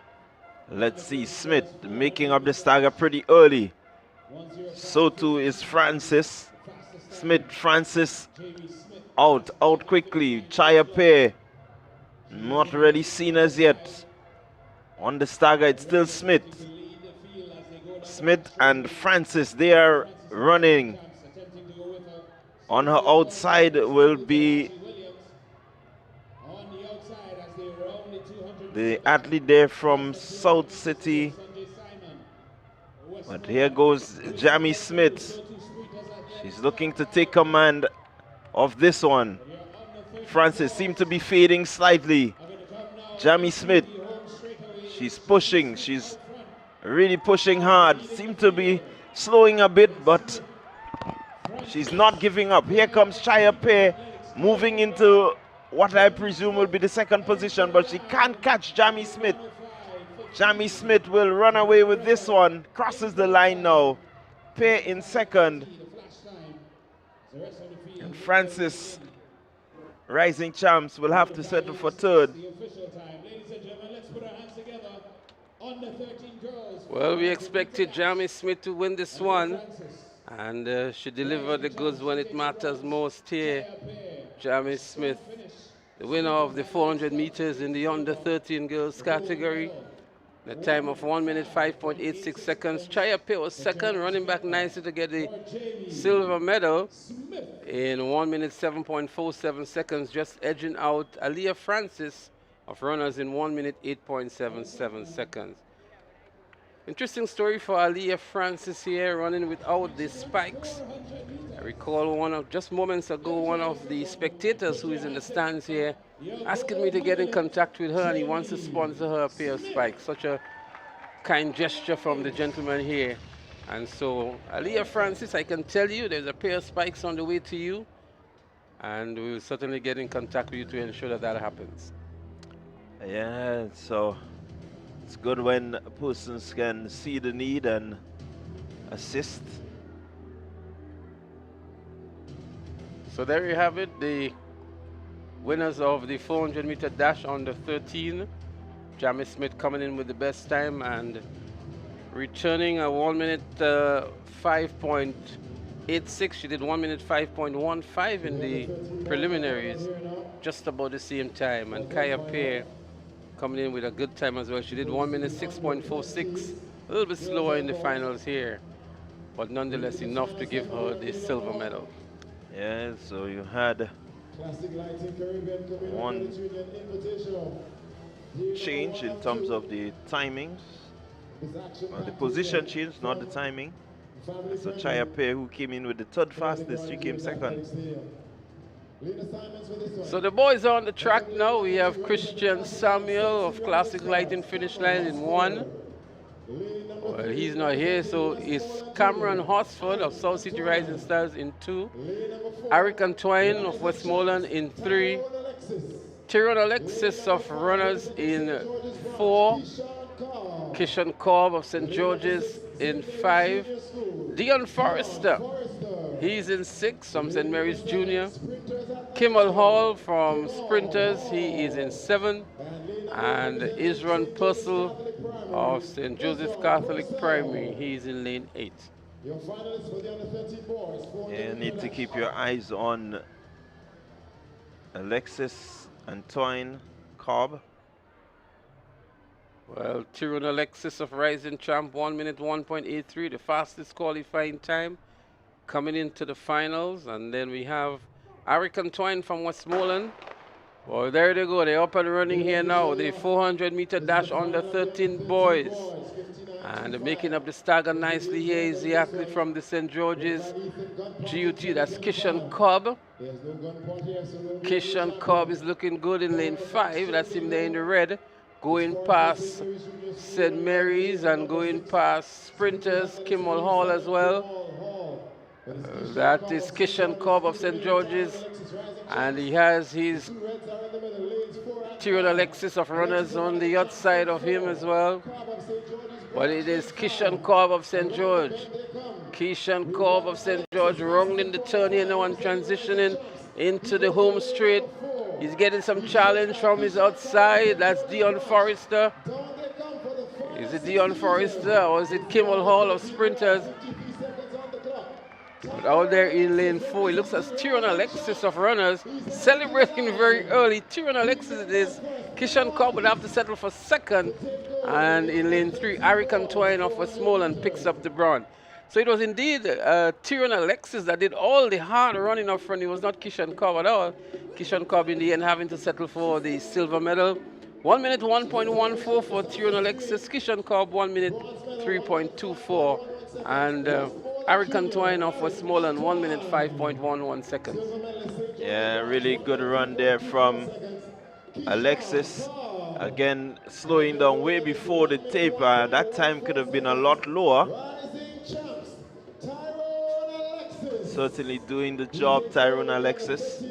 Kishan Cobb had to settle for second, 103.24. So good strong run there from Alexis. Well, Alexis did a lot of the early run in the first 300 meters. He really pushed hard. Kishan Cobb was out of the frame for most of it, so he did a lot of hard work as well. And being able to maintain to get a silver medal here is Kishan Cobb. But a great run from Tyrone Alexis.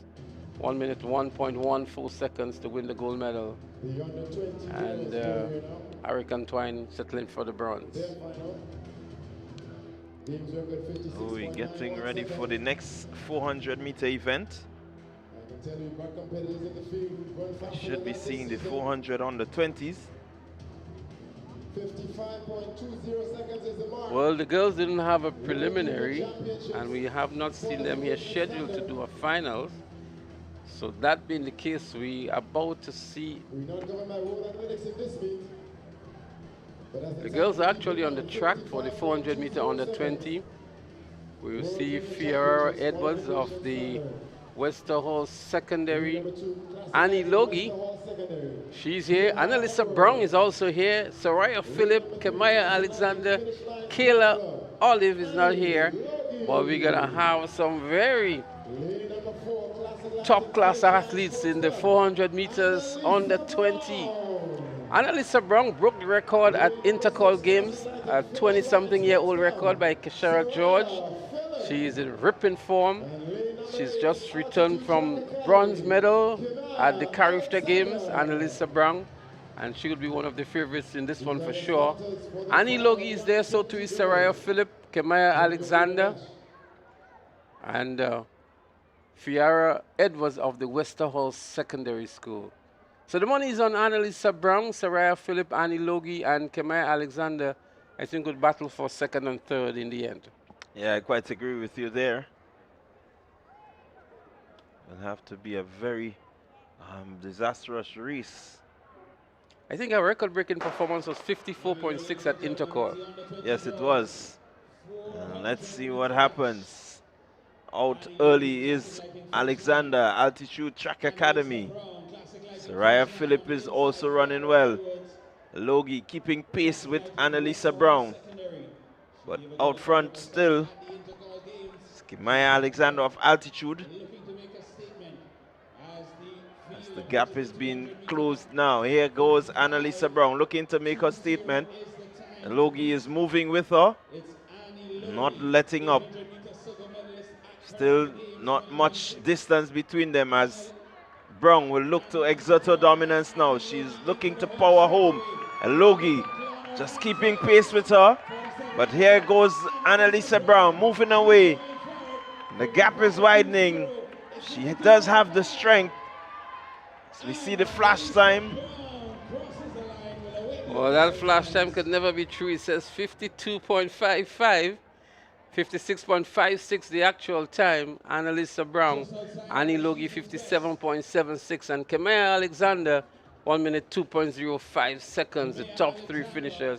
But a good run by Annalisa Brown, 56.56, her personal best being 54.6, which she did at Intercol. And Annie Logie settling for the silver here. Top three finishers giving a good account. As we look back here now to see Annalisa Brown pulling away from Annie Logie and winning in a commanding performance, 56.56 seconds. Yeah, really good, strong performance. She continues to dominate the track in the 400 meter at the under 17, under 20 category here in Grenada. Really, one will just hope that she can maybe get, even better as she continues to develop. The boys are now onto the track, and we ask you wherever you are to stay focused. This is going to be a quick one. We have some very good athletes here. Daryl Daniel came in with the fastest qualifying time of 48.18. He did a 47.46 at Carifta, and so he can go much lower than the 48.18 he did in qualifying. Kyle Ned from Ace is there in 49.18. The second fastest time, and the third fastest time was by Taj Thomas, 50.03, and then we also had 50.20 from Shamu Andrew, and 50.33 from Ethan Auguste, and then of course Kimmel Murray, 50.93. These were the top qualifiers in the preliminary. But the favorite here obviously is Daryl Daniel. He won this at National Champs. He won it at the Intercol Games in a 47.76, I think it was. And he's expected to maybe do a sub 48 here tonight. I'm not too sure. I don't think he will. He did a 47 at national champs. Actually, at Intercol, he did 49. He did a 49. All of the athletes at Intercol did not have their best day in the 400 meters. But Daryl Daniel, Carifta member for Grenada in 2026, had a very impressive time together with Ian George in the 200 meters at Intercol, and was just outside of the finals at the Carifta in the 200 meters. But they've both done some sub-21 seconds in 2026. And let's see what Daryl Daniel can do here this afternoon. Well, with the likes of Kyle Ned on his outside, I do believe he will go a bit faster than the 48 that he comes into this event with. He cannot let up. He does have a bit of competition here, so maybe the competition will cause him to go a bit faster than the 48.18. Let's look and see. So we have Trevon Joseph, Kimmel Murray, Daryl Daniel, Kyle Ned, Taj Thomas, Ethan Auguste, Yeshua Douglas, and Shamu Andrew, who is a little scratched. There they go, 400 meters under 20 boys in progress. And Kyle Ned already making up the stagger on Taj Thomas. And Daryl Daniel is going with him as well. But Kyle Ned again making up the stagger on Ethan Auguste. But here comes Daryl Daniel. Daryl Daniel closing in on Kyle Ned. And when the stagger unfolds, Daryl Daniel will be in the lead. But going around the turn on the 200-meter mark is Daryl Daniel. A very quick start indeed by Daryl Daniel as they go around the turn here now to transition into the home straight. It's Daryl Daniel over Kyle Ned. What a good first 300 meters for Daryl Daniel. He's pushing to the finish line. He's obviously looking for a good time. The gap is widening between himself and Kyle Ned. Daryl Daniel it is 46.78 on the flash time. It was quick for the first 300 meters. Let's see what the adjustment would be. But 46.78 the flash time for Daryl Daniel. And Kyle Ned had to settle for the second position. As we look back here, John, an impressive run indeed. Yeah, I expected the competition to really bring out something in Daryl Daniel, and I do believe it has done so. 46.86. It's a personal best for Daryl Daniel, 46.86. Had he done that a week ago, he would have been into the finals of the Carifta Games. And Kyle Ned, 49.28. Personal best for Daryl Daniel, 46.86. Maybe the performance of the meet so far. I do believe the performance of the meet. He was really pushed for the first 300, and he responded very well. And I think that momentum carried him all the way through to the line. 46.86, a personal best. Really a good way to cement your season. Well, I think Kyle Ned had a part to play in that. Kyle Ned went out hard as well, and Daryl Daniel decided he was going to keep up with Kyle Ned. I've never seen him run a first 300 meters so fast, and he has good top-end speed as well because he's a good 200-meter runner as well, a sub-11 runner, and an impressive performance of 46.86 but for Daryl Daniel. Yeah, again, spear thought for Taj Thomas. Really ran a good race.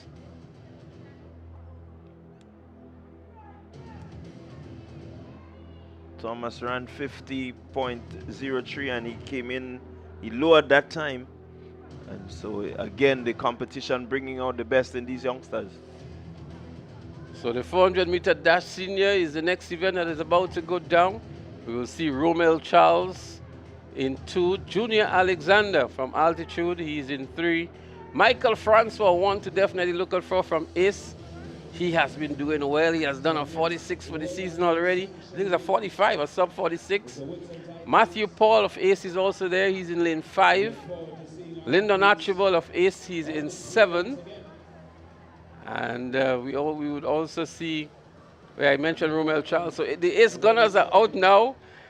ACE has always had a very good 4x400 meter team at these games. And we see the likes of Michael Francois, Matthew Paul, Lyndon Archibald, and Junior Alexander. Junior Alexander is one of the students from SAS. Michael Francois has represented Grenada at Carifta in both the 400 meters and 800 meters, and he has been in a ripping form this year. Sub 46. Let's see what he can return here now. We've just seen a 46.86 by Daryl Daniel. Michael Francois has his stage now. Yeah, I do believe that he can push to get lower than that sub 45 he had earlier in the season. Sub 46. Sub 46, sorry. Well, a lot will be determined on how well, you know, the competitors run to really give him that sort of inspiration. Certainly, he has become a name that persons seem to look forward to when it comes to the 400 meters. Michael Francois. We will know in the next 45, 46 seconds, Clyde. Yeah, certainly within the next 45 seconds. We hope within the 45 seconds. Here we go. Sending him off. Francois looking to make some early runnings. Pretty even here. The Ace Track Club 1, 2, 3. It's all about Ace at the front. Archibald pushing. But here goes Michael Francois. Let's see what happens as he rounds the bend and looking to head home. And the time will be a good one. It seems to be a pretty good time coming into the home straight. Francois, he's pushing. He's pushing. Let's see, can he get under the 45 seconds? And he does get under the 46 seconds. He doesn't get under 45, but he seems to have 46. Well locked down. A consistent run, 45.69 on the flash time. Let's see what the adjustment would be. But a consistent sub 46 run here, I would think, by Michael Francois of Ace Track Club. As we look back here to the final moments of this 400 meters, he was really pushing hard for a good time. A 20-meter gap in the rest of the field. Michael Francois, 45.69 on the flash time. And another very impressive performance from Michael Francois. 45.69, the adjusted time. Impressive as it may be. Matthew Paul at 48.14. And Junior Alexander, maybe a personal best for him as well, at 48.17. There is your man of the moment. Sub 46, 45.69. Michael Francois. Yeah, I would really love to see Michael Francois get under the 45-second time. Very consistent here under 46. But trust me, I do believe that he has the makings of sub 45 within him. Well, there was absolutely no competition for him in this event. Coach Wayne McSween, the coach of Ace Track Club, must be very proud of Michael Francois and his performance here today, 45.69 seconds. And again, a while ago we were saying that Daryl Daniel would have been the performance of the games. Here we go, 45.69, obviously the most outstanding performance of the game so far. Again, the 400 meter proving to be a feature here in Grenada that we seem to just love, and so many youngsters just looking to dominate that event, to continue to stick the Grenada claims on the one-lap event. Well, if you were looking for excitement, the last two events here, last three as a matter of fact, we had Annalisa Brown winning the 400 meters in a good time as well. Daryl Daniel, the 400 meters in 46.86. And Michael Francois, the 400 meters in 45.69. Moments of brilliance that you really didn't want to miss. And a great indeed passage of time with the 400 meters for the last maybe 3 minutes or so. So certainly the action just warming up there with some good 400 meter times. Francois just crowned in the 400 events with a sub 46, 45.69.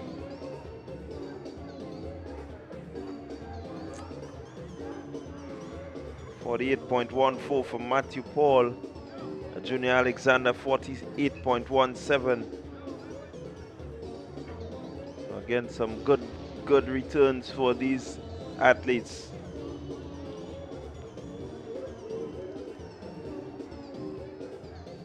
It does seem like I'm seeing some athletes lined up there for the race walk.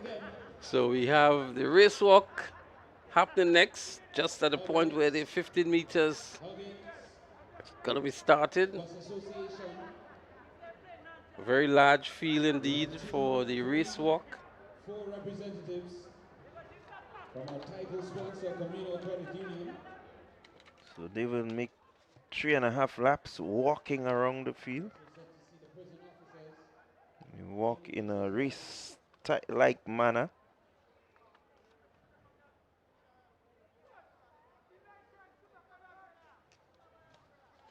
This is a mixed event for male as well as female in our race walk. So the competitors for the race walk are onto the track now. We have 21 competitors listed here.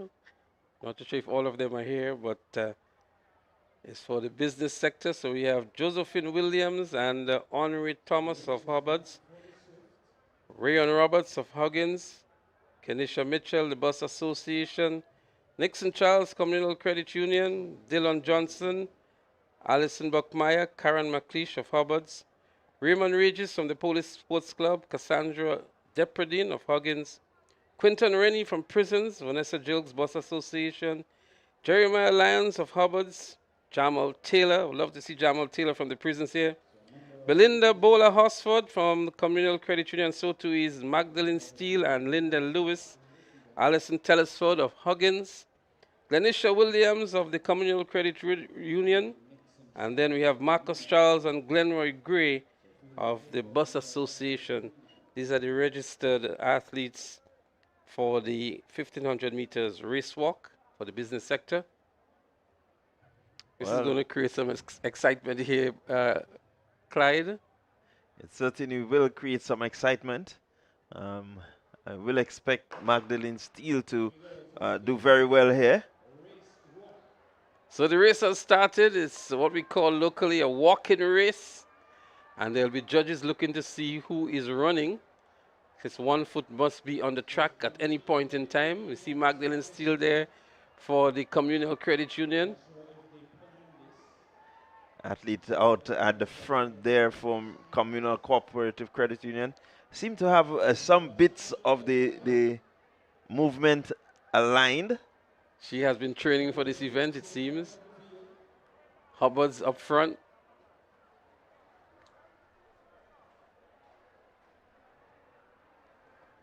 So it looks like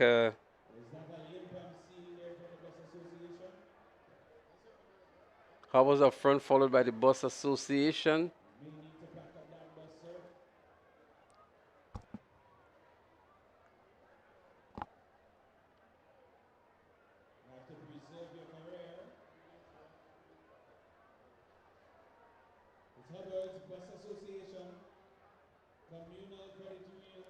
So there they are, the competitors for the race walk.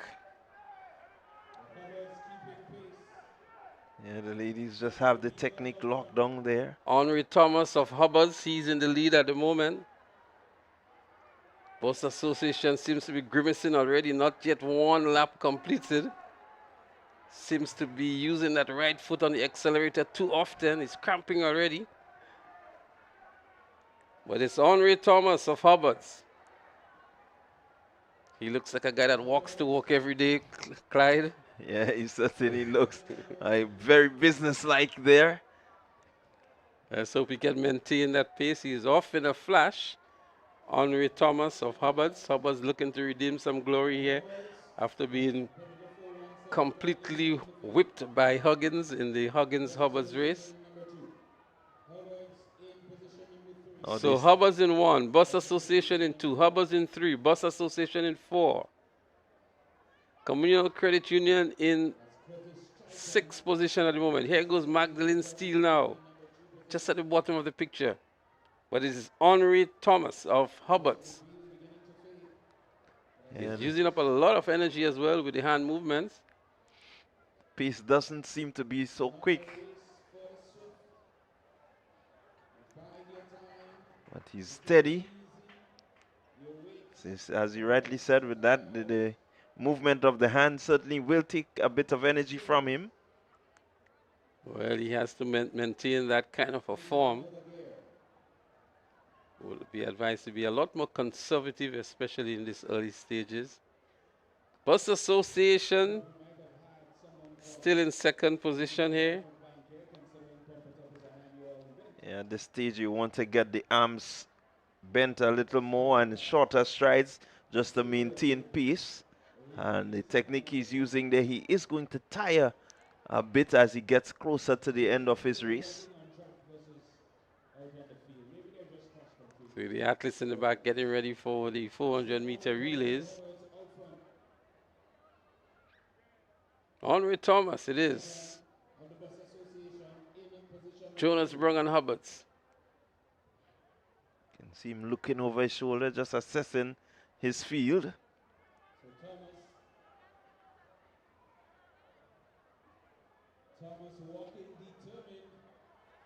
He's having his moment as well. Some of the fans in the stands must have called out to him and asked him and saying to him, keep going, and just acknowledging that as well.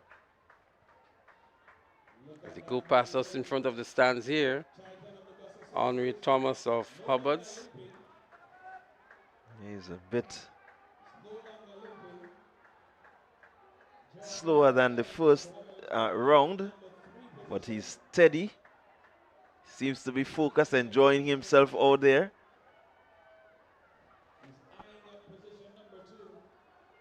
Bus Association still in 2nd position. Hubbards is also in 3rd position. Bus Association in 4th as well. Another one from Hubbards is in 5th. So Hubbards has 3 good positions at the moment, 1st, 3rd, and 5th. Communal Credit Union in 6th. Well, that's the leader of the pack here, Henri Thomas.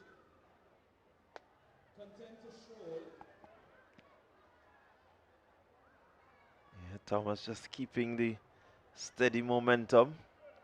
It's not blistering, it's not extra fast, but it's steady. It does have a bit of a lead over the Bus Association. Again, Hubbard's just closing the gap there on the Bus Association slightly. Well, there are some people at the back of the pack, Clyde, and it's just a leisurely walk for them, keeping good conversation as well. But Henri Thomas continues to lead, being able to maintain his leg speed, arm movements as well.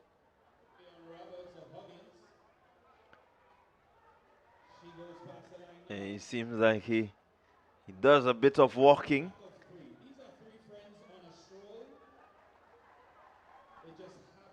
He really does look like someone who gets up early in the morning and go take, a good power walk before he gets to work.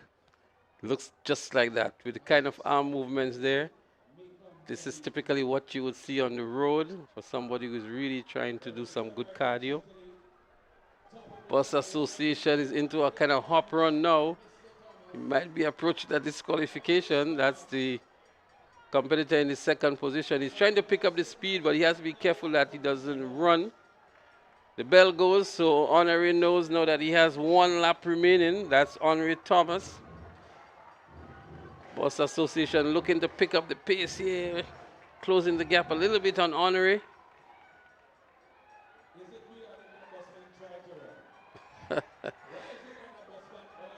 Honoré still in the lead with 400 meters to go.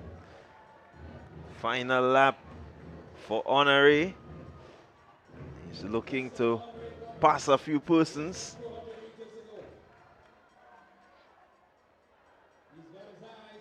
That's the Bus Association in second position.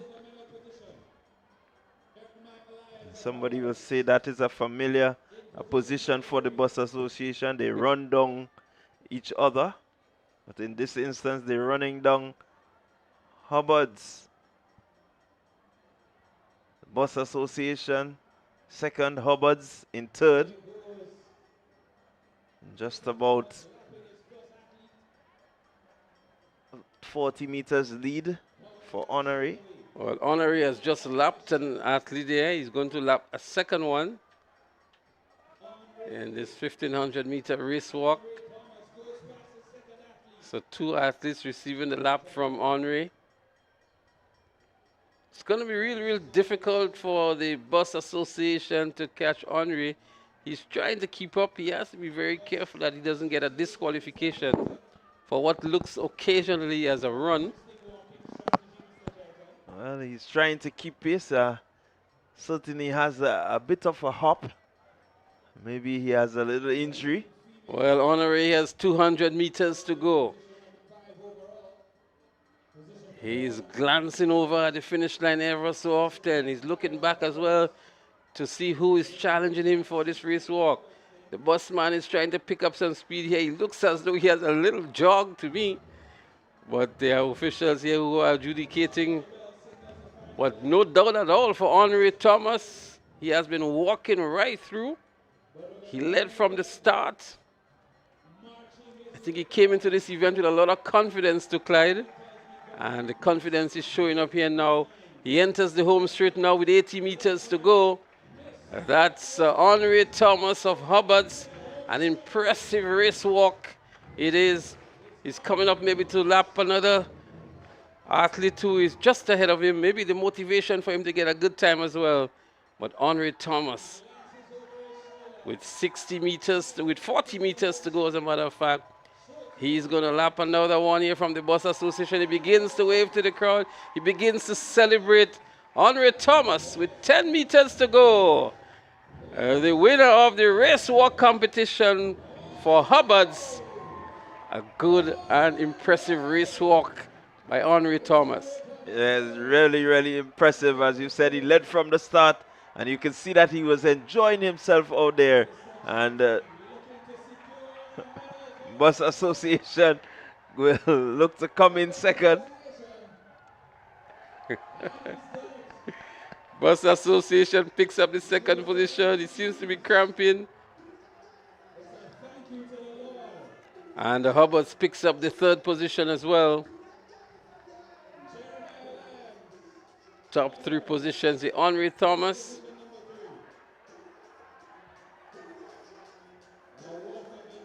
Bus Association representative may have to be wheeled off. He was cramping very early since the first run and still maintaining to complete the event.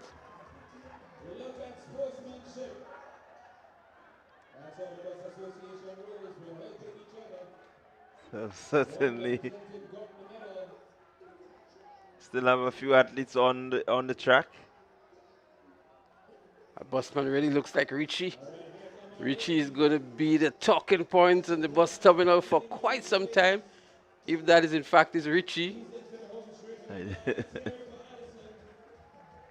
So the final set of competitors getting in. We still have a few to complete their final lap. So Honoré Thomas did it in 20 minutes, 27.3 seconds to get the gold medal. There's a nice battle coming in there between the 2 ladies from the Communal Cooperative Credit Union. That's Magdalene Steele.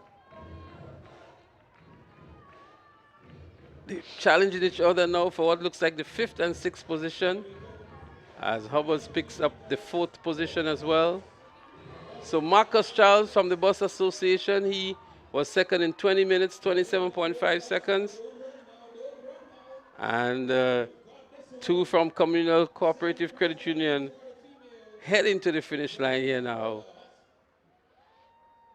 to complete the race here. Yeah, so final set of athletes coming in. We still have 2 athletes just about 250 meters out, heading home. But a very interesting event, the race walk, the 1500-meter race walk. Honoré Thomas showing that he's fit for walking. He may not be fit for running, but he's fit for walking.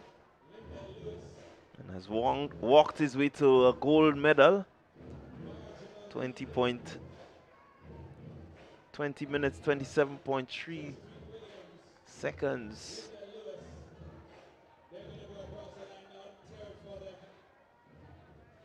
Two more competitors crossing the line. But she's completed and she still wants to go some more. The officials is trying to get to her to say it's over, but she wants to continue. Now she realized that it's over. So she was determined to make another lap. Yeah, enjoying herself there, just feeling comfortable, I can imagine. As we see Ms. Jilks now representing the Bus Association, crossing the line. We still have 1 more competitor from 2 more, 1 from the Bus Association and what looks like George F. Huggins to complete.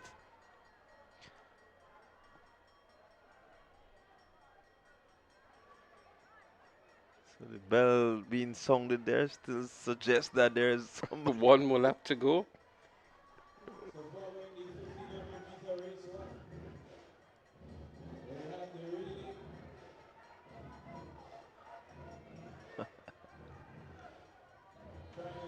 So the last 2 athletes, the bell has sounded for them, meaning that they have 1 more lap to go still.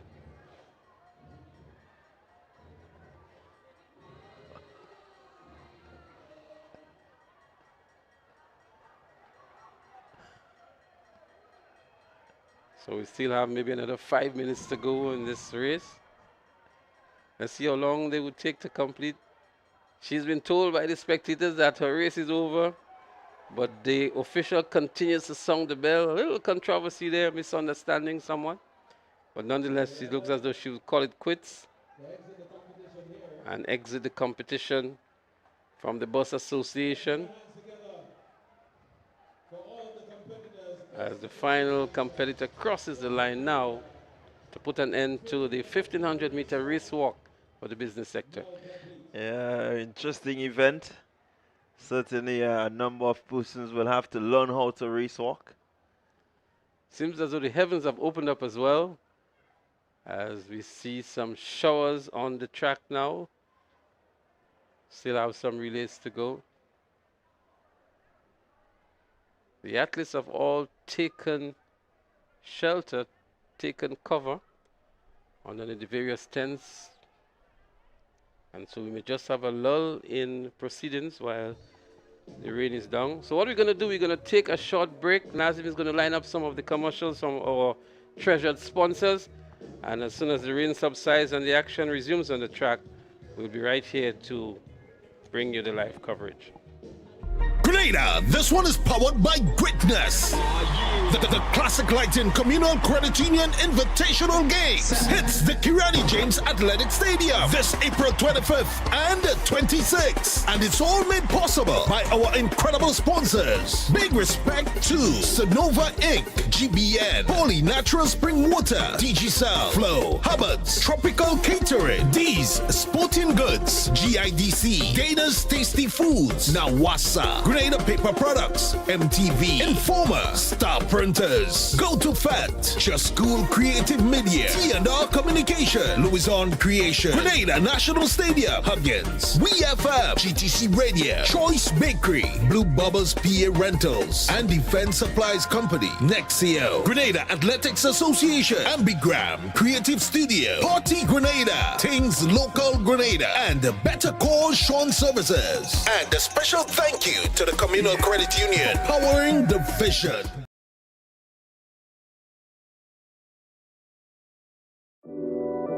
We support you at every stage of your life.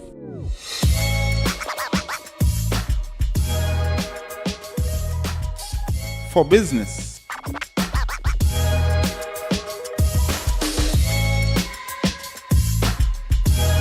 For your education. for your financial freedom.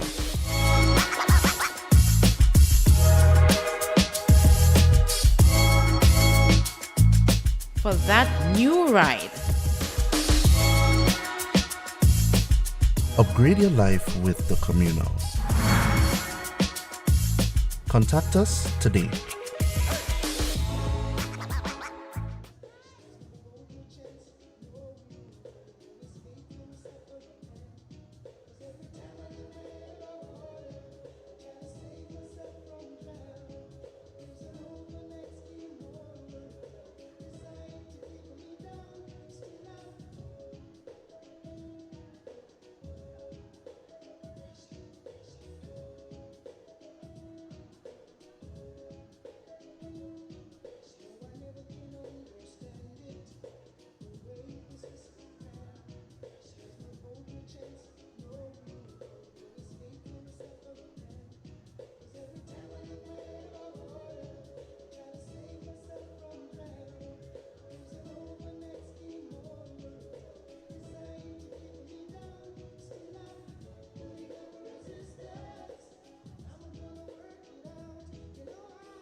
The final few relays to bring the curtains down. 2026 edition of the Classic Lighting Caribbean Communal Credit Union Invitational. It's the under 11 girls 4x100 meters set now to go. Got a final few 4x100s. Be here again tomorrow, please God, for day number 2, a 12 p.m. start. And more action. We welcome you back here at the Grenada James Athletic Stadium. The rain has certainly subsided and the events are about to resume. And of course, we're going to resume with the 4x100 meter relay. And we're going to move to the under 13 girls category. 4x100 meter relay under 13 girls. They're already on the track, and we're going to see the start of that shortly. We have Rising Champs in lane 1, St. Mary's Junior in 2. Or there in lane 5, we have South St. George in 6, Altitude Track Academy, and out there in 7, St. John's Anglican.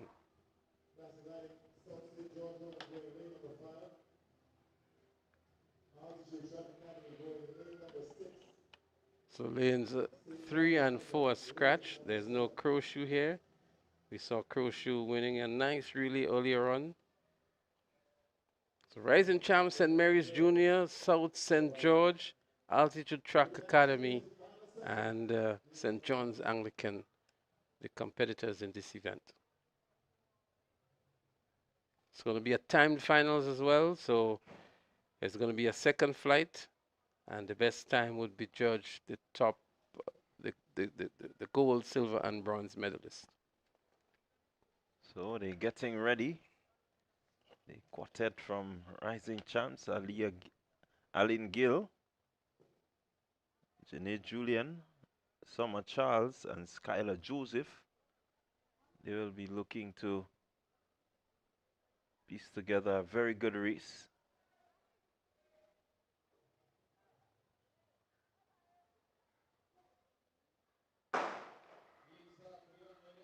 So here they go. It's the 4x1. Let's see who makes up this stagger. And it seems to be South St. George running well in the middle of the track. First handover made by Rising Stars. South St. George is there. Look at St. John's doing well. But it's pretty tight still. Nothing much between the top 3 right there as the handover is made just about now. South St. George seem to have the lead on the stagger. It's South St. George looking good. And here they go around the bend. Final handover. South St. George with the baton. And let's look at the athlete from the inside. Classic Lighting South St. George. They still have the lead. Altitude Track Academy running well on the outside. St. Mary's Junior School will come in 3rd position. Well, that was Amia McIntyre from St. Mary's Junior School, who had a very strong anchor leg here for St. Mary's. Not enough to catch the athlete there from the Altitude Academy, that Shadia Marcel. But in the end, it was the South St. George, Ava Davis, it was, who anchored for them. And a very strong run indeed to win. They did extremely well throughout all the legs, South St. George. And we'll be looking to the times in the second heat. So 1:02:43 is the time to beat in the next section. And 1:04:11 is the time to beat for the bronze medal. So Heat 2 will run off shortly. 1:02:43. South St. George government doing well. We got Runners Athletics in lane number 2. Classic Lighting Alpha Junior School in lane number 3. So Runners Athletic Alpha Junior. St. George's Anglican, they go in lane number 4. Again, keep your eyes on St. George's Anglican. St. Catholic Primary, lane number 5. And First Choice Junior School, lane number 7. Section First 2. Choice is in lane 7. 11 girls, 4x1. 1 minute, 4.11 seconds to get onto the podium. So runners in 2, Alpha 3, St. George's Anglican 4, St. Joseph Catholic Primary 5, and First Choice in 7. So here we go. Let's see. Still a bit tight there. St. Joseph Catholic looking to make a good run, and they will make the handover first, I presume. They certainly do. So it's St. Joseph. St. Joseph looking well on the outside is First Choice. They're looking good also on the inside. Alpha Junior. Let's see how they go. Alpha Junior seem to have come out of that leg with a lead. Here comes St. Joseph Catholic. They're still in the mix. But first, Alpha Junior. That's Alpha Junior. Handover made just about now as they head into the home straight. It will be Alpha Junior. Here comes St. Joseph. Here comes the St. George's Anglican, but it's Alpha Junior. It will be important to see the time here. The flash time 103. And let's see if that stand 102 will give you the gold. 103. Well, 103.51. That would bring them into the podium, maybe for a third position.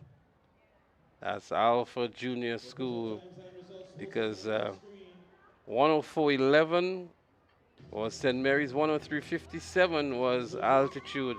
And so that would take them to the second position and a silver medal for the Alpha Junior School in the 4x100 meter relay under 11.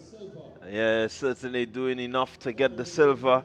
For a moment there, one thought that they would have gotten the gold, but it was not to be. 103.51, second fastest time. And then 103.57 will take up the bronze. Well, did you see that second leg from Alpha Junior down the back straight? That is what really brought them back into the race and give them that commanding lead going into the third and final handover. Yeah, I quite agree with you. A really phenomenal run there just to bring her team back into contention. Well, the boys are on the track now. There's also going to be the two-timed finals in the under 11 category. And we will see here now St. Joseph's, St. John's Anglican in 2. We have Divine Savior in 4. St. Mary's Junior in 5. St. George's Anglican in 6. And then we have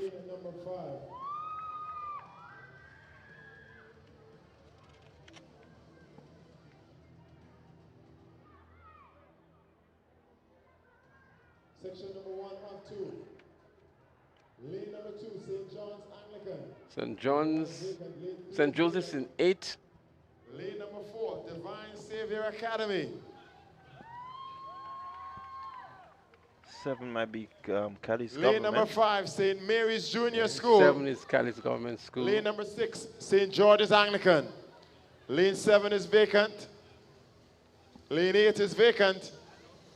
At least that's what we see at the start leg. So there we have it, the starting lineup for the boys 4x100 meter relay under 11, the first of 2 sections. It's going to be a timed finals again. And St. John's Anglican, South City Rising Stars, Divine Savior,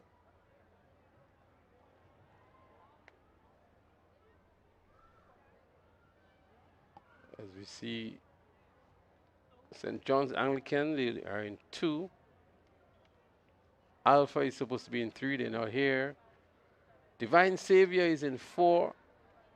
St. Mary's Junior in 5 for sure. And we have St. George's Anglican in 6. That's the final lineup here in the first of 2 flights. The boys 4x100 meter under 11. So getting set for the under 11 boys 4x100 meter relay. Alpha Junior School listed in lane number 3. We see them on the second, third. Well, there seems to be some inconsistency in the lineup, the lane lineup on the other legs. So the officials are trying to sort that out now. Because it seems as though there's an athlete there in lane 2, but there's no teammate in lane 1.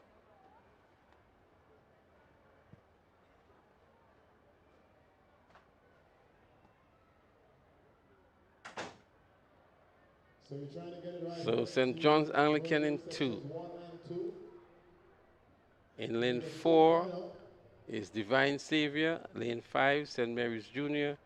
Lane 6, St. George's Anglican. And that's how they lined up here on the first leg, on the start-off point.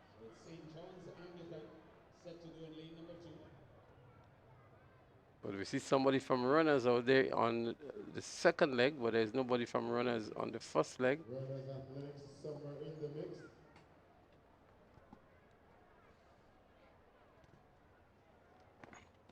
On the third leg, runners athletics also has an athlete. So runners athletics is missing somebody on the first leg.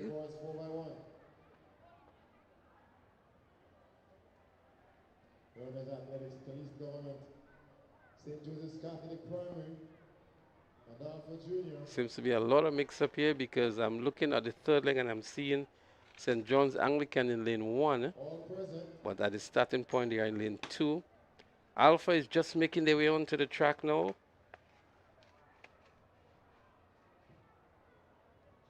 So some readjustments, some adjustments have been made here now. St. John's Anglican goes into lane 1. St. John's Anglican. A whole lot of mix-up happening here now. The officials are trying to get it right. And now we see runners athletics taken to the track and they will go in lane 2. And things are seemingly being sought out here now. On the second leg, yes, runners goes into lane 2 as well. Seem to have sought out the issues now. So St. John's Anglican in 1. In 2, it's runners. In 3, it's Alpha. In 4 is Divine Savior. 5 is St. Mary's. 6 is St. George's. 7 is Callis Government School. They're on the track now. And out there in lane 8, St. Joseph's Catholic Primary. So a full suite of clubs. All the lanes have been filled now. I think that was the issue there. Instead of having 2 flights, you have enough for 1 flight. So that means that we go to a straight finals rather than a timed finals.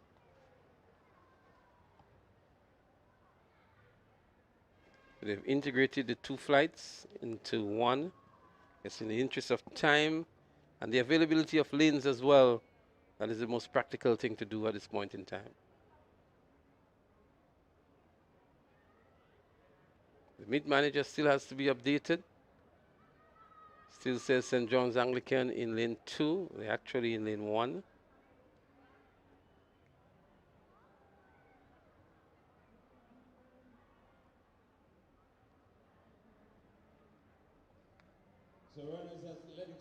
And now they're going to make a changeover on the first leg.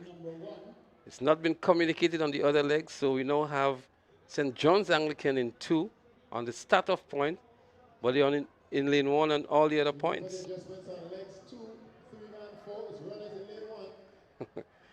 It's very comical what's happening here now. Clyde Well, the stadium announcer is trying to alert the officials of the situation as well, because he's seen it just as we're seeing it here in the commentary position. St. John's Anglican has to be switched to lane 2.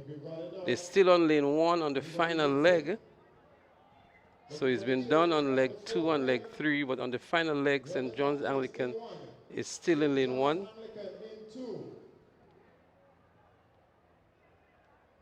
Very unusual that you find the stadium announcer issuing instructions or directions to the officials, but that's the situation here.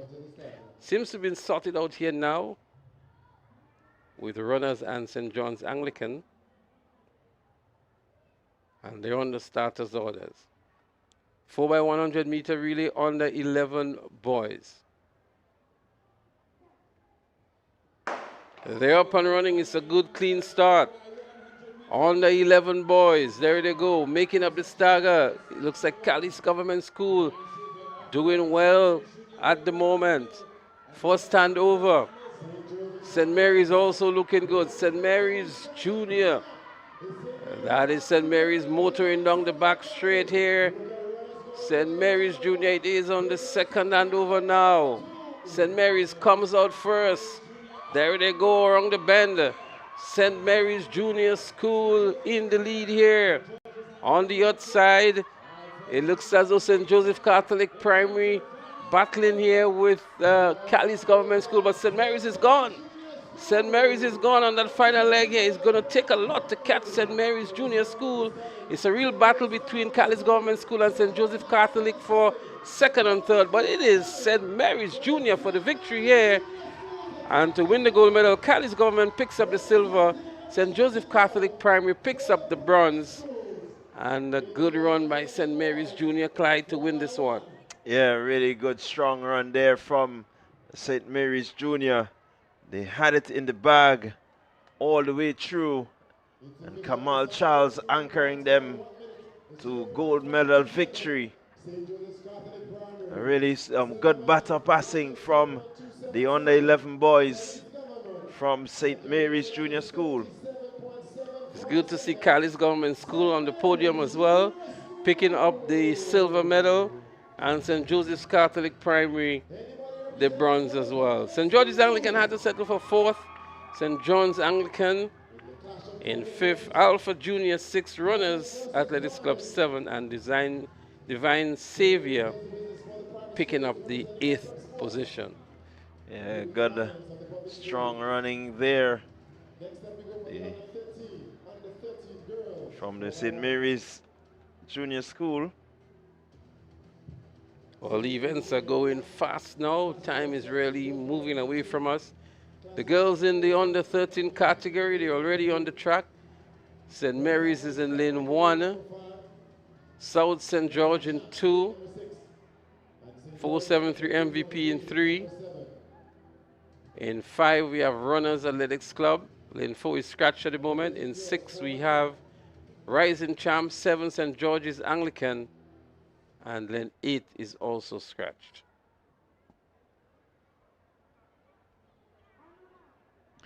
So we're getting ready for the girls on the 13s.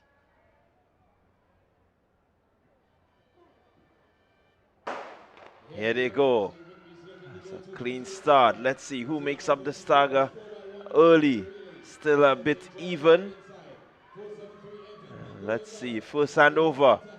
Handover made, the MVP with a clean handover and looking to motor down the back straight. MVP running hard, running strong. On the outside is the athlete from Westmoreland, but look at MVP with the baton. They look clean, they look clinical. Going around the bend now, just about now, handover will be made. Handover made, and it's MVP out front with a lead. Here comes South St. George Government. She's going to look to run down the athlete there from MVP. Can MVP hold on? Will she hold on? Yes, she's holding on. She's holding her own, and she's going to bring it home. South St. George will have to settle for second. Well, Clyde, what I really admired about this race is the swift and efficient batter transition from 473 MVP. They were, as you call it, clinical on all legs, no looking back to receive the baton and taking off at the right pace. And here we see the youngster really maintaining her composure or form to anchor her team to a very good victory here in the under 13 girls 4x100 meters. South St. George was really pushing hard, but she really didn't have enough track here to catch up on 473 MVP. And what a good race it was. The next event would be the boys of 4x100 meter relay. Or is there going to be a second flight of the girls under 13? Indeed, there's going to be a second flight of the girls. We will see St. Mary's. So there we see the time, 56.78 for MVP and 57.25 for South St. George. St. George's Anglican in third in 58.22, the top three finishers.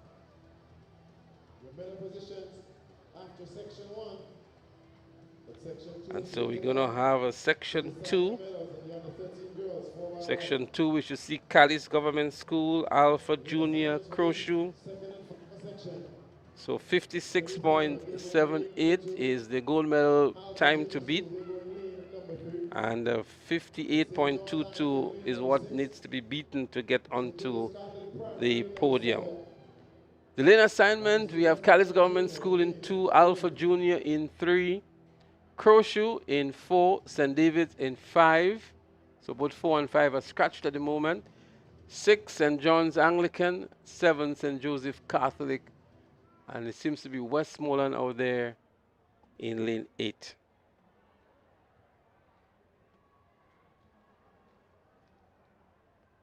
So they're just waiting to see. We do not have any DNS as yet on the screen. So it means all teams should be present. You've got to go under a minute to make it onto the podium. Under 30 girls, 4x100 meter relay, section number 2. Again, some adjustments have to be made to the meet manager to account for the teams and the lane assignments.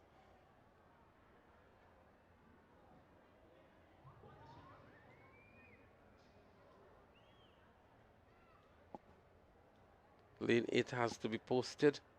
It's actually Westmoreland is posted now, so I believe any moment now we will see the start. Callis Government School, Alpha. Then we have St. John's,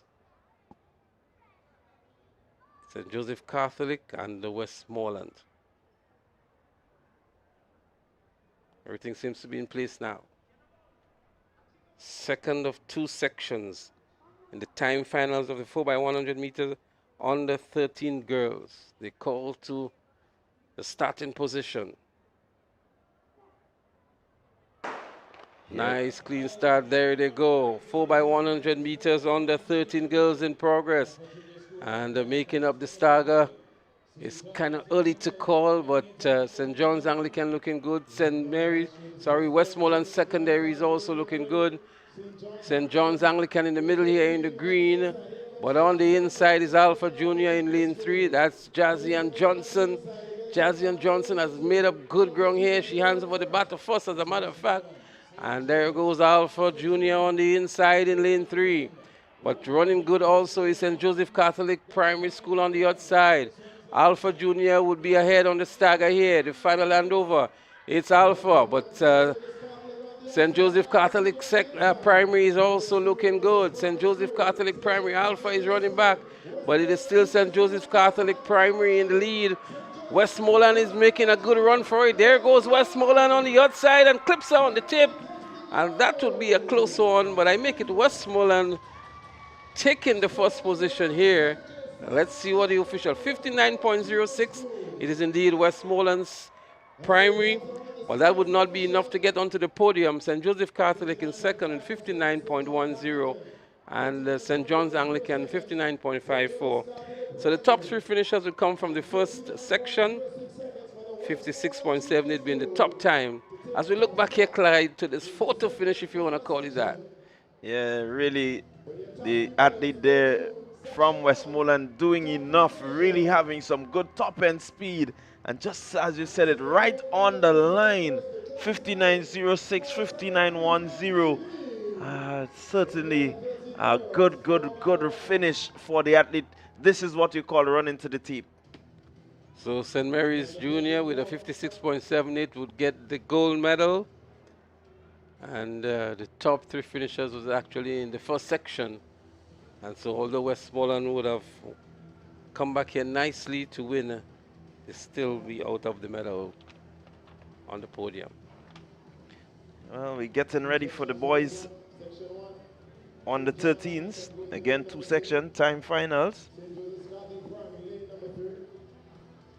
We have Westmoreland in lane 1, St. John's Anglican in 2. In 3 is St. Joseph Catholic Primary. MacDonald College is in 4. Alpha Junior in 5.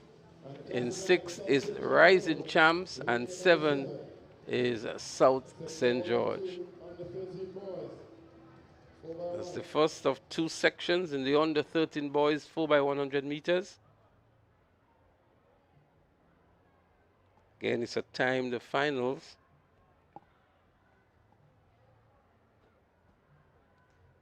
It's Westmoreland, St. John's, St. Joseph, MacDonald College, Alpha Junior, Rising Champs, and South St. George. All accounted for and seem to be ready for this, the under 13 boys 4x100 meter relay.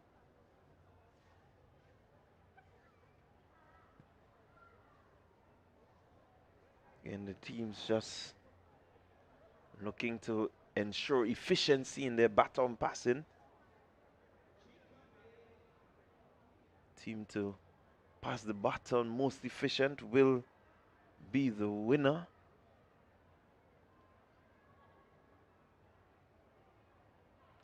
So far we've seen some very impressive baton passing from all the races that have gone before. Haven't really seen anyone dropping the baton. Maybe some little slight glitches in terms of handing over, but we have not seen any of the batons dropping, which is a good sign. Says that the teams have done well in terms of preparation for the relay event. Westmoreland, St. John's, St. Joseph, MacDonald College, Alpha Junior, Rising Champ, South City. Who will be the most efficient when it comes to the baton passing? They're on the starters orders.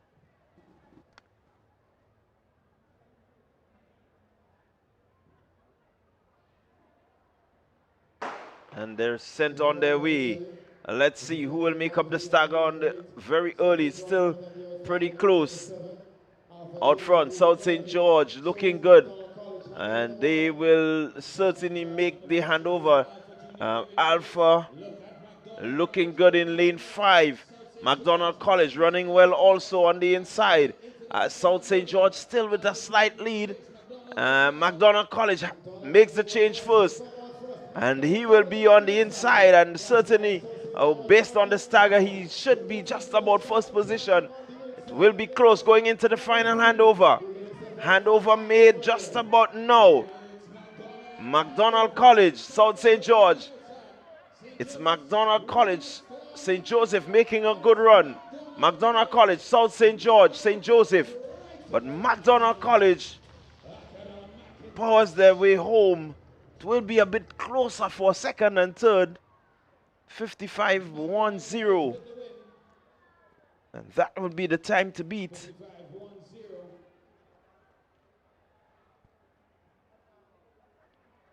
South St. George 56.34. 56.35 for St. Joseph.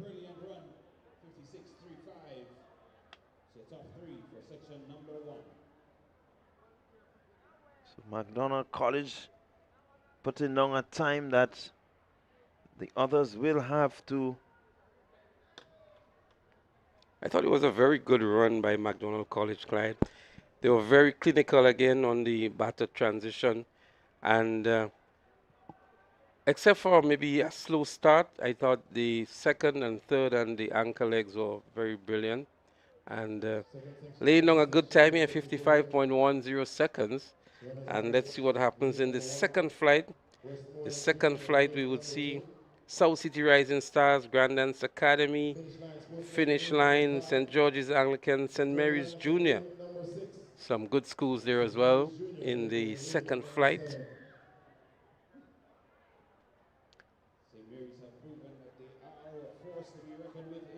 So Westmoreland is scheduled here to be in lane 2. We have what looks like runners in lane 1. Lane 3 and 4 are scratched at the moment. Lane 5 is Finish Line. Lane 6, St. George's Anglican. Lane 7, St. Mary's Junior. So one adjustment have to be made here with the Runners Club in lane 1. They're not listed here yet. And then we have 2 DNS in lane 3 and 4.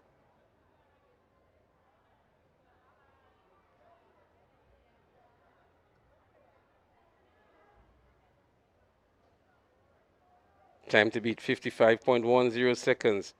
56.35 to get onto the podium. Well, they're on the starters' orders. And they're up and running. Let's see who makes up the early stagger. It looks as though it's St. George's Anglican making up the stagger on St. Mary's Junior very quickly. St. George's Anglican hands over first and moving down the back straight nice. St. Mary's is making a comeback for it here, but it is St. George's Anglican at the moment. And then Finish Line in third position, running hard down the back straight. St. George's Anglican hands over first, then St. Mary's, then it is Finish Line. But St. George's Anglican with a good lead here going into the final handover. It is St. George's Anglican, St. Mary's, and Finish Line is making a run back, so too is Westmoreland, but he's out too early. St. George's Anglican may have some difficulty there. And it is still St. George's Anglican going down the home straight now and heading towards the finish line. St. George's Anglican looking to beat 55.10, 54 seconds flat on the flash time. And so we may very well see 55.86, the official time. And so the top 3 would come from the first section as well.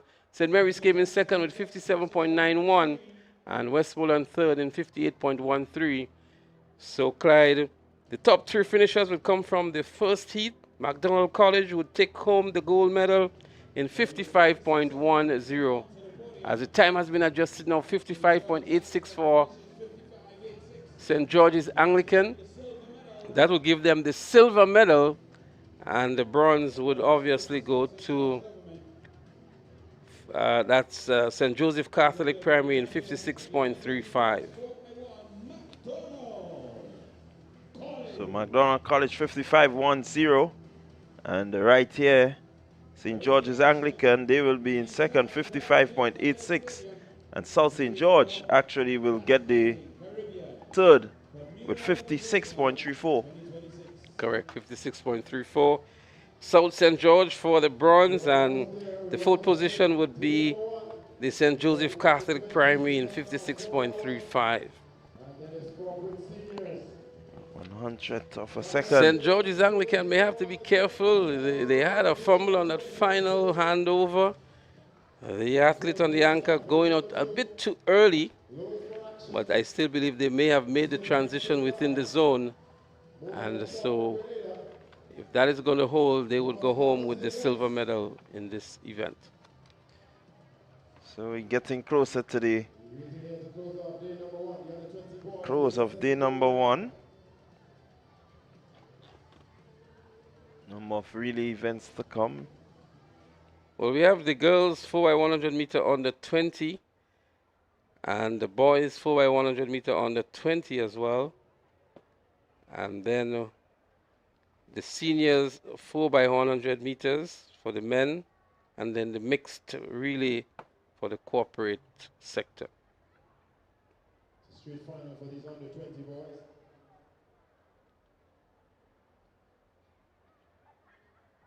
So the under 20 boys we have here listed: St. George's Institute, Fusion Athletics, ACE, Altitude Track Academy, Top Flight, and the South City Rising Stars. Let's see who is here. Altitude Track Club is here. Finish Line is also here. ACE is here. They'll be run out of lane 6.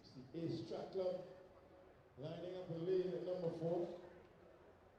Actually, ACE is in lane 4. In 7, we're going to have South City Rising Stars. We also have a club in lane 8. Going to verify that for you in a while. But Altitude is supposed to be here in lane number 5. There they are in 5. ACE is in 4. In 2, we have the St. George's Institute. And we're expecting to see Fusion Athletics in 3. The 3 is scratched at the moment.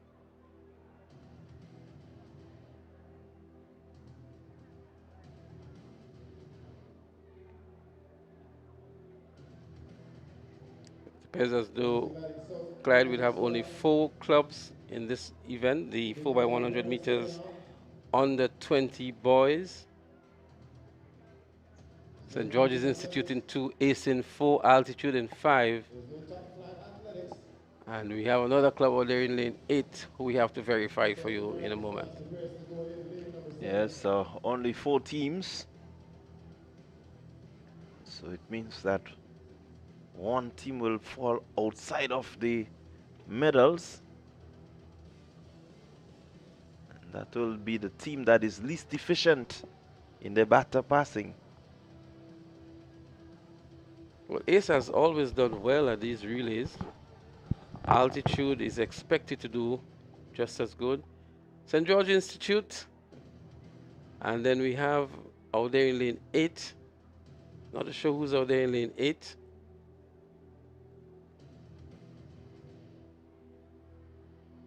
Because you can never rule out an ACE track club when they're in an event. Yeah, so St. George's Institute, the quartet will be Jaime Fletcher, Kajon Smith-Walters, Rayshon Monroe, and Toba Abbey. We have no Fusion Athletic, but Ace Track Club, Matthew Paul, Michael Francois, Lennon Williams, and DeAndre Andel. Well, that just can't be true because this is the under 20 boys. We don't expect to see a Michael Francois there and a Lennon Williams. But they've been called to their marks, Clyde. The under 20 boys, 4x100 meters. So Altitude Track Club boasts of some good names: Khalees, Daniel, Sincere, Alexander. Here we are, under 20 boys. Let's see, Altitude with a good running. Ace is there. Also, handover made just about now. It's Khalees. And here goes Ace Track Club. It's Ace, it's Altitude. As they make the handover at just about the same time. Ace Track Club running away on the inside into the final handover. Ace, Altitude. It's Kyle Ned to anchor Ace, and he will certainly anchor them to victory. Batter passing most efficient for Ace Track Club. Well, Altitude had 2 horrible batter passing. The one into Crystal Khalees, and the final one, it was just terrible, but a very good run by Ace Track Club. Look at the fumble here again by Altitude, even crossing over into the lane. But Kyle Ned, by the time he got it and left, it was going to be very difficult to catch Kyle Ned. And a very good run by Ace Track Club to win the gold medal here. Altitude would have to settle for the 2nd position The St. George's Institute came in third in 45.91, but Ace was first in 41.72, Altitude in 43.01, the top three finishers. Certainly a good run, 41.72. Still may have needed to sharpen up a little bit more in terms of the first two handovers for the Ace Track Club.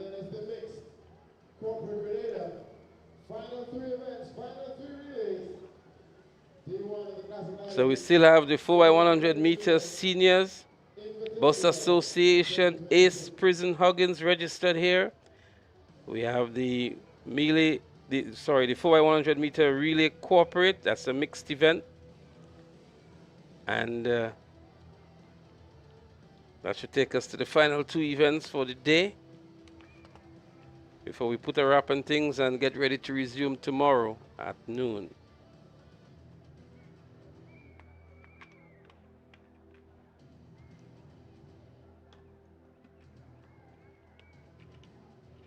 This is a public service announcement.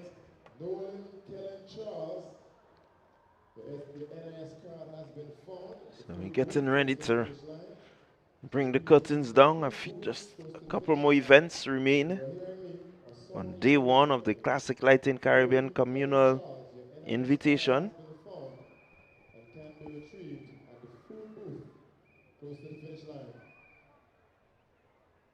And this one will be certainly a bit of bragging rights will go into this one. You look at the lineup here, the Bus Association, Ace Prisons, Huggins. Right away we'll think about Ace Track Club being the winner of this event. Well, there's a Michael Francois, Matthew Paul, Lennon Williams, and DeAndre Andel. That's a very formidable quartet from Ace Track Club.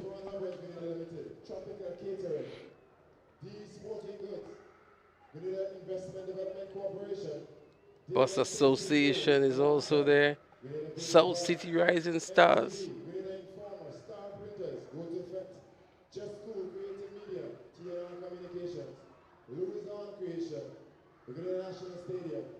Georgia Province and Company Limited, We FM Radio, Choice Bakery, Blue Bubbles, Peer Rentals and Event Supplies Company, Nexio. So it's the 4x1 relay senior. It's good to see the Bus Association being able to field a team for this event. I'm sure if it was a Sunday, maybe we'll see some more of the bus drivers and conductors and bus operators and owners participating. So maybe tomorrow they would have a better showing. Ace, Prisons, Huggins. Well, certainly Ace Track Club will be the team to beat here.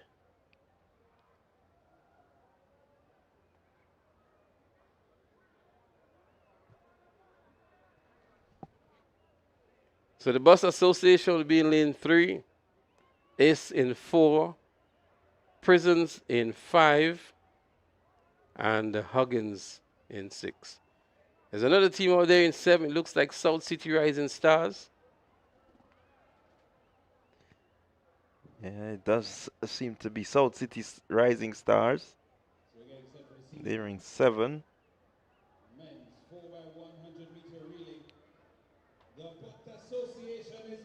So Prisons has been scratched. They are not here to start. They were supposed to be in lane 5.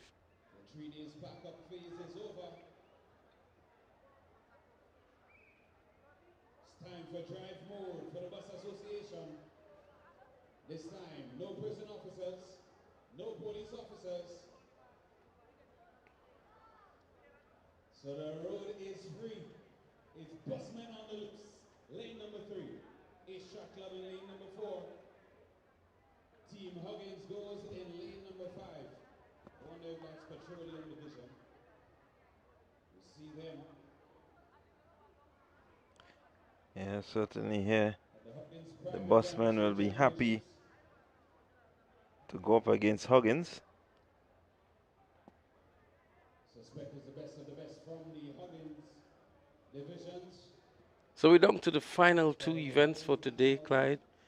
I already see the members of the corporate team making their way onto the track for maybe a very swift changeover into the next event, the final event. Just gone past 9:25.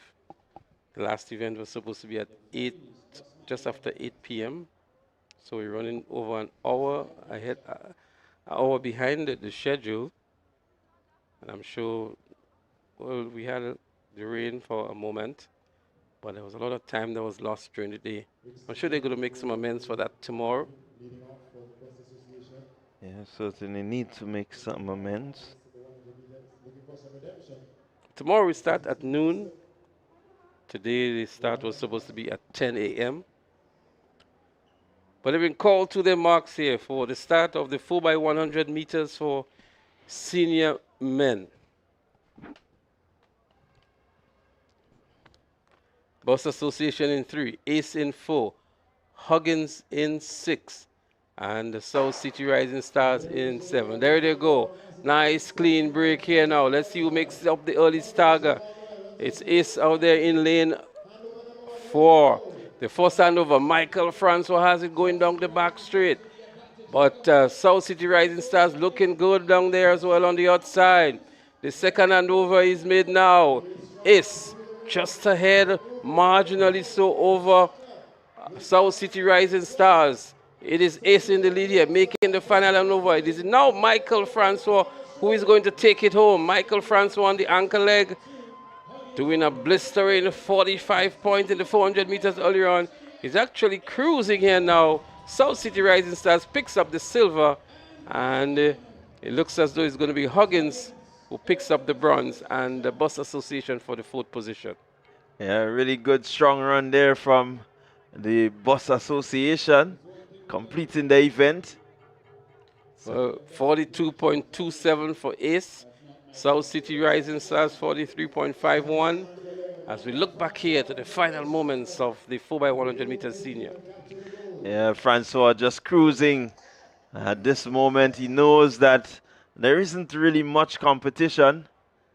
He just seemed to have strolled in the park there, Michael Francois, to a 42.27 run. South City Rising Stars in 43.51. They will be in 2nd position. Well, that 45.69 by Michael Francois earlier on tonight still lingers on. You know when you say it leaves a sweet taste in your mouth? Very impressive 45.69 by Michael Francois. And a 46.86 by Daryl Daniel as well. Those two in combination here should make a very good combination for a 4x4 with two other good athletes with them. Yeah, I quite agree with you there. Of course, we can't leave out a Kirani James being part of that quartet. And we've seen Gamali Felix running some good times. So I do believe that Grenada could put up a decent quartet to maybe take part in one of the World Championships, one of the higher level meets sanctioned by the IAAF. Joshua Sylvester is over there as well.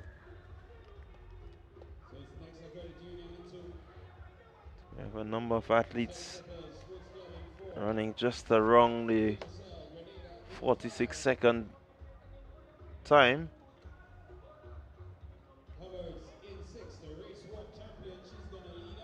So the final event for today, the 4x100 meter relay for the corporate sector.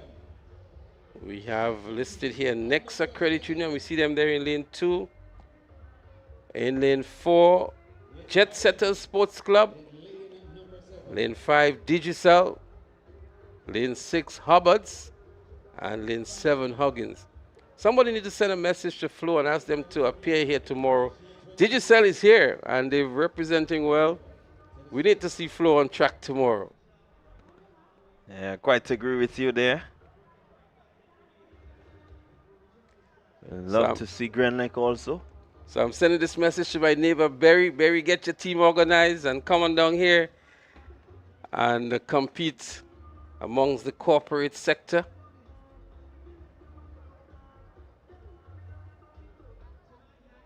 Nexa Credit Union. Is that what's on the screen, or is it Communal Credit Union? It's actually Nexa. Is their first appearance for the day? Have you seen them before? Yeah, I do believe this will be their first appearance. Kira Mitchell leading off there for Nexa Credit Union. Look at Huggins. And this Huggins team will be the team to beat. Jet Setters is off as well. It's a mixed relay. And Huggins seem to have faded. Jet Setters there are moving. And here comes Huggins once more. Jet Setters, Huggins. Looking towards the final handover. Jet Setters with the baton. And they are in first position. Jet Setters, here comes Huggins. Huggins just seemed to be taking his time. Jet Setters running away with it. Huggins knows that he has it in the bag. He has not really put much on the accelerator. Coming in second place. Well, Jet Setters had a very good second leg, I can tell you, going down the back straight, bringing them back into a very good position. Huggins had maybe the best start, and in the end, it was Jet Setters Sports Club. Huggins having to settle for the silver. Digicel for third, and Nexa Credit Union picking up the fourth position. Hubbards, and you really need to have a word with Mr. Henry tomorrow. Hubbards, we can do better. Yeah, certainly Hubbards. They seem to have the field locked, but the track, they need some inspiration. Well, they won the race walk, Omar Thomas. And they won the cricket ball throw, the female cricket ball throw. So that was supposed to be the final event for today, the 4x100 meter relay for corporate. It's a mixed relay with both male and female. And we can tell you Jet Setters Sports Club, 52.52, the gold medal winners here. And Huggins picking up the silver in 56.61. Digicel the bronze in 57.20, the top three finishers. And so Clyde, it's been a very long day. The patrons have stayed, some of them have stayed. For those of you who continued with us online on the various social media platforms, Party Grenada, TNR Communications on both the Facebook and YouTube channels, the Facebook pages of the Grenada Trade Center, and also the Communal Credit Union. We thank you for staying with us. The games resume tomorrow at 12 noon, and of course TNR Communication will be there to bring it to you live wherever you are. But Clyde, your summary of today in terms of the events, the participation, and some of the outstanding performances as we put a wrap on things. Well, again, the quality of the athletes on show certainly has lived up to the expectations. I think when it comes to athletics, once you have the names, Philip Mitchell, Giovanni Green, Annalisa Brown, Michael Francois, and all the youngsters, South St. George government, the Howells, and all these guys, once they are on board, the Murray Paul and so on, you expect a quality meet. And I think this is what we got today, quality running from these athletes. And certainly they have showcased what we've been seeing throughout the season here in Grenada. And so a good day. Absolutely a great day, and the big names did live up to expectations. The showdown continues. The Giovanni Green, Philip Mitchell, the Annie Logie, the Annalisa Brown, they delivered when it matters most. But the standout performances of the day, Daryl Daniel, 46.86 in the 400 meters for under 20, and Michael Francois, 45.69, the 400 meters for seniors. We'll leave you with these results. We ask you to join us again tomorrow at 12 noon for more live coverage of the Grenada Classic Lighting Communal Credit Union Invitational 2026. Until then, we say join us tomorrow for more track and field action right here at the Kirani James Athletic Stadium. See you then. Grenada, this one is powered by greatness. The Classic Lighting Communal Credit Union Invitational Games hits the Kirani James Athletic Stadium this April 25th and 26th. And it's all made possible by our incredible sponsors. Big respect to Sonova Inc., GBN, Holy Natural Spring Water, DG Flow, Hubbard's, Tropical Catering, D's Sporting Goods, GIDC, Gators Tasty Foods, Nawasa, Grenada Paper Products, MTV, Informer, Star Printers, Go to Fat, Just School Creative Media, T&R Communication, Louison Creation, Grenada National Stadium, Huggins, WeFM, GTC Radio, Choice Bakery, Blue Bubbles PA Rentals, and Defense Supplies Company, Nexio, Grenada Athletics Association, Ambigram, Creative Studio, Party Grenada, Things Local Grenada, and Better Call Sean Services. And a special thank you to the Communal Credit Union, powering the vision.